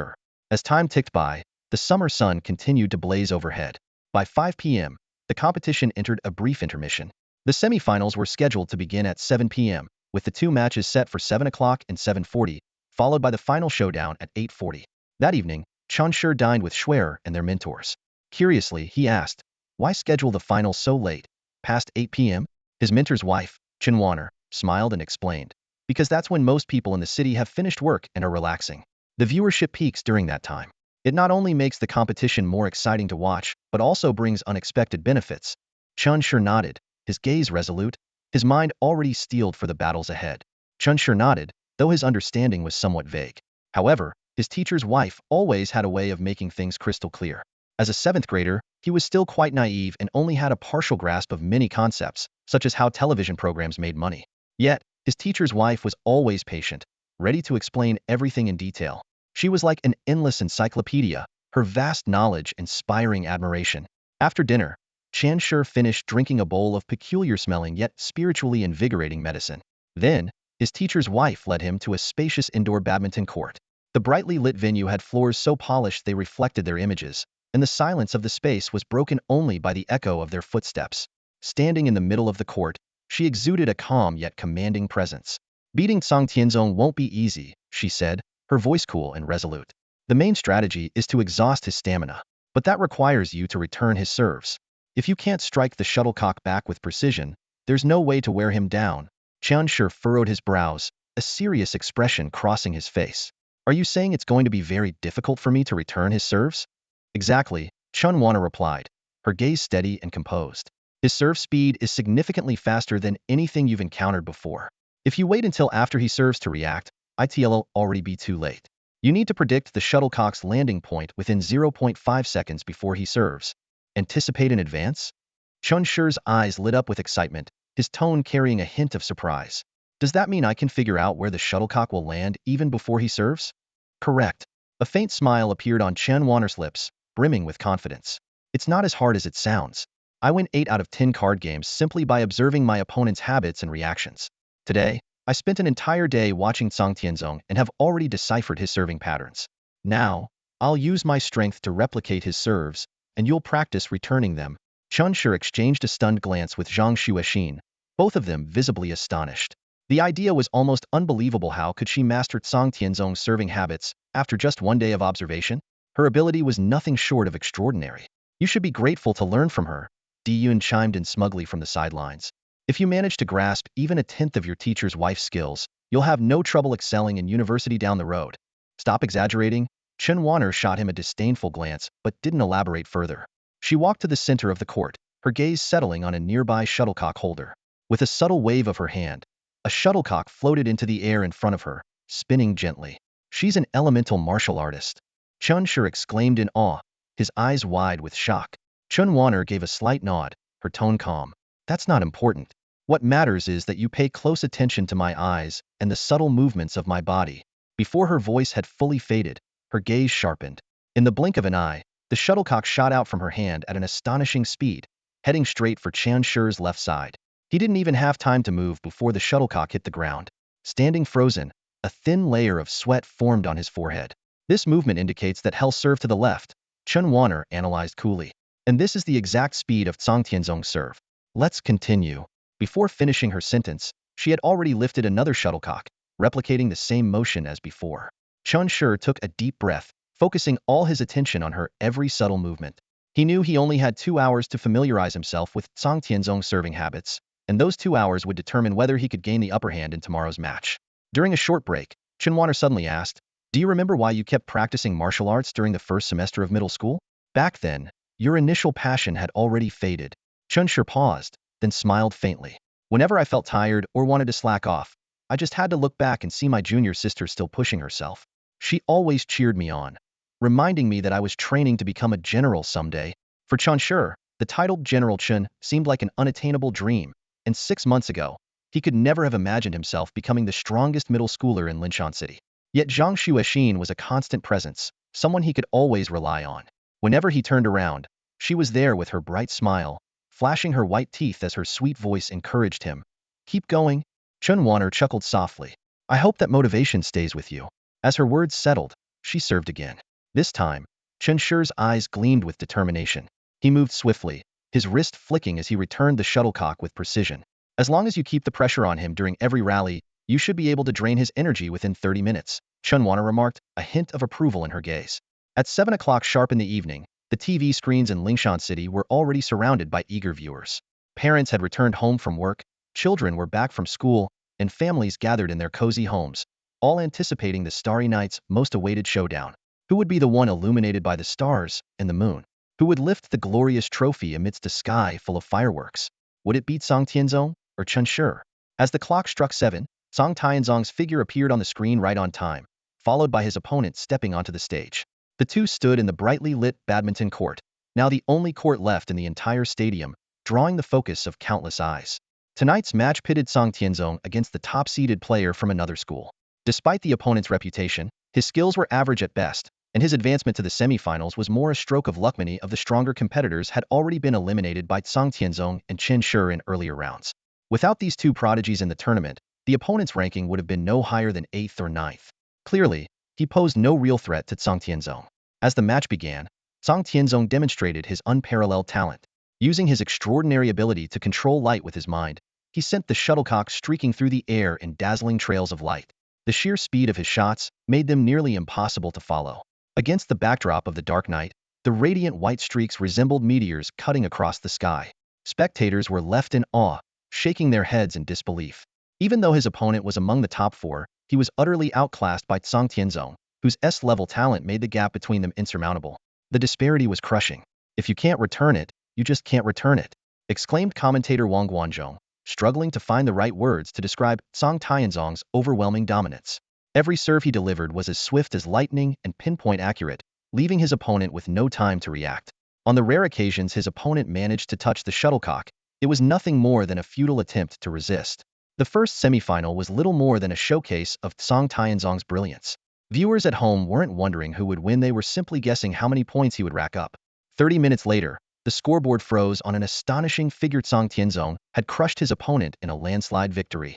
Thunderous applause erupted in the stadium, but viewers in front of their screens were already searching for someone else. Chun Shur. Yet, to their disappointment, Chun Shur had not yet appeared. Just then, a figure emerged from the players' tunnel. It was Chun Shur, walking at an unhurried pace. Beads of sweat glistened on his forehead, evidence of intense training outside the court moments earlier. Wang Guanzhong quickly grabbed the microphone, his voice brimming with excitement. "Congratulations to Tsang Tianzong for securing his spot in the finals. Up next is the second semifinal. Chun Shur versus Xiahou Yun. One is a rising young dark horse, the other the top seed from First High School. Both are physical fighters, and we're looking forward to an electrifying match." At this moment, viewers at home and students from Hungshan Middle School all held their breath. Chen Shi, the biggest breakout star of this year's academic star games, was finally about to take the stage. What shocked everyone even more was the revelation that Chen Shi was only in his first year of middle school. This meant that even if he didn't win the championship this year, he would undoubtedly dominate the Lingshan city scene for the next 2 years. For this reason alone, Chen Shi had already surpassed Song Tianzong in public attention, becoming the future star in the hearts of many. However, this newfound fame greatly displeased Song Tianzong. He was, after all, the strongest competitor here, yet all eyes seemed to be on Chen Shi, simply because he was younger. Standing in the players' area, Song Tianzong glared at Chen Shi with sharp, cutting eyes, seething with suppressed anger. Chen Shi, on the other hand, seemed entirely oblivious to the piercing gaze. He walked calmly to the center of the court, took off his jacket, and picked up his racket to begin warming up. His movements were steady and focused, his face devoid of any unnecessary expression. Around him, cheers from Hungshan Middle School and other supporters surged like waves, but Chen Shi remained unervingly composed. After a full day of matches, he had already grown accustomed to the attention of countless spectators. Across the court, Xiahou Yun stepped into position, gripping his racket tightly. His expression was serious, his gaze locked firmly on Chen Shi. With a slight tilt of his chin, he spoke in a tone tinged with provocation. "You seem pretty relaxed." Chen Shi said flatly, "You're no match for me." As soon as the words left his mouth, the atmosphere on the court froze. Xiahou Yun's eyes darkened instantly, a flash of barely concealed anger flickering across her face. She spat out 3 cold words, her tone low yet oppressive, as if ready to erupt at any moment. "Cut the nonsense." Chen Shi merely shook his head, his expression calm and unaffected by her intensity. He stepped toward the center of the court, his gaze briefly sweeping over the large screen hanging above. His voice was steady but carried an undeniable confidence. "Let's get started." The entire day, Chen Shi had been in a state of high tension. From facing the 3rd seed of Wulong to the fierce battle with Guan Nan, his muscles had remained highly active. That constant strain had left him utterly exhausted, especially after the grueling match with Guan Nan, which had pushed his stamina to its limits. Yet, he had not relaxed. Instead, he had adapted to the unyielding tension through continuous competition. Now, he no longer felt fatigued. In its place was a confidence as unyielding as steel, as if he had become a blade ready to cut through anything in its path. From the stands came a crisp, enthusiastic shout. "Go, senior brother. Crusher." The voice was filled with anticipation and encouragement. Chen Shi turned his head to see a young girl in the audience, pumping her fists in the air to cheer him on. He smiled faintly, raised an eyebrow, and replied with a playful tone, "Consider it done." The crowd's energy instantly ignited, and a wave of cheers swept through the arena, pushing the atmosphere to a fever pitch. The second semifinal match, Chen Shi versus Xiahou Yun. The commentator, Wang Guanzhong, announced with evident excitement, "This is going to be extraordinary. Chen Shi has carved his way through the competition, defeating the 3rd seed from Wulong, the championship favorite Guan Nan, and even Wang Yanfeng. Now, he faces Xiahou Yun. If he wins today, the value of this championship title will be indisputable. But let's not forget, 15 of the audience has bet on Xiahou Yun, so this match is still full of uncertainty." As the commentator's voice faded, the countdown on the big screen began to tick. Xiahou Yun, with her explosive S1 superpower, S2 physical aptitude, and a blood vitality level surpassing 650, was the undisputed leader of Linshan High School's current generation. On the other hand, Chen Shi, with unknown superpowers, unknown aptitude, and unknown blood vitality, had astonishingly reached the semifinals as a first-year student, with a 30% chance of claiming the championship. The suspense of this ultimate showdown left everyone holding their breath. 3, 2, 1. The countdown hit 0, a gunshot rang out, and the match officially began. Without hesitation, Chen Shi activated his blood surge, instantly entering peak condition. He launched a ferocious serve, the ball moving so fast it was nearly impossible to track. It shot toward Xiahou Yun like an arrow loosed from a bowstring. Xiahou Yun's expression remained cold and composed, showing no trace of panic. She leapt into the air, and as her racket met the ball, a blinding burst of flames erupted, resembling a blazing inferno. Boom! With a thunderous roar, the ball, engulfed in flames, streaked through the air like a fiery missile aimed straight at Chen Shi's face. Chen Shi's eyes narrowed, but his composure remained unshaken. Gripping his racket with both hands, he swung it with all his might to meet the blazing ball head. A sharp screeching sound erupted as the flames seemed to try to consume his racket, but Chen Shi held firm. With a low, guttural shout, he unleashed a surge of astonishing power, forcefully returning the fireball to its sender. Xiahou Yun's pupils contracted sharply, her mind reeling in shock. Her signature, blazing ball, was renowned for its immense power, often leaving opponents' rackets shattered or knocking them off balance entirely. Yet here was Chen Shi, countering it with sheer brute force. What kind of monstrous strength was this? There was no time to dwell on her astonishment. Xiahou Yun quickly retreated and leapt again, attempting to intercept the returned fireball. Unfortunately, her jump fell just short. She could only graze the ball's edge with her racket, failing to make a proper return. Chen Shi scores 2 points. The commentator's voice rang out with excitement. Both players are going all out right from the start, holding nothing back. Xiahou Yun must not have expected her vaunted, blazing ball to be countered so decisively by Chen Shi. This is incredible. Remember, her previous opponents often had their rackets sent flying when trying to handle that move. The arena erupted in thunderous cheers, the crowd's enthusiasm reaching new heights. The battle between Chen Shi and Xiahou Yun had only just begun, yet it had already exceeded everyone's expectations in intensity and excitement. The match promised to be nothing short of spectacular. The battle raged on. Chen Shi had to admit Xiahou Yun was a formidable opponent, far surpassing Wang Yinfeng in skill and power. In this no-holds-barred badminton match, her speed, explosiveness, and precision were unlike anything Chen Shi had ever faced. Her unique ability added another layer of difficulty. Every swing of her racket seemed to ignite the shuttlecock, sending it blazing across the court like a comet. Although the shuttlecock was specially designed to withstand elemental forces, the sheer power behind her strikes left Chen Shi's wrist throbbing.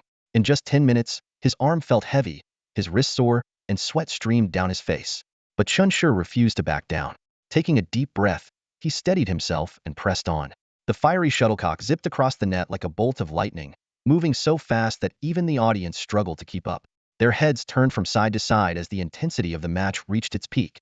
Suddenly, the sharp sound of the shuttlecock cutting through the air pierced the arena. Chen Shi seized the opportunity, unleashing a powerful drive. The shuttlecock shot forward like a flaming rocket, leaving a fiery trail in its wake. Xiahou Yun's expression stiffened as she tracked its trajectory. She knew this shot was nearly impossible to return due to its sharp angle. 15 minutes later, the score stood at 8-8-1-2-8, with Chen Shi leading by 40 points. Despite the gap, Xiahou Yun showed no signs of surrender. Her fighting spirit burned like steel in a forge, her eyes alight with unyielding determination. Both players were laser-focused, paying no attention to the scoreboard. On the court, their movements blurred into streaks of speed, one side erupting in fiery sparks, the other leaving trails of crimson mist. The match's intensity held the audience in breathless suspense. Chen Shi began to notice the effects of his blood-tide ability. With it activated for an extended period, his body temperature rose steadily, and white mist emanated from his skin. He seemed to be enveloped in a menacing aura, an almost tangible manifestation of his power. As the match entered its 20th minute, Chen Shi struck again with another forceful drive. The shuttlecock streaked across the net like a meteor. Xiahou Yun, gasping for breath, looked up and saw it soaring high. Without hesitation, she dashed to intercept it, mustering every ounce of her strength. She swung her racket with all her might, but the shuttlecock barely grazed its edge before falling to the ground. Bang! Frustrated, Xiahou Yun slammed her fist against the court floor. But she didn't linger. She pushed herself up immediately, ready to resume the fight. The unforgiving rules of the match left no room for rest. As soon as she steadied herself, Chen Shi's next shot was already hurtling toward the opposite corner of the court. Xiahou Yun lunged for it, but came up short once again, conceding another point. Breathing heavily, she braced her hands on her knees, clearly nearing her physical limit. In contrast, Chen Shi's relentless attacks showed no signs of slowing. In the stands, Wang Guanzhong watched with a tense expression. Unable to contain his concern, he muttered under his breath, "Xiahou Yun's stamina is running out. She can't keep up with Chen Shi's pace anymore." The brutal nature of the no-holds-barred badminton match was on full display. No timeouts, no break. Scoring a point meant the immediate chance to serve again. Once a player's stamina gave out and their rhythm faltered, it could lead to a swift and decisive defeat. These rules had sparked countless protests in the past, but the instructor's response was always the same. The battlefield will not grant you time to rest. Your enemies will not wait for you to recover. The arena today was a microcosm of the battlefield of tomorrow. 30 minutes of grueling competition? That was nothing compared to the reality of guerrilla warfare on the front lines. 3 days and nights of continuous movement under high pressure was the norm. If even one member of a squad faltered, it could spell disaster for the entire team. These aspiring soldiers were being trained to adapt to the harshness of combat here and now, rather than paying the ultimate price in a real battle. In the final 10 minutes, Xiahou Yun's stamina completely gave out. Her movements slowed, her steps grew heavy, and Chen Shi pressed his advantage with the ferocity of a tiger. His attacks became even more aggressive, leaving Xiahou Yun unable to mount a comeback. The score widened rapidly, eventually reaching an insurmountable 2-7-8-1-4-5. Final score, 2-7-8-1-4-5. Xiahou Yun forced a bitter smile, placed the paddle back, and walked off the stage without shaking hands with Chen Shi. Her head hung low as she descended. Her resolve had completely shattered. To be defeated by a middle school freshman, such a reality was hard enough to accept. What made it even more humiliating was the irony. She had once mocked Chen Shi for being arrogant and overestimating himself, only for reality to slap her in the face. It turned out Chen Shi was the one who truly stood tall, while she had been the short-sighted fool. Chen Shi had intended to step forward and shake hands, but Xiahou Yun's cold, abrupt departure stopped him in his tracks. He frowned slightly, puzzled by her reaction. He hadn't even given the match his all out of respect for Huang Liangsheng. He had held back. Otherwise, his score could have easily surpassed 290 points. Yet Xiahou Yun's response didn't seem to appreciate his restraint. He didn't dwell on it for long. As Wang Guanzhong's voice announced his advancement to the finals, Chen Shi turned and headed toward Zhang Xuexin, who was waiting for him. Together, they returned to the resting area. There were 30 minutes until the finale, a short time, but just enough for him to regroup. The moment Chen Shi entered the resting room, he felt a wave of relief. The deafening cheers and chaos outside were instantly replaced by a calm, warm atmosphere. The high-intensity matches had left his mind foggy and his ears aching, but now he could finally catch his breath. Accepting a bottle of water handed to him by his junior, he tilted his head back and drank deeply. His Adam's apple bobbed as he gulped, resembling a man in the desert savoring his first drink of life-saving water. Zhang Xuexin approached with a clean towel and gently wiped the sweat from his forehead and neck. Her movements were careful and tender. Chen Shi, feeling the sticky discomfort of sweat clinging to his skin, shed his jacket, revealing his lean upper body, and allowed her to continue. A faint blush crept up Zhang Xuexin's cheeks, but her hands didn't falter. As the towel glided over Chen Shi's defined muscles, she couldn't help but feel a pang of admiration. Though still a young man, his frame was solid and his muscles compact and strong, like a fortress forged through countless hours of relentless practice. The vitality emanating from him was unmistakable. Suddenly, Chen Shi's gaze shifted to the television screen at the front of the room. Though muted, it displayed a replay of the earlier match. A faint smile tugged at the corners of his lips. "What's on your mind?" Zhang Xuexin asked curiously, drawn to his expression. "It feels like a dream," Chen Shi said softly, his tone tinged with emotion. She raised an eyebrow, encouraging him to elaborate. "It's all happening so fast," he said, exhaling deeply as a complex look flickered in his eyes. "Just last night, I was sitting here, overwhelmed with anxiety. And now, in the blink of an eye, a single day has passed. It feels unreal.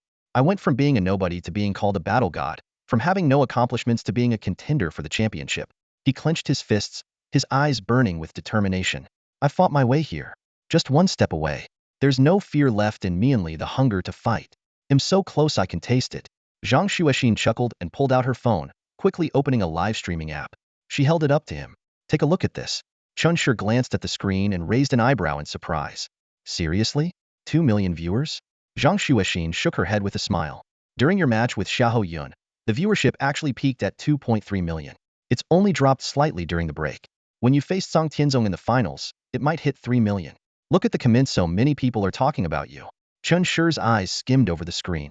The barrage of comments scrolled by rapidly, making it hard to read, but one particularly bold comment caught his attention. It lingered on the screen for 10 seconds, clearly a paid highlight from Huang Liangjun. "Don't call my bro Chen a one-hit wonders forged through fire. He trains like a madman, 365 days a year. No breaks. When I'm home sleeping, he's still practicing. One talent, 99 sweat. His victory is well-deserved." Chen Shi couldn't help but smile at the message, a genuine expression of gratitude softening his features. Zhang Xuexin noticed his reaction and spoke gently. "See? Everyone's rooting for you. They're all waiting for the moment you stand on the top of that podium." Chen Shi closed his eyes, as though picturing that triumphant scene in his mind. A faint smile remained on his lips as his body relaxed. Time slipped by until, 25 minutes later, the sharp ring of the resting room's bell shattered the calm. Chen Shi's eyes snapped open, blazing with fiery determination. He leapt to his feet, his voice booming with energy. "Let's go. It's time to fight." After sitting quietly for 25 minutes, Chen Shi bolted out of the players' tunnel. The moment his figure appeared in the stadium, the crowd erupted in deafening cheers, his name echoing to a fever pitch. The unified chants of the audience reverberated in the young man's ears.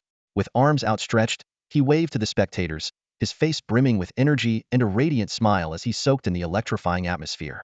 Chun Shi took a deep breath, his gaze sweeping across the crowd before finally landing on a girl seated on a bench. She was looking at him with a gentle smile, her eyes soft and serene, as she whispered, "Good luck." A grin tugged at the corner of his mouth, and he nodded, as though drawing limitless strength from her gaze. Then, turning around, he walked steadily and purposefully toward the court. Standing by the referee's stand, he swiftly picked up his racket and began warming up. He bounced lightly on the spot, his movements agile and powerful, like a lithe panther ready to spring. On the other side of the court, Song Tianzong appeared utterly relaxed. He didn't even bother picking up his racket, instead strolling forward with his hands in his pockets, head held high in a display of arrogance. His steps were slow, yet each one carried an invisible weight of intimidation, until he stopped at the center of the badminton court. Casting a glance at Chen Shi, he smirked with a mocking expression and sneered, "You look like a monkey." Chen Shi didn't respond, his movements remaining fluid and composed. His eyes held unwavering focus, as if the entire world had faded away, leaving only the upcoming match 3 minutes ahead. Above the stadium, the large screen flickered, displaying the names of the two competitors. In the stands, the announcer's voice boomed through the speakers, resonating across the venue. "To our viewers at home, please take your seats. The match begins in 3 minutes. Chen Shi or Song Tianzongho will emerge as the strongest middle school player in Linshan City today." The announcer's voice was charged with excitement, barely concealing his enthusiasm. Currently, Song Tianzong holds an overwhelming 70 support rate, while Chen Shi trails with just 30. But the question remains, can Chen Shi even return Song Tianzong's serve? Let's not forget, from morning until now, no one has managed to return a single shot from Song Tianzong. His speed is unparalleled, faster than the winds of Guangnan. If Chen Shi fails to return the serve, his fate will likely mirror that of Song Tianzong's previous opponents. The audience collectively held their breath, the tension in the air growing heavier by the second. As the final minute ticked down, the announcer shouted, "Players, please prepare."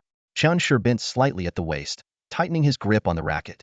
He exhaled deeply, his eyes exuding an unprecedented intensity and determination. At this moment, the summer night's breeze, the roaring crowd, even the announcer's voice all faded into the background.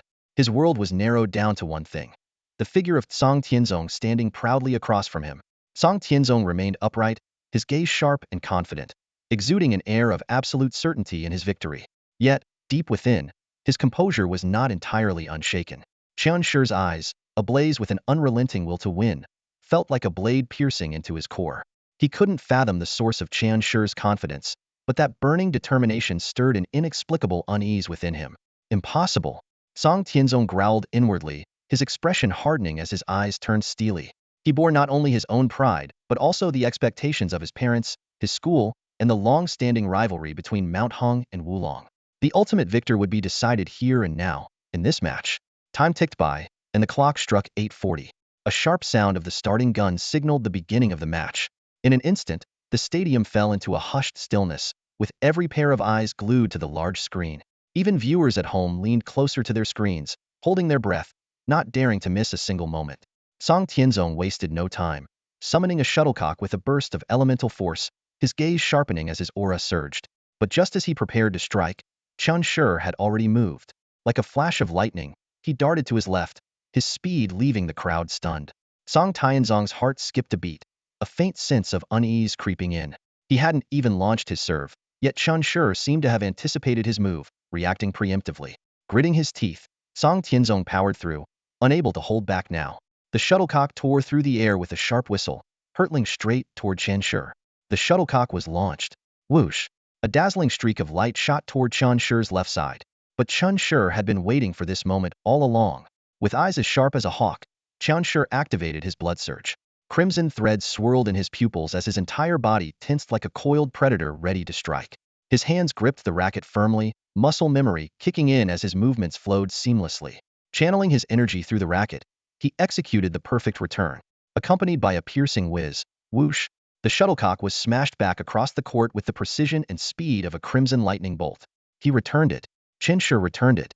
Wang Guanzhong leapt to his feet, nearly shouting with excitement. Points scored. Chen Shi scores. 2 points ahead. The entire stadium erupted in pandemonium.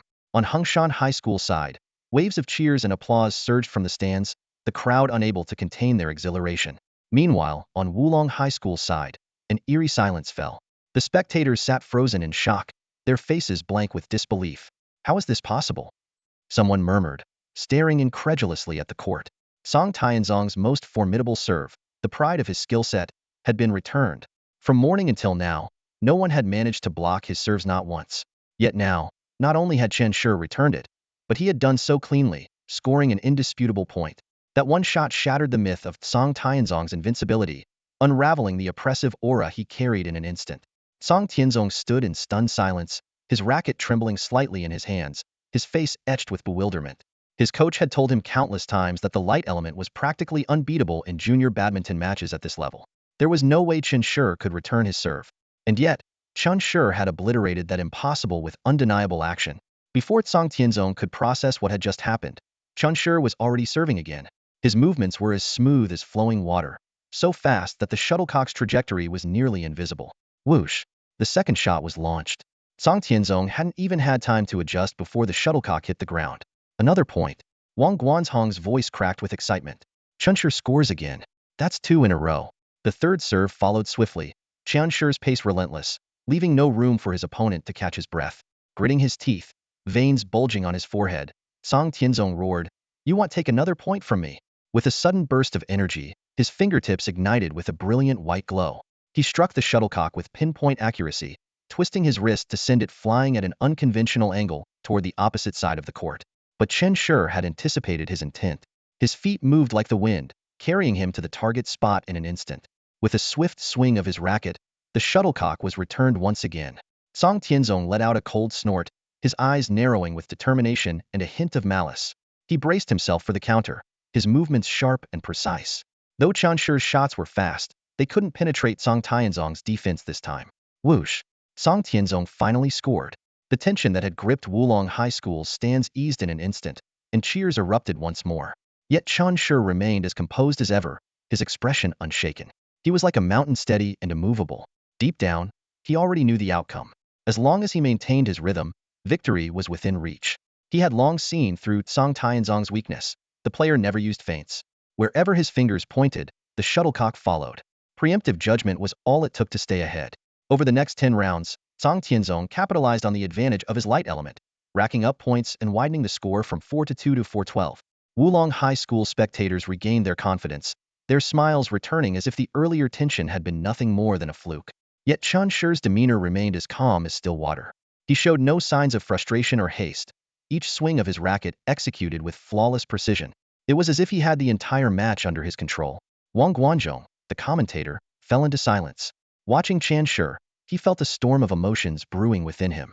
He understood why Chen Shi had been able to return Song Tianzong's serve and recognized the mounting crisis Song Tianzong now faced. But he chose to keep his thoughts to himself, for his heart had already sided with Chen Shi. During a break, Wang Guanzhong had learned about this young boy. Just a first-year middle schooler, Chen Shi trained twice a day, 7 days a week, without a single break all year. He had no family, only his fists and an indomitable spirit. His talent and determination were unparalleled. Wang Guanzhong was certain of one thing. This young man was destined to become a shining star of the martial arts academy. He was the brightest prodigy Lingshan City had seen in 3 decades, and his future would extend far beyond the confines of this small city.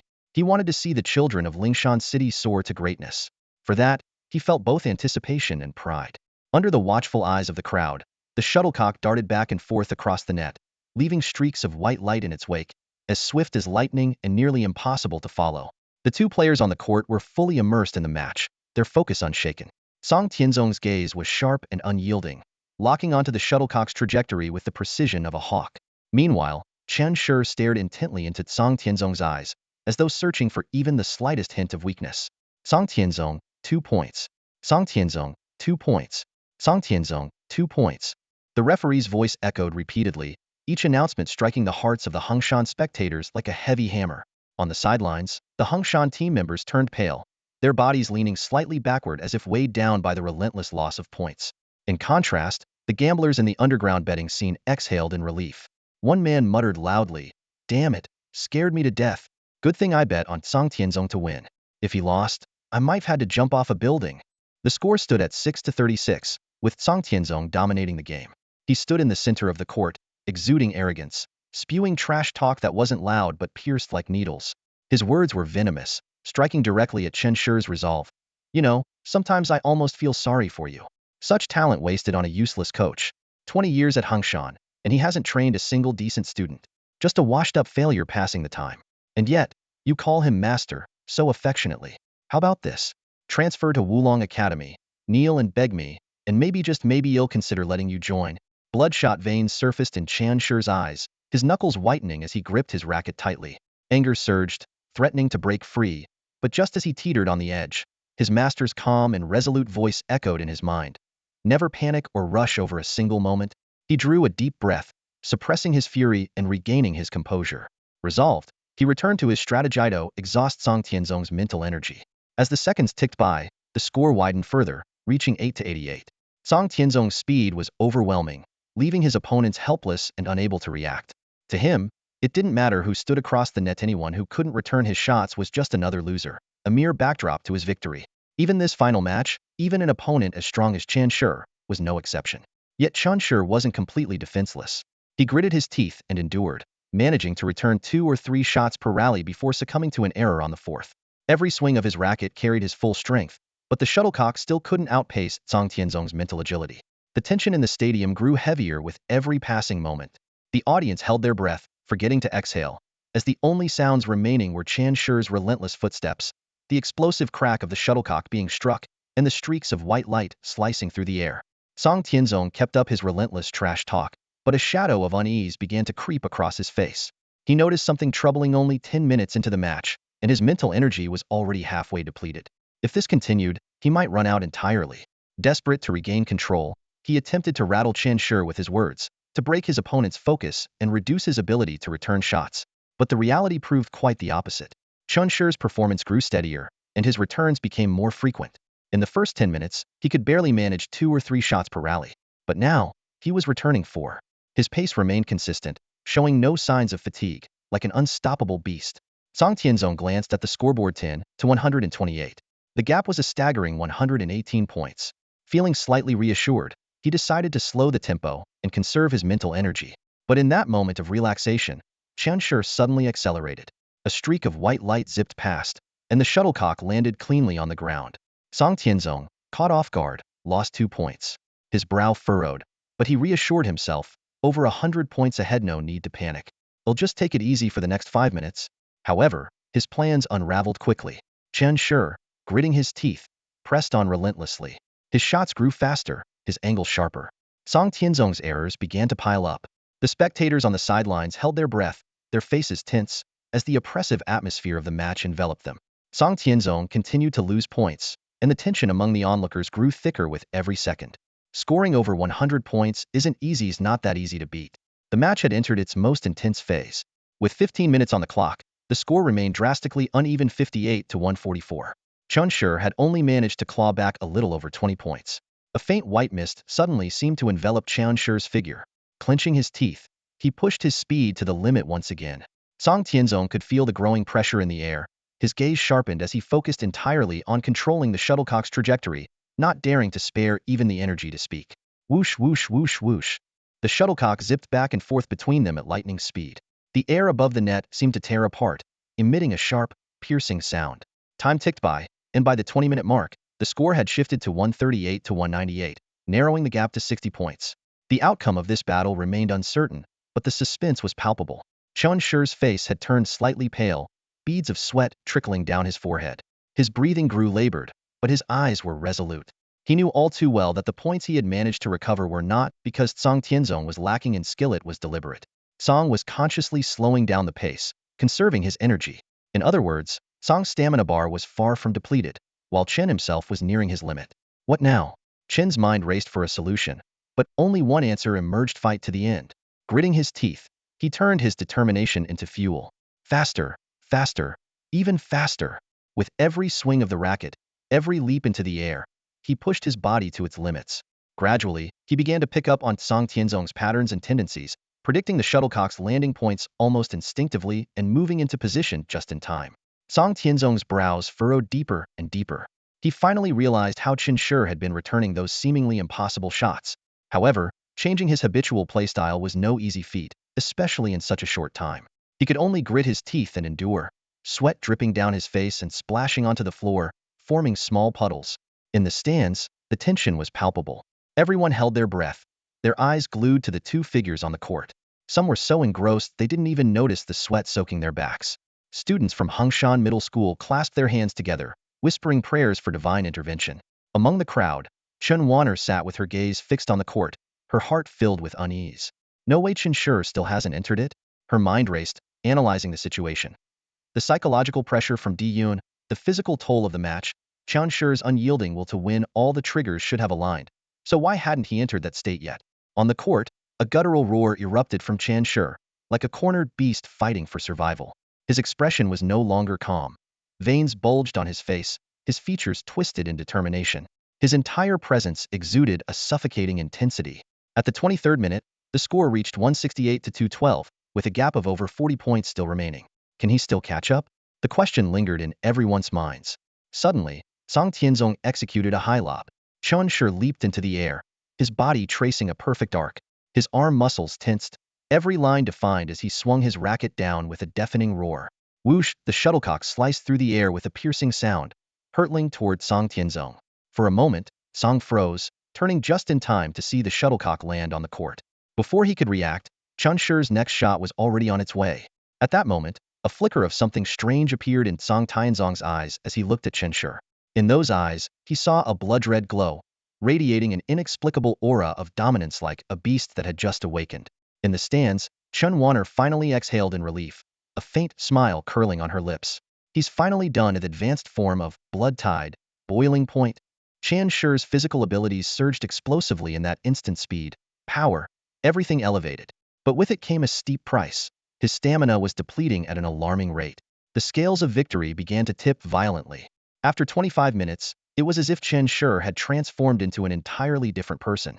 Standing on the court, Chen Shur appeared reborn from a pool of blood, his entire being radiating an intense, almost tangible aura of blood-red mist swirling around him. Even his eyes seemed to emanate a menacing crimson energy that sent a chill down anyone's spine. Across the court, Song Tianzong's expression shifted dramatically. The calm and composed look in his eyes was replaced by a flicker of panic. His movements grew sluggish, and beads of sweat trickled down his face, revealing the immense strain he was under. Chen Shur, however, seemed to have entered a strange, almost otherworldly state. His movements were ghostly and fluid, every return perfectly calculated, as if he had complete command over the court.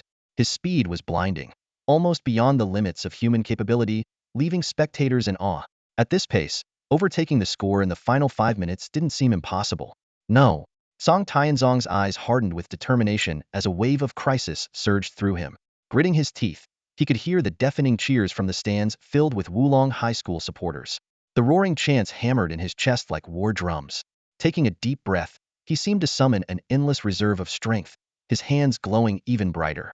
He pushed beyond simple power, forcing the glowing ball to change direction midair after crossing the net, attempting to suppress Chen Shur with this extreme maneuver. But the referee's voice thundered across the court.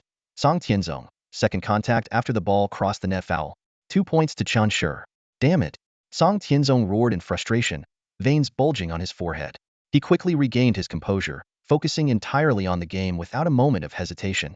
Chen Shur, meanwhile, wasted no time, serving the ball again and charging forward like a ferocious tiger. Whoosh, whoosh, whoosh. Blinding streaks of blood-red and white light collided violently above the net, moving so fast they were nearly imperceptible to the naked eye. In the stands, the audience was frozen in shock, their faces contorted with tension. Some students, overwhelmed by emotion, had tears streaming down their faces, hands covering their mouths as though afraid to make a sound that might shatter the unbearable suspense. 3 minutes left. The referee's booming announcement rang out like a thunderclap, jolting everyone. The score was locked at 198 to 224, with Chen Shur trailing by 26 points. 10 points per minute. Can he still catch up? Someone muttered. Out of nowhere, Chen Shur let out a thunderous roar, his voice reverberating through the stadium like a storm. In the stands, Chen Weiner clenched her fists so tightly her knuckles turned white, her eyes brimming with concern. Second stage blood boil, she murmured under her breath. Is he pushing himself too hard? Meanwhile, Wang Hu clasped his hands together, trembling as he prayed to the heavens, please, please, let Chen Shur win. Let him win. Beside him, Zhao Hongyuan and Lin Hai covered their faces, too nervous to look directly at the court, peeking through their fingers instead. At home, Huang Liangjun was jumping on his couch like a wild monkey, pumping his fists and shouting, "Go, go, go!" On the court, Song Tianzong's eyes were bloodshot, with crimson tears streaming down his face, staining his uniform. His right hand clutched his head tightly, his teeth clenched as he glared at Chen Shi with a look that could pierce through steel. It was clear to everyone that his mental energy was nearly depleted, yet he refused to yield. Throwing his head back, he roared, "I will not lose." Opposite him, Chen Shi was in no better condition. His lips were cracked, his throat burned as if scorched by fire, and every breath felt like a knife slicing through his chest. He opened his mouth, and a guttural scream escaped, sounding like the howl of a vengeful spirit. The score shifted to 218 to 228, just 10 points behind. 1 minute left. The referee's voice rang out like a death knell, the pressure of time suffocating everyone. In a corner of the stands, Zhang Xuexin suddenly stood up. Her fists clenched as she screamed with all her might, "Go, Chen Shi!" Her voice pierced the tension in the stadium, like a surge of energy flowing directly into Chen Shi. His speed surged again, his legs moved like the wind. His arms swung with unstoppable force, and blood seeped from his pores, leaving a trail of red on the court. He charged forward through the crimson haze, and the score began to close at a breakneck pace. Final 56 seconds. Chen Shi scores 220 to 228. Final 49 seconds. Chen Shi scores 222 to 228. Final 43 seconds. Chen Shi scores 224 to 228. 36 seconds. Song Tianzong roars and scores 224 to 230. 31 seconds. Chen Shi barely catches a tricky shot and counters with all his strength. The young man raced forward through the blood-soaked court, the score inching closer with every passing second. The scales of victory wavered precariously. Chen Shi moved like lightning, his racket slicing through the air as he returned the opponent's glowing ball with pinpoint precision. The score narrowed once again to 226-230, with only 19 seconds left on the clock. At that moment, Song Tianzong unleashed a final, thunderous roar, sending the glowing ball streaking across the court like a meteor only for it to crash out of bounds. 226-232. The entire crowd seemed to collectively hold its breath, their hearts pounding as all eyes fixed on that fleeting streak of light. But Song Tianzong didn't rush to continue. He deliberately dragged out the next 4 seconds, teetering on the edge of a penalty, before finally serving the ball with what seemed like the last ounce of strength in his body. As the ball left his hand, he collapsed onto the cold court floor, his head pressing heavily against it. 13 seconds remained on the clock. Chen Shi received the ball, served, and scored. 228-232. 11 seconds left. He served again and scored. 230-232. 9 seconds. Like an unstoppable machine, Chen Shi kept going serve, score. The game was tied at last, 2-3-2-2-3-2. A deafening silence fell over the arena, so tense it felt suffocating. Then, Chen Shi delivered a crucial serve. Song Tianzong, summoning every bit of strength he had left, leaped up to block. But Chen Shi stood firm, meeting the challenge head-on and countering with an unstoppable return. 233,232. As the glowing ball hit the ground, the substitute bench of Hongshan High erupted.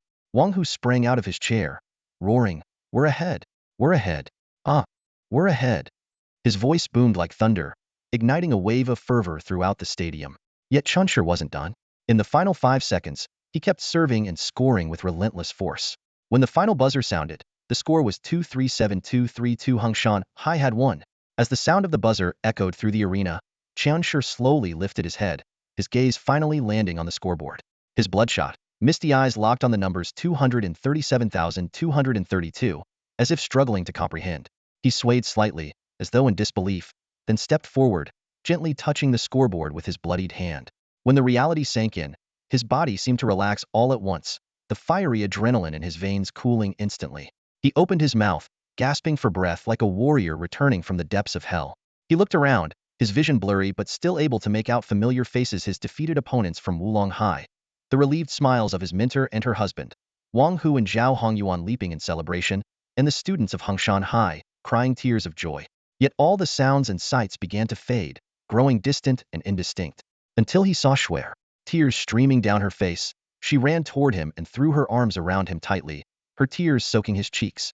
At last, the young man could hold on no longer. His legs gave out, and he collapsed into unconsciousness, his eyes fluttering shut. As Chen Shi fell, medics rushed onto the court, lifting him onto a stretcher. By now, he could no longer hear the deafening cheers or see the stadium erupting in celebration. His world had gone completely dark. Meanwhile, from the stands, Chen Weiner and Di Yun hurriedly jumped down and ran onto the court, deeply concerned for Qian Shi's condition. At the commentator's booth, Wang Guanzhong stared blankly through the glass, his face streaked with tears. He had forgotten all about his duties as a commentator, utterly immersed in the raw emotion of the match. Years of dormant passion burned brightly in his chest. Both Qin Shi and Cang Tianzong had earned his deepest respect. One pushed his body to its limits, fighting with every ounce of strength. The other refused to back down, battling until the very last moment. This match had not only ignited their youth, but also set ablaze the hearts of everyone watching. Wang Guanzhong took a deep drag from his cigarette and spoke into the microphone, his voice steady yet filled with emotion. Both players are now unconscious. Let's save all our applause and praise for the awards ceremony. Otherwise, they won't hear it and that would be a shame. About half an hour later, Qian Shi groggily opened his eyes. The faint smell of medicine lingered in the air. His body was wrapped in bandages, and a foreline was inserted into the back of his hand, slowly delivering a blood-replenishing solution.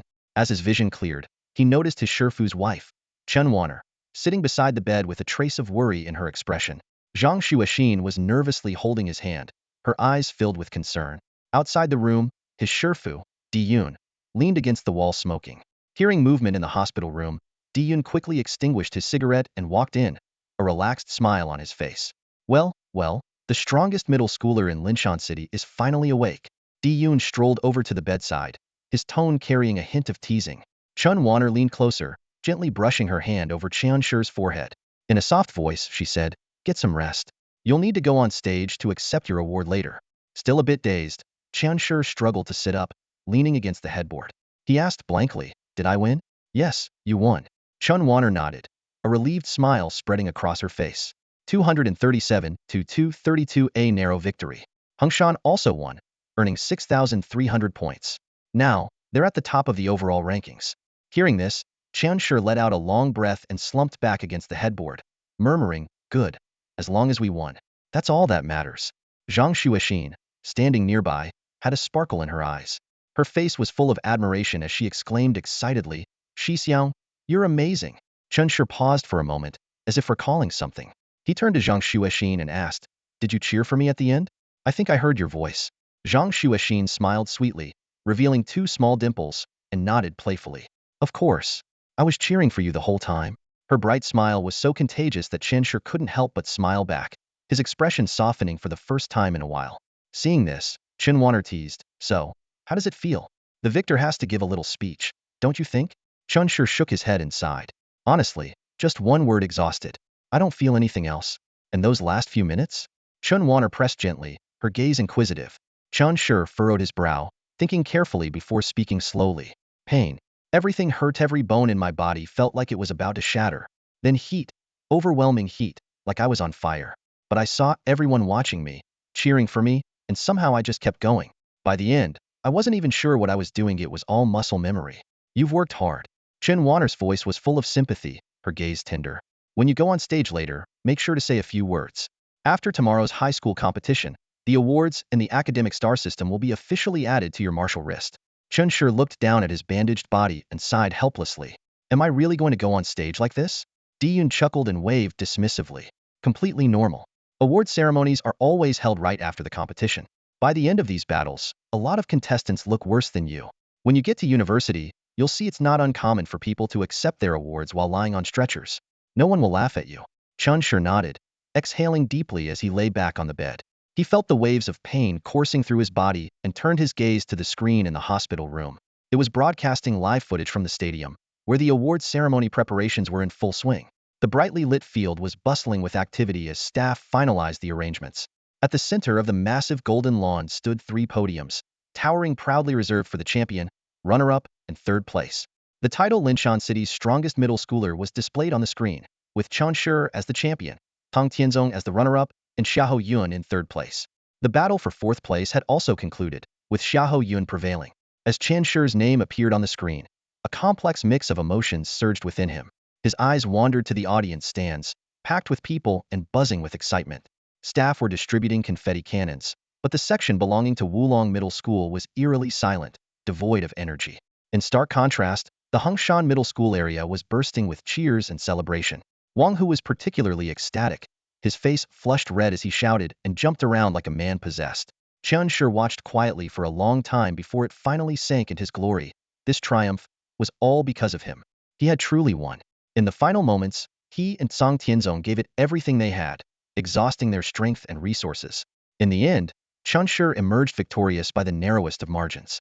Leaning against the hospital bed, a sly grin appeared on Chen Shi's face as he proudly said, "So starting today, in the number 1 middle schooler in Linshan City, right?"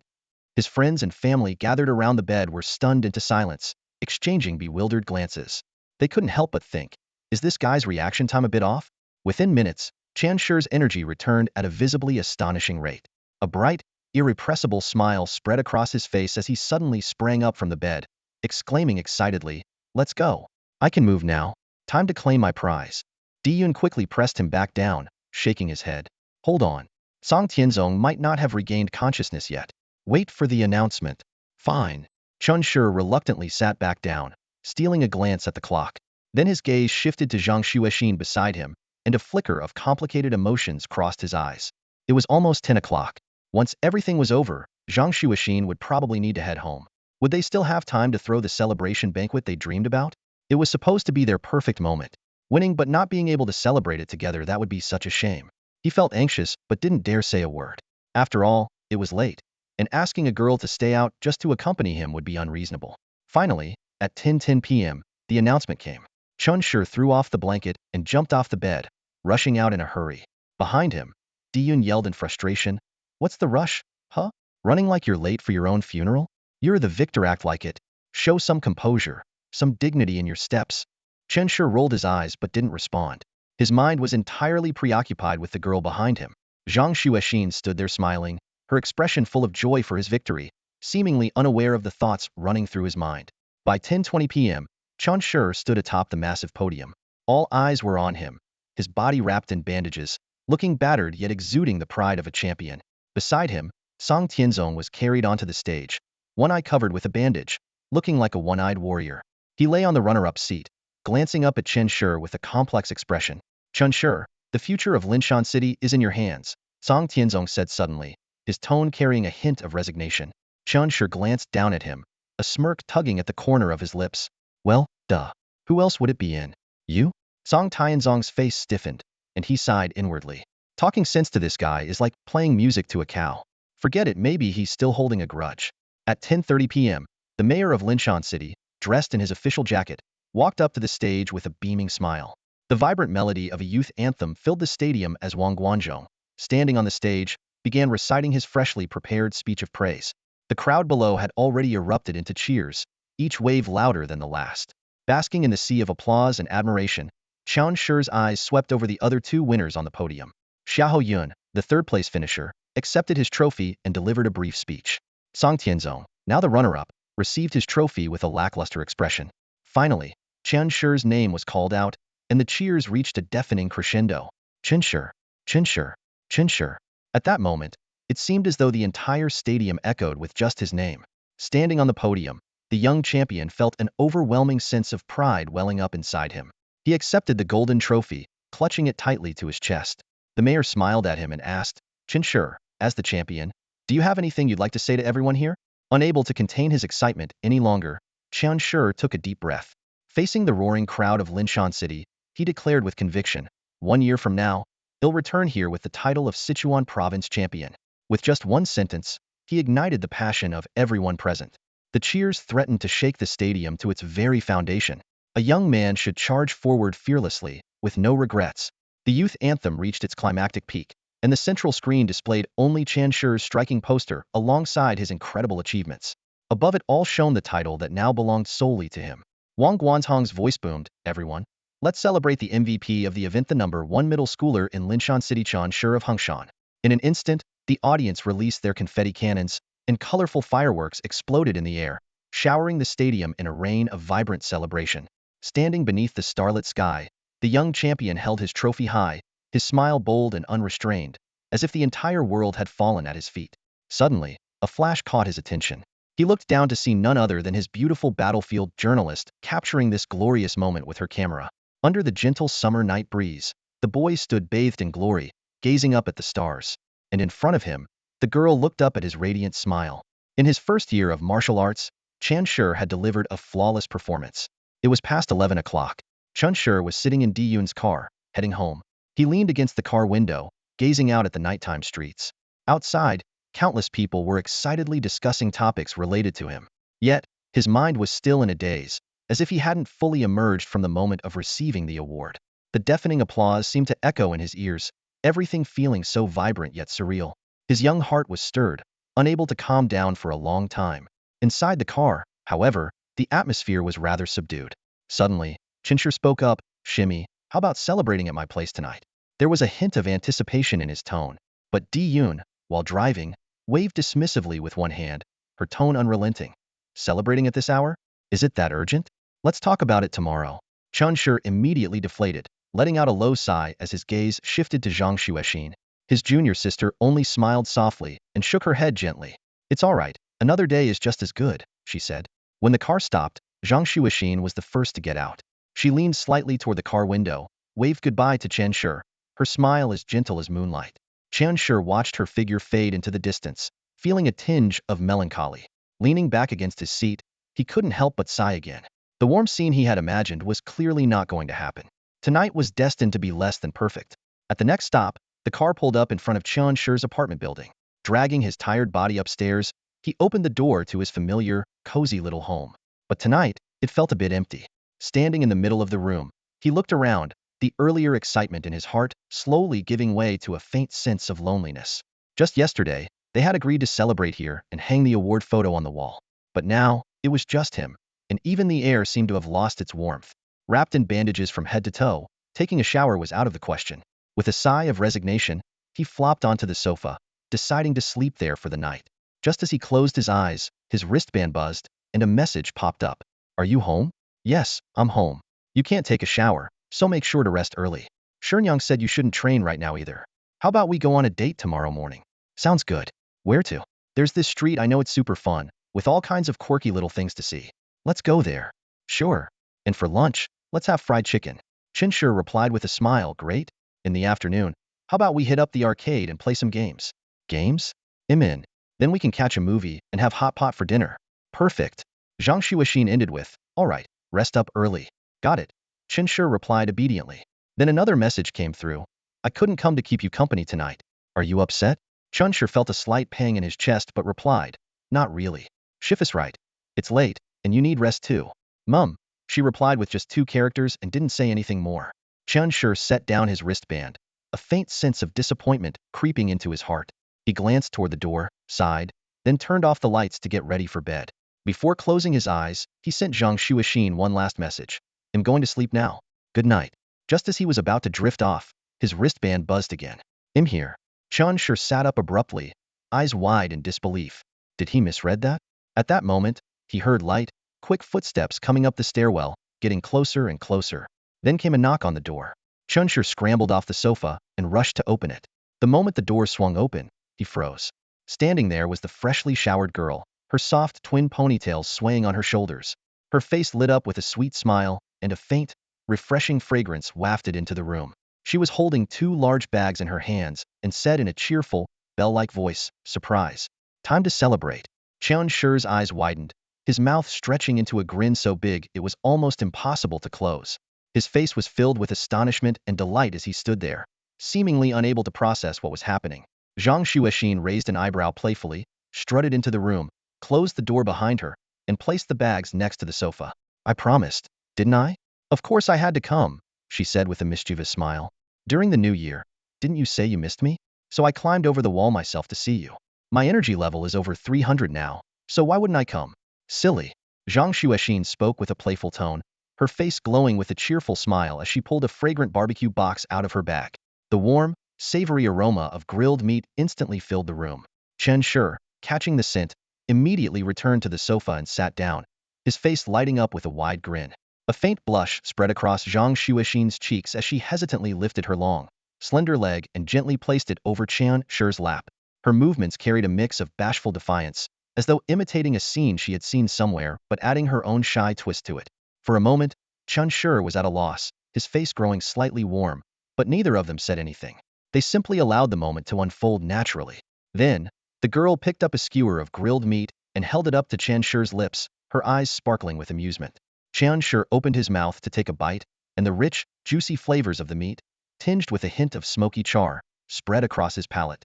A wave of uncontainable joy rose in his chest. Today is just perfect, Chunshur thought to himself, the smile lingering on his face. He then turned on the TV and selected a romantic coming-of-age movie. The room lights dimmed, casting a cozy glow. As the scenes played out on the screen, the two of them unconsciously leaned closer, their shoulders gently brushing.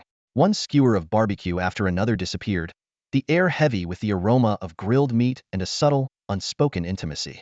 Chunshur intertwined his fingers tightly with Zhang Xuexin's, his other hand resting on the back of the sofa, occasionally playing with her soft, silvery hair.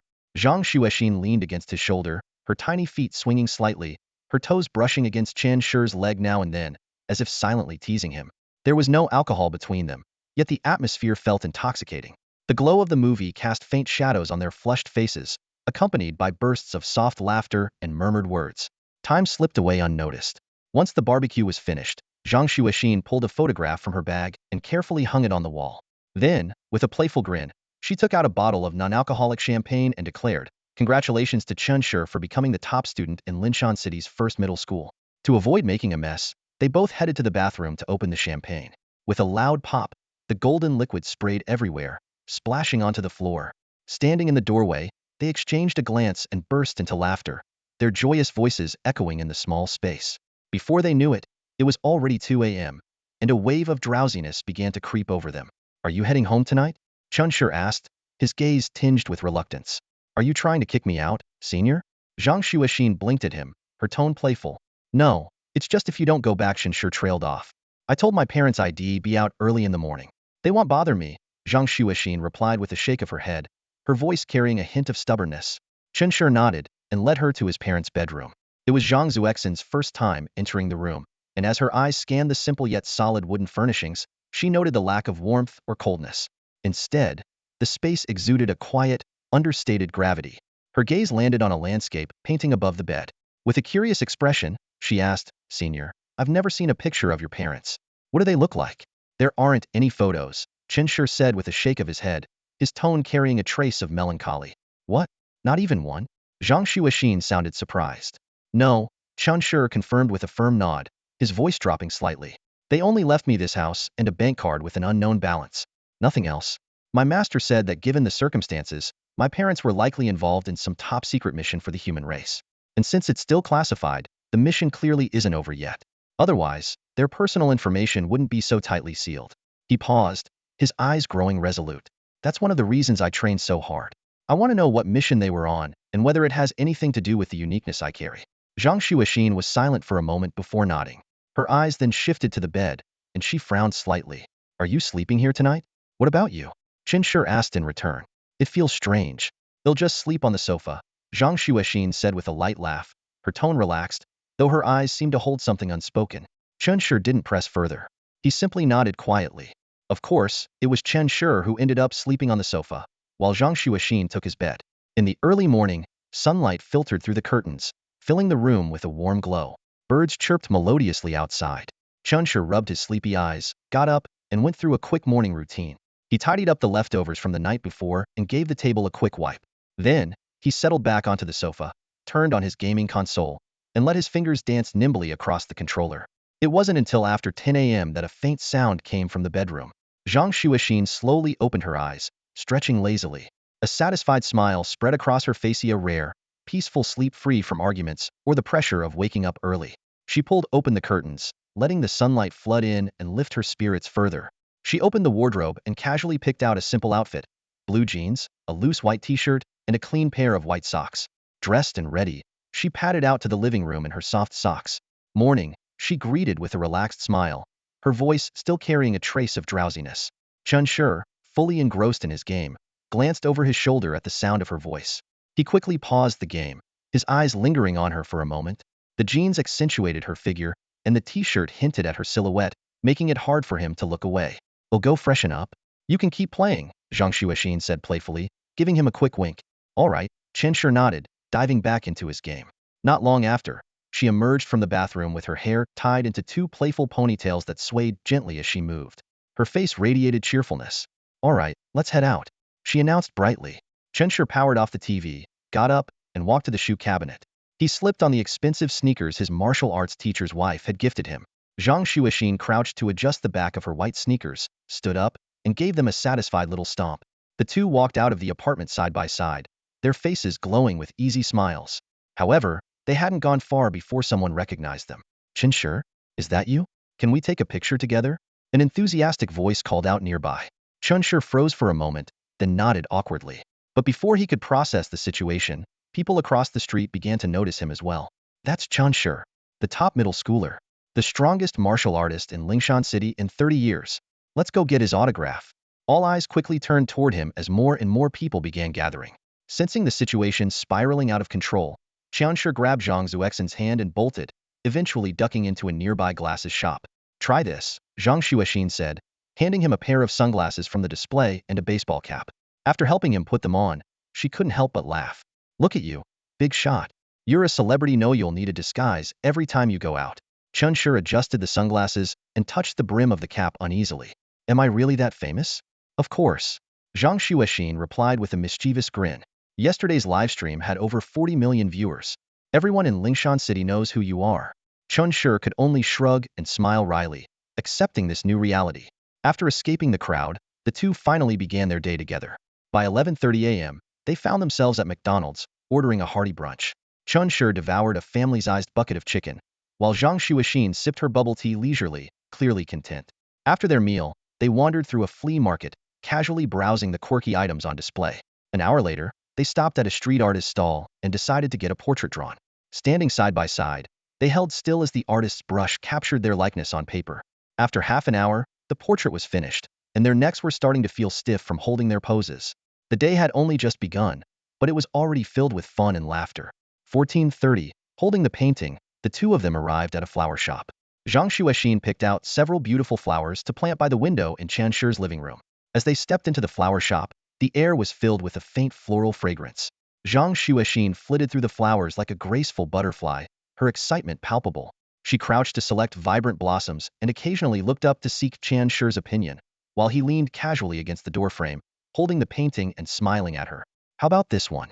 She asked, holding up a budding rose with an expectant look. Qianshi nodded with approval. It's beautiful. Let's get it.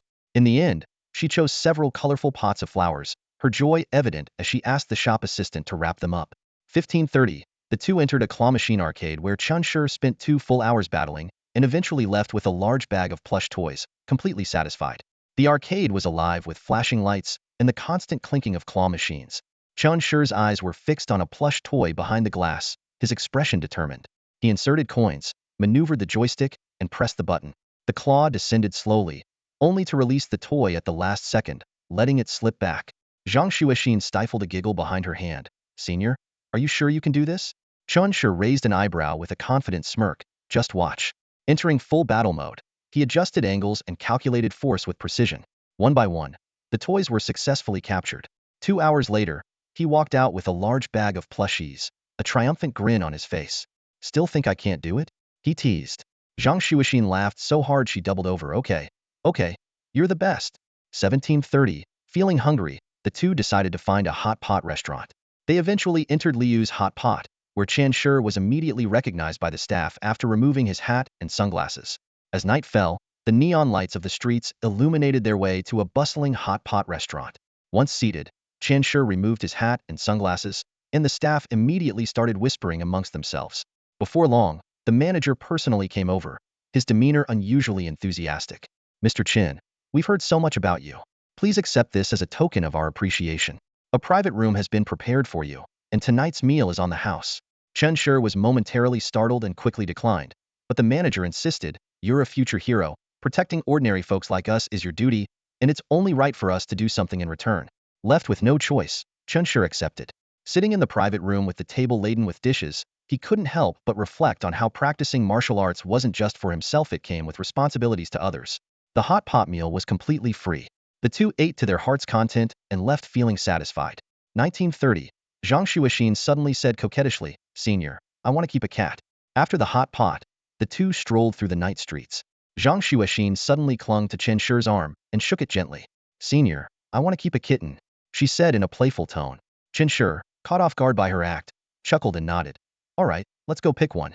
Before long, they found themselves in a pet store, where a tiny orange tabby immediately caught their attention. The kitten stretched lazily, then waddled over to them, meowing softly. When Zhang Xuexin reached out her hand, it nuzzled against her fingers, wagging its tail happily. Seeing the adoration in her eyes, Chen Shi didn't hesitate. This one, then. He paid for the kitten and bought all the essentials, including a litter box and cat food. The store clerk shared some care tips, which Chen Shi carefully noted. On the way home, Zhang Xuexin gazed lovingly at the kitten, her hand constantly stroking its tiny head. The kitten purred contentedly, rubbing against her hand with its eyes closed. At home, the kitten seemed a bit uneasy, hiding under the couch. Thankfully, the clerk had mentioned this was normal as kittens need time to adjust to new environments. Once home, the little orange tabby scurried under the couch, cautiously observing its new surroundings. Zhang Xuexin crouched by the couch, softly coaxing it, but the kitten only stared back warily, refusing to come out. Chen Shi glanced at the clock and gently patted her shoulder. Leave it be for now. We've had a long day, let's rest. After a brief rest, Chen Shi plopped down on the couch, then he and Zhang Xuexin began decorating their cozy home. After taking a short break, the two got to work.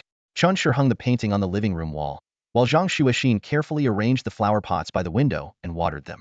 Just then, the orange tabby finally mustered the courage to emerge from under the couch. It leapt onto the windowsill, sniffed the flowers, and curled up into a tiny ball, falling into a peaceful nap. Zhang Xuexin couldn't resist capturing the moment with her phone.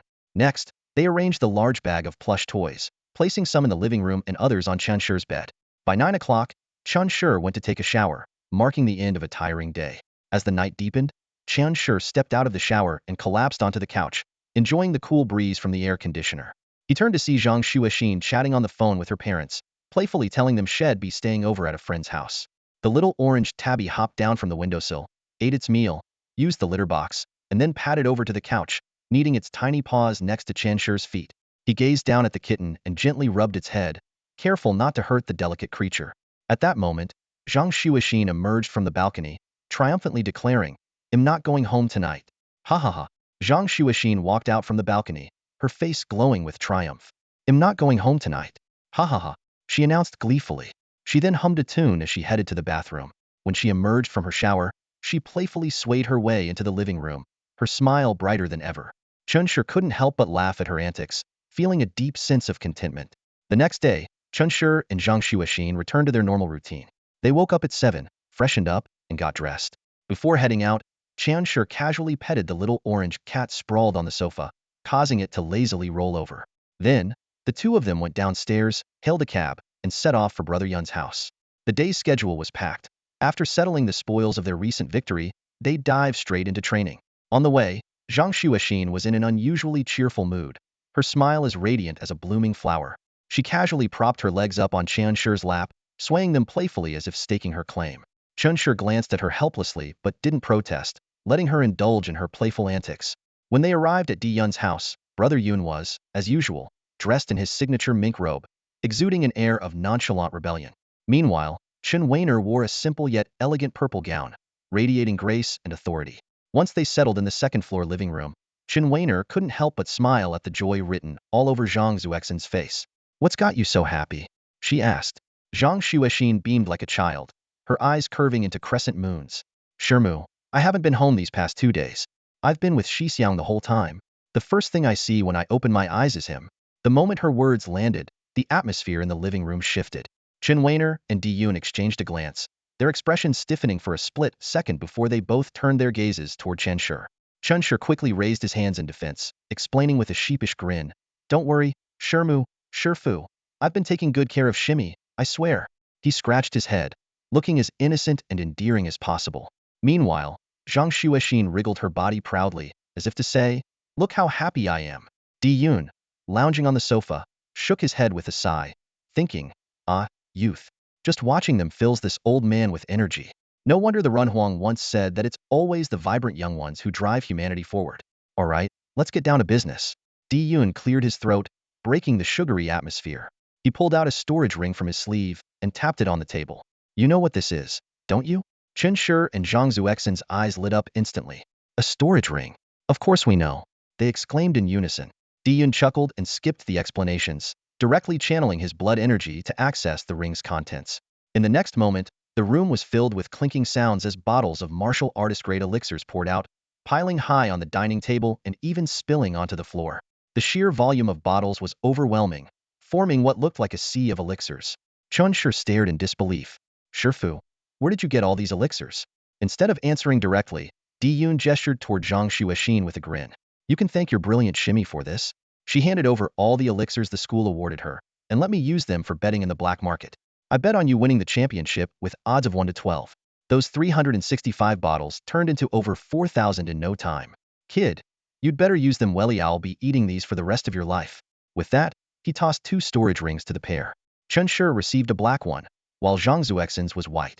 Each ring has over 30 cubic meters of storage space. Figure out how to use them yourselves. As soon as Di-Yun finished speaking, Chun-Shur and Zhang Xuexin eagerly began experimenting.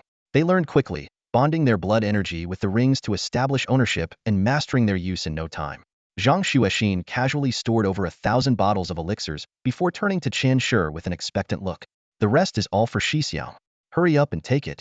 Her generous gesture left Chun-Shur slightly flustered, but under her insistence, he eventually accepted the elixirs, filling his storage ring to the brim. Next, Di-Yun instructed Chun-Shur to hand over his martial wristband. With practiced ease, Di-Yun integrated the school star system into the device. A moment later, a 3D projection screen appeared in midair, displaying Chun-Shur's personal stats. Name, Chun-Shur. Title, top student of Linshan City Middle School. Blood energy, 897. Combat power, 189. Di-Yun's eyes nearly bulged out of his head at the numbers. All this from just one school competition? Impressive, kid. The screen continued to update. Level, peak martial artist. Superpower, none. Physical talent, 3S3 perfect. Impurity level, 0. Overall rating, 2.5 star peak martial artist. Chun-Shur frowned slightly, muttering, only 2.5 stars? Di-Yun chuckled and shook his head. Don't be impatient. Tap register superpower and try activating your blood surge. Nodding, Chun-Shur followed the instructions. He took a deep breath, and his blood energy surged, radiating a powerful aura around him. As he did, his stats on the screen began to change. Di-Yun's gaze remained calm, his tone carrying an undeniable certainty, as if Chun-Shur before him were nothing more than a blank sheet of paper, far from truly stepping into the world of martial arts. 3 stars isn't that impressive, Chun-Shur muttered, frowning with a hint of dissatisfaction in his voice. His fists clenched slightly, as though frustrated with his own power level. When your superpower reaches SS, you'll be at 5 stars, Di-Yun said, unhurriedly. His tone was steady, as if stating a simple fact without any exaggeration. What about 3S3? Chun-Shur pressed on, a glimmer of anticipation lighting up his eyes, hoping for a more thrilling answer from Di-Yun. Beyond that, there's 6 stars and 7 stars, Di-Yun replied, his gaze lifting slightly as if looking toward a higher realm. His voice remained as composed as ever. Huh. Chun-Shur froze, a flicker of shock flashing across his face. Even with maxed out superpowers, it's only 6 stars? Obviously, Di-Yun shook his head, a faint smirk tugging at the corners of his lips. A martial artist's overall strength is determined by 5 factors: physical talent, superpowers, martial intent, internal power, and external power. At your current stage, you're only dabbling in superpowers. You haven't even touched internal power, martial intent, or external power. Compared to real martial artists, you're not even halfway there. What level were you expecting? Chun-Shur was left speechless for a moment, his face a mix of shock and confusion. Di-Yun's voice continued, now carrying a tone of calm admonishment. Those who max out all 5 factors are the ones competing in the starry rankings beyond 7 stars. The master rankings come after that, and that's where the real challenge lies. You've got a long way to go. Chun-Shur fell silent, taking a deep breath before his expression grew resolute once more. So, master, my immediate priority is to level up my superpower, right? Exactly, Di-Yun nodded, a faint smile appearing on his face. And you should be able to level up soon. Open your star point system. Without hesitation, Chun-Shur quickly accessed the star point system. A familiar interface appeared on the screen. He navigated to the shop section, lightly tapping on it. His balance immediately appeared 12,588 star points. Di-Yun glanced at the screen and said casually, the first month reward of 1,500 points for your title has been credited. Add that to the 6,300 base points plus your competition earnings.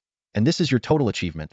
Chun-Shur nodded, his eyes fixed on the screen as he followed Di-Yun's instructions. What's next? Open the source energy orb category, Di-Yun instructed, his tone carrying an undeniable authority. Chun-Shur's fingers moved swiftly, opening the source energy orb section. The screen was instantly filled with a dizzying array of options. Amplification type superpower enhancement orbs, strength type superpower enhancement orbs, perception type superpower enhancement orbs, light element superpower enhancement orbs. Just looking at the sheer number of choices made his head spin.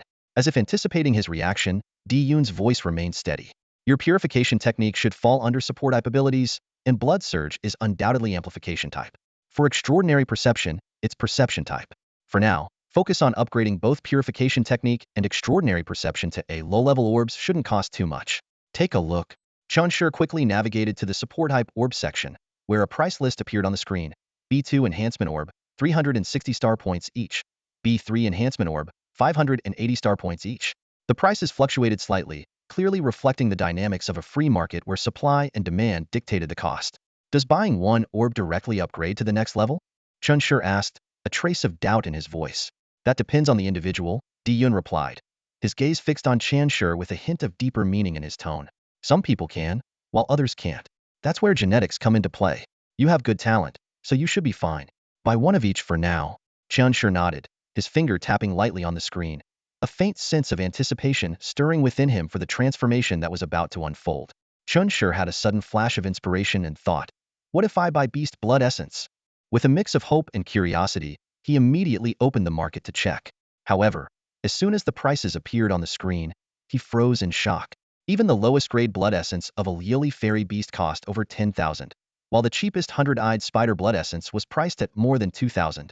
The prices were outrageous. Why is blood essence so expensive? Chunshur muttered in disbelief. Di-Yun, casually flipping through some documents, replied indifferently, rarity makes it valuable.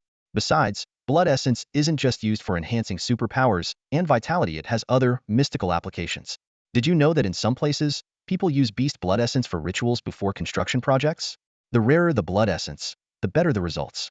That's why the prices are so erratic. Chunshur rolled his eyes in exasperation and thought to himself, fine, you have a point. He decided to give up on blood essence for now, and turned his attention to purchasing orbs. He selected 5 orbs, 1B2 and 1B3 enhancement orb for support abilities, and 1B1, B2, and B3 enhancement orb each for sensory abilities. The total cost came to 2,580, leaving him with just over 10,000. Next, he set his sights on amplification orbs. Damn, these prices are insane. Chunshur exclaimed as he stared at the numbers on the screen. Di-Yun chuckled mockingly, his tone tinged with amusement. Amplification types are the most popular things like strength boosts and vitality surges. Who wouldn't want those? Naturally, they're ridiculously expensive. Just buy them and stop fussing. Gritting his teeth, Chunshur nodded and picked out 2 orbs. An A1 enhancement orb for 3,000 and an A2 enhancement orb for a whopping 6,800. After completing the purchase, his wallet was nearly empty, save for a few spare coins. Good thing my junior sister helped me get those potions. Otherwise, I wouldn't even know how to keep up with my training, Chunshur sighed. But then he remembered that those potions were designed for martial artists, and their effectiveness was limited for someone like him, who was on the verge of breaking through to the master level. He couldn't help but ask, Master, do I really have to rely on my vitality to seal that gap? Di-Yun glanced at him and countered, what else? Chunshur suddenly grinned, a cunning glint in his eyes. I was thinking, the gap is pretty small right now, just big enough to fit one superpower light. If I enhance it, would the light grow bigger and directly tear through the surrounding membrane? Di-Yun burst out laughing. You sure have some wild ideas. But what if it doesn't work? Then I'll just waste a couple $100 on an orb. No big deal, Chunshur shrugged, looking unconcerned. Di-Yun nodded, his tone finally carrying a hint of approval. Not a bad idea. Give it a try. The items will be delivered shortly, but don't rush into it. Take a look at the task list first. Chunshur, who had been curious about the task system for a while, immediately opened it. 5 tasks appeared on the screen. The first task, participate in the Medicine Garden Battle in Chuanyan Province 6 months from now. Rewards will be given based on ranking. What's this? Chunshur raised an eyebrow, puzzled. Di-Yun's expression turned serious, his tone low. Something very important. I'll explain it to you later. Chunshur nodded and continued reading. The second task, increase your mastery of penetrating force to level A and undergo an evaluation at the Guard Bureau. Reward, 3,000 academic star points. Time limit, 360 days. Di-Yun glanced at him and said calmly, you're almost there with this one. Chunshur smirked confidently and moved on to the third task. Increase your mastery of close combat techniques to level A. Reward, 3,000 academic star points. Time limit, 360 days. We'll teach you this one later. You'll pick it up quickly, Di-Yun said with a hint of encouragement. The fourth task, raise your martial strength to over 250. Reward, 3,000 academic star points. Time limit, 360 days. This one will be a bit challenging for you. We'll deal with it later, Di-Yun said, his expression turning more serious. The fifth task. Increase your mastery of traditional footwork to level A. Reward: 3,000 academic star points. Time limit: 360 days. Di-Yun smiled lightly, his tone more relaxed. This one should be easy for you too. So your main goals are threefold: master penetrating force, hone your combat techniques, and perfect your footwork. Fortunately, you've already adjusted your body proportions last year, so you can dive straight into training without wasting any time. As Chen Shi stared at the tasks on the screen, his eyes sparkled with determination. Clenching his fists, he made a silent vow to himself. All right, let's get started. Chen Shizhong nodded slightly, the corners of his mouth curling into a meaningful smile. No more badminton? Then what's the point? His tone carried a hint of mockery, but there was a trace of seriousness beneath it. Standing by the window, Di-Yun gazed out at the training field. His voice was calm yet resolute. The intercity middle school competitions have concluded, and the higher-ups have come to a decision: badminton as a sport limits the potential of top-tier talents. Turning around, his eyes sharp as a blade, he looked directly at Chen Shizhong. In middle school, playing badminton serves to adjust body proportions and build a solid foundation. At this stage, injuries come at too high a cost. Just a month, or even half a month of recovery can disrupt progress. But for those of you preparing for the provincial competition, you're no longer at the level of ordinary students. Di-Yun paused, his tone growing firmer. That's why the decision has been Madino badminton in the provincial competition. The new format hasn't been finalized yet, but these tasks are being issued now to get you into combat mode ahead of time. Chen Shizhong's expression shifted slightly as he asked, "Combat mode?" "Exactly." Di-Yun began pacing slowly, his tone steady and deliberate. As a martial artist, agility is fundamental, that goes without saying. But you also need to master unarmed close combat. In real battles, martial artists often face situations where their energy is depleted, their weapons fail to materialize, or they lose their weapons entirely. In those moments, if you can't fight barehanded, you're as good as dead. Chen Shizhong listened intently, nodding slightly. Understood. Di-Yun continued. There's one more thing: the full unlocking of martial intent. Normally, only high school seniors are allowed to enter the state of martial intent perception. But now, all star students and backup star students can begin this process early. This is because you're no longer treated as ordinary students. You're being trained as ultimate weapons, and you must face these challenges earlier than others. Chen Shizhong pondered for a moment, then said quietly, "Understood." Di-Yun's lips curved into a subtle smile, but his tone turned serious. Now, let's talk about the most important matter: the medicinal garden battle.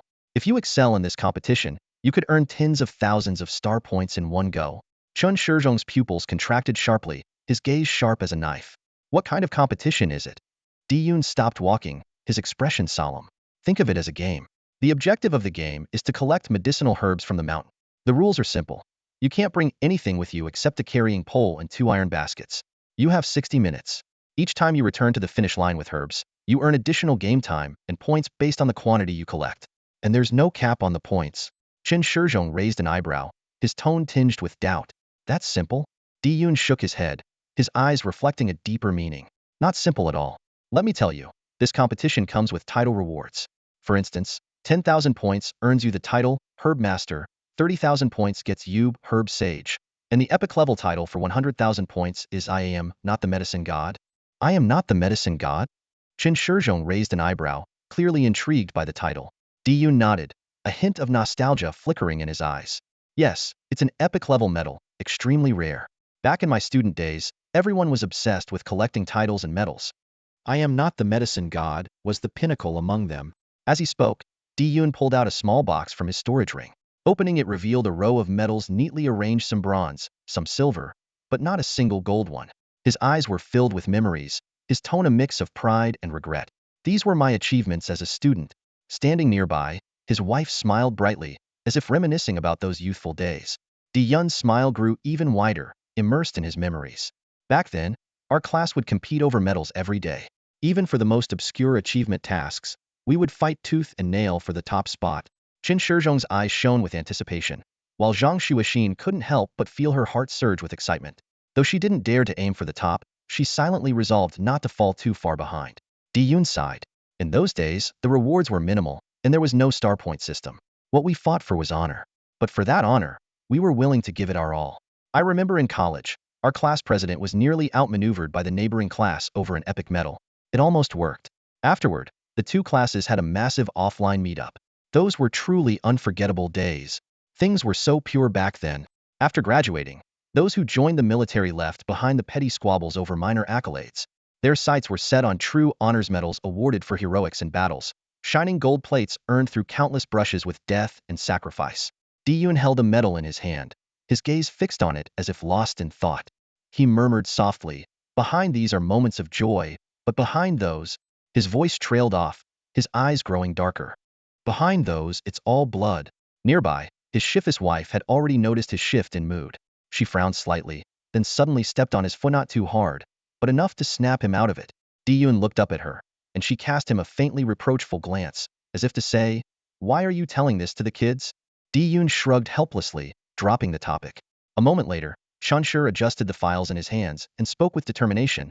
"My goals are clear. First, train in combat, movement techniques, and internal strength. Then, in 6 months, I'll compete in the Medicine Garden battle. After that, I'll prepare for next year's provincial tournament." "Right." His tone was resolute, and his eyes gleamed with resolve. Diyun nodded firmly, a faint smile playing on his lips. He reached into his coat and pulled out a small vial containing a pale, translucent liquid. Placing it on the table, he looked at Chunshur with a sharp, focused expression. "Exactly.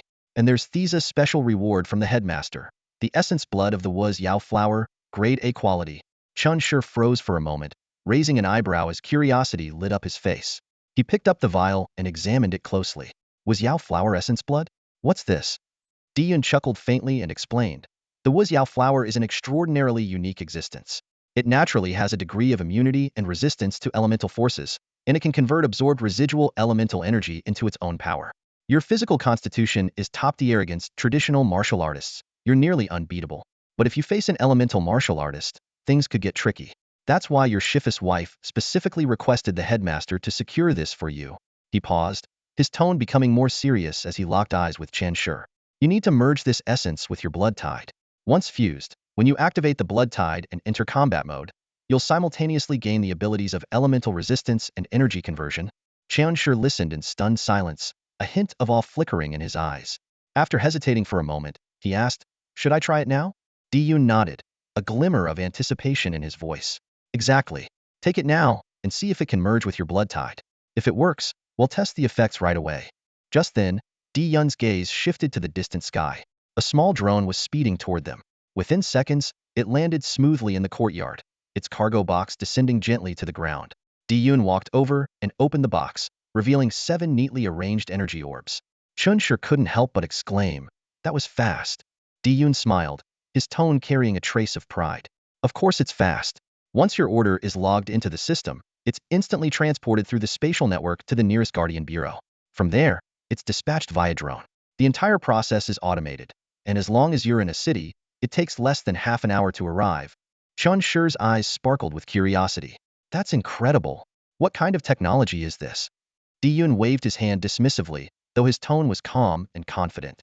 "It's called the Unified Spatial Network System. It was first conceptualized hundreds of years ago by the national scholar Chen Tianwen, and about 2 centuries ago, it was fully implemented by our human emperor.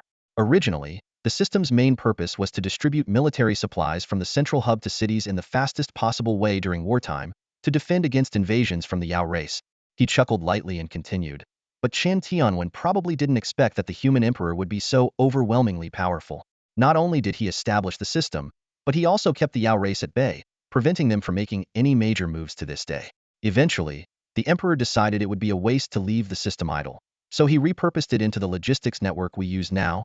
Chunshur was utterly astounded, his expression a mix of admiration and disbelief. "Our human emperor, is he truly the strongest in the world?" At this, Diyun's face lit up with a proud smile, his voice brimming with unwavering confidence. "The human emperor has never claimed the title himself, but if the Yao or demon races have any doubts, they're welcome to try starting a war.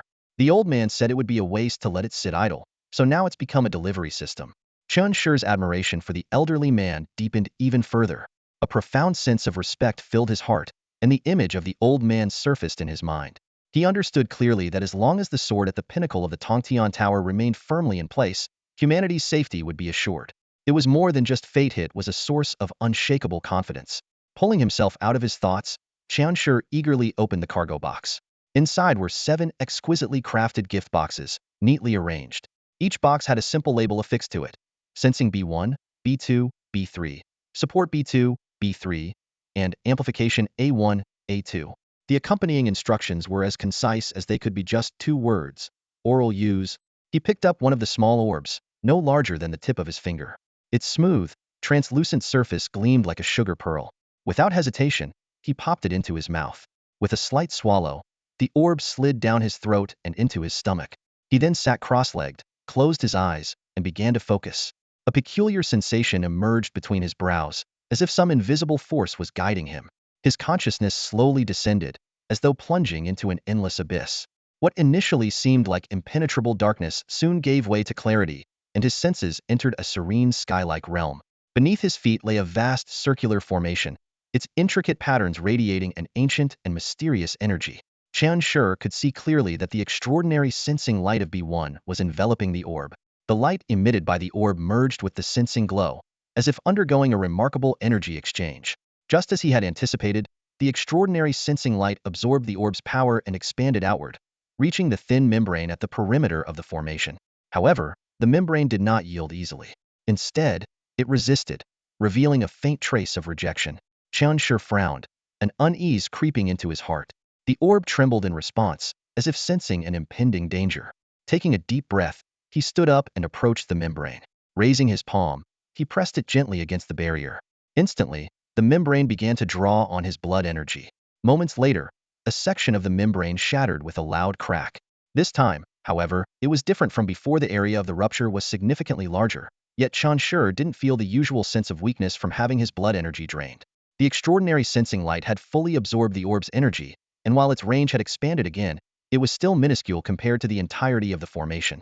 Qian Shi silently estimated that even if the energy level were elevated to 3s3, it might still fall short of filling the massive energy circle. Returning to the real world, Qian Shi slowly opened his eyes. Beside him, Shuer looked on with curiosity and asked, "Senior brother, how does it feel?" Glancing at the blood energy gauge on his wrist, Qian Shi noticed it had dropped from 897 to 877, a mere 20-point reduction. His eyes lit up as he quickly shared this discovery with his master's wife, who was standing nearby. "Shermu." This time the blood energy consumption was much lower, but the area of the broken membrane is 2 or 3 times larger than before. His master's wife chuckled softly, her tone carrying a hint of certainty. When glass breaks in one spot, the rest becomes easier to pry apart by hand. It seems things are turning out to be much simpler than we initially thought. Whoever left you these treasures clearly went to great lengths to ease your burden. Qian Shi nodded, his gaze resolute. Then he'll keep going. We'll consume all the orbs and we'll begin our training. As Qian Shi closed his eyes and resumed absorbing the orbs, elsewhere, Di-Yun stood on the balcony, a cigarette between his fingers, staring into the distance with a pensive expression. Meanwhile, Chen Weiner invited Zhang Xuexin into her reception room. Zhang Xuexin appeared slightly flustered by the invitation. She cautiously took a seat, her movements reserved. Chen Weiner spoke with a calm tone. "Has Shire been behaving himself around you these past 2 days?" Zhang Xuexin's cheeks instantly flushed red at the question. Lowering her head, she stammered, "Chen Shi hasn't done anything to me, but I might have." Chen Weiner raised an eyebrow, her tone turning serious. "Has he or hasn't he? This is an important matter." Zhang Xuexin quickly waved her hands, flustered. No, I swear, Shermu, he really hasn't. It's just me." "You?" Chen Weiner leaned forward slightly, her expression tinged with curiosity. Blushing furiously, Zhang Xuexin muttered shyly, "I didn't do much, I just rested my foot on his leg." Chen Weiner couldn't help but laugh, shaking her head. "You're playing with fire. Never mind, I'm not going to meddle in your affairs. But I called you here to discuss something about you." Zhang Xuexin blinked in surprise and pointed at herself. "Me?" Chen Weiner spoke earnestly. "Your talent is far below Qian Shi's. In the future, the gap between the two of you will only grow wider." Her tone was gentle, yet her words struck Zhang Xuexin like a sharp blade, piercing straight into her heart. She froze, her face turning pale, and her fingers trembled slightly. Her eyes flickered, as though she was suppressing some emotions or struggling to calm the turbulent waves within her. However, no matter how hard she tried to hide it, the bitterness in her heart betrayed her, seeping out through the corners of her eyes. Deep down, she knew Chen Weiner was right. She had known it for a long time but had chosen to ignore it. He is a star in the heavens, while I am nothing more than a speck of dust on the ground. Zhang Xuexin murmured to herself, her eyes shimmering with unshed tears. She bit her lip, trying to hold back her emotions, but a single tear still managed to escape and roll down her cheek. She felt unwilling, yet she had no words to refute. As her emotions surged within her, Chen Weiner's voice rang out again. carrying a hint of gentleness but also laced with a deeper meaning. So, if there were an opportunity to enhance your talent, would you seize it? Zhang Xuexin's head snapped up, surprise and a glimmer of hope flashing in her eyes. She quickly wiped away her tears and looked at Chen Wanner with burning determination. What kind of opportunity? Chen Wanner crossed her long legs gracefully, her expression calm yet confident. You know as well as I do that our mentor is no ordinary person. Recently, I've come across some information 10 years ago. Humanity made initial progress in developing a method to enhance natural talent. By using a special energy-infused orb, it's possible to significantly boost one's abilities. You don't need to worry about how it's made. What you need to focus on is this. You must prove to humanity that you are worthy of being chosen for this enhancement. Zhang Xuexin's heart raced, her breathing quickening as she asked, "What do I have to do?" "You're in luck. The opportunity is already in front of you," Chen Wanner said with a faint smile, her tone turning more serious. Schur's cleansing technique is the key. Most people can only practice it twice a day. The second session yields diminished effects, and prolonged practice risks a condition called medicine backlash, which prevents further absorption of medicinal properties. However, Schur's cleansing technique bypasses these limitations. That's why your progress has been so rapid. But practicing twice a day isn't enough. Her gaze sharpened. You need to push it to 3 sessions a day, with 3 doses of medicine. Use your body's innate potential to unleash astonishing energy levels. Secure the top spot next semester and earn the recognition of those in higher positions. Zhang Xuexin clenched her fists tightly, her eyes blazing with determination. I understand, mentor. Chen Wanner nodded in approval, then extended her hand. Come, give me your hand. Let's see if I can awaken your martial will. Without hesitation, Zhang Xuexin raised her right hand. Chen Wanner lightly touched her wrist with 2 fingers, her eyes flashing with a crimson glow as a warm yet immense elemental power surged into Zhang Xuexin's body. Focus your attention on the center of your brow, Chen Wanner instructed softly. Zhang Xuexin closed her eyes tightly, beads of sweat forming on her forehead as her breathing grew labored. After 5 minutes, she suddenly opened her eyes, a brilliant red light flashing in her pupils. Honey, come here.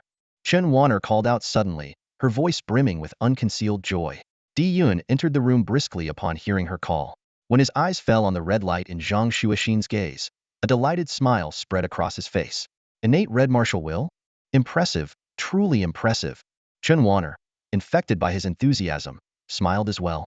What level is this considered? Di Yun's expression turned serious. 1 in 10,000. Red is one of the highest levels of martial will. Which level? Zhang Xuexin asked, furrowing her brows slightly. Di Yun flipped his palm, and a radiant golden glow appeared. With a snap of his fingers, the golden light transformed into armor that enveloped his entire body. Instantly, he seemed to become a majestic golden-armored warrior. Even though he restrained his power, the space around him subtly distorted, leaving Zhang Xuexin awestruck by the overwhelming pressure. Moments later, Di Yun dispelled the golden aura and said calmly, though his tone carried an undeniable confidence, "Gold is the pinnacle of martial will. Below it are orange, and then red. You're 4 levels below me. But don't worry, this can be improved through effort. I was born with orange, but I eventually reached gold. You have the same potential. You absolutely have what it takes."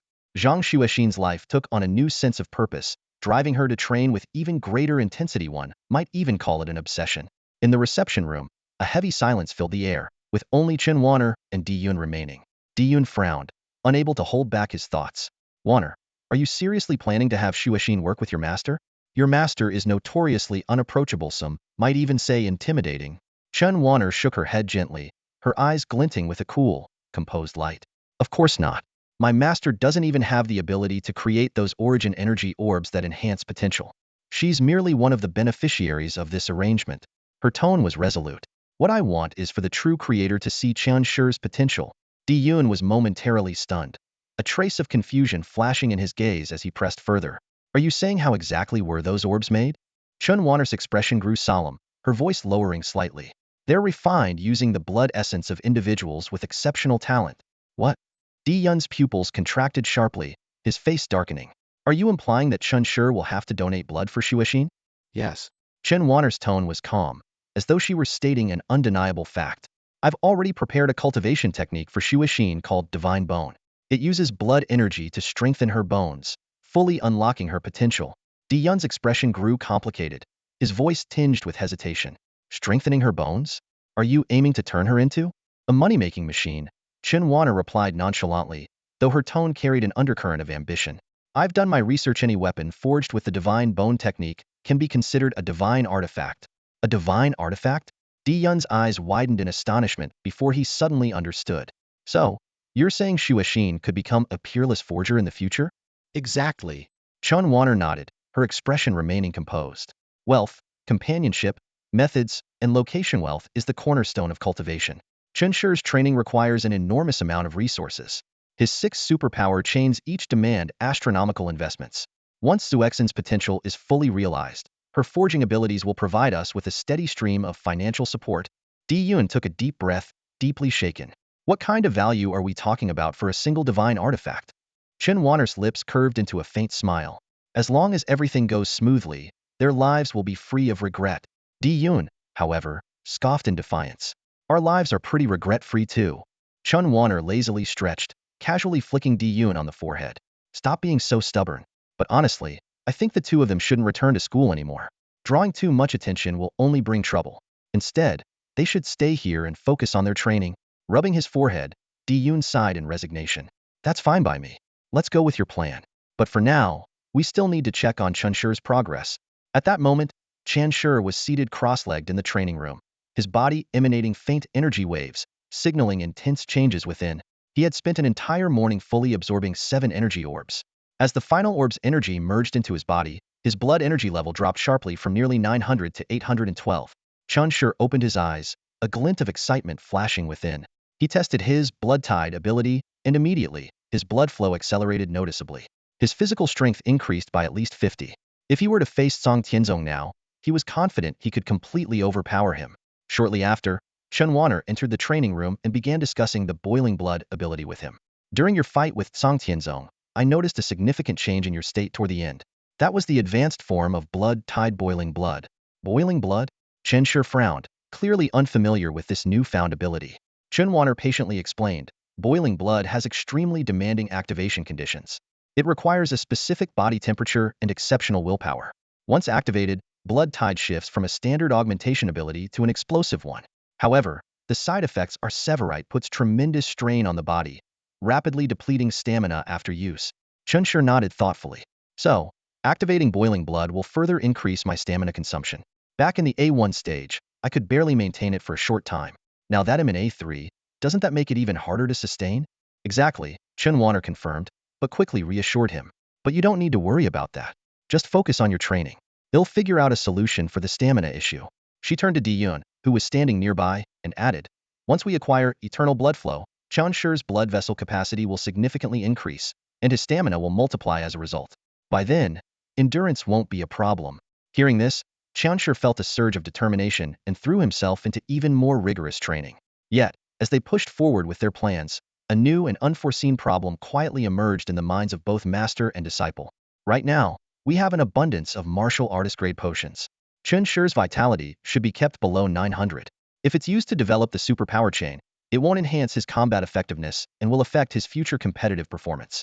Therefore, we must acquire the bloodstream immortality technique as soon as possible. Di Yun said in a deep voice, understood. I'll set out tomorrow. However, Chen Wanner waved her hand, her tone calm yet carrying an air of certainty. We don't have to go. Let him come to us.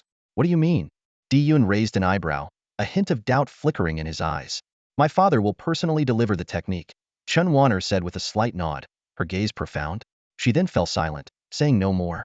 Di Yun stared at her, as if trying to glean more from her expression.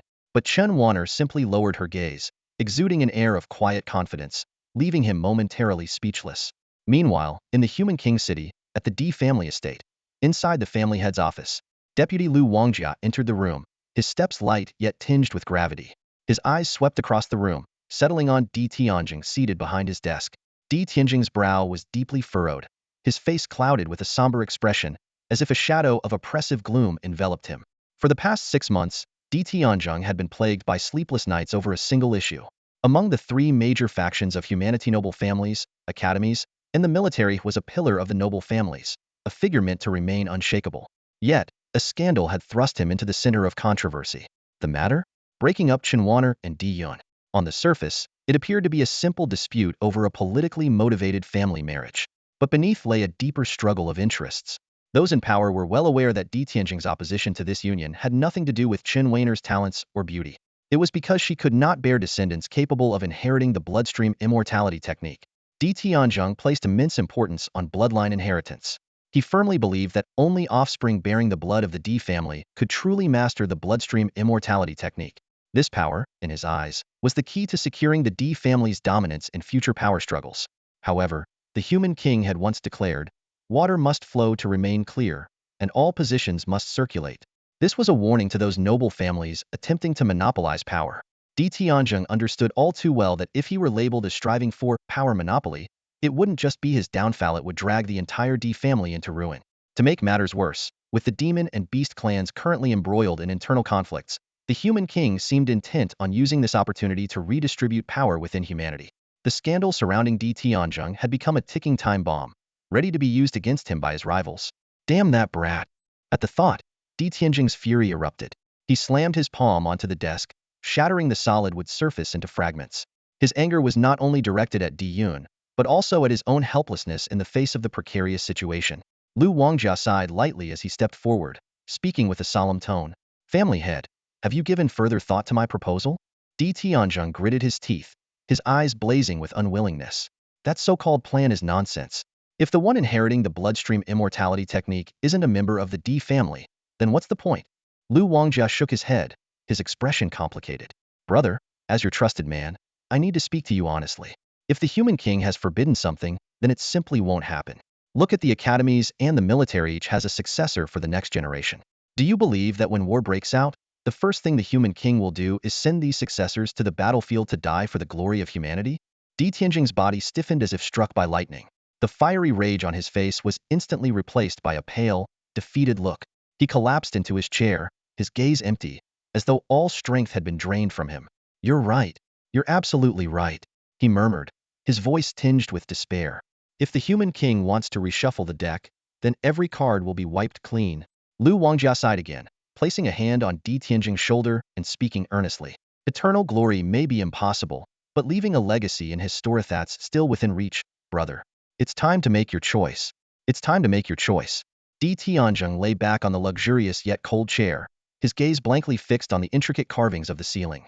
His expression was complex, the deep wrinkles at the corners of his eyes etched with the marks of time. He was an old man, someone who had long come to terms with life and death. Yet, the two characters, Di Jia, the Di family, remained an unshakable burden in his heart. It was his father's lifelong pride and the goal he had pursued all his life. How could he bear to watch it decline? Or worse, face ruin? At the highest levels of power, the game was always bloody. A family without a strong protector would inevitably become a stepping stone for others. Di Tianzheng had understood this truth long ago. Without a pillar to hold it up, the Di family would be swiftly torn apart, its members falling from their lofty heights into the dust. Such a future was something he simply could not accept. Decades ago, he had begun making plans, searching for someone who could carry the Di family's legacy forward. He revoked Di Yun's military achievements and cut off his financial support, determined to make Di Yun understand that without the Di family, he was nothing. But Di Yun didn't care at all. He even gave up martial arts for the sake of a woman. To this day, the memory of it still infuriated Di Tianzheng. So, he turned his attention to Di Feng. Unfortunately, Di Feng's descendants were mediocre, incapable of producing even an SS-level physical talent, let alone the bloodline of eternal life. The lineage had already gone astray, and hoping for a turnaround in the next generation was nothing more than a fool's dream. At a loss, Di Tianzheng received a suggestion from Lu Jiawang. Adopt a foster son to inherit the Di family's bloodline of eternal life. At the time, Di Tianzheng scoffed at the idea. Why should the honor of the Di family be handed over to an outsider? But now, the harsh reality had cornered him. A lawsuit had put him in the spotlight, accusing him of monopolizing power and directly targeting his position as the governor of Beizhou. He now faced two choices: disgrace and ruin, or proving himself as a great man willing to contribute the bloodline of eternal life to humanity. "Do I even have a choice?" Di Tianzheng murmured to himself, his voice tinged with helplessness and exhaustion. Today, Lu Jiawang brought him a gift. He had carefully selected a young boy named Chen Shi, who was only in his first year of middle school but already had a blood energy value close to 900. This number instantly caught Di Tianzheng's attention. "Show me the recording," Di Tianzheng said coldly, though there was an unmistakable trace of curiosity in his tone. The screen lit up, playing footage of Chen Shi battling Cang Tianzong. Di Tianzheng watched intently, a glimmer of interest flashing in his eyes. He nodded slightly and murmured, "Physical talent, at least 3S. Good temperament, resilient. Lu Jiaowang handed over a detailed report. Di Tianjing took it and quickly skimmed through the data. Line by line, the information painted a striking picture. 3S3, max level physical talent and mastery of black martial intent. His heart skipped a beat, and for the first time in years, a rare look of astonishment appeared on his face. 887 blood energy value. This kid trains twice a day, doesn't he? Diligent, not bad. This could work, Di Tianjing muttered, a trace of approval flickering in his eyes. However, when his gaze landed on the section labeled Minter, his entire expression froze. A second later, he tore the report into shreds and roared furiously, "Get out! Get the hell out!" The mentor's name was glaringly obvious. Di Yun. Lu Jiaowang stood silently to the side, his expression calm as ever, though the corners of his lips curved into a faint, enigmatic smile as he watched Di Tianjing vent his anger. Half an hour later, Di Tianjing's rage subsided. His face gradually returned to normal, though his silence carried a complicated air. There was a hint of gratification in his expression, though he seemed unwilling to openly acknowledge it. Sensing the shift, Lu Jiaowang chuckled and said, "You see, Xiaoyun still cares about you. All these years, he's been thinking about the family, searching for the right child." Di Tianjing leaned back in the large leather chair, his fingers lightly tapping on the desk, his brows furrowed deeply. The name He Wu Yi echoed in his mind for what felt like an eternity. Years ago, the marshal himself had said that mastering this profound concept would elevate the Di family's legacy to unprecedented heights.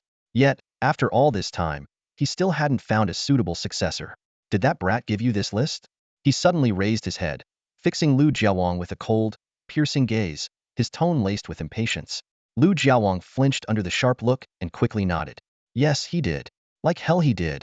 Di Tianjing snorted derisively, his eyes as sharp as blades. "It was Chen Wanner, wasn't it? That kid could never have timed it so precisely. He probably still has no idea I've been suffocating under the weight of a lawsuit." Lu Jiaowang hesitated for a moment before replying in a low voice. "It was Chen Wanner," Hongyi told her. But Chen Wanner didn't mention Qian Shi's existence to Hongyi. Otherwise, knowing Hongyi's nature, she would never have let this slip. Huh. Di Tianjing let out a cold laugh, his gaze growing darker. "Chen Wanner, she's quite clever. Hongyi gives her orders, yet she turns it around and uses Hongyi to gather information about us. Women from that place are always venomous." Lu Jiaowang raised his head slightly, lowering his voice even further. "But no matter how venomous the young mistress may be, she wouldn't harm her own people, would she?" "Young mistress?" Di Tianjing suddenly stood up, slamming his palm on the desk with a force that sent papers flying. "So now you're siding with her too, huh?" Lu Jiaowang shrugged nonchalantly, meeting his gaze without fear. "The whole world knows they're married. Whether you acknowledge it or not, they have the certificate and have lived together for decades. Back then, she solved problems for humanity. Now, she's helping the Di family deal with troubles. She's done countless good things for us. Why are you so resistant to her? Just because she's Hongyi's disciple?" Di Tianjing's expression darkened further, and he let out a cold snort without offering a rebuttal. Seeing this, Lu Jiaowang pressed on. "But the truth is, she's not as venomous as Hongyi. If she were really the kind of woman who sought to climb the ladder or change her fate through scheming, would she have willingly stayed in that small town with the young master for 30 years, watching her own body deteriorate?" "Deteriorate?" Di Tianjing's eyes narrowed sharply, his voice dropping to a low growl. Lu Jiaowang nodded solemnly. "Chen Weiner's martial path has already come to an end." Di Tianjing's brows furrowed deeply, and he asked in a grave tone, "What about that brat?" "He can still train. His path isn't broken yet." Lu Jiaowang sighed. "Chen Weiner used her savings to buy some medicines to extend his potential. If he starts again now, there's still time." Hearing this, Di Tianjing fell into a long silence. His gaze rested on a document on the desk, as if he were peering through the paper into a distant past. Night deepened, and the ticking of the clock was the only sound left in the room. Slowly, he raised his head, his voice hoarse as he asked, "So, do you think I was wrong?" Lu Jiaowang froze, unsure how to respond. If I had let her into the family back then, even if we still didn't have a child now, the Di family's glory might have been much greater. The eldest of the family would probably already be on the path to becoming a martial god. His voice trailed off, heavy with regret, as if 1,000 weights pressed on his chest. "I destroyed it all, didn't I?" Lu Jiaowang didn't respond directly. Instead, he picked up a photograph of Qian Shi from the desk and said softly, "But even in ruins, new life can grow." Di Tianjing's gaze lingered on the photograph, his expression conflicted. His hand trembled slightly, as though he were grappling with an agonizing decision. After a long while, he let out a deep sigh, his voice raspy. "Tomorrow night, plain clothes. We infiltrate Jiangshan. This mission is top secret. You're going yourself? Lu Jiawang looked up, startled, a mix of surprise and concern in his eyes. Di Tianjing lifted his head, his bloodshot eyes betraying a weariness he had never shown before. A faint trace of age seemed to settle on his face. Slowly, he said, I need to see them for myself. Around 7 p.m. the next evening, Chun Shi and Zhang Xuexin were practicing diligently in the backyard, one honing his martial arts, the other stretching her back muscles to adjust her body proportions. Suddenly, a light, elegant fragrance wafted out from the house, like a spring breeze carrying a hint of an unfamiliar allure. The young man and woman turned their heads simultaneously, and their gazes froze at the sight before them. Their teacher's wife had adorned herself with exquisite makeup and donned a vibrant red ceremonial gown, looking every bit like a beauty stepping out of a painting stunning enough to make hearts skip a beat. Beside her, their teacher had finally shed his usual worn-out attire in favor of a sharp, clean suit. However, his face, still as dark as a soot-stained cauldron, carried an expression as though someone owed him their life. Keep practicing, both of you. We're expecting guests tonight, their teacher ordered coldly, his tone leaving no room for argument. We're going to greet them. Before Chun Shi could process the situation, a low-profile black sedan silently rolled into the villa. The car, sleek and steady in the evening darkness, exuded an aura of mystery. The door opened, and two young men stepped out. The one leading had an imposing presence. Though he wore a faint smile, it sent chills down the spine. The other followed behind, carrying a large, weighty black briefcase. Their teacher and his wife approached the guests, their demeanor unexpectedly respectful. The leading man's gaze swept over Chun Shi, a fleeting glance that felt like the piercing stare of a predator, making Chen's heart tighten instinctively. What are you looking at? Focus on your training. Their teacher's thunderous voice snapped Chun Shi out of his daze. He quickly lowered his head and resumed his practice, though his movements were now slightly rigid. Meanwhile, inside the villa's second-floor living room, Lu Jiawang and Di Tianjing were removing their disguises, revealing their true appearances. Chun Weiner promptly stood up, bowing slightly as she said politely, Please, come in. Her tone was formal and cautious, her demeanor particularly composed. However, Di Yun, standing nearby, let out a disdainful snort. He pulled Chun Weiner aside and muttered under his breath, Why are you being so polite to him? He's just a guest, not royalty. Go sit down and don't bother making tea. Di Tiansheng's gaze turned icy, locking onto Di Yun with the weight of a brewing storm. Di Yun, unfazed, glared back defiantly. What are you staring at? Sensing the tension escalating, Lu Jiawang quickly stepped in to diffuse the situation. With a cheerful tone, he said, Young master, young madam, let me handle this. He deliberately emphasized the words young madam. At the mention of young madam, Chun Weiner's pupils briefly contracted, but she quickly composed herself. Just then, Di Tianjing spoke in an indifferent tone. Did you think I came here today just to see you? Di Yun froze for a moment, then stormed over to stand protectively in front of Chun Weiner. What do you want? He demanded, his tone laced with hostility. Di Tianjing looked at Di Yun, his expression one of utter exasperation. For a moment, he was tempted to slap some sense into him. He had assumed Lu Jiawang's pointed use of young madam and his own deliberate smile would be enough for Di Yun to catch on. Instead, Di Tianjing now felt like he was dealing with a fool. Step aside, he barked, his voice cold and tinged with frustration. Chun Weiner quickly intervened, speaking softly to Di Yun. Honey, there are two kids downstairs. Please calm down. Di Yun's expression darkened further, but he managed to suppress his anger.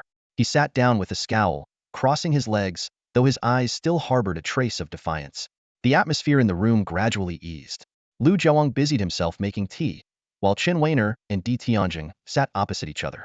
Di Tiansheng's eyes swept around the living room, lingering momentarily on the simple furnishings before he remarked flatly, So, this is where that boy has you living? The comment caught Di Yun off guard. Did he hear that right?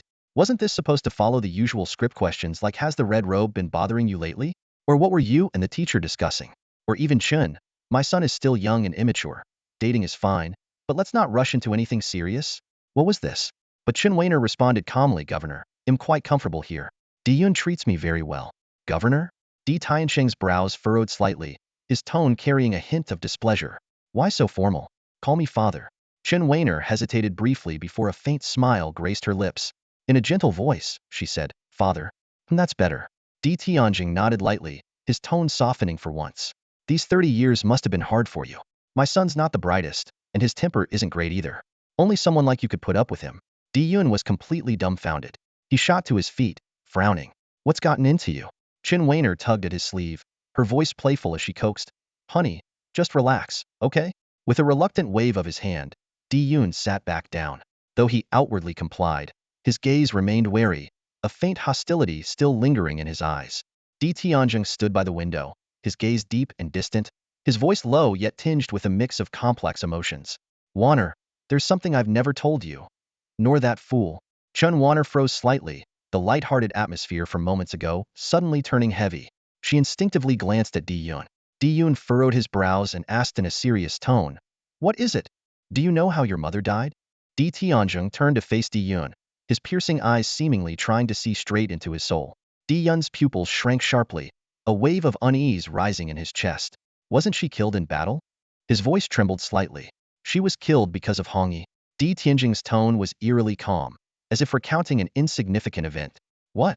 Di-Yun and Chen Warner exclaimed simultaneously, their eyes wide with shock, as if struck by lightning. Di Tianjing began pacing slowly, as though lost in thought or piecing together the past. That battle your mother was fighting valiantly in Zone 3.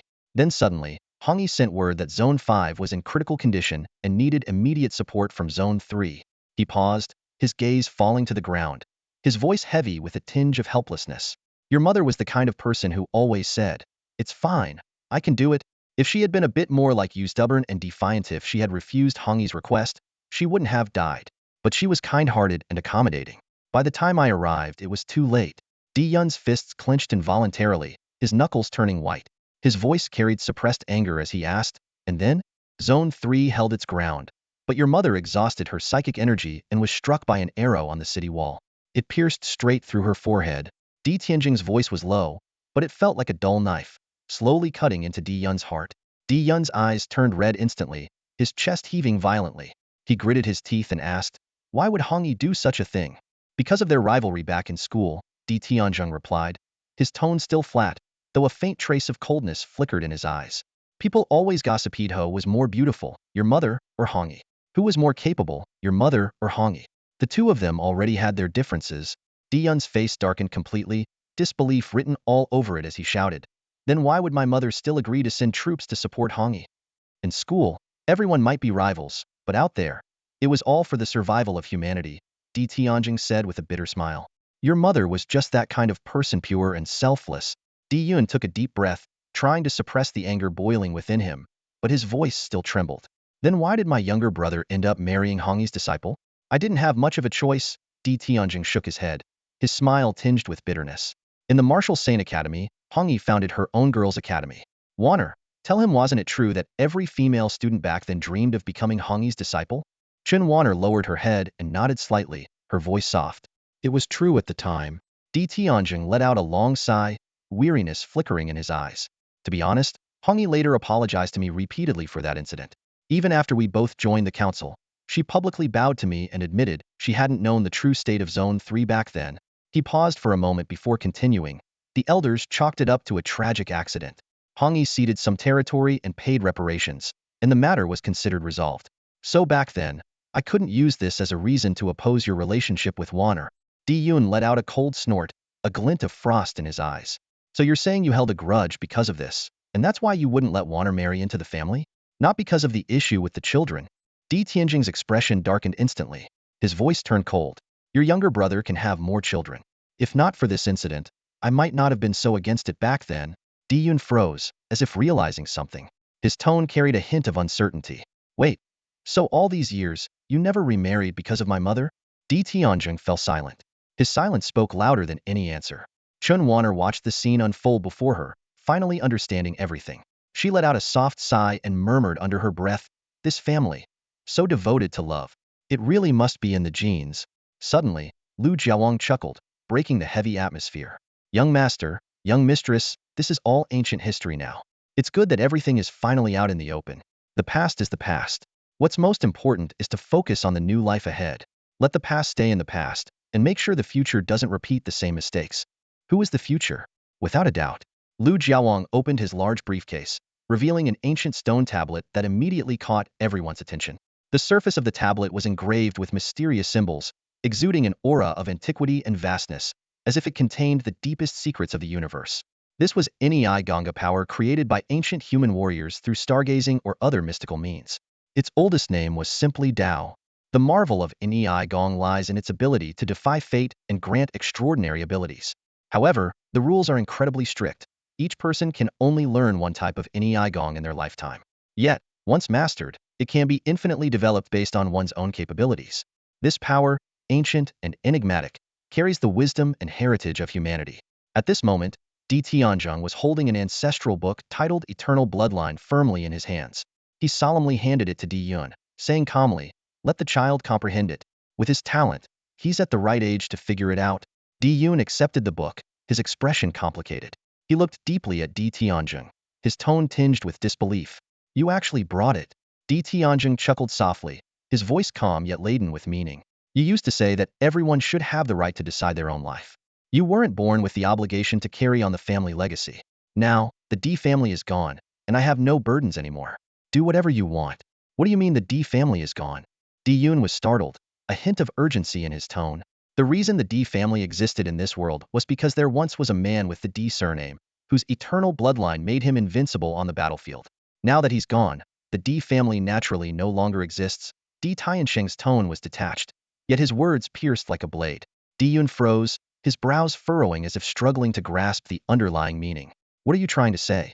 Di Tianjing shook his head, his voice carrying a hint of impatience. "I don't want to discuss this with you. You're too naive, and I don't have the patience to explain. You can ask your wife about it tonight, she'll understand. For now, go downstairs and place this stone tablet in front of the boy. Let him comprehend it." Di Yun let out a cold snort, his face showing clear dissatisfaction, but he said nothing more. Holding the stone tablet, he turned and went downstairs. Di Tianzheng watched his retreating figure, exhaling deeply, as if releasing pent-up frustration or perhaps finding relief. He muttered under his breath, "The fool is finally gone. The world is quiet again." Lu Jiawang smiled faintly at those words and followed Di Yun downstairs. Soon, only Di Tianjing and Qin Weiner remained in the second-floor living room.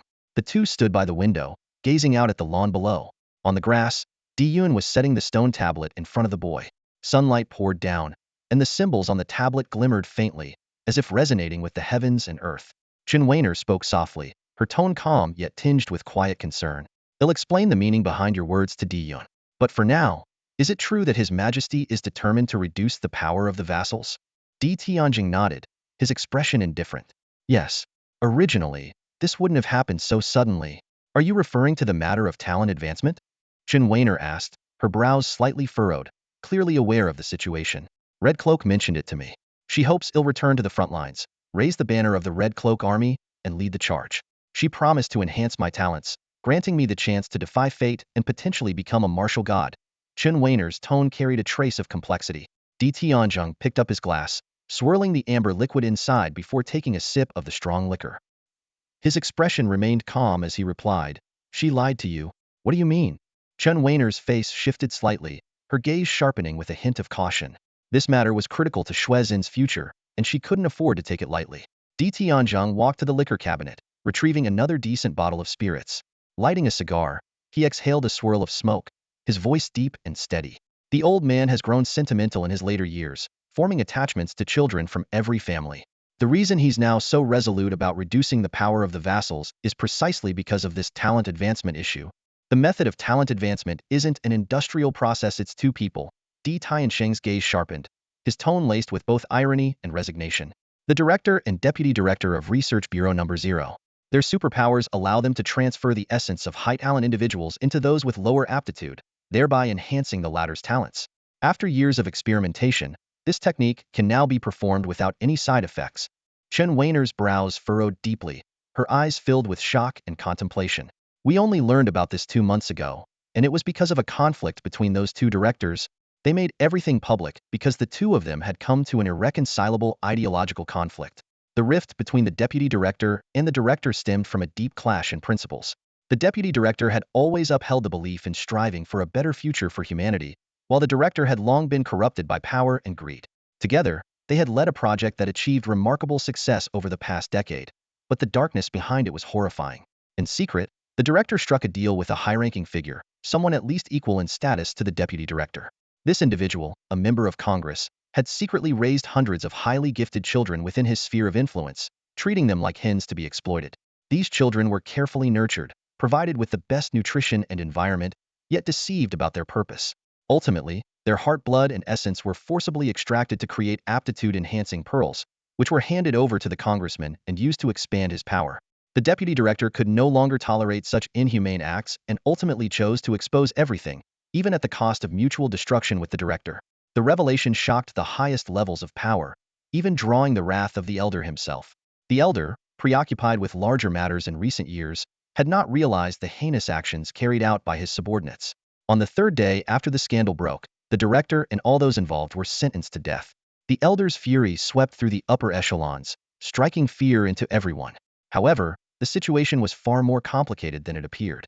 The creation of the aptitude-enhancing pearls required the unique abilities of both the director and the deputy director. This meant the deputy director was not entirely blameless in the decade-long corruption.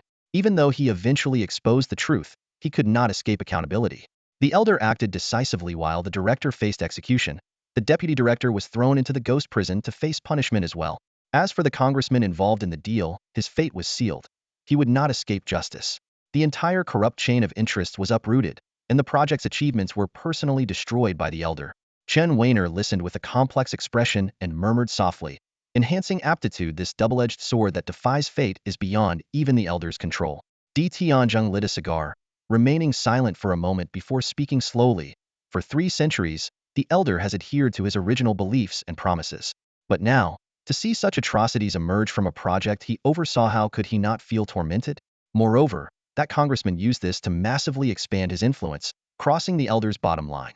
So, the elder decided to cut down the vassals as a warning to all. Qin Weiner lowered her head, her tone tinged with a sigh. For people like you, such decisions must feel unbearably harsh. Di Tianjing took a deep drag from his cigar and let out a long sigh. In the elder's eyes, were nothing more than children. Those who could truly connect with him on an emotional level are few and far between now. Most of them are gone. Qin Weiner lifted her eyes to look at him, her expression growing even more conflicted. But to act so decisively, even against the child of a former comrade who shared life-and-death struggles, who could be that ruthless? Di Tianjing looked up at the sky, his emotions churning in his eyes. After a moment, his voice turned low but resolute. What truly changed my perspective was precisely that. The elder's ability to lead by example. Who on this vast land of 10,000 kilometers has endured more than him? 300 years, no descendants, and who knows if he's already approaching the brink of aging. Yet he's never wavered. Everything he's done has been for the countless families of humanity. He paused, his gaze refocusing, his tone now carrying a hint of acceptance. It wasn't until I let go of my obsession with the D family that I truly understood the elder's dedication and perseverance. Enough about that, let's talk about these 2 kids instead. Chen Wanner calmly recounted the situation between Chen Shi and Zhang Xuexin. Di Tianjing lifted a glass of strong liquor, gently swirled the amber-colored liquid, and then downed it in one gulp. A faint smile appeared at the corner of his lips. Childhood sweethearts, how interesting. But alas, the gap in talent is too wide. It's destined that they won't walk side by side in the future. Hearing this, Chen Wanner chuckled softly and shook her head. That's why I originally planned to give her the opportunity to improve her potential. But now, I'm more curious, father. Could you tell me more about the powers of that director and deputy director? Di Tianjing set down his glass, his gaze deep and his tone indifferent. It boils down to 2 aspects. One is extracting genetic chains from blood. The other is cleansing those chains of everything except talent, strength, removing impurities like personality traits, even self-awareness. These abilities originate from the superpowers of the demon clans. Thieves of destiny, who steal fate, and divine silkworms, who strip away vitality. Chen Wanner's brow arched slightly, her expression calm. Are you saying that the director and deputy director possess the powers of the demon clans? Exactly. Di Tianjing nodded, his tone carrying a subtle undertone. As early as the Qian Tianwen era, when humanity was in decline, those national scholars began experimenting with transplanting the extraordinary powers of the demon clans into humans. That project was entirely under the control of the elder. People like us had no authority to intervene. And now, it seems the project has made substantial progress. The director has acquired an ability similar to the Thieves of Destiny, while the deputy director possesses a power akin to the divine silkworms. Chen Wanner nodded lightly, as if digesting the information, then asked, "Father, have you investigated Chen Shi's family background?" Di Tianjing's eyes narrowed slightly, a trace of coldness flickering in his gaze. "Of course I have. However, my access doesn't even allow me to open his parents' files." Chen Wanner pondered briefly and then spoke calmly. Chen Shi mentioned that his parents were still around when he was 6, but they became preoccupied with work and left him in the care of a nanny. By the time he was 8, a soldier told him that his parents had sacrificed their lives and left him with these words: "If you want to know about your parents, Work hard to become a soldier. That became his driving force to push himself relentlessly. Di Tianjing listened, then after a moment of thought, nodded.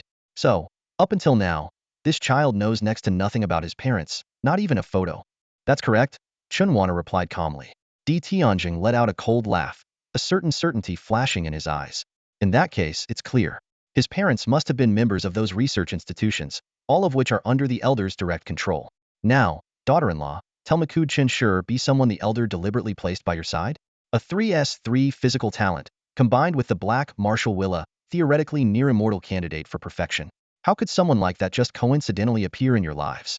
Chen Wanner lowered her head in thought for a moment, then looked up with a determined tone. Whatever the truth may be, I have only one stansigo with the flow. Di Tianjing took a deep drag on his cigar, the smoke curling around him. After a moment of silence, he finally spoke. There's no other choice. Tell me about the boy. What kind of temperament does he have? Chen Wanner smiled faintly, though her eyes carried a trace of complexity. He's an obedient child. A classmate once told him, we are ordinary people, but you are destined to become General Chen someday. Since then, he's held himself to the standards of a general. Martial arts and love, that's his entire life right now. Hearing this, Di Tianjing's gaze deepened, as if old memories were being stirred. He let out a slow sigh, his eyes carrying a hint of sorrow that he couldn't conceal. We've weathered so many storms over the years, and now, watching a younger generation tread the same path we once did, especially seeing his current innocence. Chun Wanner listened, her expression also tinged with concern. She spoke softly, Father, you're getting old. Di Tianjing's previously downcast gaze suddenly brightened. Then he burst into hearty laughter, his laughter carrying a note of release. You really are much sharper than Di Yun. Yes, it seems like overnight, I've truly aged. I'm starting to wax poetic about the past. No matter what, I haven't aged yet. There's still a glimmer of hope for the future. But you've already grown old. Chun Wanner smiled, her expression as gentle as a spring breeze, carrying a hint of acceptance and reflection. She looked at Di Tianjing and spoke slowly. Today, when you acknowledged me and stood before me, my life became free of regrets. Di Tianjing remained silent for a moment after hearing her words. Then, a determined expression appeared on his face. He suddenly spoke, his tone firm and resolute. No. The Di family may disappear in the future, but for now, it still exists. Give me some time, and I will host a wedding for you that the whole world will remember. Chun Wanner was momentarily taken aback, but then she shook her head, a faint smile playing on her lips. That smile carried the composed grace of someone who had weathered the passage of time. There's no need, she said softly. At this age, I no longer cling to such things. Life is a journey where one must personally experience its warmth and coldness. As long as I feel at peace in my heart, that's enough. Sunlight streamed through the window as Chen Wanner gazed into the distance. Her expression seemed both nostalgic and contemplative. Just like the elders say, people are like clouds drifting across the sky. When the sun shines brightly, they are at their most beautiful, quietly floating above, shielding those below from the heat and the storms. When the time comes to fade away, they transform into rain, pouring down to nourish the streams, the fields, and the flowers. Eventually, the streams, fields, and flowers give rise to new clouds, one cycle after another, making this land more vibrant than ever. Di Tianjing listened quietly, his gaze deep and thoughtful, as though her words had struck a chord within him. He let out a low sigh, his voice hoarse yet steady. Those words, they resonate with me deeply. He paused, his eyes dimming slightly. Because I suppose I, too, am like a cloud about to turn into rain. Suddenly, he chuckled, though there was a trace of bitterness and self-mockery in his laughter. And selfishness? Chen Wanner, don't you have even a shred of selfishness? Chen Wanner remained composed, her gaze fixed on the sunlight outside the window. Her smile carried a touch of playful candor. To die before Di Yun. So he misses me until the end of his days. Di Tianjing was momentarily stunned by her response, but then he couldn't help laughing. Shaking his head, he was half amused and half pensive. Inwardly, he wondered, do all women think like this? Was this what my wife thought before she passed? He chuckled wryly and asked, is that all? Chen Wanner lowered her head, her eyes falling on the lawn outside the window. Two figures stood there, conversing under the sunlight. Her voice became soft yet resolute. To watch the new flowers and grass I've nurtured grow strong. Di Tianjing nodded, his expression complex yet tinged with relief. He took out a card from his pocket and handed it to Chen Wanner, speaking in a calm tone. I've transferred 5 million merits to this account for you. Use it however you wish. When I return, I'll reactivate Di Yun's military account. Chen Wanner accepted the card with a slight nod, saying nothing more. Suddenly, She raised her hand and pointed toward the lawn outside, her tone carrying a hint of anticipation. It's beginning. Following her gaze, Di Tianjing looked out to see a young man seated cross-legged on the grass. His presence was calm and focused, as if he had become one with the world around him. The ancestral tome in front of him glowed softly, illuminating his face. His eyes were closed, his expression serene, as though he was delving into the profound mysteries of the universe. A glimmer of satisfaction appeared in Chen Wanner's eyes as she spoke quietly. Chen Shi has begun to comprehend the most powerful inner strength of our time blood flow eternal. That ancestral tome radiated a gentle glow, and the young man sat there, eyes tightly shut, immersing himself in its wisdom. Chen Shi's consciousness arrived at the realm of the sky. He abruptly opened his eyes, and the scene before him sent a shiver down his spine. The familiar daylight had vanished, replaced by an infinite, star-studded night sky. Countless stars shimmered overhead, while a luminous full moon hung serenely at the very center. The symmetry between heaven and earth exuded an inexplicable eeriness. Yet, just as he was lost in this surreal sight, a streak of crimson suddenly bled into the moon's edge. That piercing red spread like an ominous omen, gradually consuming the moon, the stars, and finally the entire sky, which was now drenched in a terrifying blood-red hue. A chill crept up from within Chen Shi. Instinctively, he took a step back, though he couldn't tear his eyes away from the unsettling scene. Just as his emotions were teetering on the edge of chaos, a deep voice suddenly resonated beside him. "This is your celestial court." The voice was abrupt and icy, like a whisper piercing through to his very soul. Chen Shi snapped his gaze downward, breaking away from the blood-stained sky, and looked ahead. Standing there was a figure bathed in golden light. Its expression was blank, yet its profound eyes seemed impossible to meet. "Who are you?"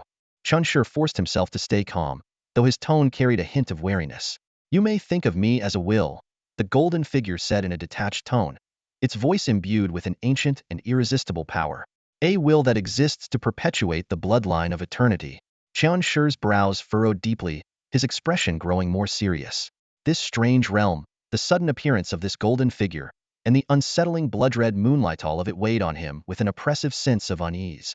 The golden figure seemed to sense his confusion and spoke slowly. "Eons ago, when the heavens and earth first emerged, life was born amidst the cycle of the sun and moon. From a wisp of ethereal energy, it evolved into countless forms of beings until one day, a monkey lifted its head, gazed at the moon in the sky, and reached out to grasp it. In that moment, humanity was born." Chen Shi held his breath, listening intently to the figure's words. "Humans are unlike any other creatures," the golden figure continued. "They are beings who seek to grasp the moon, to gaze at the stars and unravel the mysteries of the cosmos. That is humanity's instinct. By observing the paths of the sun, moon, and stars, they sought to uncover the rules of the universe, all in pursuit of holding the unattainable moon in their hands." The figure's voice was deep and rhythmic, as though it were relaying an eternal truth. Yet Chen Shi felt a chill rising from the soles of his feet. His instincts told him that these words concealed a profound and vital meaning. Extraordinary transformations often arise from absurd pursuits. The golden figure sighed softly, its tone tinged with a strange melancholy. For instance, humanity was born from the moon-reaching monkey, and through their relentless stargazing, they indeed uncovered certain secrets. The secret of eternal bloodline stems from this very pursuit. Chen Shi's heart skipped a beat. He was about to ask a question when the figure, unhurried, continued speaking. "I remember that day's sky. It looked exactly like this. The moon was at the center, and the blood-red hue gradually spread. I, too, was consumed by madness, running toward the crimson moon. I climbed the tallest peak I knew, reaching out with my hands to grasp that blood-red moon. Though I knew it was beyond my reach, I couldn't stop. Not until I was bathed entirely in its crimson glow." Chen Shi listened, transfixed, as his mind conjured images of that wild and desperate scene. "It was beautiful," the figure murmured, slowly sitting down. Its gaze was fixed on the blood-red moon, as though recalling an indescribable experience. "It was a transformation beyond logic. Beneath that crimson sky, I achieved a sacred evolution." Chen Shi closed his eyes, feeling the blood-red moonlight streaming down on him. His heartbeat quickened, thundering in his chest. "Afterward, I devoted my entire life to studying the secret of eternal bloodline," the figure said, its tone calm yet filled with an unyielding determination. "Until the final moment of my existence, I recorded everything I had seen and felt on an ordinary stone tablet. In that moment, my mind was clearer than ever. I wrote with fervor until the last drop of blood left my body. I became a skeleton seated before the stone tablet, yet my heart was at peace." The figure turned to Chen Shi, its gaze carrying a trace of profound meaning. I knew I couldn't fully unlock the mystery of eternal bloodline within my lifetime, but I believed that one day, someone would. And my existence, in another form, has slumbered within this stone tablet, waiting for a worthy successor. Chunshir's heart pounded violently. He had a vague sense that he might be the successor the figure had been waiting for. The figure chuckled softly, its gaze distant. I have seen countless people over the years, though I no longer know how many have passed. Until one day, a strong man arrived here with 6 companions. I kept my eyes on that man with the squinting eyes, hoping he would be the one to step forward, but it seemed he had no interest in the promise of eternal life through blood. Yes, I saw it within him. He harbored the sun. He stood there, golden light surging from within him like waves, as if seeking to envelop the entire world in his radiance. It was a power beyond description, an awe-inspiring force descending from the depths of the heavens. As I gazed at him, I felt a profound sense of insignificance and wonder I had never experienced before. His figure merged with the blazing sun, so dazzling that I dared not look directly at him. I realized then that he was something entirely different from the concept of eternal life through blood. He was the embodiment of light, the harbinger of hope for the future. This realization filled me with both exhilaration and joy. I became acutely aware that I was but a speck of dust in this vast cosmos, and that humanity's future was being written in a way far beyond my comprehension, a future of unparalleled brilliance. Yet, I did not think eternal life through blood was inferior to that blazing sun. It was simply misunderstood, waiting for someone who could truly grasp its essence. To uncover the truth of this world, I sought out the man standing beside the sun. He introduced himself as D, his demeanor solemn yet tinged with a faint pride. He recounted how humanity had been on the brink of extinction, but they had not given in. Under the leadership of Yuji, they were steadily marching toward victory. His words carried a conviction so firm it felt as though this triumph was predestined. As I listened, a deep sense of respect stirred within me. You are part of something monumental, I told him. It is an honor to walk this path alongside you. But remember, your strength must transcend its limits. Only then can you shine brilliantly beneath the stars. He nodded, gratitude flickering in his eyes, and solemnly promised me, if we truly manage to turn the tides, I will find someone far greater than myself to meet you. But the next time someone came before me, it was his son. He was good promising, but only just that. The one who followed was his grandson. He too was fine, but still lacked that vital spark. And then, there was you. When I saw you, everything became clear. I knew that at last, he had fulfilled his promise. His son watched you from above, and his grandson stood by your side. Though you shared no bloodline with them, they chose to entrust eternal life through blood to you, rather than confine it within their own family. It was a profound decision, a choice that transcended the bonds of lineage. Ah, has that son come as well? I murmured, my gaze drifting to the distant horizon. Sure enough, he was still alive. His light had grown even more brilliant, piercing through the endless darkness. He was watching you, his eyes filled with a complex mix of emotions, among them a deep sense of guilt. Why? I whispered softly. Who are you, really? But Chen Shur had already been consumed by the power of eternal life through blood. His mind was clouded, his eyes vacant, as if his consciousness had been devoured by some irresistible force. The golden figure, however, stepped toward the enigmatic circular disc, his gaze profound, as though he had already unraveled the truth. You are bargaining with demons, he said, his voice low but tinged with a hint of release. And yet, it seems this child has not become a demon. Everything is moving towards something beautiful. His golden form began to dissolve, scattering into countless points of light that pierced through the 6 circular slots on the disc. A divine radiance surged forth like a torrent, shattering the final barrier. As his remaining strength faded, 6 words appeared on the inner circle of the disc, glowing with fervent brilliance. The red shall forever illuminate the heavens. The center of the disc suddenly split open, revealing a new abyss. The blood moon in the sky was pulled downward by the golden figure's power, finally plunging into the chasm. Its crimson glow gradually dimmed, and he exhaled deeply, as though his mission had finally reached completion. He closed his eyes peacefully, his golden light dissipating. His figure dissolved into ash, carried away by the wind. And yet, the sun will still rise. Chun Shur sat cross-legged, his eyes gently closed, his entire being radiating a strange and mysterious glow. His breathing was steady, yet there was an undeniable sense of unshakable calm surrounding him. Just then, the characters on the stone tablet began to fade at a speed visible to the naked eye, until they eventually disappeared without a trace. The scene left the onlookers frozen in place, the air thick with an eerie silence. The words are gone. Someone in the crowd gasped softly, their voice laced with disbelief and shock. On the second-floor balcony, Di Tianjing's hand, which had been holding a wine glass, suddenly trembled, spilling the wine and soaking his sleeve. His gaze remained fixed on the stone tablet below, his expression a complicated mix of astonishment and relief. Beside him, Chun Wanner couldn't help but ask softly, "Father, do you know what's happening?" Di Tianjing slowly set down his wine glass, remaining silent for a moment before suddenly bursting into laughter. His laughter was loud and unrestrained, shaking the window frames as if it carried the release of a century's worth of pent-up emotions. Tears welled up in his eyes as he laughed, his voice trembling as he shouted, "I can face my father now. I can finally face my father." His outburst left Qin Wanner stunned, and those around him were equally dumbfounded. Yet Di Tianjing's laughter continued, carrying a mix of joy and nostalgia, as if he had returned to his youth 100 years ago. "How could I not know?" he muttered to himself, his gaze growing distant. "Before my father passed, he told me, I am not the right one. When the perfect person appears, the words on the stone tablet will vanish, and the bloodline of eternity will forever guide humanity forward. Remember, our D family's mission is to find that person, not to rest on our laurels or abuse our power." Di Tianjing's voice, though low, was filled with a barely contained excitement. It was as if he had been transported back to that moment, his father's words vividly replaying in his mind. A century of obsession, a century of waiting, and finally, the day had come. "So many years," Di Tianjing sighed softly, his eyes glistening with unshed tears. "My father passed over 130 years ago. I was barely in my 20s then, and so many memories have faded. But today, I remember it all." His voice grew steadier, his gaze brighter.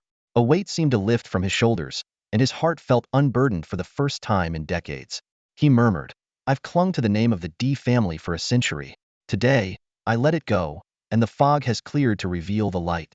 Standing nearby, Chun Wanner spoke gently, "Father, there's still a long road ahead for you." Di Tianjing nodded, a faint smile appearing on his face. His father and ancestors had lived short lives, their bodies worn down by countless battles. But he was different. His cultivation was profound, and under the protection of his elders, he had grown up healthy and strong. Over the decades, he had fought no more than 50 battles, a stark contrast to his father, who fought daily, year-round. As a result, his foundation was flawless, and his future remained wide open. "From today onward, I am no longer the head of the D family," Di Tianjing declared, his gaze sharp and his tone brimming with ambition. "I will become the greatest governor of the northern continent in history." With that, he turned and called out to Lu Jiawang, "Let's go home." Chun Wanner quickly ran downstairs, smiling as she said, "In such a hurry? Let me see you off." Lu Jiawang, however, scratched his head in confusion and asked, "Boss, what about the stone tablet? Now that the words are gone, what do we do?" Di Tianjing waved his hand dismissively. "The tablet is no longer needed. The words now reside in Chan Shi's heart." As he stepped outside, he suddenly paused, his gaze falling on a timid girl standing in the corner. She lowered her head, her demeanor uneasy. "Zhang Xuexin, right?" Di Tianjing smiled gently, his tone warm. "If you ever face difficulties in the future, reach out to me." The girl looked up, her eyes filled with surprise and gratitude. She quickly nodded and replied, "Thank you, Grandpa." That single grandpa brought a wave of joy to Di Tianjing. Laughing heartily, he climbed into his car and drove away. The small villa returned to its quiet state. Chun Shi lay sound asleep in front of the stone tablet, his body faintly glowing with a mysterious blood-colored light. He looked enigmatic and unfathomable. In a corner, Di Yun crouched, a cigarette dangling from his lips, his face full of puzzlement. He wondered, why had the old man suddenly changed? He had been prepared for a heated argument, even rehearsing his insults in his head dozens of times, only for none of it to be needed. It was almost disappointing.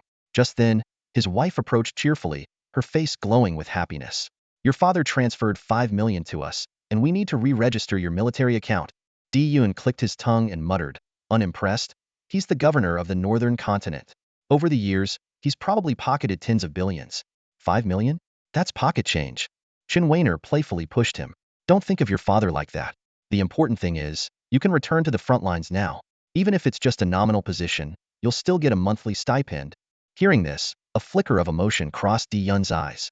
After a moment, he gave a small nod. "Fair enough." Di Yun nodded silently and asked, "What did you talk about with the old man?" Di Yun frowned slightly, his gaze carrying a hint of curiosity. Chun Wanner glanced at him, her tone low but tinged with a trace of coldness. "Hongyi deceived me. The aptitude enhancement plan has been personally destroyed by the old man." "What do you mean?"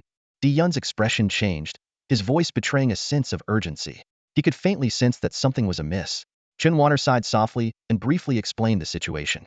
After listening, Di Yun's face darkened completely, a glint of coldness flashing in his eyes. What about Xuer's future? Chen Wanner did not answer directly. Instead, she slowly extended two slender fingers, her tone calm but resolute. Steal from the gods, strip their essence. Di Yun's brow twitched, as if he had realized something. Are you saying that the key to enhancing aptitude lies within the supernatural abilities of these two demon clans? Exactly. Chen Wanner nodded slightly, her gaze sharpening as though she was looking far into the distance. Sure can learn this. What the? Di Yun's expression grew even more complicated, his tone a mix of shock and skepticism. The celestial thieves and the divine silken worms? Do you think their essence blood is that easy to obtain? Besides, having Shurer build an entire skill chain just to learn Physicant at a waste? Chen Wanner's gaze turned piercing, her voice low yet full of conviction. Do you think there's no potential beyond 3S3? Her words struck Di Yun like a hammer to the chest. His pupils contracted, and his heart skipped a beat. His voice trembled with astonishment. Are you suggesting Shurer could use these abilities to break through his aptitude limitations? Chen Wanner smiled faintly, her expression carrying profound implications. Perhaps. But that's a matter for the future. Right now, Shurer's journey has just begun. He needs to carve out his own path, step by step. Hearing this, the complex emotions in Di Yun's heart eased slightly. He nodded lightly, expressing his agreement. But just then, a sudden ringtone shattered the brief silence in the room. Chen Wanner glanced at the phone screen, her eyes narrowing slightly, revealing a trace of coldness. Who is it? Di Yun asked with a frown. Your sister-in-law. Chen Wanner's tone remained calm, as though she had anticipated this call. Di Yun's face darkened instantly, muttering a curse under his breath. Chen Wanner, however, calmly answered the call. A sweet, tinkling laugh came from the other end of the line, the voice sugary but laced with deliberate insincerity. Sister-in-law, how have you been? I heard you've taken in a foster son with remarkable aptitude. Even father went to see him personally. Chen Wanner let out a cold chuckle, her tone gentle yet razor-sharp. Your child's aptitude isn't bad either. As soon as these words were spoken, the laughter on the other end abruptly stopped. After a brief silence, Chen Wanner wasted no time, her voice turning icy and cutting. If you touch my foster son, they'll cripple your son. We both come from the Red Robe sect. There's nothing we wouldn't dare to do. With that, she decisively hung up the phone, a faintly cold smile lingering on her face. Meanwhile, in a secondary office within the D family estate, a stunningly beautiful woman in revealing attire was perched on a desk, her legs teasingly wrapped around a man engrossed in paperwork. She squinted her eyes, a mocking smile playing on her lips. Did you hear that? Your precious sister-in-law. Di Feng adjusted his glasses, his tone indifferent. Didn't you bring this upon yourself? Me? Bring this on myself? Li Qianji slammed her hand on the desk, her voice seething with anger. I dressed like this for your pleasure, and now you won't even stand by me? Di Feng's expression stiffened slightly, his tone carrying a hint of helplessness. My dear wife, calm down. Chen Shi is not part of the D family.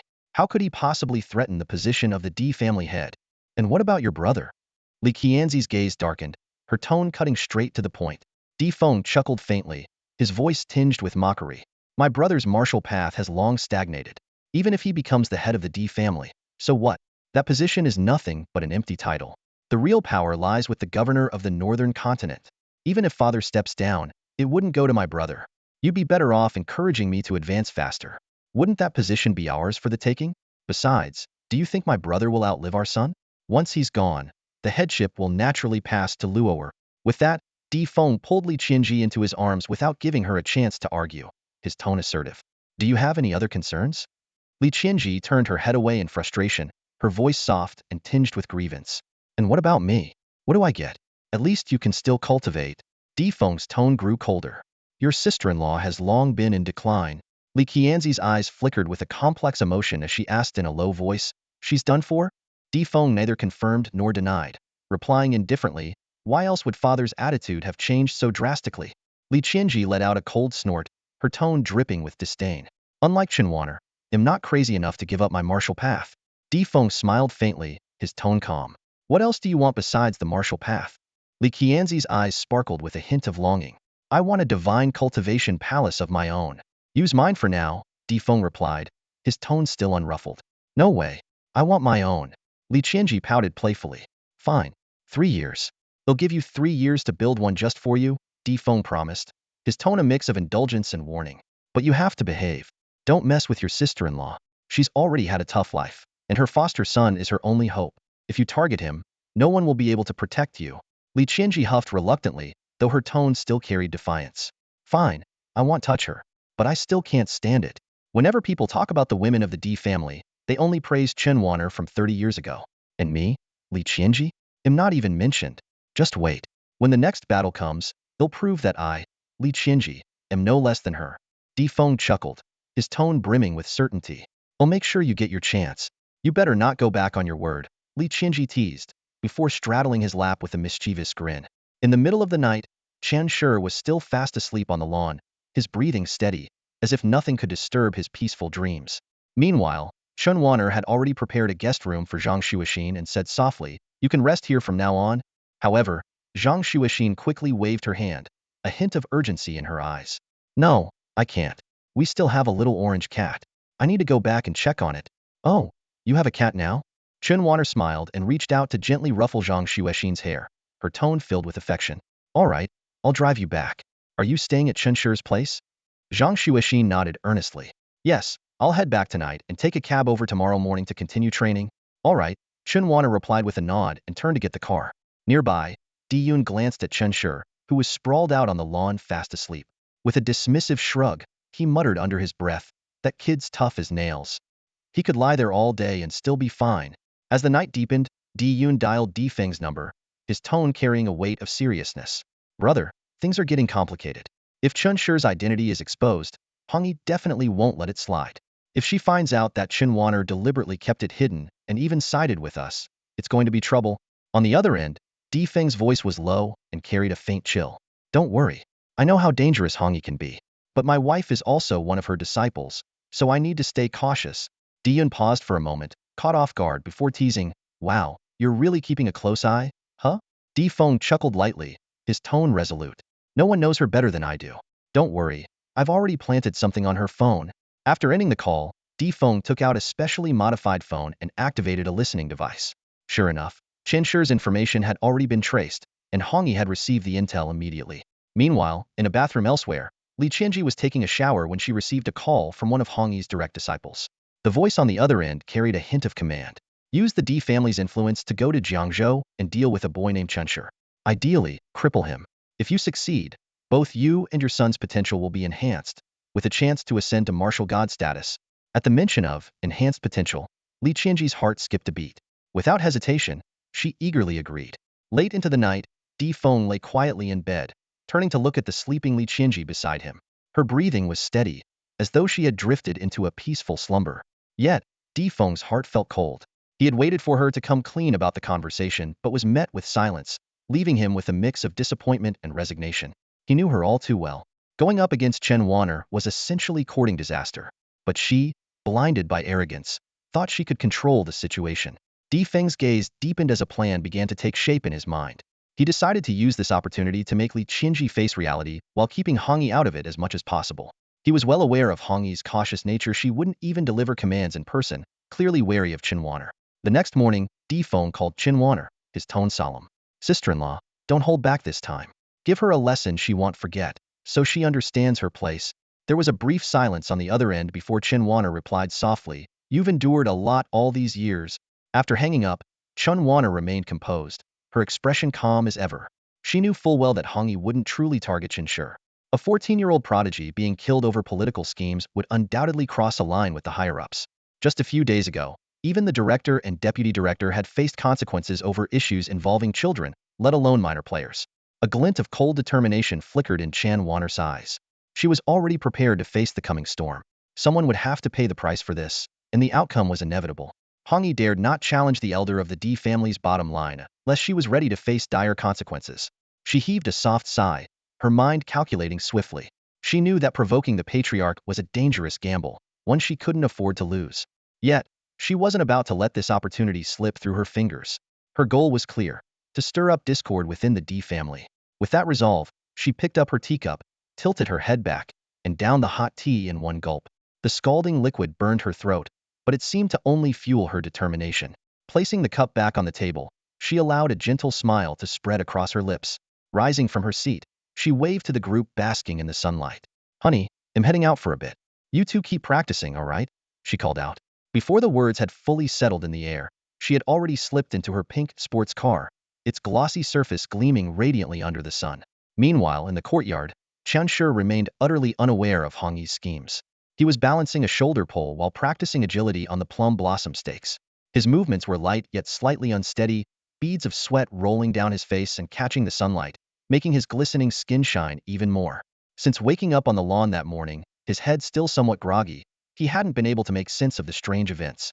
It wasn't until his master, Di emerged from the house and asked him bluntly, "Have you noticed any changes in your body?" that he began to piece things together. Startled, Qianshi closed his eyes to focus inwardly. After a moment, he replied with a mix of awe and disbelief, "The formation there's a huge hole in the center now, and it's filled with a dark red liquid, like blood. There's also a phrase written there. The red shall forever shine in the heavens. And all the membranes are gone. I don't even need to use blood energy to activate my skill chain anymore." His excitement grew as he spoke, until a sudden realization struck him. "Oh, and I can now enter the sky realm at will? All I have to do is calm my mind, and I'm there." Di brows furrowed as he listened. After a moment of silence, he asked, "What did you see last night?" Qianshi's gaze grew distant as he tried to recall. A golden deity, a blood-red sky, and a man with squinted eyes. He said something about the sun, I think, and then I blacked out. Di expression shifted subtly, his thoughts churning. He knew exactly what Qianshi had witnessed. That blood-red sky was all too familiar to him, and the golden deity had seen it before, as had his father, his grandfather, and even the 7 sworn brothers who had once fought alongside him to conquer the world. The fact that this golden deity had revealed everything to Qianshi was unmistakable proof. The young man had been chosen as the perfect successor to their bloodline's eternal legacy. However, Di withheld these intricate truths from Qianshi. Instead, he responded in a calm, measured tone, "It's a good sign. Keep training. Later, try placing your palm into that hole, and see if it draws your blood energy. If it does, it's converting your blood energy into blood vessels." Di of course, understood exactly what was unfolding. That's all for today. Thank you so much for watching. I hope you guys enjoyed. If you wish to have another part of this recap, please give us at least 1,000 likes. Please don't forget to comment and subscribe to our channel for more content like this. Until next time.